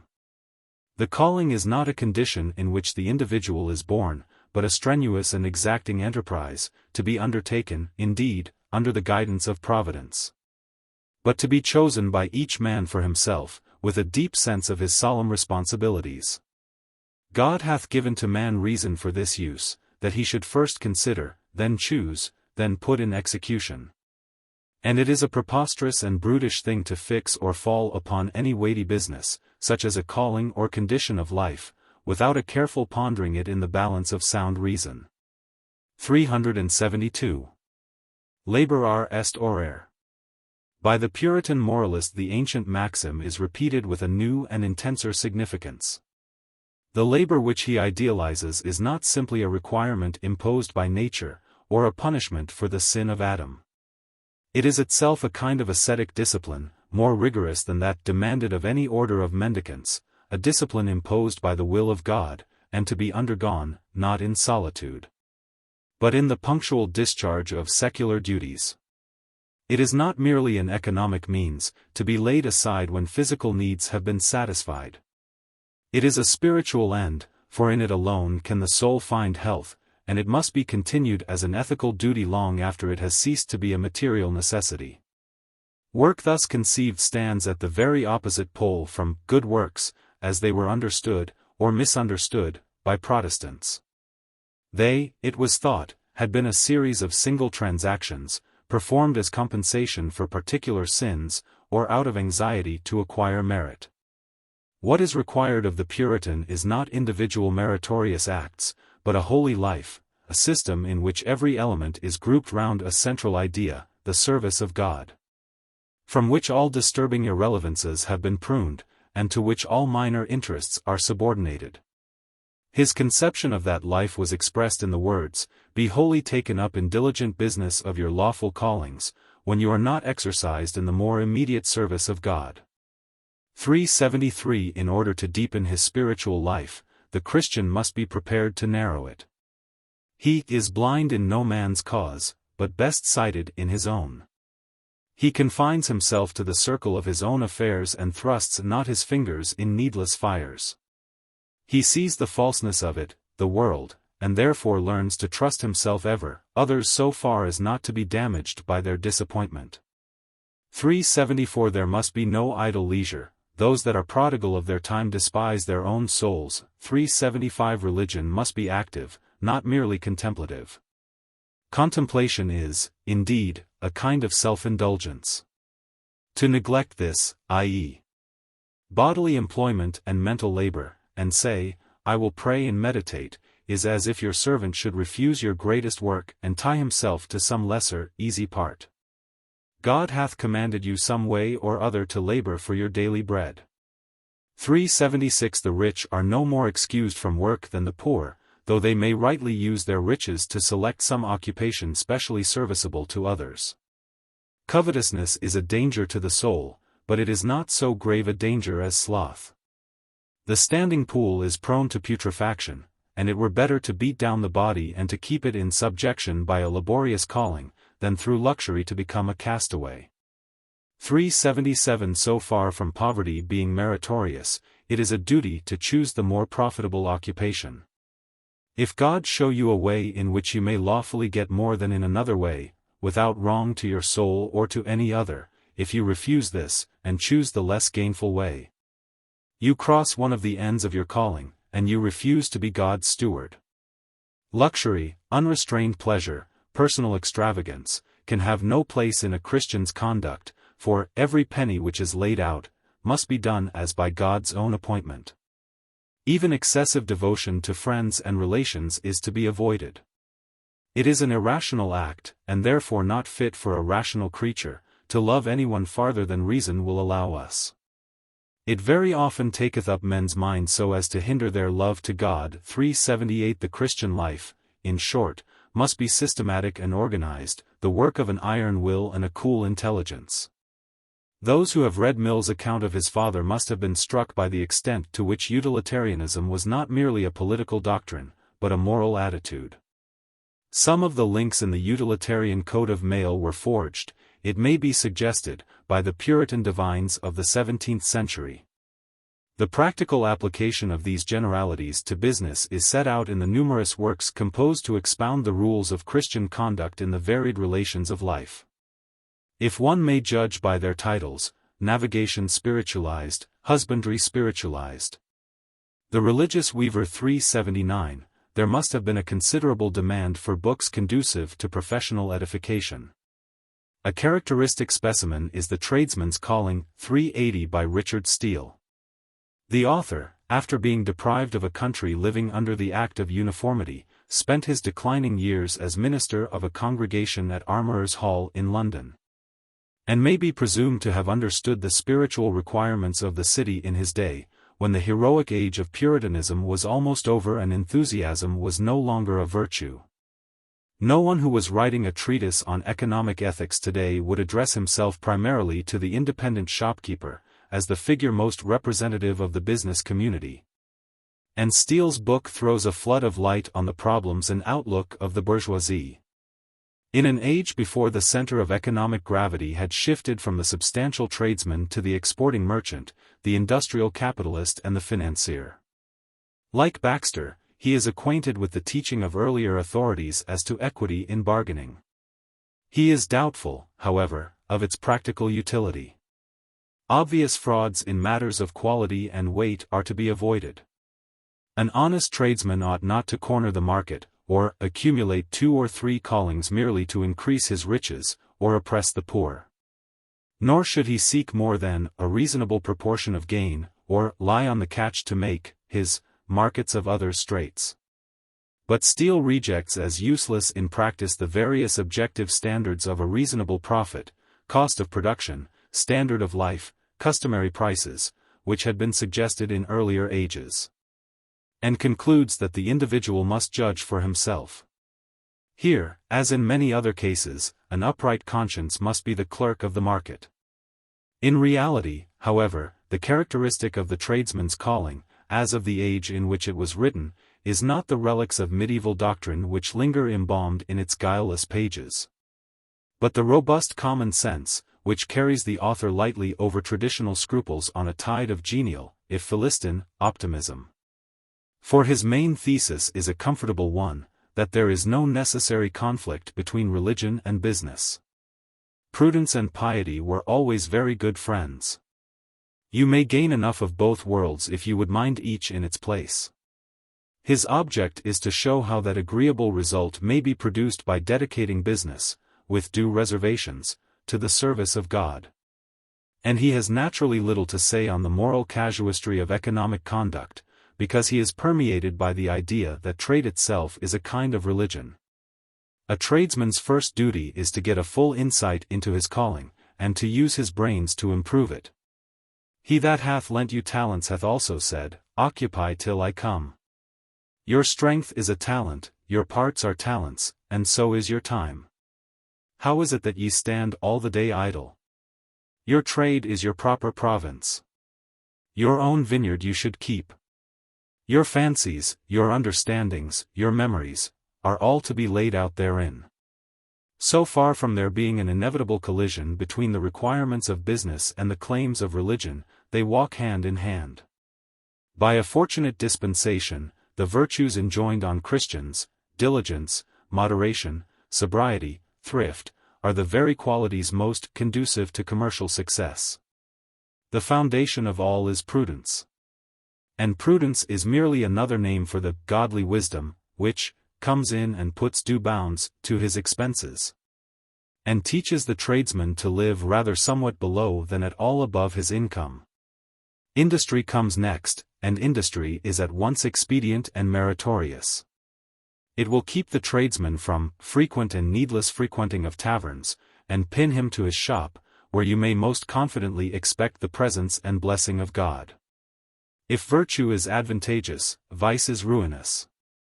Bad company, speculation, gambling, politics, and a preposterous zeal in religion, it is these things which are the ruin of tradesmen. Not, indeed, that religion is to be neglected. On the contrary, it is to be exercised in the frequent use of holy ejaculations. What is deprecated is merely the unbusinesslike habit of neglecting a man's necessary affairs upon pretense of religious worship. But these faults, common and uncommon alike, are precisely those to be avoided by the sincere Christian, who must not, indeed, deceive or oppress his neighbor, but need not fly to the other extreme. Be righteous overmuch, or refuse to take the advantage which the providence of God puts into his hands. By a kind of happy, pre-established harmony, such as a later age discovered between the needs of society and the self-interest of the individual. Success in business is in itself almost a sign of spiritual grace, for it is a proof that a man has labored faithfully in his vocation, and that God has blessed his trade. Nothing will pass in any man's account except it be done in the way of his calling. Next to the saving his soul, the tradesman's care and business is to serve God in his calling, and to drive it as far as it will go. When duty was so profitable, might not profit-making be a duty? Thus argued the honest pupils of Mr. Gripeman, the schoolmaster of Loughgane, a market town in the county of Coveting in the north. 381 The inference was illogical, but how attractive. When the Reverend David Jones was so indiscreet as to preach at St. Mary Woolnoth in Lombard Street a sermon against usury on the text, the Pharisees who were covetous heard all these things and they derided Christ. His career in London was brought to an abrupt conclusion. 382. The springs of economic conduct lie in regions rarely penetrated by moralists, and to suggest a direct reaction of theory on practice would be paradoxical. But, if the circumstances which determine that certain kinds of conduct shall be profitable are economic, those which decide that they shall be the object of general approval are primarily moral and intellectual. For conventions to be adopted with wholehearted enthusiasm, to be not merely tolerated, but applauded, to become the habit of a nation and the admiration of its philosophers. The second condition must be present as well as the first. The insistence among men of pecuniary motives, the strength of economic egotism, the appetite for gain, these are the commonplaces of every age and need no emphasis. What is significant is the change of standards which converted a natural frailty into a resounding virtue. After all, it appears, a man can serve two masters, for, so happily is the world disposed, he may be paid by one, while he works for the other. Between the old-fashioned denunciation of uncharitable covetousness and the new-fashioned applause of economic enterprise, a bridge is thrown by the argument which urges that enterprise itself is the discharge of a duty imposed by God. In the year 1690 appeared a pamphlet entitled A Discourse of Trade, by N.B., M.D. 383. Notable for its enlightened discussion of conventional theories of the balance of trade, it is a good specimen of an indifferent genus. But its authorship was more significant than its argument. For N.B. was Dr. Nicholas Barbon, N.Dr. Nicholas Barbon, currency expert, pioneer of insurance, and enthusiast for land banks, was the son of that praise God Barebones, by the parody of whose alluring surname a cynical posterity recorded its verdict on the brief comedy of the rule of the saints over Laodicean Englishmen. The reaction from Puritan rigor to Restoration license is the most familiar of platitudes. The reaction to a mundane materialism was more gradual, more general, and ultimately of greater significance. The profligacy of the courtier had its decorous counterpart in the economic orgies of the tradesman and the merchant.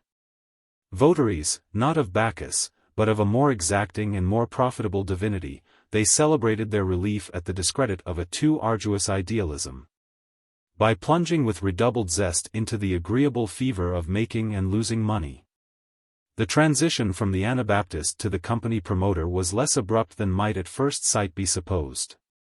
It had been prepared, however unintentionally, by Puritan moralists. In their emphasis on the moral duty of untiring activity, on work as an end in itself, on the evils of luxury and extravagance, on foresight and thrift, on moderation and self-discipline and rational calculation, they had created an ideal of Christian conduct, which canonized as an ethical principle the efficiency which economic theorists were preaching as a specific for social disorders. It was as captivating as it was novel. To countless generations of religious thinkers, the fundamental maxim of Christian social ethics had seemed to be expressed in the words of St. Paul to Timothy, having food and raiment, let us be therewith content. For the love of money is the root of all evil. Now, while, as always, the world battered at the gate, a new standard was raised within the citadel by its own defenders. The garrison had discovered that the invading host of economic appetites was, not an enemy, but an ally. Not sufficiency to the needs of daily life, but limitless increase and expansion, became the goal of the Christian's efforts. Not consumption, on which the eyes of earlier sages had been turned, but production, became the pivot of his argument. Not an easygoing and open-handed charity, but a systematic and methodical accumulation, won the meed of praise that belongs to the good and faithful servant. The shrewd, calculating commercialism which tries all human relations by pecuniary standards, the acquisitiveness which cannot rest while there are competitors to be conquered or profits to be won. The love of social power and hunger for economic gain, these irrepressible appetites had evoked from time immemorial the warnings and denunciations of saints and sages. Plunged in the cleansing waters of later Puritanism, the qualities which less enlightened ages had denounced as social vices emerged as economic virtues. They emerged as moral virtues as well. For the world exists not to be enjoyed, but to be conquered. Only its conqueror deserves the name of Christian. For such a philosophy, the question, what shall it profit a man, carries no sting. In winning the world, he wins the salvation of his own soul as well. The idea of economic progress as an end to be consciously sought, while ever receding, had been unfamiliar to most earlier generations of Englishmen. In which the theme of moralists had been the danger of unbridled cupidity, and the main aim of public policy had been the stability of traditional relationships. It found a new sanction in the identification of labor and enterprise with the service of God. The magnificent energy which changed in a century the face of material civilization was to draw nourishment from that temper. The worship of production and ever greater production, the slavish drudgery of the millionaire and his unhappy servants, was to be hallowed by the precepts of the same compelling creed. Social development moves with a logic whose inferences are long delayed, and the day of these remoter applications had not yet dawned. The version of Christian ethics expounded by Puritanism in some of its later phases was still only in its vigorous youth. But it sailed forward on a flowing tide. It had an unconscious ally in the preoccupation with economic interests which found expression in the enthusiasm of business politicians for a commercial Machtpolitik. The youthful Commonwealth, a rival of Holland for the fairest mistress in the world, trade, 384 was not 2 years old when it made its own essay in economic imperialism. A barefaced war, for commerce, got up by the Royal African Company, was Clarendon's verdict 385 on the Dutch War of 1665-7. 5 years later, Shaftesbury hounded the city against Holland with the cry of Delenda est Carthago. The war finance of the Protectorate had made it necessary for Cromwell to court Dutch and Jewish, as well as native, capitalists. And the impecunious government of the Restoration was in the hands of those syndicates of goldsmiths whose rapacity the Chancellor, a survivor from the age before the deluge, when aristocrats still despised the upstart plutocracy, found not a little disgusting. 386. The contemporary progress of economic thought fortified no less the mood which glorified the economic virtues. Economic science developed in England, not, as in Germany, as the handmaid of public administration, nor, as in France, through the speculations of philosophers and men of letters, but as the interpreter of the practical interests of the city. With the exception of Petty and Locke, its most eminent practitioners were business men, and the questions which excited them were those, neither of production nor of social organization, but of commerce and finance, the balance of trade, tariffs, interest, currency, and credit. The rise of political arithmetic after the Restoration, profoundly influenced, as it was, by the Cartesian philosophy and by the progress of natural science, stamped their spontaneous and doctrineless individualism with the seal of theoretical orthodoxy. Knowledge, wrote the author of the preface to a work by one of the most eminent exponents of the new science, in great measure is become mechanical. 387 The exact analysis of natural conditions, the calculations of forces and strains, the reduction of the complex to the operation of simple, constant and measurable forces, was the natural bias of an age interested primarily in mathematics and physics.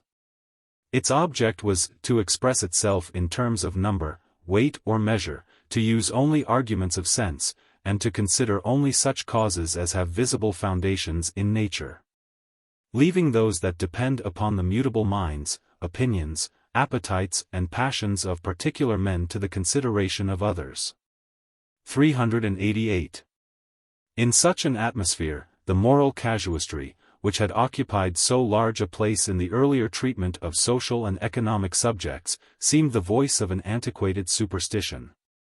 Moreover, the main economic dogma of the mercantilist had an affinity with the main ethical dogma of the Puritan, which was the more striking because the coincidence was undesigned. To the former, production, not consumption, was the pivot of the economic system, and, by what seems to the modern reader a curious perversion, consumption is applauded only because it offers a new market for productive energies. To the latter, the cardinal virtues are precisely those which find in the strenuous toils of industry and commerce their most natural expression. The typical qualities of the successful business life, in the days before the rise of joint stock enterprise, were intensity and earnestness of labor, concentration, system and method, the initiative which broke with routine and the foresight which postponed the present to the future. Advice like that of the Reverend Mr. Steele to his city congregation was admirably calculated to give these arduous excellences a heightened status and justification.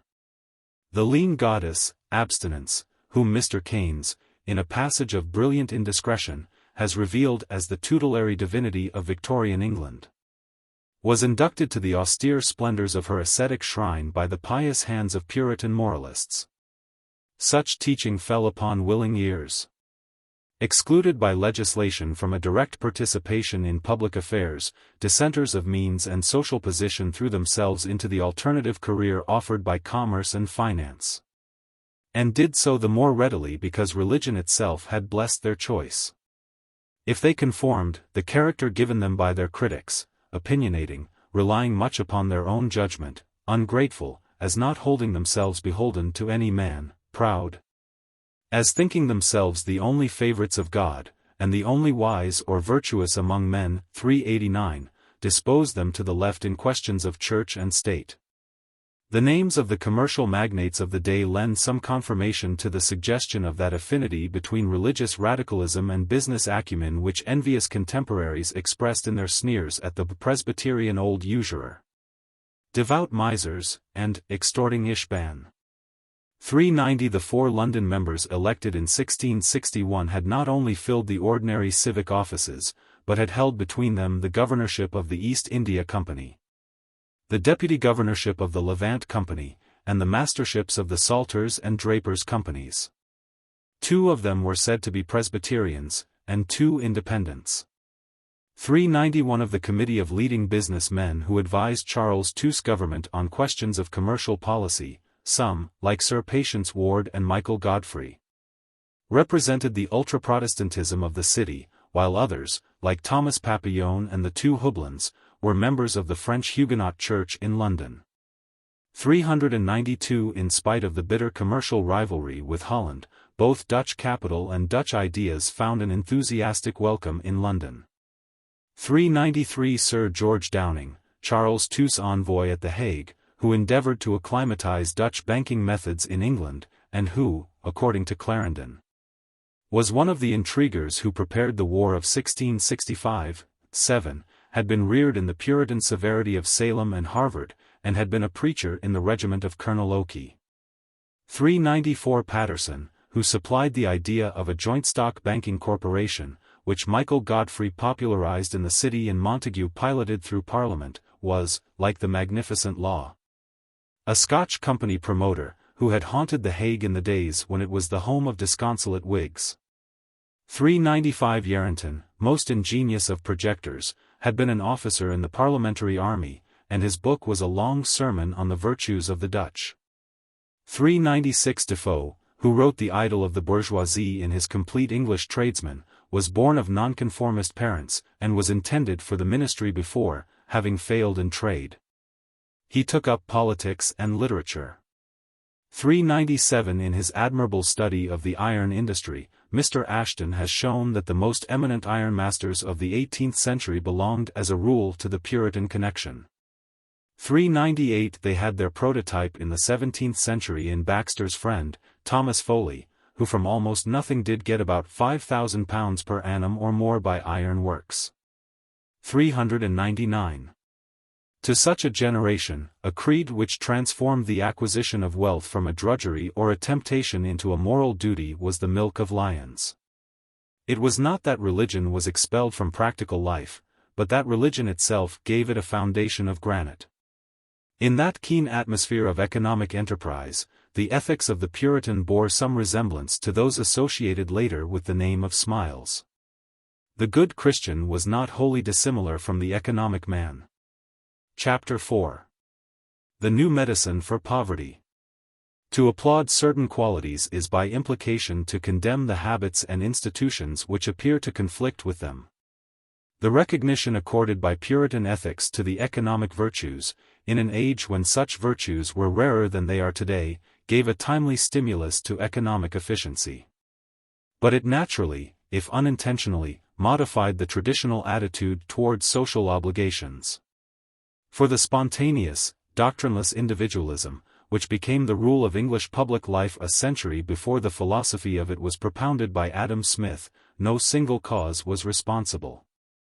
But, simultaneously with the obvious movements in the world of affairs, the discrediting of the ideal of a paternal, authoritarian government, the breakdown of central control over local administration, the dislocation caused by the Civil War, the expansion of trade and the shifting of industry from its accustomed seats, it is perhaps not fanciful to detect in the ethics of Puritanism one force contributing to the change in social policy which is noticeable after the middle of the century. The loftiest teaching cannot escape from its own shadow. To urge that the Christian life must be lived in a zealous discharge of private duties, how necessary! Yet how readily perverted to the suggestion that there are no vital social obligations beyond and above them. To insist that the individual is responsible, that no man can save his brother, that the essence of religion is the contact of the soul with its Maker, how true and indispensable. But how easy to slip from that truth into the suggestion that society is without responsibility, that no man can help his brother, that the social order and its consequences are not even the scaffolding by which men may climb to greater heights, but something external, alien and irrelevant, something, at best, indifferent to the life of the spirit, and, at worst, the sphere of the letter which killeth and of the reliance on works which ensnares the soul into the slumber of death. In emphasizing that God's kingdom is not of this world, Puritanism did not always escape the suggestion that this world is no part of God's kingdom. The complacent victim of that false antithesis between the social mechanism and the life of the spirit, which was to tyrannize over English religious thought for the next 2 centuries. It enthroned religion in the privacy of the individual soul, not without some sighs of sober satisfaction at its abdication from society. Professor Dicey has commented on the manner in which the appeal of the evangelicals to personal religion corresponds with the appeal of Benthamite liberals to individual energy. 400 The same affinity between religious and social interests found an even clearer expression in the Puritan movement of the 17th century. Individualism in religion led insensibly, if not quite logically, to an individualist morality. And an individualist morality to a disparagement of the significance of the social fabric as compared with personal character. A practical example of that change of emphasis is given by the treatment accorded to the questions of enclosure and of pauperism. For a century and a half the progress of enclosing had been a burning issue, flaring up, from time to time, into acute agitation.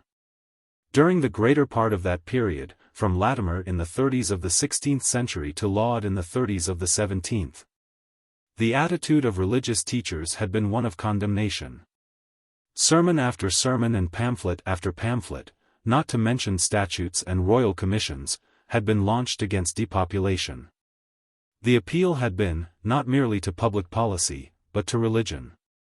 Peasant and lord, in their different degrees, are members of one Christian commonwealth, within which the law of charity must bridle the corroding appetite for economic gain. In such a mystical corporation, knit together by mutual obligations, no man may press his advantage to the full, for no man may seek to live outside the body of the church. Sabotaged by the unpaid magistracy of country gentlemen, who had been the obstructive agents of local administration, the practical application of such doctrines had always been intermittent, and when the Long Parliament struck the weapon of administrative law from the hands of the Crown, it had ceased altogether. But the politics of Westminster were not those of village and borough. The events which seemed to aristocratic parliamentarians to close the revolution seemed to the left wing of the victorious army only to begin it. In that earliest and most turbulent of English democracies, where Buffcoat taught scripture politics to his general, the talk was not merely of political, but of social, reconstruction. The program of the Levellers, who more than any other party could claim to express the aspirations of the unprivileged classes, included a demand, not only for annual or biennial parliaments, manhood suffrage, a redistribution of seats in proportion to population, and the abolition of the veto of the House of Lords, but also that you would have laid open all enclosures of fens and other commons, or have them enclosed only or chiefly for the benefit of the poor. 401 Theoretical communism, repudiated by the leading Levellers, found its expression in the agitation of the diggers, on whose behalf Winstanley argued that, seeing the common people of England, by joint consent of person and purse, have cast out Charles, our Norman oppressor, the land now is to return into the joint hands of those who have conquered, that is the common ours. And that the victory over the king was incomplete, as long as we remained slaves still to the kingly power in the hands of lords of manors. 402. Nor was it only from the visionary and the zealot that the pressure for redress proceeded. When the shattering of traditional authority seemed for a moment to make all things new, local grievances, buried beneath centuries of dull oppression, started to life. And in several Midland counties the peasants rose to pull down the hated hedges. At Leicester, where in 1649 there were rumors of a popular movement to throw down the enclosures of the neighboring forest, the city council took the matter up. A petition was drafted, setting out the economic and social evils attending enclosure, and proposing the establishment of machinery to check it, consisting of a committee without whose assent enclosing was not to be permitted. A local minister was instructed to submit the petition to Parliament, which hath still a watchful eye and open ear to redress the common grievances of the nation. 403 The agent selected to present the city's case was the Rev. John Moore, a prolific pamphleteer, who for several years attacked the depopulating landlord with all the fervor of Latimer, though with even less than Latimer's success. Half a century before, such commotions would have been followed by the passing of depopulation acts and the issue of a royal commission. But, in the 10 years since the meeting of the Long Parliament, the whole attitude of public policy towards the movement had begun to change. Confiscations, compositions and war taxation had effected a revolution in the distribution of property, similar, on a smaller scale, to that which had taken place at the Reformation. As land changed hands, customary relations were shaken and new interests were created. Enclosure, as more complained, 404 was being pushed forward by means of lawsuits ending in chancery decrees. It was not to be expected that city merchants and members of the Committee for Compounding, some of whom had found land speculation a profitable business, should hear with enthusiasm a proposal to revive the old policy of arresting enclosures by state interference, at which the gentry had grumbled for more than a century. In these circumstances, it is not surprising that reformers should have found the open ear of Parliament impenetrably closed to agrarian grievances. Nor was it only the political and economic environment which had changed. The revolution in thought was equally profound. The theoretical basis of the policy of protecting the peasant by preventing enclosure had been a conception of land ownership which regarded its rights and its duties as inextricably interwoven. Property was not merely a source of income, but a public function, and its use was limited by social obligations and necessities of state. With such a doctrine, the classes who had taken the lead in the struggle against the monarchy could make no truce. Its last vestiges finally disappeared when the Restoration Parliament swept away military tenures, and imposed on the nation, in the shape of an excise, the financial burden previously borne by themselves. The theory which took its place, and which was to become in the 18th century almost a religion, was that expressed by Locke. When he described property as a right anterior to the existence of the state, and argued that the supreme power cannot take from any man any part of his property without his own consent. But Locke merely poured into a philosophical mold ideas which had been hammered out in the stress of political struggles, and which were already the commonplace of landowner and merchant. The view of society held by that part of the Puritan movement which was socially and politically influential had been expressed by Ireton and Cromwell in their retort to the Democrats in the army.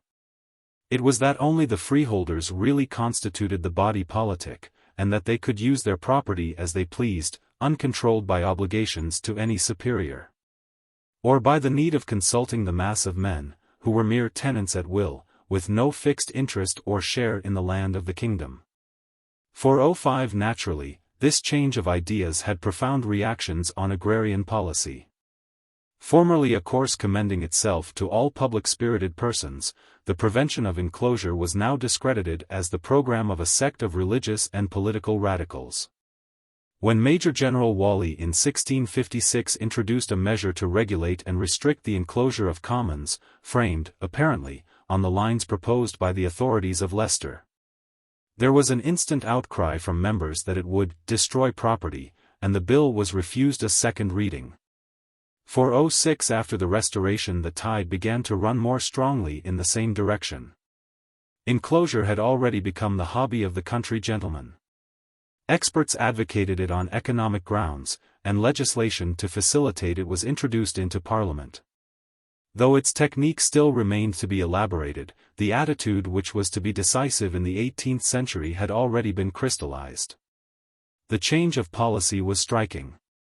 The reason of it was not merely that political conditions made the landed gentry omnipotent, and that the royalist squirearchy, who streamed back to their plundered manors in 1660, were in no mood to countenance a revival, by the government of Charles II, of the administrative interference with the rights of property which had infuriated them in the government of Charles I.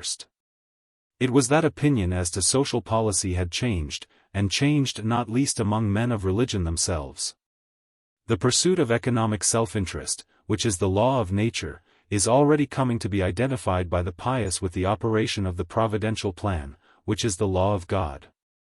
Enclosures will increase the output of wool and grain. Each man knows best what his land is suited to produce, and the general interest will be best served by leaving him free to produce it. It is an undeniable maxim that everyone by the light of nature and reason will do that which makes for his greatest advantage. The advancement of private persons will be the advantage of the public. 407. It is significant that such considerations were adduced, not by an economist, but by a minister. For the argument was ethical as well as economic, and, when More appealed to the precepts of traditional morality to bridle pecuniary interests, he provoked the retort that a judicious attention to pecuniary interests was an essential part of an enlightened morality. What the poor need for their spiritual health is, to use the favorite catchword of the age, regulation, and regulation is possible only if they work under the eye of an employer. In the eyes of the austere moralists of the Restoration, the first, and most neglected, virtue of the poor is industry. Common rights encourage idleness by offering a precarious and demoralizing livelihood to men who ought to be at work for a master. It is not surprising, therefore, that the admonitions of religious teachers against the wickedness of joining house to house and field to field should almost entirely cease. Long the typical example of uncharitable covetousness, enclosure is now considered, not merely economically expedient, but morally beneficial. Baxter, with all his scrupulousness, partly, perhaps, because of his scrupulousness, differs from most earlier divines in giving a qualified approval to enclosure done in moderation by a pious man. For the characteristic reason that a master can establish a moral discipline among his employees, which they would miss if they worked for themselves. What matters, in short, is not their circumstances, but their character. If they lose as peasants, they will gain as Christians. Opportunities for spiritual edification are more important than the mere material environment. If only the material environment were not itself among the forces determining men's capacity to be edified. The temper which deplored that the open-field village was not a school of the severer virtues turned on pauperism and poor relief an even more shattering criticism. There is no province of social life in which the fashioning of a new scale of ethical values on the Puritan anvil is more clearly revealed. In the little communities of peasants and craftsmen which composed medieval England, all, when heaven sent a bad harvest, had starved together, and the misery of the sick, the orphan and the aged had appeared as a personal calamity, not as a social problem. Apart from a few precocious theorists, who hinted at the need for a universal and secular system of provision for distress, the teaching most characteristic of medieval writers had been that the relief of the needy was a primary obligation on those who had means. St. Thomas, who in this matter is typical, quotes with approval the strong words of St. Ambrose about those who cling to the bread of the starving, insists on the idea that property is stewardship, and concludes, a conclusion not always drawn from that well-worn phrase, that to withhold alms when there is evident and urgent necessity is mortal sin. For 08 popular feeling had lent a half-mystical glamour both to poverty and to the compassion by which poverty was relieved, for poor men were God's friends. At best, the poor were thought to represent our Lord in a peculiarly intimate way, in that sect, as Langland said. Our Savior saved all mankind, and it was necessary for the author of a religious manual to explain that the rich, as such, were not necessarily hateful to God. For 09 at worst, men reflected that the prayers of the poor availed much, and that the sinner had been saved from hell by throwing a loaf of bread to a beggar, even though a curse went with it. The alms bestowed today would be repaid 1,000-fold, when the soul took its dreadful journey amid rending briars and scorching flames. If ever thou gavest hosen and shoon, every night and alle, sit thee down and put them on, and Christ receive thy soul. If hosen and shoon thou gavest none, every night and alle, the wind shall prick thee to the bare bane, and Christ receive thy soul. Vertical ellipsis. If ever thou gavest meat or drink, every night and alle, the fire shall never make thee shrink, and Christ receive thy soul. If meat or drink thou gavest none, every night and alle, the fire will burn thee to the bare bane, and Christ receive thy soul. This night, every night and alle, fire, and sleet, and candlelight, and Christ receive thy soul. 410. The social character of wealth, which had been the essence of the medieval doctrine, was asserted by English divines in the 16th century with redoubled emphasis. Precisely because the growing individualism of the age menaced the traditional conception. "The poor man," preached Latimer, "hath title to the rich man's goods, so that the rich man ought to let the poor man have part of his riches to help and to comfort him withal." For 11 nor had that sovereign indifference to the rigors of the economic calculus disappeared, when, under the influence partly of humanitarian representatives of the Renaissance like Vives, partly of religious reformers, partly of their own ambition to gather all the threads of social administration into their own hands, the statesmen of the 16th century set themselves to organize a secular system of poor relief. In England, after 3 generations in which the attempt was made to stamp out vagrancy by police measures of hideous brutality, the momentous admission was made that its cause was economic distress, not merely personal idleness, and that the whip had no terrors for the man who must either tramp or starve. The result was the celebrated acts imposing a compulsory poor rate and requiring the able-bodied man to be set on work. The Privy Council, alert to prevent disorder, drove lethargic justices hard, and down to the Civil War the system was administered with fair regularity.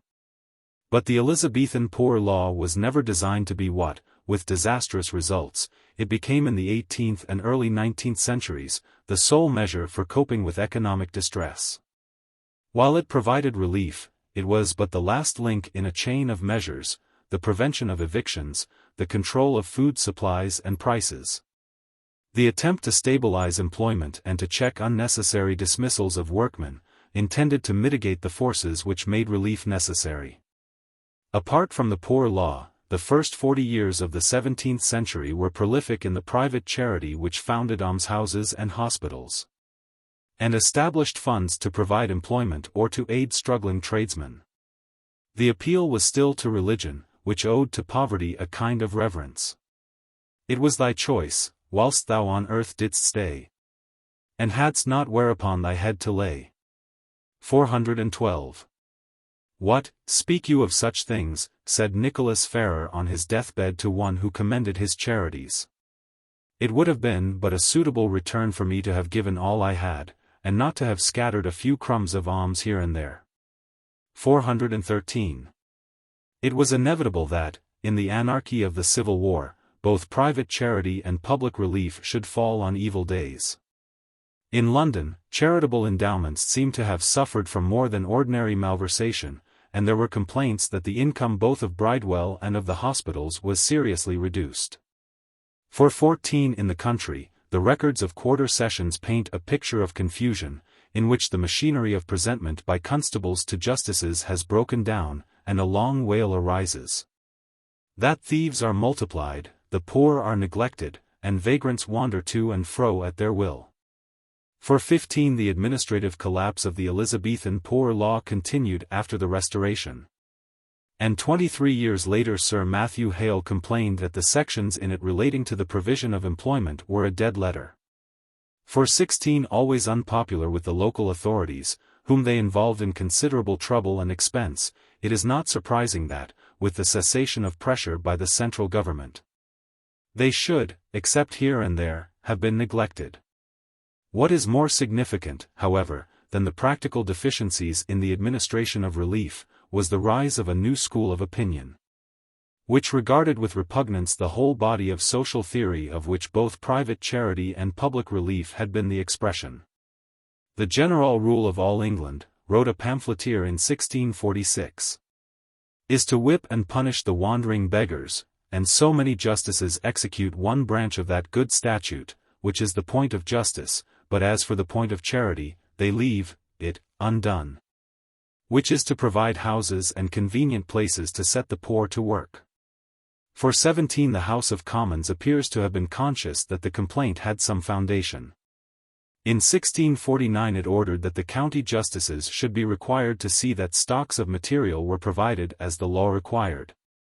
For 18 and the question of preparing new legislation to ensure that persons in distress should be found employment was on several occasions referred to committees of the House.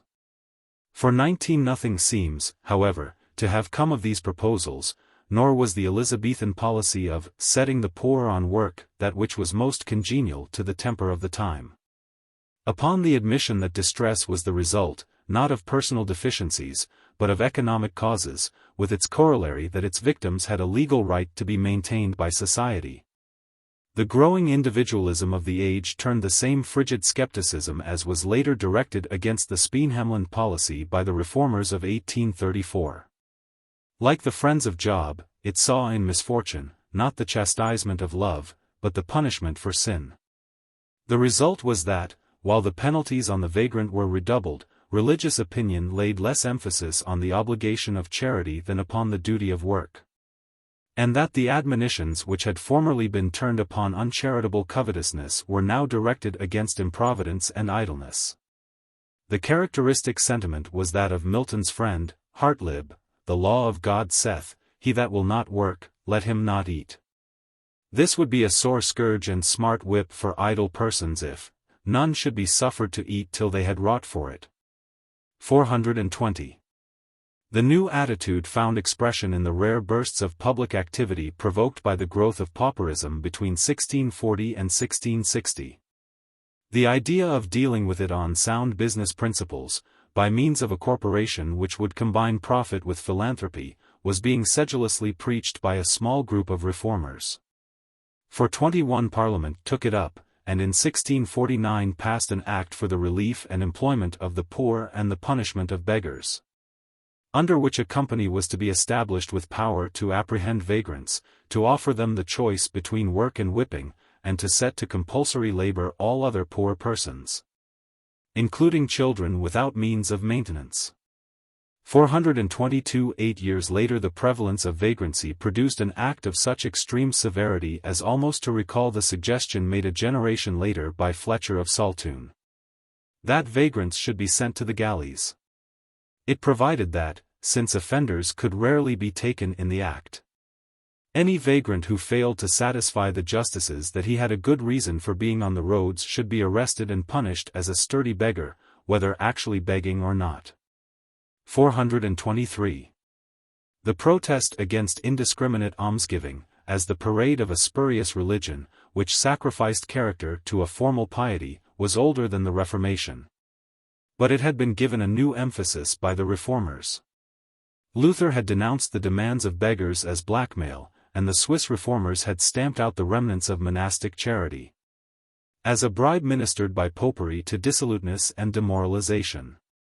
I conclude that all the large givings of the Papists, preached an English divine in the reign of Elizabeth, of which at this day many make so great brags, because they be not done in a reverent regard of the commandment of the Lord, in love, and of an inward being touched with the calamities of the needy, but for to be well reported of before men whilst they are alive, and to be prayed for after they are dead, are indeed no alms, but pharisaical trumpets.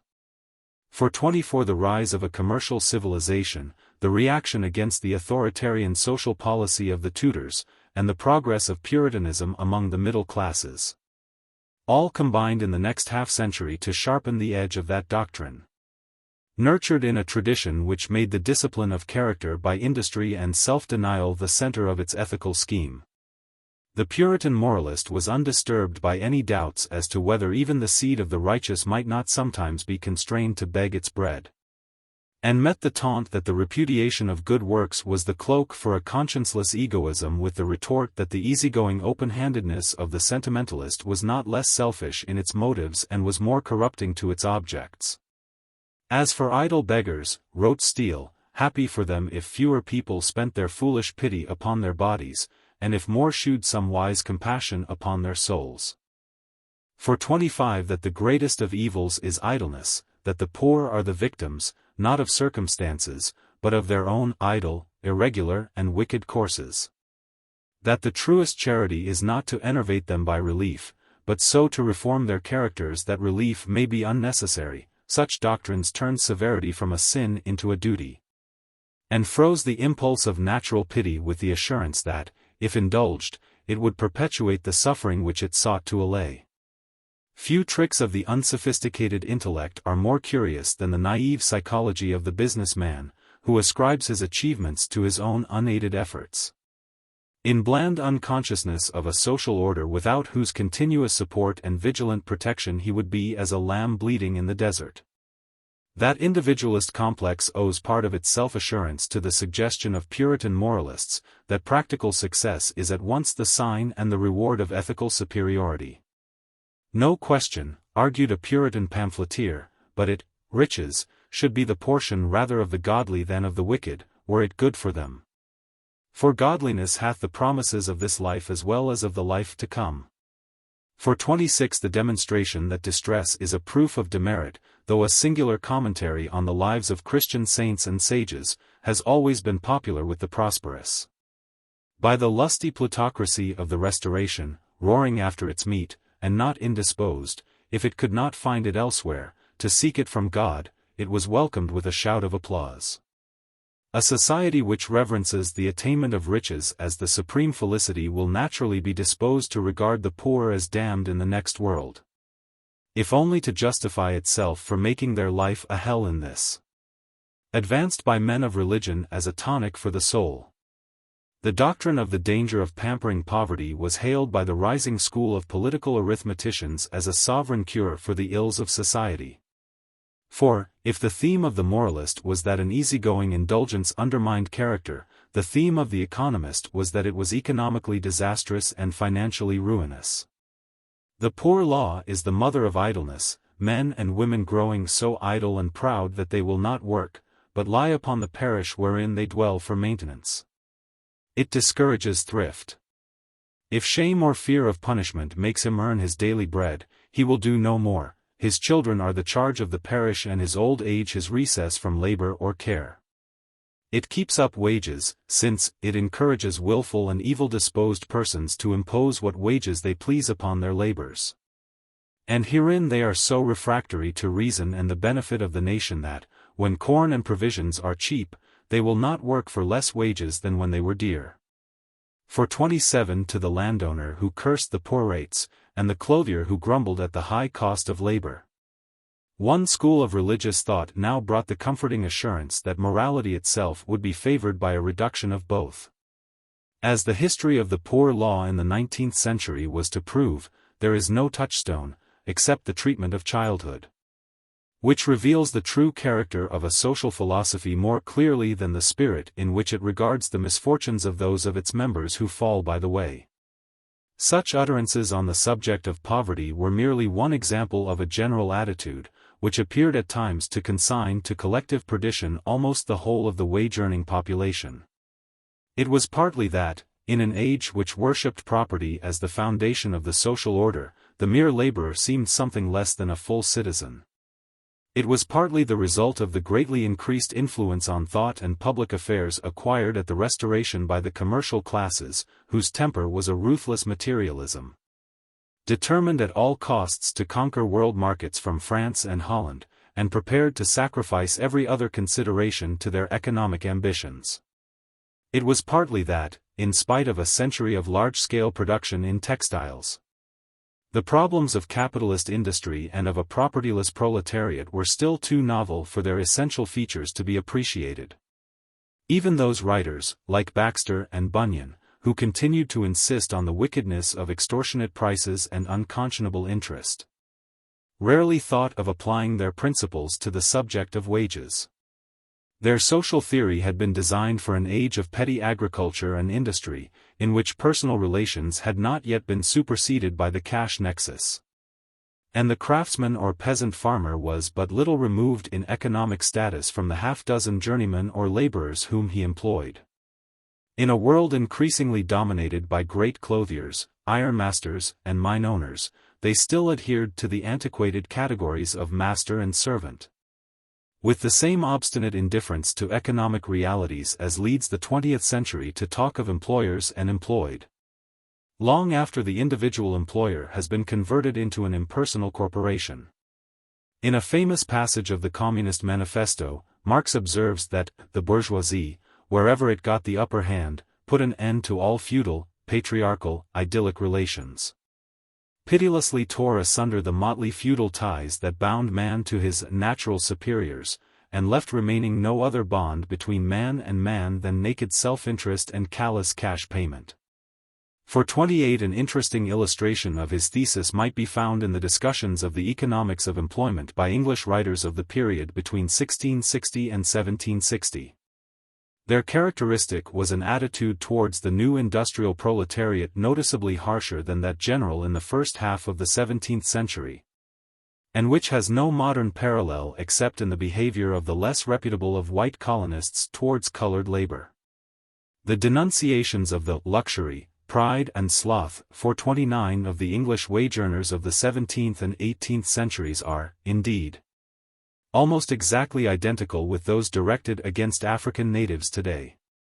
It is complained that, compared with the Dutch, they are self-indulgent and idle, that they want no more than a bare subsistence, and will cease work the moment they obtain it. That, the higher their wages, the more, so licentious are they, for 30, they spend upon drink. That high prices, therefore, are not a misfortune, but a blessing, since they compel the wage earner to be more industrious.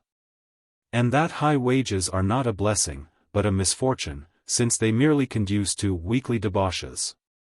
When such doctrines were general, it was natural that the rigors of economic exploitation should be preached as a public duty, and, with a few exceptions, the writers of the period differed only as to the methods by which severity could most advantageously be organized.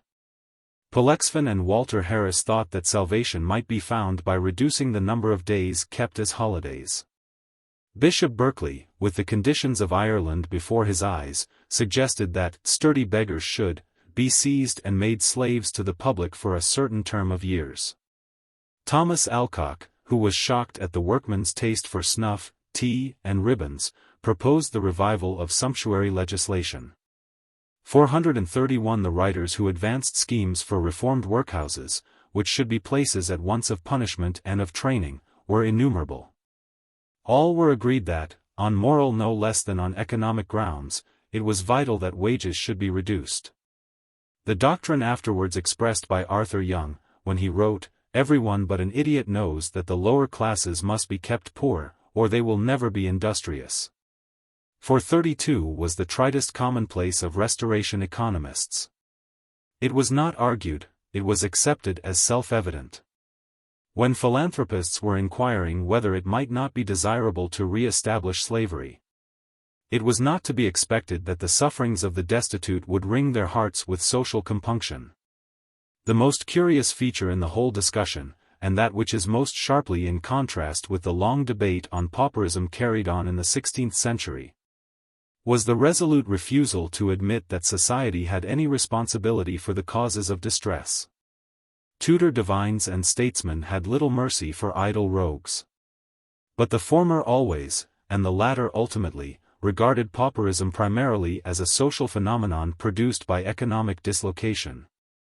And the embarrassing question put by the genial Harrison, at whose hands shall the blood of these men be required? 433, was never far from the minds even of the most cynical. Their successors after the Restoration were apparently quite unconscious that it was even conceivable that there might be any other cause of poverty than the moral failings of the poor. The practical conclusion to be drawn from so comfortable a creed was at once extremely simple and extremely agreeable.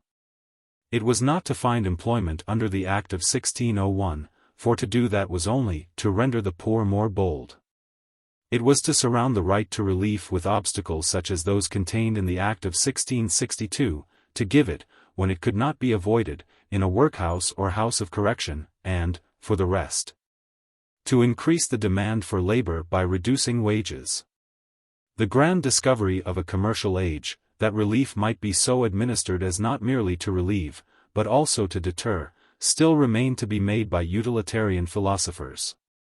But the theory that distress was due, not to economic circumstances, but to what the Poor Law Commissioners of 1834 called individual improvidence and vice, was firmly established. And the criticism on the Elizabethan system which was to inspire the new poor law had already been formulated. The essence of that system was admirably expressed a century later by a Scottish divine as the principle that each man, simply because he exists, holds a right on other men or on society for existence. For 34 Dr. Chalmers' attack upon it was the echo of a note long struck by Puritan moralists. And the views of Dr. Chalmers had impressed themselves on Nassau Sr. for 35 before he set his hand to that brilliant, influential and wildly unhistorical report, which, after provoking something like a rebellion in the north of England, was to be one of the pillars of the social policy of the 19th century. It would be misleading to dwell on the limitations of Puritan ethics without emphasizing the enormous contribution of Puritanism to political freedom and social progress. The foundation of democracy is the sense of spiritual independence which nerves the individual to stand alone against the powers of this world, and in England, where squire and parson, lifting arrogant eyebrows at the insolence of the lower orders, combine to crush popular agitation, as a menace at once to society and to the Church. It is probable that democracy owes more to nonconformity than to any other single movement. The virtues of enterprise, diligence and thrift are the indispensable foundation of any complex and vigorous civilization. It was Puritanism which, by investing them with a supernatural sanction, turned them from an unsocial eccentricity into a habit and a religion. Nor would it be difficult to find notable representatives of the Puritan spirit in whom the personal austerity, which was the noblest aspect of the new ideal, was combined with a profound consciousness of social solidarity, which was the noblest aspect of that which it displaced.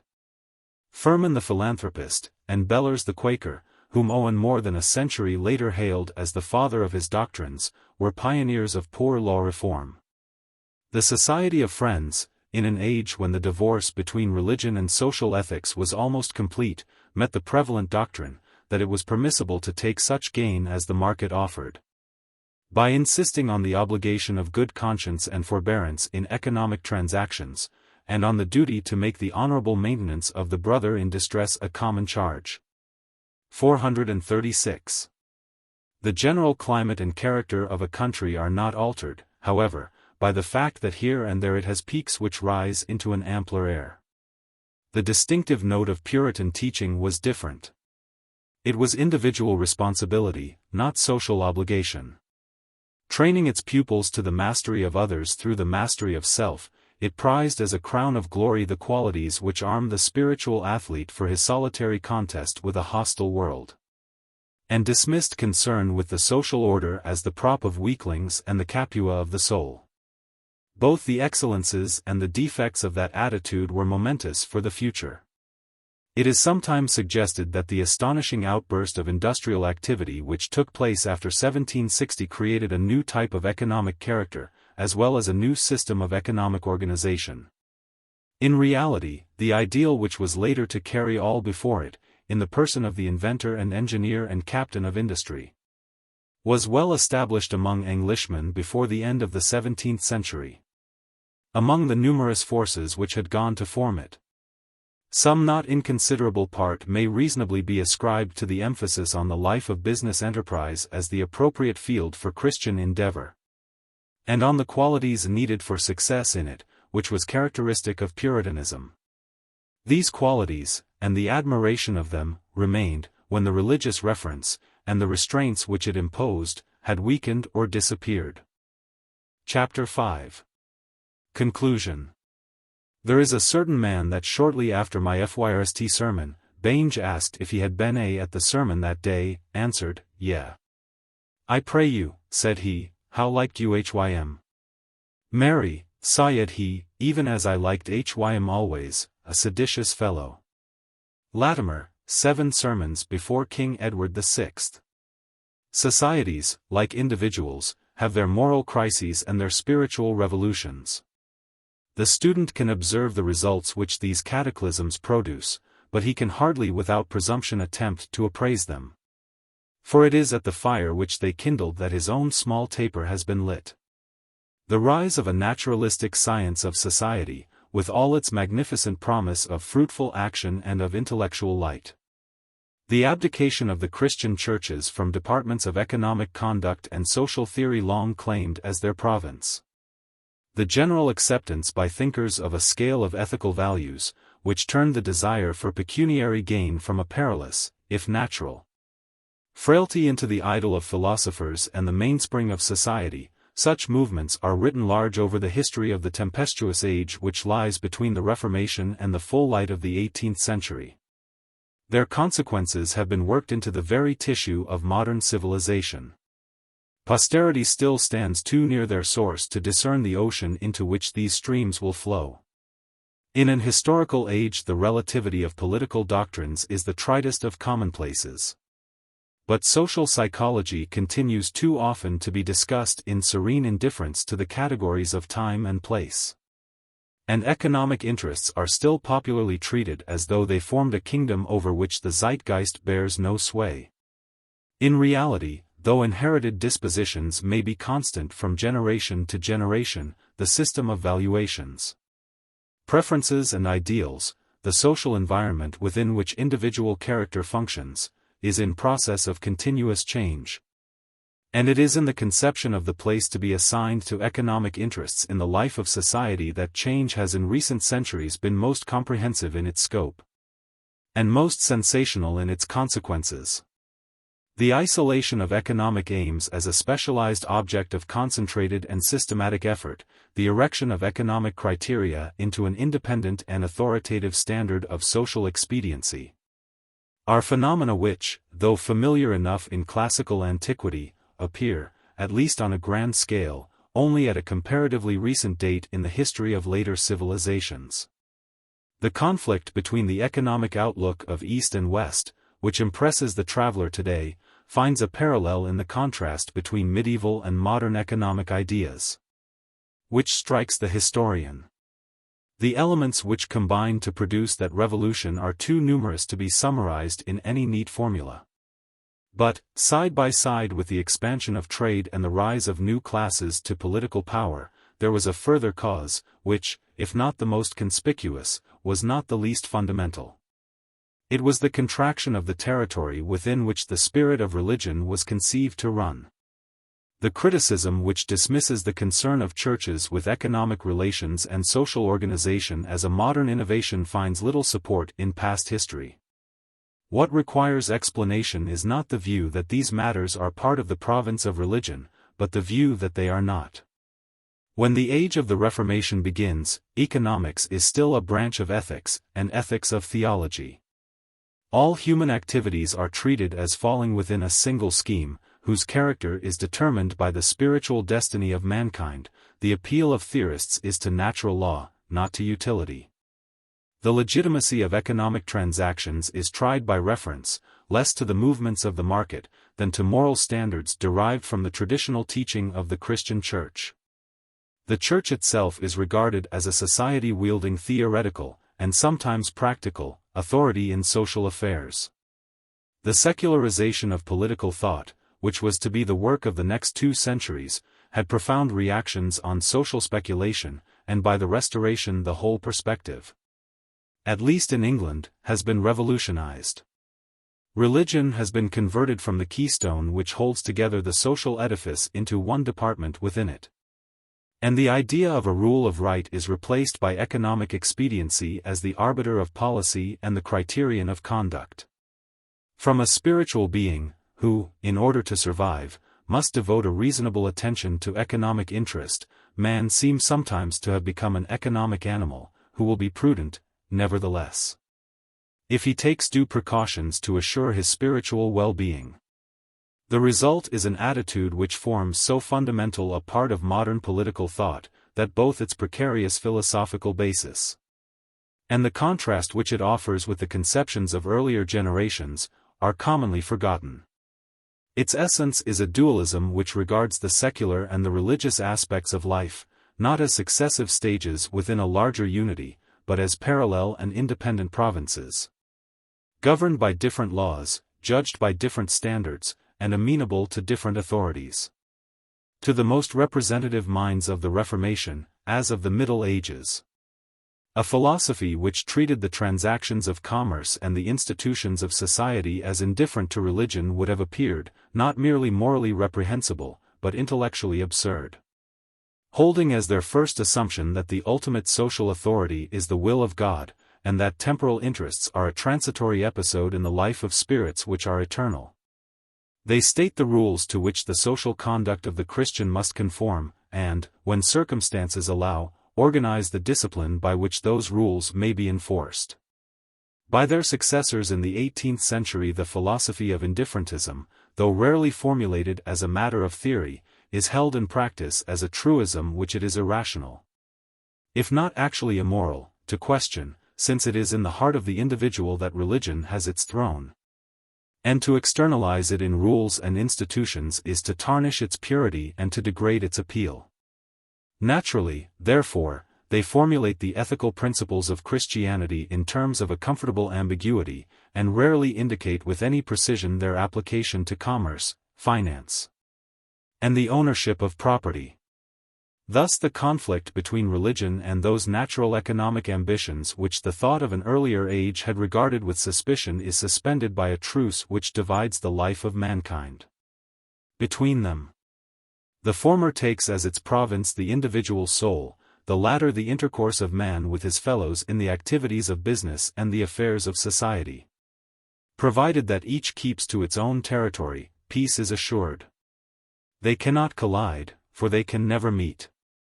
History is a stage where forces which are within human control contend and cooperate with forces which are not. The change of opinion described in these pages drew nourishment from both.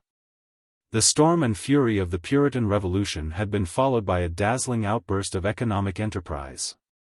And the transformation of the material environment prepared an atmosphere in which a judicious moderation seemed the voice at once of the truest wisdom and the sincerest piety. But the inner world was in motion as well as the outer. The march of external progress woke sympathetic echoes in hearts already attuned to applaud its triumph. And there was no consciousness of an acute tension between the claims of religion and the glittering allurements of a commercial civilization, such as had tormented the age of the Reformation. It was partly the natural, and not unreasonable, diffidence of men who were conscious that traditional doctrines of social ethics, with their impracticable distrust of economic motives, belonged to the conditions of a vanished age, but who lacked the creative energy to state them anew, in a form applicable to the needs of a more complex and mobile social order. It was partly that political changes had gone far to identify the Church of England with the ruling aristocracy, so that, while in France, when the crash came, many of the lower clergy threw in their lot with the tiers-état. In England it was rarely that the officers of the Church did not echo the views of society which commended themselves to the rulers of the state. It was partly that, to one important body of opinion, the very heart of religion was a spirit which made indifference to the gross world of external circumstances appear, not a defect, but an ornament of the soul. Untrammeled by the silken chains which bound the establishment, and with a great tradition of discipline behind them, the nonconformist churches might seem to have possessed opportunities of reasserting the social obligations of religion with a vigor denied to the Church of England. What impeded their utterance was less a weakness than the most essential and distinctive of their virtues, founded on the repudiation of the idea that human effort could avail to win salvation, or human aid to assist the pilgrim in his lonely quest. They saw the world of business and society as a battlefield, across which character could march triumphant to its goal. Not as crude materials waiting the architect's hand to set them in their place as the foundations of the kingdom of heaven. It did not occur to them that character is social, and society, since it is the expression of character, spiritual. Thus the eye is sometimes blinded by light itself. The certainties of one age are the problems of the next. Few will refuse their admiration to the magnificent conception of a community penetrated from apex to foundation by the moral law, which was the inspiration of the great reformers, not less than of the better minds of the Middle Ages. But, in order to subdue the tough world of material interests, it is necessary to have at least so much sympathy with its tortuous ways as is needed to understand them. The Prince of Darkness has a right to a courteous hearing and a fair trial, and those who will not give him his due are wont to find that, in the long run, he turns the tables by taking his due and something over. Common sense and a respect for realities are not less graces of the spirit than moral zeal. The paroxysms of virtuous fury, with which the children of light denounced each new victory of economic enterprise as yet another stratagem of mammon, disabled them for the staff work of their campaign, which needs a cool head as well as a stout heart.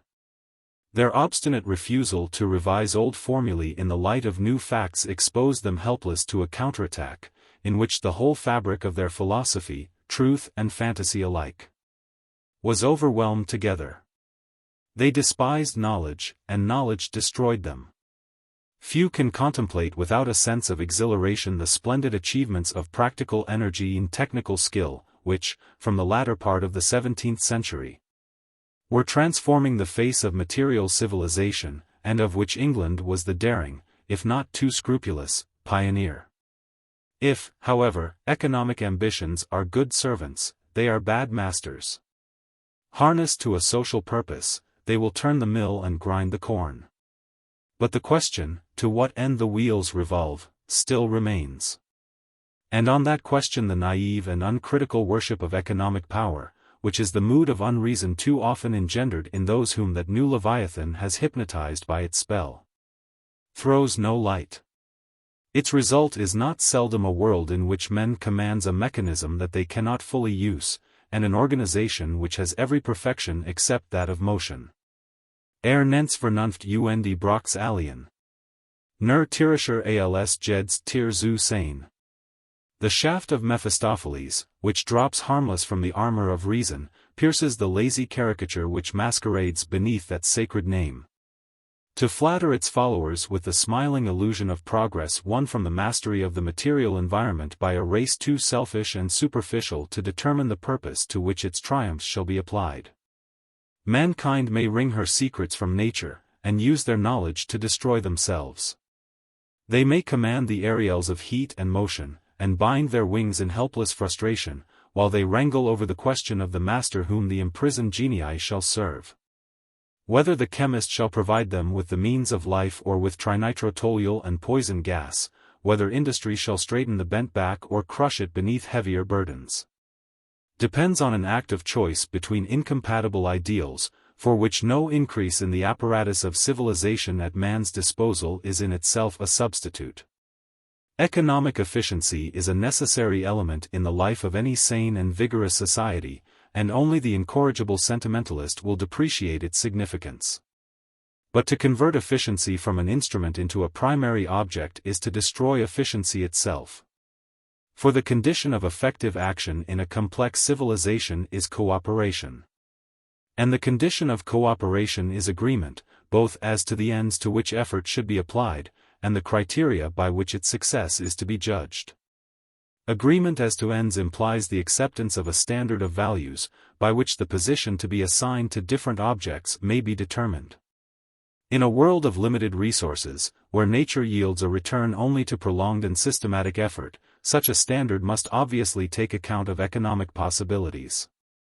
But it cannot itself be merely economic, since the comparative importance of economic and of other interests, the sacrifice, for example, of material goods worth incurring in order to extend leisure, or develop education, or humanize toil, is precisely the point on which it is needed to throw light.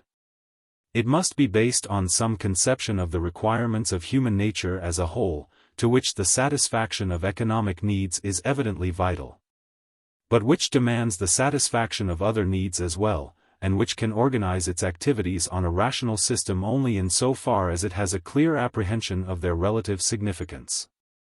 Whatever the world thinks, wrote Bishop Berkeley, he who hath not much meditated upon God, the human mind and the summum bonum may possibly make a thriving earthworm, but will most indubitably make a sorry patriot and a sorry statesman.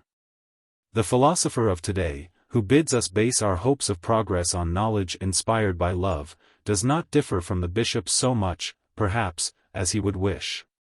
The most obvious facts are the most easily forgotten. Both the existing economic order, and too many of the projects advanced for reconstructing it, break down through their neglect of the truism that, since even quite common men have souls, no increase in material wealth will compensate them for arrangements which insult their self-respect and impair their freedom. A reasonable estimate of economic organization must allow for the fact that, unless industry is to be paralyzed by recurrent revolts on the part of outraged human nature. It must satisfy criteria which are not purely economic. A reasonable view of its possible modifications must recognize that natural appetites may be purified or restrained, as, in fact, in some considerable measure they already have been, by being submitted to the control of some larger body of interests. The distinction made by the philosophers of classical antiquity between liberal and servile occupations, the medieval insistence that riches exist for man, not man for riches. Ruskin's famous outburst, "There is no wealth but life," the argument of the socialist who urges that production should be organized for service, not for profit, are but different attempts to emphasize the instrumental character of economic activities by reference to an ideal which is held to express the true nature of man. Of that nature and its possibilities the Christian Church was thought, during the greater part of the period discussed in these pages, to hold by definition a conception distinctively its own. It was therefore committed to the formulation of a social theory, not as a philanthropic gloss upon the main body of its teaching, but as a vital element in a creed concerned with the destiny of men whose character is formed, and whose spiritual potentialities are fostered or starved by the commerce of the marketplace and the institutions of society. Stripped of the eccentricities of period and place, its philosophy had as its center a determination to assert the superiority of moral principles over economic appetites, which have their place, and an important place, in the human scheme, but which, like other natural appetites, when flattered and pampered and overfed, bring ruin to the soul and confusion to society. Its casuistry was an attempt to translate these principles into a code of practical ethics, sufficiently precise to be applied to the dusty world of warehouse and farm. Its discipline was an effort, too often corrupt and pettifogging in practice, but not ignoble in conception, to work the Christian virtues into the spotted texture of individual character and social conduct. That practice was often a sorry parody on theory is a truism which should need no emphasis. But in a world where principles and conduct are unequally mated, men are to be judged by their reach as well as by their grasp, by the ends at which they aim as well as by the success with which they attain them. The prudent critic will try himself by his achievement rather than by his ideals, and his neighbors, living and dead alike, by their ideals and not less than by their achievement. Circumstances alter from age to age, and the practical interpretation of moral principles must alter with them. Few who consider dispassionately the facts of social history will be disposed to deny that the exploitation of the weak by the powerful, organized for purposes of economic gain, buttressed by imposing systems of law, and screened by decorous draperies of virtuous sentiment and resounding rhetoric, has been a permanent feature in the life of most communities that the world has yet seen. But the quality in modern societies which is most sharply opposed to the teaching ascribed to the founder of the Christian faith lies deeper than the exceptional failures and abnormal follies against which criticism is most commonly directed. It consists in the assumption, accepted by most reformers with hardly less naivete than by the defenders of the established order, that the attainment of material riches is the supreme object of human endeavor and the final criterion of human success. Such a philosophy, plausible, militant, and not indisposed, when hard-pressed, to silence criticism by persecution, may triumph or may decline. What is certain is that it is the negation of any system of thought or morals which can, except by a metaphor, be described as Christian. Compromise is as impossible between the Church of Christ and the idolatry of wealth, which is the practical religion of capitalist societies, as it was between the Church and the state idolatry of the Roman Empire. Modern capitalism, writes Mr. Keynes, is absolutely irreligious, without internal union, without much public spirit, often, though not always, a mere congeries of possessors and pursuers. It is that whole system of appetites and values, with its deification of the life of snatching to hoard, and hoarding to snatch, which now, in the hour of its triumph, while the plaudits of the crowd still ring in the ears of the gladiators and the laurels are still unfaded on their brows, seems sometimes to leave a taste as of ashes on the lips of a civilization which has brought to the conquest of its material environment resources unknown in earlier ages, but which has not yet learned to master itself. It was against that system, while still in its supple and insinuating youth, before success had caused it to throw aside the mask of innocence, and while its true nature was unknown even to itself, that the saints and sages of earlier ages launched their warnings and their denunciations. The language in which theologians and preachers expressed their horror of the sin of covetousness may appear to the modern reader too murkily sulphurous. Their precepts on the contracts of business and the disposition of property may seem an impracticable pedantry. But rashness is a more agreeable failing than cowardice, and, when to speak is unpopular, it is less pardonable to be silent than to say too much. Posterity has, perhaps, as much to learn from the whirlwind eloquence with which Latimer scourged injustice and oppression as from the sober respectability of the judicious Paley, who himself, since there are depths below depths, was regarded as a dangerous revolutionary by George III.